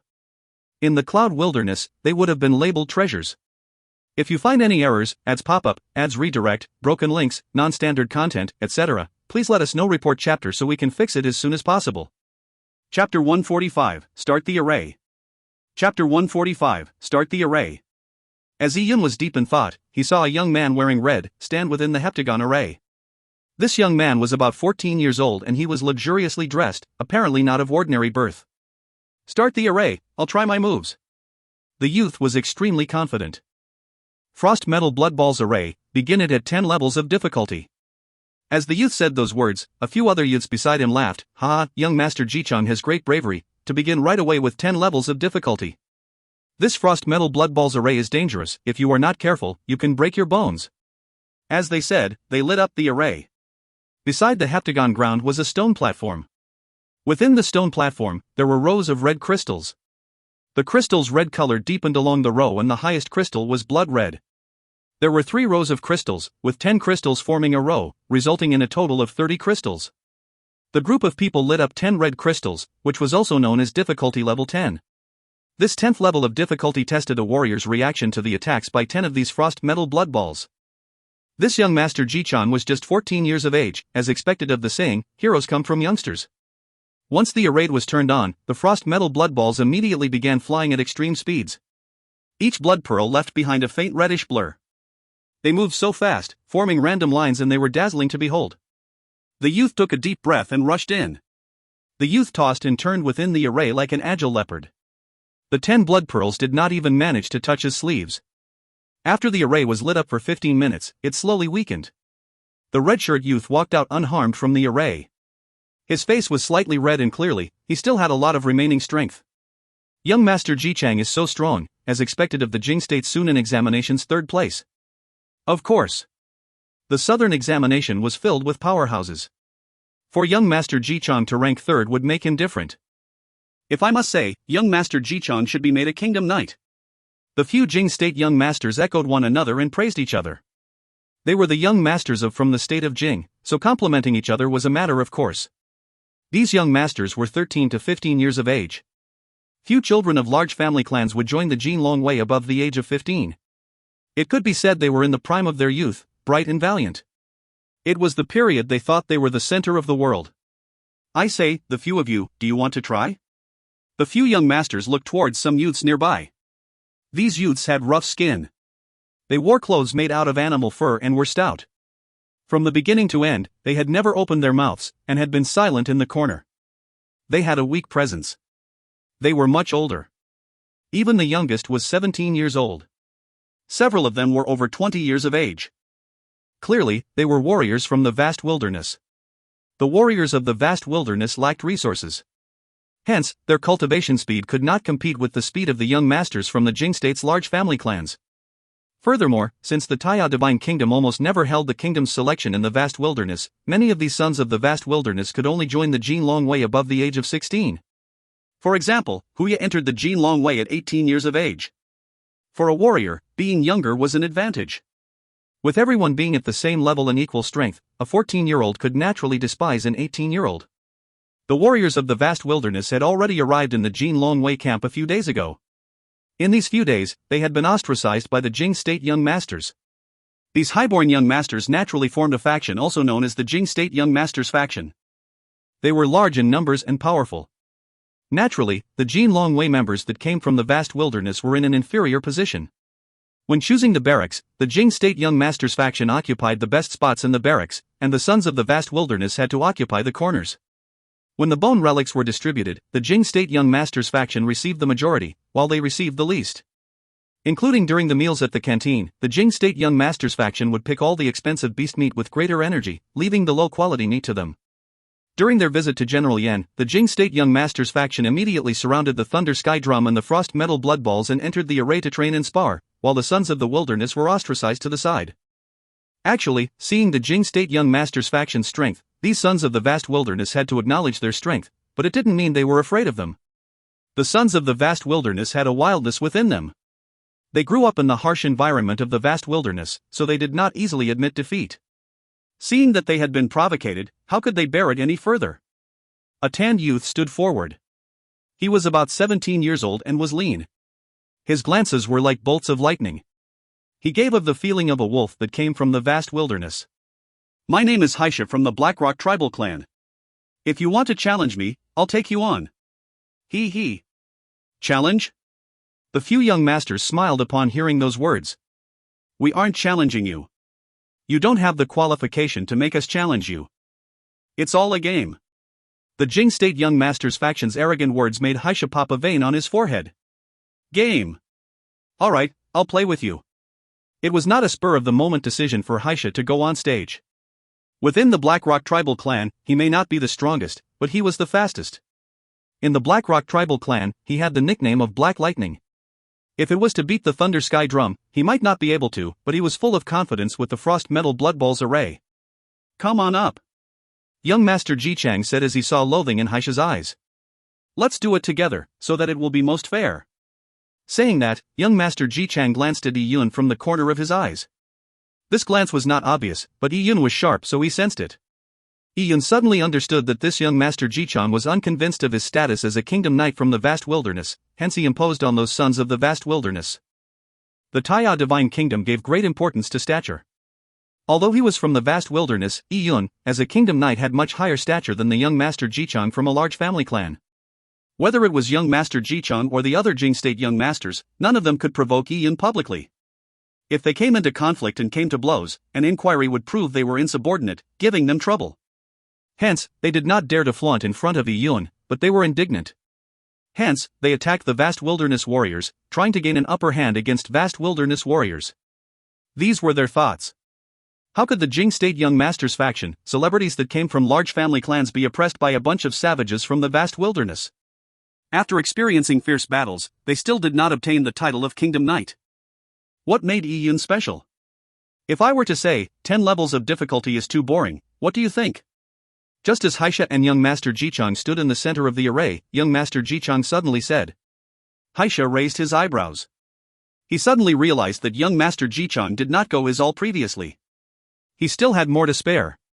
By first appearing weak to prevent the opponent from shying away, then luring him into battle before raising the difficulty was a way to defeat the opponent in one swoop. Haisha immediately understood Ji Chang's thoughts. Indeed, the moment he stood in that array, there was no way to back down. Even if Ji Chang had made the difficulty even higher, he had to accept it. A simple trick to appear weak before forcing him into a dead end. Although this trick was simple, don't forget that Ji Chang was a 14-year-old child, yet he was so scheming. These young masters from large family clans were not simple folk. Haisha took a deep breath of air as his wizened face flashed a battle spirit. Ji Chang still had more to spare, but he was still pretty confident of his movement ability. Alright, we shall battle it out in this array. 11 levels of difficulty, begin. Young Master Ji Chang casually waved. One of the Jing State Young Masters factions members was by the control panel of the array. He laughed, "Young Master Ji Chang, tell me if it's not difficult enough, I'll add more for you." Saying that, he pressed the 11th crystal. Shoo! Shoo! Shoo! 11 frost metal blood balls began whistling through the sky. The 11th difficulty had 1 additional frost metal blood balls than the 10th difficulty, and they were even faster now. The extreme speeds made the frost metal blood balls emitted a sharp whistling sound. Ji Chang and Haisha began moving at the same time. Both of them were extremely fast, leaving behind shadows. It was hard for people to distinguish shadow from person. Yi Yun watched Ji Chang and Haisha by the side. Their every move could be seen clearly by Yi Yun. It was as if they were moving slowly in his eyes. To be able to make it to the Jin Longwei elite, they sure aren't simple. Beside Yi Yun was Huya, who spoke. On this journey, he had said very few words. Yi Yun nodded. Yes, this Haisha's speed is very fast, and is actually a little faster than Ji Chang. This should be his talent. Unfortunately, Haisha makes a lot of unnecessary moves. Hence, his evasive actions has perhaps less than 40% efficiency. As for Ji Chang's evasive efficiency, it's as high as 60 to 70%. This great difference cannot be made up for with a slight improvement in speed. As Yi Yun said that, Ji Chang suddenly shouted, "Add more, 12 level of difficulty." Under the high-speed evasion, young Master Ji Chang could still distract himself and speak. He laughed arrogantly. Alright. The man by the array's control panel made a nefarious smile before pressing the 12th crystal. 12 levels of difficulty. The frost metal blood ball's whistling sound became higher in frequency. Together with 1 additional frost metal blood ball, Ji Chang and Haisha were under great pressure. Sweat began to appear on Haisha's forehead. At this time, a stout middle-aged man appeared by the square's entrance. With a smile on his face, he noted with interest of the scene within the frost metal blood balls array. If you find any errors, ads pop-up, ads redirect, broken links, non-standard content, etc., please let us know. Report chapter so we can fix it as soon as possible. Chapter 146, Unwillingness and Persistence. Chapter 146, Unwillingness and Persistence. This middle-aged man wore a red robe. Beside him was a 14-year-old youth. This youth was wearing a flying fish robe, and had a Yanqi saber by his waist. His outfit was the same as Yi Yun. This meant that this youth was also a kingdom knight. Oh! General Yan. Zhang Tan noticed the middle-aged man and stumbled. He was about to call the personnel to attention when the stout man raised his hand, motioning Zhang Tan not to announce it. Zhang Tan could only nod as the middle-aged man carried on watching the match between Haisha and Ji Chang. At this moment, Cha! With a swish, a frost metal blood ball had brushed past Haisha's arm. With a ear-piercing sound of torn cloth, a piece of animal skin flew up. The wind from the ball's rotation had ripped off Haisha's sleeve. The piece of animal skin was completely shredded in the air while Haisha's dark arm began to ooze blood. A simple brush gave this result. The power of the frost metal blood balls were understandably strong. The middle-aged man frowned slightly. He gently shook his head, feeling sorry for Haisha. Yi Yun saw that and frowned slightly. Haisha will not beat Ji Chang. If he persists on, he will definitely get injured. The earlier he admits defeat, the better. In fact, it was clear who was better. Haisha may have a better base, but his techniques were greatly inferior to Ji Chang. There was no meaning to compete any further. Yi Yun even suspected that Ji Chang could handle the 13th level of difficulty. It was apparent Haisha could not hold out much longer, and after a while, he was hit by the frost metal blood ball. Usually when a warrior in the frost metal blood balls array realizes he cannot handle it anymore, he would shout for it to stop. To persist any further would result in paying a very heavy price. To simulate real-life combat and the life-and-death battles, the Jin Longwei made the attack power of the blood pearls very high. Being hit once would result in serious injury. There were even cases of training in the Jin Long Wei where a soldier had died in the frost metal blood balls array due to bad luck. By persisting even with his injury, Haisha was equivalent to dancing on the tip of a blade. Any mishap could result in him being hit by the frost metal blood balls in weak spots like the head or eyes. The consequences would be disastrous. Cha! With another swish, a second frost metal blood ball brushed past Haisha's shoulder, tearing the animal's skin. This hit was more serious as the frost metal blood ball changed direction due to the contact. Haisha's shoulder immediately split open.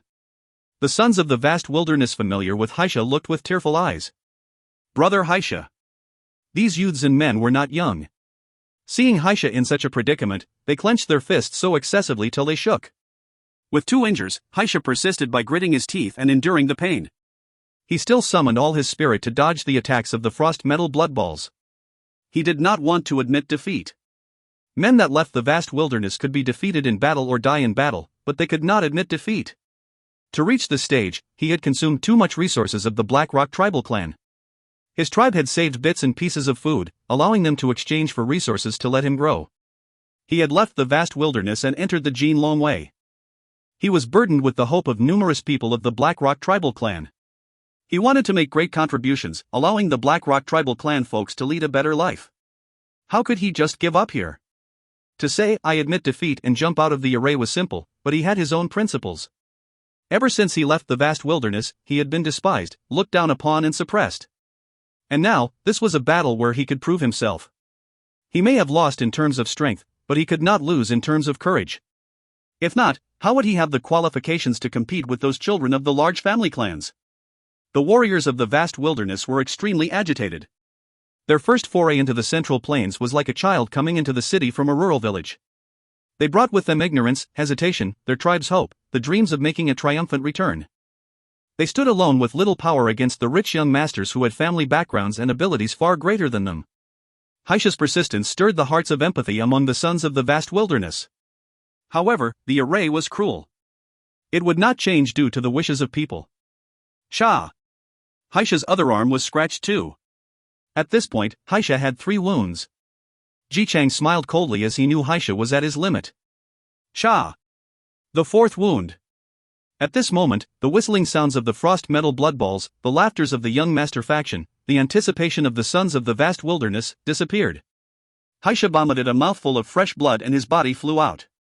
The 5th frost metal blood ball had ripped the muscles in his chest, breaking his ribs and was embedded within his chest. The frost metal blood balls would reduce its speed upon hitting a person's body. But this did not prevent the serious injury of rib fractures. This was the cruelty of the Jin Long Wei training. At the moment he flew out, Haisha had instinctively covered his head with his arms. A frost metal blood ball had shot Haisha's thigh, nearly piercing it.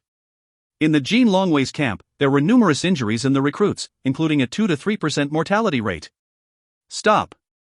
Lu Bigear shouted and the array immediately stopped. A few doctors immediately rushed over to treat Haisha. Haisha's injuries were serious. Even with high-grade medicines, he would still need to lay in bed for 4 to 5 days. Jichang glanced at Haisha as his mouth formed an arc. He circulated the qi within his body, evaporating the sweat on his forehead immediately. He rubbed his wrist saying, "There's still some speed to spare. Too bad you lack the technique. But this isn't your fault. There is little heritage in the vast wilderness, and you can't learn many techniques. So most of the time, you are competing with strength and brute force. If you were to fight with similar savages, you would naturally be at an advantage, but when you meet someone with martial arts skills, then you won't be able to hold out." Jichang gave a few pointers. Upon hearing this, the Jing State Young Masters faction began applauding. Young Master Jichang's pointers hit the nail on the head. Indeed, Haisha lost to technique. But in the vast wilderness, there aren't many techniques. The Jing State Young Masters faction echoed. Any sons of the vast wilderness willing to come up? As Jichang asked, his eyes swept with mixed intentions towards Yi Yun. Indeed, Yi Yun was his final target. So what if he had stepped over Haisha? Yi Yun was a kingdom knight. By stepping over a kingdom knight, it would be a relief. What made you a kingdom knight and not me? My strength is greater than yours, and I'll purposely hit you in the face. Not only Jichang was looking at Yi Yun, many of the sons of the vast wilderness were looking at Yi Yun. However, unlike Jichang's provocation, these sons of the vast wilderness looked at Yi Yun with a form of anticipation. They had all lost. Even the fastest, Haisha, had lost to Ji Chang, so they wouldn't do. Their only hope was Yi Yun, who had came out of the vast wilderness like them. Him being a kingdom knight meant that he was no ordinary person. Haisha had multiple injuries in his chest, leading to severe blood loss. However, even as he was gasping for breath on the stretcher, Haisha still looked up at Yi Yun with great difficulty. Yi Yun looked calmly at Haisha in the eye. Although he did not know Haisha and had never spoken a word with him, Yi Yun felt he had to do something for him. This was the respect a warrior deserved. After all, Yi Yun had come out from the vast wilderness. He may not have a strong sense of belonging with the vast wilderness, but he did share the same homology as these sons of the vast wilderness. He could see the resilience and suffering of the people of the vast wilderness. Just like Jiang Xiaoro, who persisted on. Maybe one day, they would not suffer from low self-esteem due to their vast wilderness background, but use it as a form of honor. With this in mind, Yi Yun walked towards the array. "I shall compete with you," Yi Yun said lightly. Ji Chang was overjoyed. He laughed loudly. To compete with a kingdom knight is a great honor. The Jing State Young Masters faction were excited. They could finally see how great a so-called vast wilderness kingdom knight could be. Stepping over a kingdom knight would definitely feel good. "Don't you need to rest?" Young Master Yi asked Young Master Ji Chang. "Thank you, Kingdom Knight, for worrying about me. But it was just to warm up, so I don't need to rest. As for you, do you need to warm up?" Ji Chang exuded extreme confidence in his words. It was tit for tat between the two. Interesting. At this time, Yan Menglong suddenly laughed. None of the Jin Longwei recruits had recognized him ever since he came. If so, Ji Chang would not have dared to continue clamoring. Hearing this voice, Ji Chang stumbled. Noticing Yan Menglong's dressing, he immediately realized the identity of Yan Menglong. He quickly responded by cupping his fists. "Little me is Ji Chang, greeting General Yan. May the general forgive me for little me's public rashness." In front of Yan Menglong, Ji Chang maintained propriety without being servile or bumptious. Yan Menglong laughed. Being young and rash, and being contentious might not be a bad thing. "I do wish that my army has absolute obedience in the battlefield, but to not show obedience to anyone during training. Battling is a good thing. Since you are competing today, I'll add some flair to it. Anyone can compete in this match. Whoever finishes with first place by suppressing everyone will be allowed to enter the Divine Capital's top-grade armory and choose 2 weapons. Whatever you like can be taken away. In addition, I'll give 2 desolate bone relics." After Yan Menglong said those words, the young warrior's present immediately lit up. To enter the Divine Capital's top-grade armory and choose 2 weapons? And 2 desolate bone relics? The Divine Capital's top-grade armory was an extremely high-level armory that was filled with weapons made with excellent workmanship. They were made with valuable materials and inscribed with arrays on them, making them priceless. Even the teenager beside General Yan seemed interested. Many people noticed the teenager. He had came in together with General Yan and wore a flying fish robe. It meant he was a kingdom knight, making his stature extraordinary. Weapons. Desolate bone relic. In the array, Yi Yun gently clasped his fists. This was a great surprise. He was lacking a weapon. The Yinchi saber was a standard weapon of the Jin Longwei. Hence, in terms of quality and other aspects, it was not excellent. If you find any errors, ads pop-up, ads redirect, broken links, non-standard content, etc., please let us know. Report chapter so we can fix it as soon as possible. Chapter 147, Youths Have to be Unrestrained. Chapter 147, Youths Have to be Unrestrained. In front of Yi Yun, young Master Ji Chang had greater fighting spirit. Ji Chang thought so as well. Start the array. What does the Lord Kingdom Knight think about 12 levels of difficulty? Although his speech was respectful, the way young Master Ji Chang looked at Yi Yun was full of provocation. The natives of the vast wilderness were poor in technique, so even though this Adonis, Yi Yun might have great physical attributes resulting in his conferment as Kingdom Knight, so what? Alright, 12 levels of difficulty. Yi Yun did not care. This difficulty was nothing to him. A young master of the Jing State Young Masters faction grinned before pressing the 12th crystal. Immediately the sons of the vast wilderness held their breaths as they looked at Yi Yun with worry and anticipation. Twang! 12 frost metal blood balls roared and assailed Yi Yun and Ji Chang like meteors. Ji Chang's eyes burned with fighting spirit. He began moving, leaving a series of shadows as he tossed haphazardly around in the air with extreme agility. None of the 12 flying crystals touched Ji Chang's shirt. Ji Chang's movements were dazzling and one could hardly see his body. In contrast, Yi Yun made very little movements. From the beginning to the end, he had hardly moved and stood in place. Beat after beat of the frost metal blood balls flew over, but Yi Yun either raised his arms, twisted, or moved his legs. His body was a blur, forming a series of shadows surrounding his body. It was hard to tell if Yi Yun moved or not within those shadows. The frost metal blood balls would stick close to Yi Yun's body, but would never actually hit him. Even the force wind from the rotation of the frost metal blood balls was calculated appropriately by Yi Yun. Even though the force wind was fast, it could still not tear Yi Yun's flying fish robe. Underneath the flying fish robe, he still wore the flowing mercury gown, which was heavy and limited his actions. No matter how fit Yi Yun was, it was impossible for him to not be affected by the flowing mercury gown. If it was a comparison of speed, he was no match for Ji Chang. All he could do was to push his dodging efficiency to its extreme within the limits of his speed. If Ji Chang's dodging efficiency was at 60 to 70%, Yi Yun's would be above 95%. Yi Yun just stood there, giving the people the impression that the frost metal blood balls were deliberately avoiding Yi Yun. What happened? The sons of the vast wilderness stared dumbfounded and confused. But the Jing State Young Masters faction knew what it meant. Their faces immediately turned ugly. Oh. Minute subtlety? Not far away, Yen Menglong's eyes lit up. Yi Yun's minute subtlety technique had been well honed by him. As Yen Menglong saw it, Yi Yun had reached the introductory stage of minute subtlety and was in the transitory area before the small success stage. For a 12-year-old to reach this stage was extremely rare. Is it only the introductory stage? Zhang Tan stroked his chin as he looked strangely at Yi Yun. He had seen Yi Yun's battle with Tao Yunxiao. Tao Yunxiao had used the ancestral artifact's energy, and yet he could not touch Yi Yun's sleeves. At that time, Yi Yun's minute subtlety technique was much superior. But today, it seemed like he was holding back. Buzz. The frost metal blood balls flew faster and faster as Ji Chang avoided again and again. Although Ji Chang could handle it, he saw Yi Yun avoiding the attacks without much movement. Ji Chang's face turned ugly and nearly got hit in the head by a frost metal blood ball due to the distraction. He had previously said the vast wilderness warriors were lacking in technique, but Yi Yun's appearance had smacked him in the face. Minute subtlety technique. How could this be possible? Minute subtlety was the highest achievement of a movement skill. To reach this stage, one had to have excellent perceptivity. It was not something that could be trained. Add one more difficulty. Ji Chang shouted. He refused to admit defeat. The Jing State Young Master manning the array controls pressed the 13th crystal with mixed feelings. Another frost metal blood ball flew up and joined the array. With 13 frost metal blood balls, the speed was even faster. The ear-piercing sounds through the air were like scratches on glass. As the beams flew by, it became countless numbers of lines forming a cage that surrounded Yi Yun and Ji Chang. Yi Yun knitted his eyebrows. He was feeling great pressure under difficulty level 13. The flowing mercury gown had a great effect on his speed.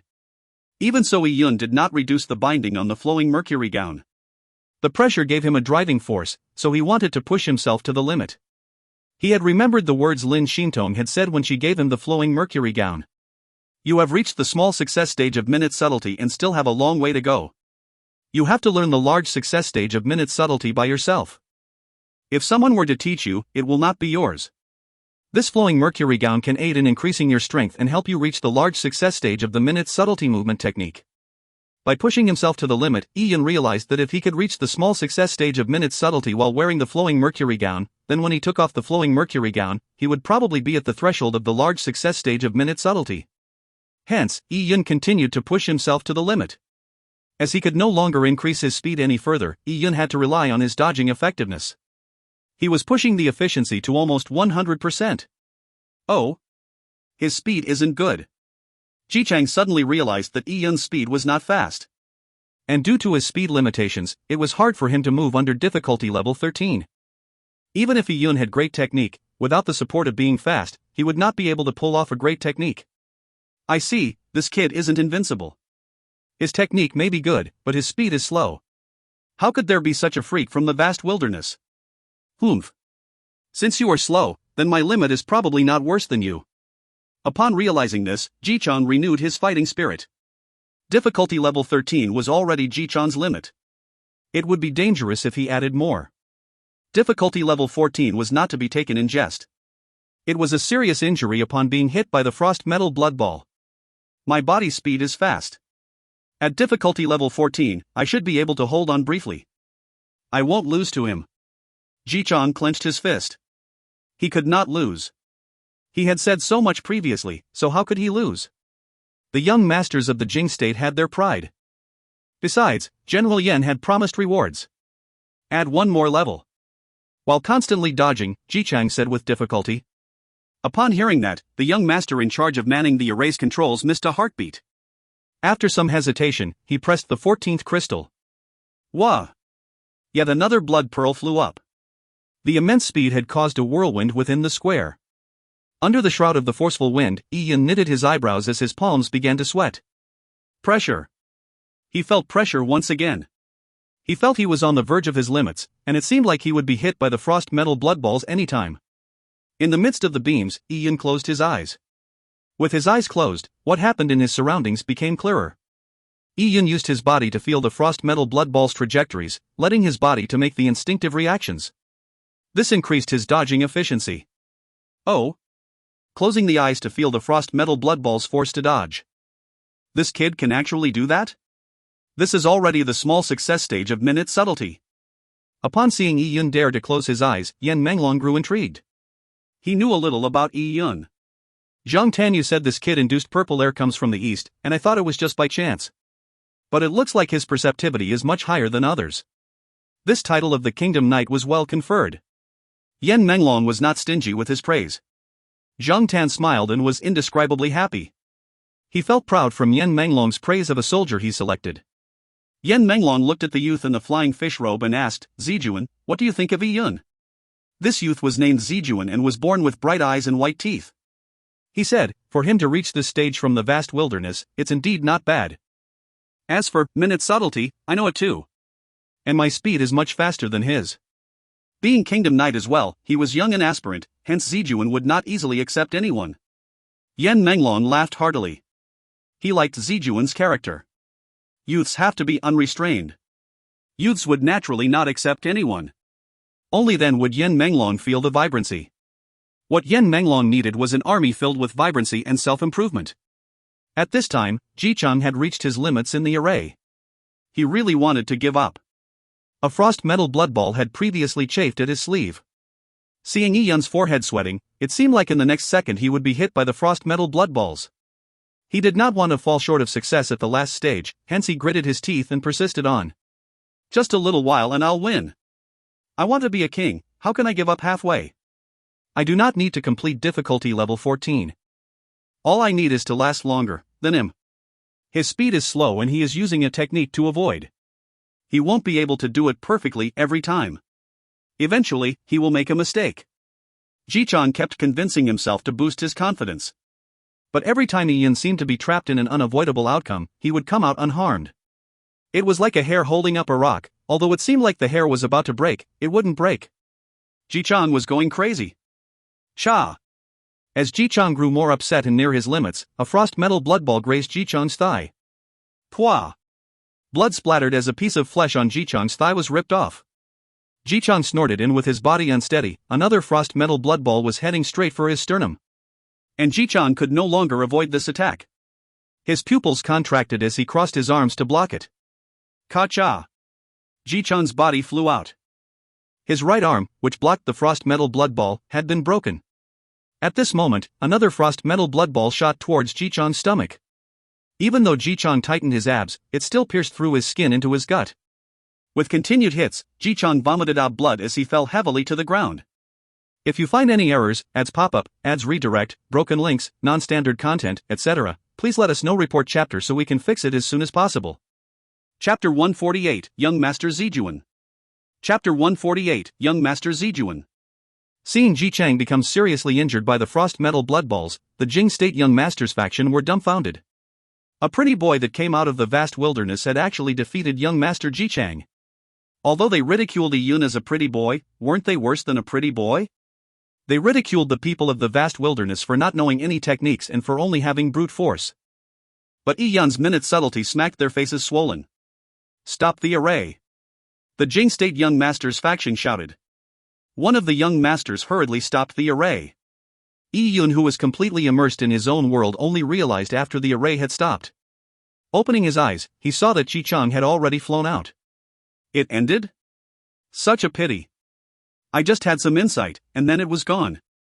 Although Yi Yun was not angry that he had been interrupted, he found that the frost metal blood balls array was extremely suitable for training his movement techniques.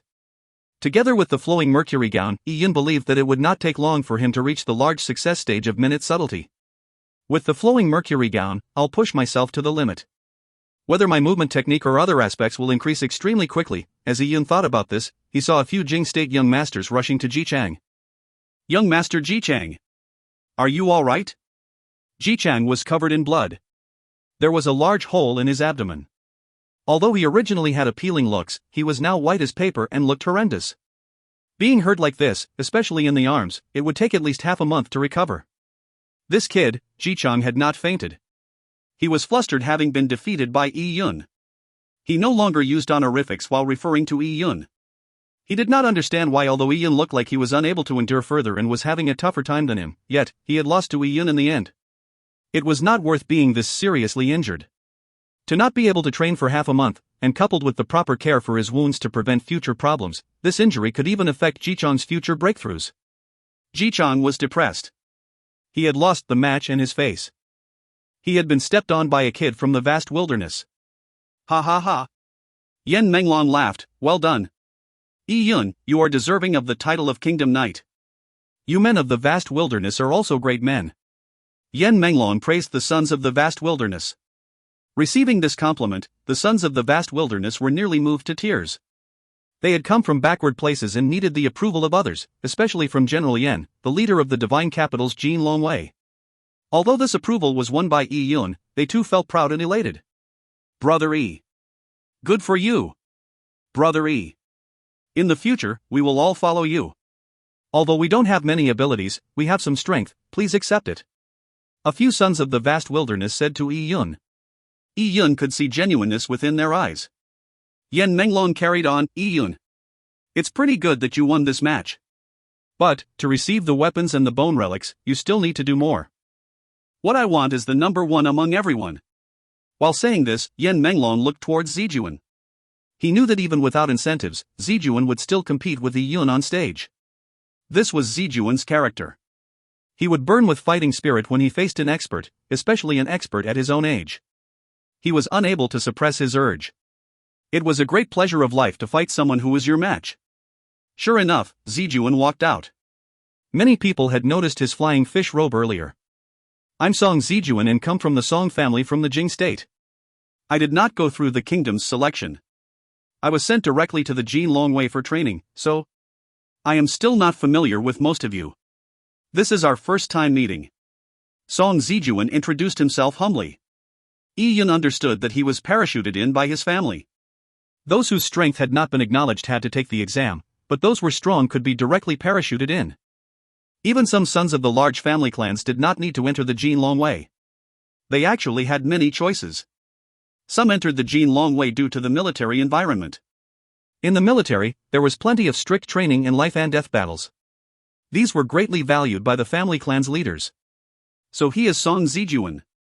The Song family's young master Zijuan. He is a famous young master in the Sunan city. He is also the top expert among the younger generation in the Song family. So he has been conferred the title of Kingdom Knight. There are 2 Kingdom Knights in the recruit training camp in the divine capital. It would not be surprising that the 2 of them will be made 1,000 households soon. The competition between 2 Kingdom Knights is greatly anticipated. Brother Yi, we're counting on you.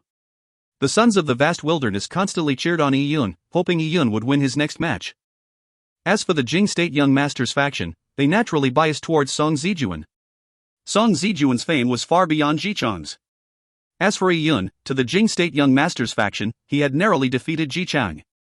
Although he was stronger by a tiny amount, compared to Song Zijuan, there was a huge gap.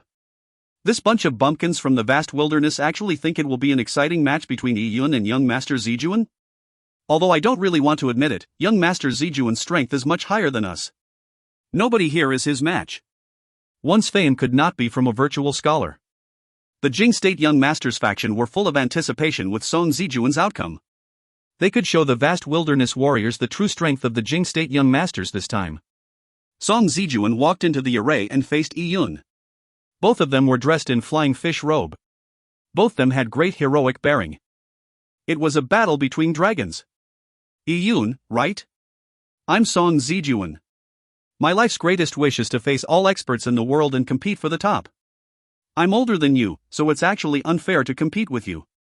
Song Zijuan's words were friendly and elegant. He indeed exuded the feeling of a refined young master. But, since General Yen has promised a reward, I have to beat you under such circumstances. Oh? You think you are going to win? Yun calmed his breathing as the sweat drops on his forehead evaporated. I will win. Song Zijuan said firmly. I will enter the array first and won't compete with you on the same stage, to prevent you from feeling uncomfortable with my rhythm and getting hit by the frost metal blood balls.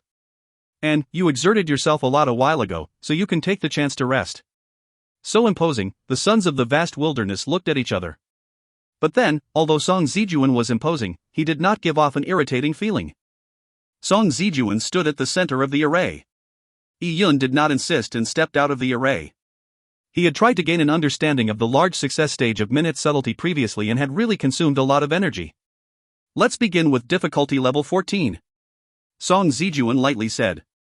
To challenge difficulty level 14 immediately with complete confidence showed that he did not think highly of this difficulty.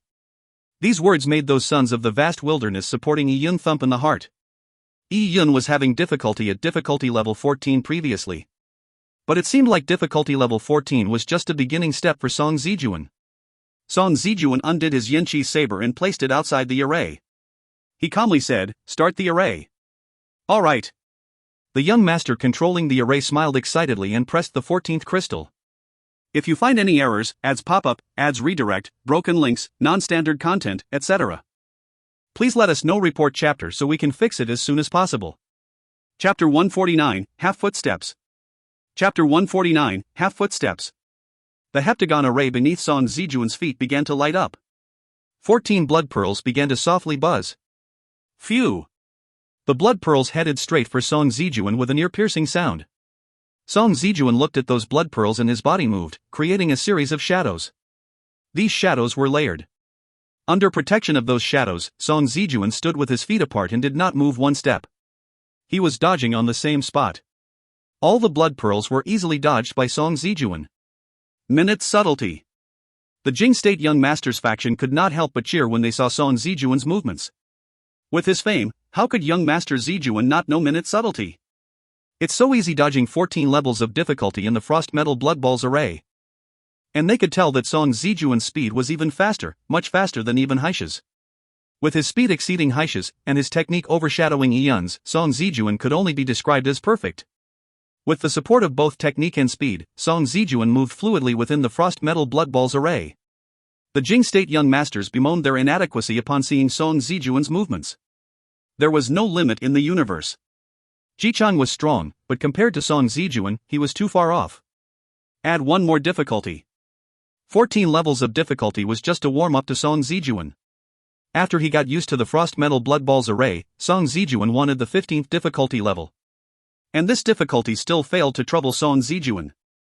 15 levels of difficulty was no simple matter. The fast-moving Frost Metal Blood Balls had created a small whirlwind in the air. Under the immense pressure, Song Zijuan finally had to move his feet. Even Song Zijuan could not stay on the spot to avoid the Frost Metal Blood Balls at 15 levels of difficulty. Song Zijuan's steps were very particular. Every step he made never exceeded 1.5 feet. Such a short step was no different than a toddler learning to walk. With such footsteps chained together, it made it hard to tell where Song Zijuan's feet were landing. It's the Song family's secret technique, half footsteps, said a Jing State young master. The advantages of the Jing State's family clans were not only resources, but included heritage. This half footsteps technique was not spread outside the Song family. Old family clans tended to have more or less some family heirloom or cornerstone technique. This was their heritage. Add one more level. Song Zijuan said from within the array. Add another? If another was added, it would be 16 levels of difficulty. Whether it was the Jing State Young Masters or the Sons of the Vast Wilderness, they were full of admiration for Song Zijuan. The young master in charge of the array controls took a deep breath and pressed the 16th crystal. Twang! The Frost Metal Blood Balls thundered. Sharp air bursts sent tremors to causing numbness in people's ears. Lines of fire formed into a fire web. At this point, Song Zijuan finally felt some pressure. His movements were still refined, but slowly, he was unable to maintain the harmony. The half footsteps was the Song family's secret technique, but Song Zijuan had not completely grasped it. With his standard, it was tough for him to demonstrate it. It greatly depleted his mental strength and yuan qi. Minute subtlety nearing the small success stage, and his speed is fast. To reach the small success stage of the half footsteps at his age, Song Zijuan can be considered the cream of the crop in the Jing state. Yan Menglong gave an accurate evaluation. At this point, Song Zijuan reached his limits. He withdrew from the array. He had ultimately maintained within the array at 16 levels of difficulty for 15 minutes. As for the 17th difficulty level, he did not challenge it. There was a sharp change between the 16th and 17th difficulty level. For Purple Blood Realm warriors, even if they had great accomplishments with minute subtlety, they would not dare to rashly try it. After Song Zijuan stepped off the stage, there was silence throughout the square. A youth with minute subtlety demonstrating his movement techniques made many warriors burn with agitation. Especially among the Jing state young masters. Their faces were glowing. Song Zijuan was their idol.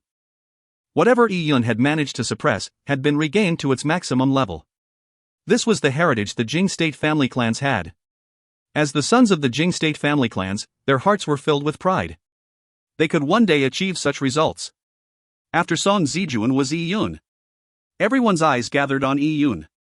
16 levels of difficulty for 15 minutes. The pressure from such a result was too great. After all, 14 levels of difficulty seemed to be Yi Yun's limit when he was competing with Ji Chang. Yi Yun adjusted his breathing and flowed the yuan qi within his body to reach his optimum state. It's your turn. Song Zijuan brushed shoulders with Yi Yun when he came down. He looked at Yi Yun with a trace of smile on his lips. Yi Yun calmly looked at Song Zijuan and nodded.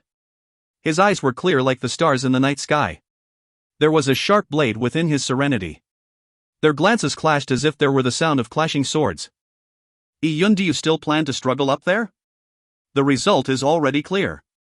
If not for young Master Ji Chang's accident stopping the array, Yi Yun would most likely have been terribly defeated by 14 levels of difficulty. Now young Master Zijuan has completed 16 levels of difficulty. If Yi Yun were to carry on with his 14 levels, would it be interesting? The Jing state young masters' faces were full of gloating expressions. To them, Song Zijuan had already won. The difference was great. Yi Yun had to go up the stage to protect his pride out of helplessness. The people from the vast wilderness did not speak. They looked at Yi Yun with worry in their eyes. As for Yin Menglong, he rubbed his stubble. His eyes flashed as he looked at Yi Yun with interest. It seems like he had saw something interesting. Yi Yun leaped and shot out like an arrow. In an instant, he had landed within the Frost Metal Blood Balls array. He said to the controller of the array, 14 levels of difficulty. 14 levels again. That's so boring. This is his limit. If he had any guts, he would go to level 15 in a while.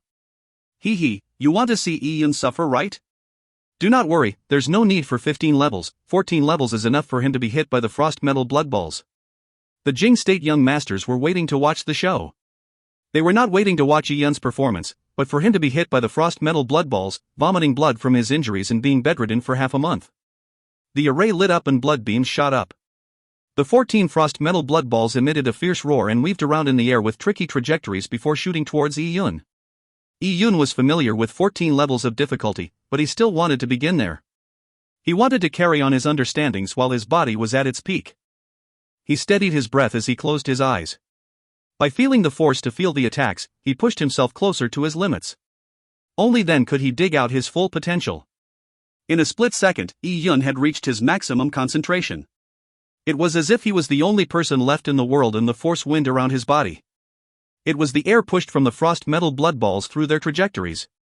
These trajectories slowly became clear within his mind. Yi Yun moved as each blood pearl brushed past his body.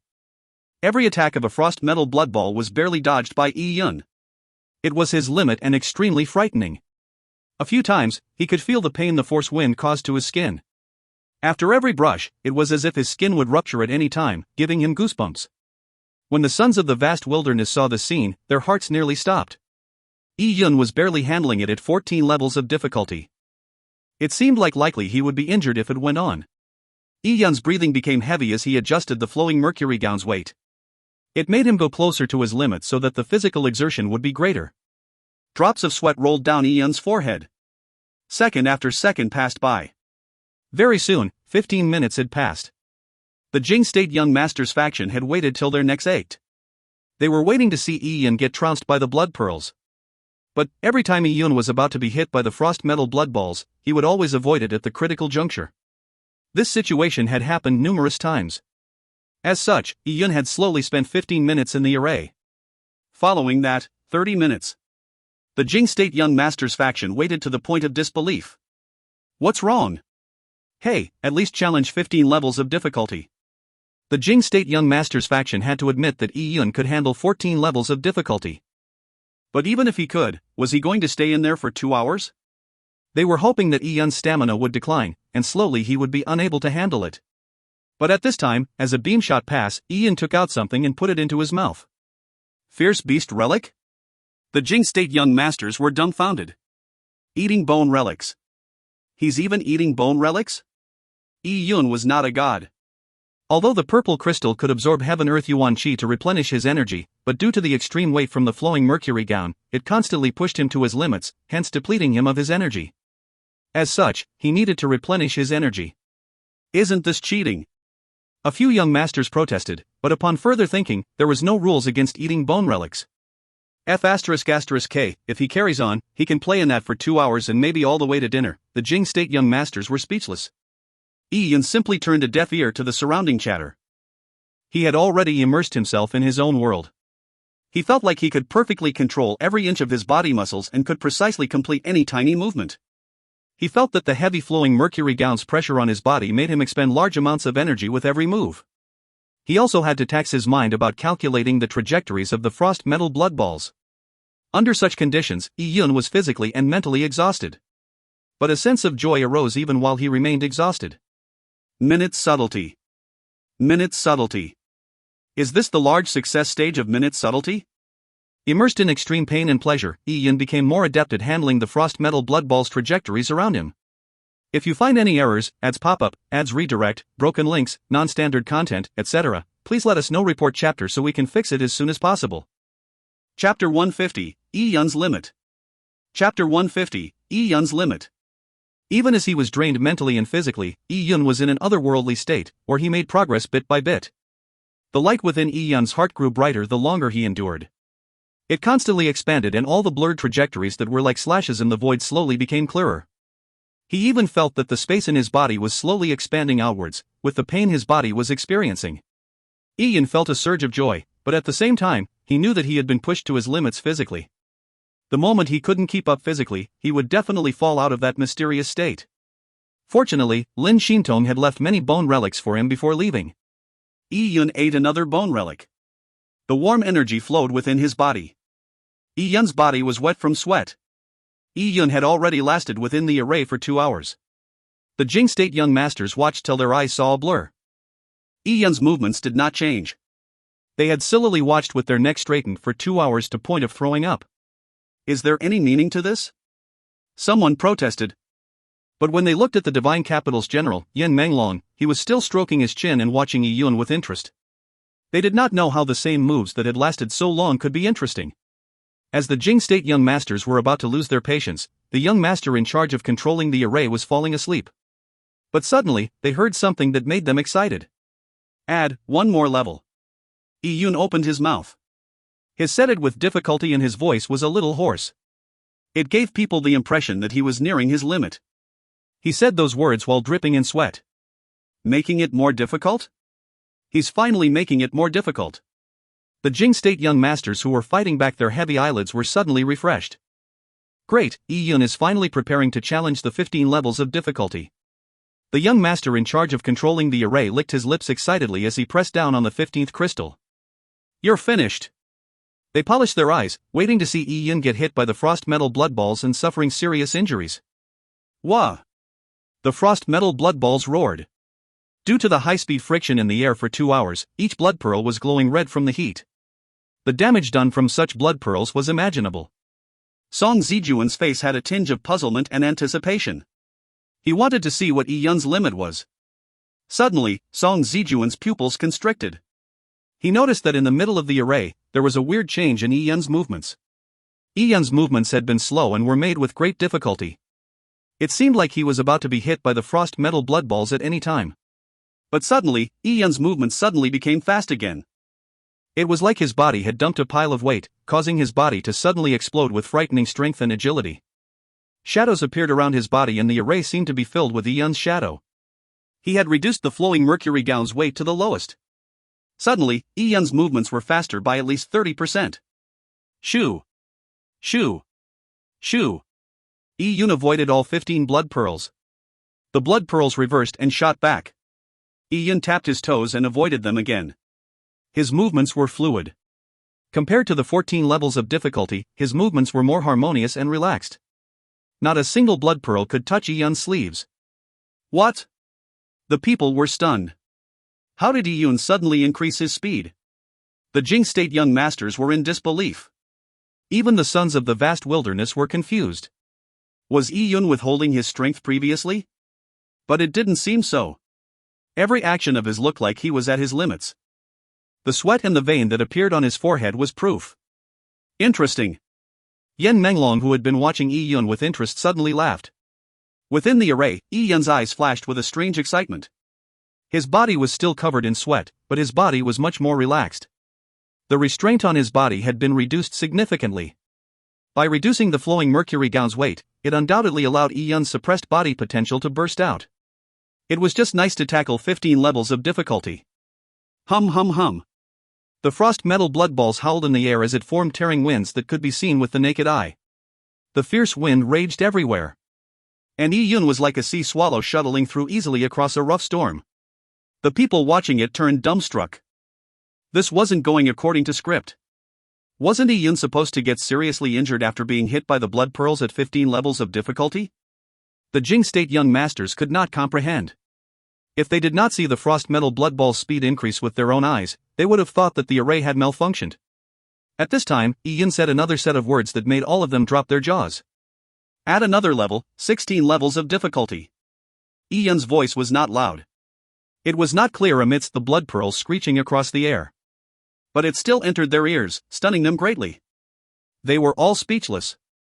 Is he mad? I'll cordon your craziness and let you swagger. I'll make you know the power of 16 levels of difficulty. Do you really think you are on par with young Master Zijuan? The young master controlling the array fiercely pressed the 16th crystal. Suddenly, the entire array was covered in flashes. The 16 frost metal blood balls shot wantonly. The surrounding crowd couldn't help but take a few steps back. 16 levels of difficulty put tremendous pressure on Yun. Every frost metal blood ball was like a shooting star. It put immense pressure on Yun's body and mind. These frost metal blood balls would collide with one another now and then, making them fly helter-skelter, catching people off guard. The frost metal blood balls constantly reduced Yun's maneuver space. Buzz. Yun's ears were humming as his heartbeat rate increased. His blood was flowing at an extreme speed. Cha! A blood pearl brushed past Yun's waist. His flying fish robe had been ripped open. 16 levels of difficulty was clearly above Yun's limit. Ha! The Jing State young masters exhaled. Finally, this kid could no longer hold on. They did not expect Yun had held back and underestimated him. But he was still inferior to young Master Zijuan. Cha! Another beam flashed by as Yun's flying fish robe sleeve was torn apart. A strand of blood flew out as Yun's arm had been injured. Under 16 levels of difficulty, the frost metal blood ball's speed was too fast. The fierce force wind tore the flying fish robe as easy as tearing paper. Seeing a few frost metal blood balls flying towards Yun with no dead spots, it would be difficult for Yun to escape it. At that instant, Yun dodged and jumped out of the array. Pa! Pa! Pa! The blood pearls hit the empty space he left behind. Ha! Seeing Yun leave the array, the Jing State young masters were disappointed. This kid is too cunning. They had wished to see Yun beaten to a pulp, but since he had given up, there was nothing left for them to see. Brother E. Good for you! The sons of the vast wilderness cheered. Although Yun had only managed to last 10 seconds at 16 levels of difficulty and had clearly lost to Song Zijuan, to reach this stage was applaudable.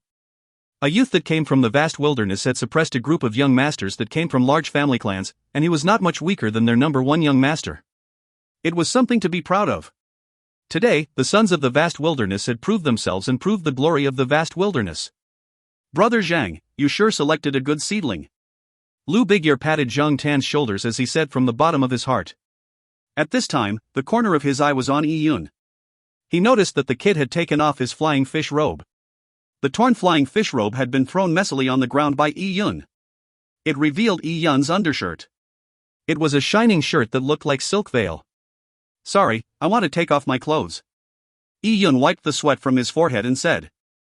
Take off your clothes? Is it too hot from the workout? A few Jing State young masters looked at each other and were speechless. This Yi Yun was weird. As a warrior, what was a bit of heat? One just needed to circulate yuan qi and the sweat would all evaporate immediately. But country people probably manned the fields bareback, so they could understand. But when Yi Yun took off his shirt, Song Zijuan, who had been calm all along, even when Yi Yun began the 16th level of difficulty, suddenly changed in expression. Yan Menglong's eyes also lit up. Though he continued stroking his chin, he was stunned. Flowing mercury gown. Yan Menglong was shocked. What? Some people were confused and looked curiously towards Yan Menglong. For a person like Yan Menglong to lose his composure meant it was something special. Flowing mercury gown? Was that the clothes Yi Yun took off? The Jing State young masters looked curiously towards the shirt in Yi Yun's hands. Besides it being thin, there was nothing special about it. Could this be? Song Zijuan looked incredulously at the flowing mercury gown in Yi Yun's hands. This is the Mystic Grade 3 flowing mercury gown from the Lin family. It's a treasure to train one's movement and strength. It could be bought at auctions, but the price is so high to the point that there are no buyers most of the time. Mystic Grade 3 flowing mercury gown can change its weight from 10 cauldrons to 1,000 cauldrons according to the wearer's preference. Not only that, it will restrict a person's movement. Every movement while wearing it takes a lot of effort. Previously, while in the array, you were always wearing this. Song Zijuan's voice trembled. He had worn something similar, but it wasn't made by the Lin family, but he was very familiar with the flowing mercury gown. What the hell? The Jing State young masters faction were dumbfounded upon seeing Song Zijuan lose his composure. All their ears echoed was change its weight from 10 cauldrons to 1,000 cauldrons. 10 cauldrons? Even the lightest was 10 cauldrons. Is he talking about this shirt? Yi Yun had been demonstrating minute subtlety while wearing a 10 cauldron heavy flowing mercury gown in the midst of the frost metal blood balls array? This must be a joke. If you find any errors, ads pop up, ads redirect, broken links, non-standard content, etc., please let us know. Report chapter so we can fix it as soon as possible. Chapter 151, Changes into a Dragon Upon Facing a Storm. Chapter 151, Changes into a Dragon Upon Facing a Storm. The Jing State young masters could not accept it and were in disbelief. This light-looking shirt had the weight of 10 cauldrons? And Yi Yun was wearing that and handled 15 levels of difficulty in the array so easily? This must be a joke. The shirt. Can I see it? Song Zijuan reached out his hand as he looked at Yi Yun with obvious respect. It was the respect given to the strong. Yi Yun handed over the flowing mercury gown. Song Zijuan held it with both hands and gently felt the softness of the flowing mercury gown as his eyes looked on it with mesmerization. Fine workmanship, superior quality. It's indeed an excellent flowing mercury gown. Song Zijuan reluctantly handed back the flowing mercury gown to Yi Yun. There were heavy clothing that were sold on the market, but those had fixed weights and were similar to armor, making the wearer clumsy and affecting their movement. But the flowing mercury gown could not only adjust its weight freely, it was also soft and thin. If one ignored the weight, it did not affect the wearer's movement. The difference in quality was too big. Song Zijuan had previously worn similar clothes, but the quality was nothing like the one in Yi Yun's hands. Seeing Song Zijuan's solemn expression, the Jing State young masters had no choice but to believe it. The flowing mercury gown, as Song Zijuan had said, was at least 10 cauldrons heavy when worn. Yi Yun wore a 10 cauldron shirt and used minute subtlety while doing so. What sort of concept was this? The Jing State young masters could no longer imagine it. Suddenly, Yi Yun's body flashed into the frost metal blood balls array. Taking off the flowing mercury gown made Yi Yun's body light as a swallow. Previously, he had grown accustomed to the flowing mercury gown's weight. With it suddenly removed, it was as if his body was weightless. He had grown accustomed to the restrictions by the flowing mercury gown where he had to overcome the strong binding force of the flowing mercury gown with every move. Now with the restraint gone, Yi Yun's control of his body was even more accurate and precise. It was as he pleased. Shoo! Shoo! Shoo! Yi Yun easily dodged all the frost metal blood balls. 16 levels of difficulty could not push Yi Yun to his limits any longer. Ha ha! Delightful. Yi Yun was delighted. To suddenly lose that restraint and being able to move as he pleased, allowing him to complete extreme moves, it made him feel happy and delighted. But, the blood pearl's speed was not fast enough. It made Yi Yun feel that there was something lacking. Add one more difficulty. Yi Yun shouted. The Jing State young masters did not know what to say when they heard him shout. When Song Zijuan previously introduced the flowing mercury gown, they were mentally prepared that Yi Yun's capability had reached crazy standards. But when they saw Yi Yun easily dodge all the frost metal blood balls, and wanted to add another level of difficulty, their hearts sank. 17 levels of difficulty. This increase in difficulty was not just a tiny amount. The Jing State young master controlling the array opened his dry mouth as he pressed down on the 17th crystal with a trembling finger. Boom! The moment the difficulty was cranked up, the entire array roared and quaked.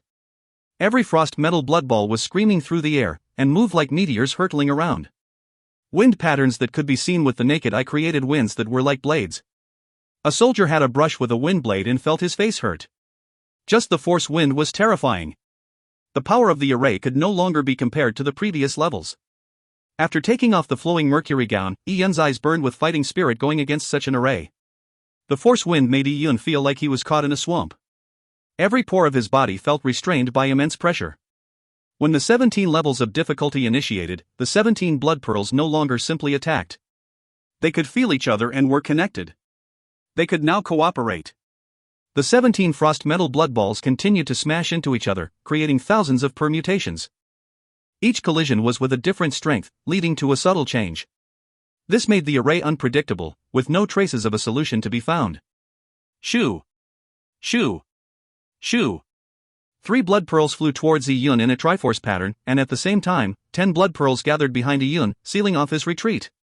Yi Yun constricted his pupils and twisted his body in a magical angle, dodging all the blood pearls. At 17 levels of difficulty, Yi Yun had to consume several times more mental power to calculate, and did thousands of tiny adjustments just to be able to barely cope with the crisis again and again. In his trance-like movements, Yi Yun felt he had perfectly coordinated his body and mind within the array. Under the high level of concentration, it made him experience a mysterious realm. His body turned soft, as if he did not have any bones. Every joint and every muscle in his body could be moved according to his wishes. They could make the most minute of changes, attaining a perfect combination. Such high levels of concentration and physical change made him reach a point where he could control his body to an extreme level. Gradually over time, Yi Yun began to feel severe physical exhaustion. Slowly, the sweat on his body began to turn into a mist. This was an indication of a body being pushed to its limits. It was where the body became so hot that even the sweat boiled off. This feeling is really delightful. I should be able to go one step further. Yi Yun was experiencing both pain and pleasure.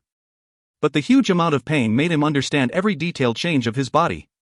Minute subtlety was originally an observation of everything, pushed to its limits. Yi Yun was fully immersed in an indescribable happiness. Little by little, the ripples made by his body spread out slowly. It was unknown when Yi Yun's facial expression disappeared. He entered a trance-like mystic state. He had the illusion that every inch of his body had been extended by a foot. Within this 1 foot, it was as if it was his own world, his own territory. When his feeling occurred, his posture within the array eased up. Whenever a blood pearl entered a 1 foot distance from him, he would immediately have a reaction. With a slight move, he would avoid the attack before the blood pearl could have any change in direction. To the people outside the array, Yi Yun seemed to have gained the ability of foresight. Buzz! Suddenly, the array underwent a strange change. 7 frost metal blood balls simultaneously bumped into each other, and changed directions in the air. It suddenly flew in all directions, sealing Yi Yun's maneuvering space. Chain of 7 pearls! The people exclaimed. There were too many bizarre changed at 17 levels of difficulty.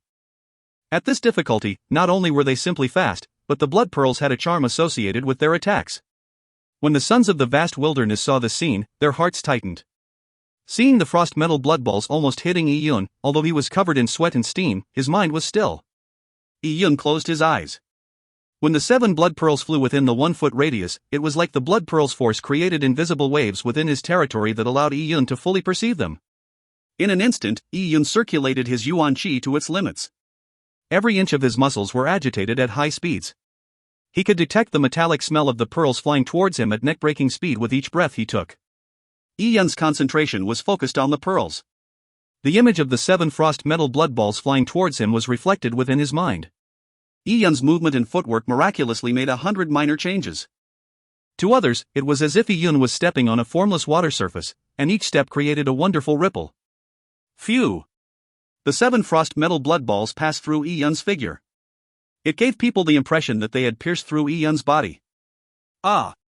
Many people exclaimed aloud. But the next moment, they clearly realized that none of the blood pearls had hit Yi Yun. Yi Yun's movements remained smooth and fluid. The line of shadows he left behind lingered on. Yi Yun had dodged the chain of 7 pearls in a way they could not understand. How did he do that? Whether it was the sons of the vast wilderness or the Jing State young masters, they were all completely shocked. Yi Yun's movement was like magic. His figure seemed to have lost its rigidness, leaving behind a mass of air. So no matter how the frost metal blood balls attacked, they were shuttling through empty air, not even once hitting Yi Yun. Minute subtlety, large success stage. Yi Yun has already reached the threshold of the large success stage of minute subtlety. General Yen's eyes were radiant. It was amazing to reach this realm. Minute subtlety, large success stage? Outside the array, Song Zijuan's expression was complex. As for the Jing State young masters, their faces twitched. They could no longer make any other expression. They had been shocked numb by Yi Yun. The introductory stage of minute subtlety was to have precise control of one's body, using the smallest movement to avoid an attack. The efficiency of the movements is above 90%. The small success stage of minute subtlety was to feel the attacker's force, using the attacker's force to power one's movements. It was to use one's opponent's strength back at the opponent. As for the large success stage of minute subtlety, it was to feel the heaven and earth's force, merging oneself with the surrounding space, making it one's absolute territory. Currently, Yi Yun had made an area a foot around himself his own. As long as Yi Yun focused, his every move could be done with perfect harmony and flawlessly. Yi Yun had only barely reached the threshold of the large success stage of minute subtlety and had not fully understood it. But this was a realm that the Jing State young masters were already unable to comprehend. Amazing! A Jin Lin is in no case a common creature living in the pool, but it will change into a dragon upon facing a storm. Yen Menglong had a premonition that Yi Yun would one day skyrocket, becoming a rising new star in the Taiya Divine Kingdom. If you find any errors, ads pop-up, ads redirect, broken links, non-standard content, etc., please let us know. Report chapter so we can fix it as soon as possible. Chapter 152, The Heart for Martial Arts. Chapter 152, The Heart for Martial Arts. Yi Yun, who was in the frost metal blood balls array, had now completely immersed himself in his own world. Yi Yun did not hear any of the comments coming from General Yen or the Jing State young masters. All he felt was the 1-foot area around his body that was his own territory. The ability to have complete control over this small space made Yi Yun obsessed. Ever since coming to this alternate world, as Yi Yun's knowledge of the martial world grew deeper, the greater his interest in the exploration of martial arts became. Martial arts was like a beautiful treasure vault. Within it, there were numerous mysteries and truths waiting for a warrior to explore them. And every time he sought after a higher goal, he would gain a deeper understanding, which delighted him. Yi Yun still remembered the time when he flew across the endless mountains and canyons with Lin Xintong. It was intoxicating. And there was also the thrill his strength gave him while battling fierce beasts in the desolate human valley. Also, with power, he could obtain stature, position, respect and happiness for his family and friends. By settling vengeances quickly, he could be in charge of the world, and could mete out justice to the good and wicked. All of this gave Yi Yun a thirst.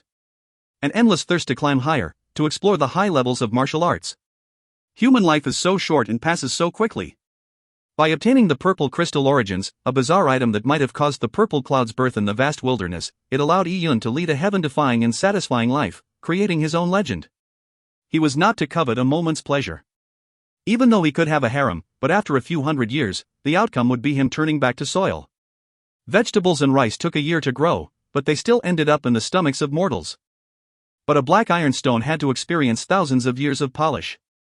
Their brightness allowed them to last for millions of years. Yi Yun knew that he was still in the polishing stage. He had to have the patience, perseverance and courage to accomplish all of it. By entering the frost metal blood balls array, Yi Yun had reached the threshold of the minute subtlety's large success stage. It also reinforced his wish to practice martial arts. Seconds changed to minutes, and after 30 minutes, only when Yi Yun was completely drained did he gradually leave that mysterious feeling. Upon exiting the frost metal blood balls array, all Yi Yun saw were the Jing State young masters and the sons of the vast wilderness watching at him as if he was a monster. Their eyes were filled with awe, envy, jealousy, and worship. "Brother E, you're awesome," the sons of the vast wilderness said it from the bottom of their hearts. Yun said, "I'm only better at movement techniques, as for other aspects, I'm not that good." Yun was saying the truth. His minute subtlety was thanks to his perceptivity. This realm was unreachable by many people his own age. As for other aspects, Yun was good at them, but he was not at an abnormal level. The Jing State young master's eyes dodged Yun. Song Zijuan was at his limit with 16 levels of difficulty, and could only last 30 minutes. But Yun had managed to last with flair in 17 levels of difficulty for 30 minutes. This strength made their faces swollen. Is anyone else challenging? Yan Menglong's question was met with total silence. What a joke! Who could win against Yun? Seeing this, Yan Menglong laughed heartily and said, "My Jin Longwei is least afraid of competition and challenge. To aim high and never giving up. As long as you have the ability, you can pull down your superiors and me in the training field. Today, Yun's agility is number 1. According to my promise, I have 2 weapons and 2 bone relics awaiting you. Come, follow me." Yan Menglong said as he beckoned Yun over. Zhang Tan patted Yun's shoulder and said with envy, "Kid, you are good. General Yan seldom gives such great praise. 2 weapons from the top-grade armory makes me envious too." Yun smiled with mixed thoughts. Weapon. Choosing a weapon was a serious matter. The Divine Capital's Jin Longwei top-grade armory was also known as the Divine Capital Armory. It was situated at the back of the Divine Capital's Jin Longwei's camp. The armory was made of large slabs of obsidian rock. It looked majestic from the outside. The weapons that were stored in the Divine Capital Armory were the best of the best treasures. Yun came to the Divine Capital Armory's entrance and felt a deathly aura. This aura came from the exquisite weapons within the armory. The weapons were not all new. Some of them had been out in the field and tasted fresh blood. Some of those weapons had even slain human experts or strong primordial desolate beasts. Only weapons that have killed had such a murderous intent spreading out. How is it? Yan Menglong asked Yun with a smile after seeing his reaction. My blood is boiling. Yun answered tersely. Ha, good. Let's go in and take a look. With Yan Menglong in front, he led Yun into the Divine Capital Armory. After seeing the inside, it was unlike what Yun expected. The weapons were not placed on racks, but stuck within large rocks. On every 3-foot black stone platform, there was a weapon embedded within it. There were sabers, swords, spears and halberds. Just after Yun walked into the armory, he saw a spear, which was 3 meters long. It was shaped in a savage way, like a twisted serpent spear. It was embedded in a rough stone foundation. This long spear was mottled brown, as if it was dyed in blood. Seeing the spear, Yun felt something. He stepped forward to touch it. The spear was cold and hard. It was like frozen cold iron. Yan Menglong laughed saying, "Kid, this spear is known as Breaking General. Why it's named that is because many generals from ancient times used spears. With a long spear in hand, they can charge in and kill many enemies in one go. Extremely delightful. If you were to use this spear, it would be too long for you." Yun's body was still not grown up, so this spear was about twice Yun's height. Yun nodded. He knew he had just began. There were plenty of weapons within the armory. Yun glanced over and the various kinds of weapons dazed him. He did not know where to begin. He slowly walked and touched each weapon gently. Sometimes, Yun would climb up the stone platform and grab the weapon's handle, hoping to find a special feeling, so that he knew that was the right one. Although they were all exquisite and had an extraordinary past, Yun found that there wasn't a big difference among the weapons after several tries. This made Yun lost. Yan Menglong gave Yun a meaningful glance. He could guess his thoughts and asked, "You can't decide which to choose?" Yun thought and said, "It should be. I can't decide what type to choose. Many warriors would only use one weapon type in their entire life. Those who use swords would carry on using swords, and those who use spears would carry on using spears. It was a great deal to choose a weapon that was appropriate for himself." Yan Menglong stroked his chin and said, "Yun, some warriors are naturally attuned with a type of weapon. For example, I have seen natural swordsmen. They seem to be born for the sword. Such people have to choose the most compatible weapon. But there are people who are not sensitive to any weapon type. Any weapon suits them. Such people do not need to have an exclusive weapon, and is left up to their own desires. Weapons are an extension of a warrior's body. Some weapons are even a warrior's life. For instance, I have seen natural swordsmen who wished they could change their bodies into a sword. These kinds of people have excellent swordplay. But the moment they are separated from their swords, their battle power will be reduced. It is an extreme, and it has its advantages and disadvantages.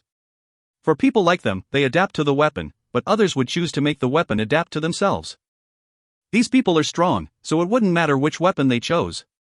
For example, even in cultivation techniques, the Taya sacred technique may be a top-level cultivation technique, but it is not the be-all end-all of cultivation techniques. You can choose to practice the Taya sacred technique to an extreme level, but you can also choose other cultivation techniques, merging all the cultivation techniques into one for yourself. There are two paths. It's difficult to say which is better. One is narrow, but pushes you to the peak, while the other is wide, and might make you go through many detours. You take your pick. Yen Manglon's words inspired Yi Yun. This was insight gained from real experience, enlightening Yi Yun. I understand. Yi Yun nodded his head. He had already made up his mind. If you find any errors, ads pop up, ads redirect, broken links, non-standard content, etc., please let us know. Report chapter so we can fix it as soon as possible.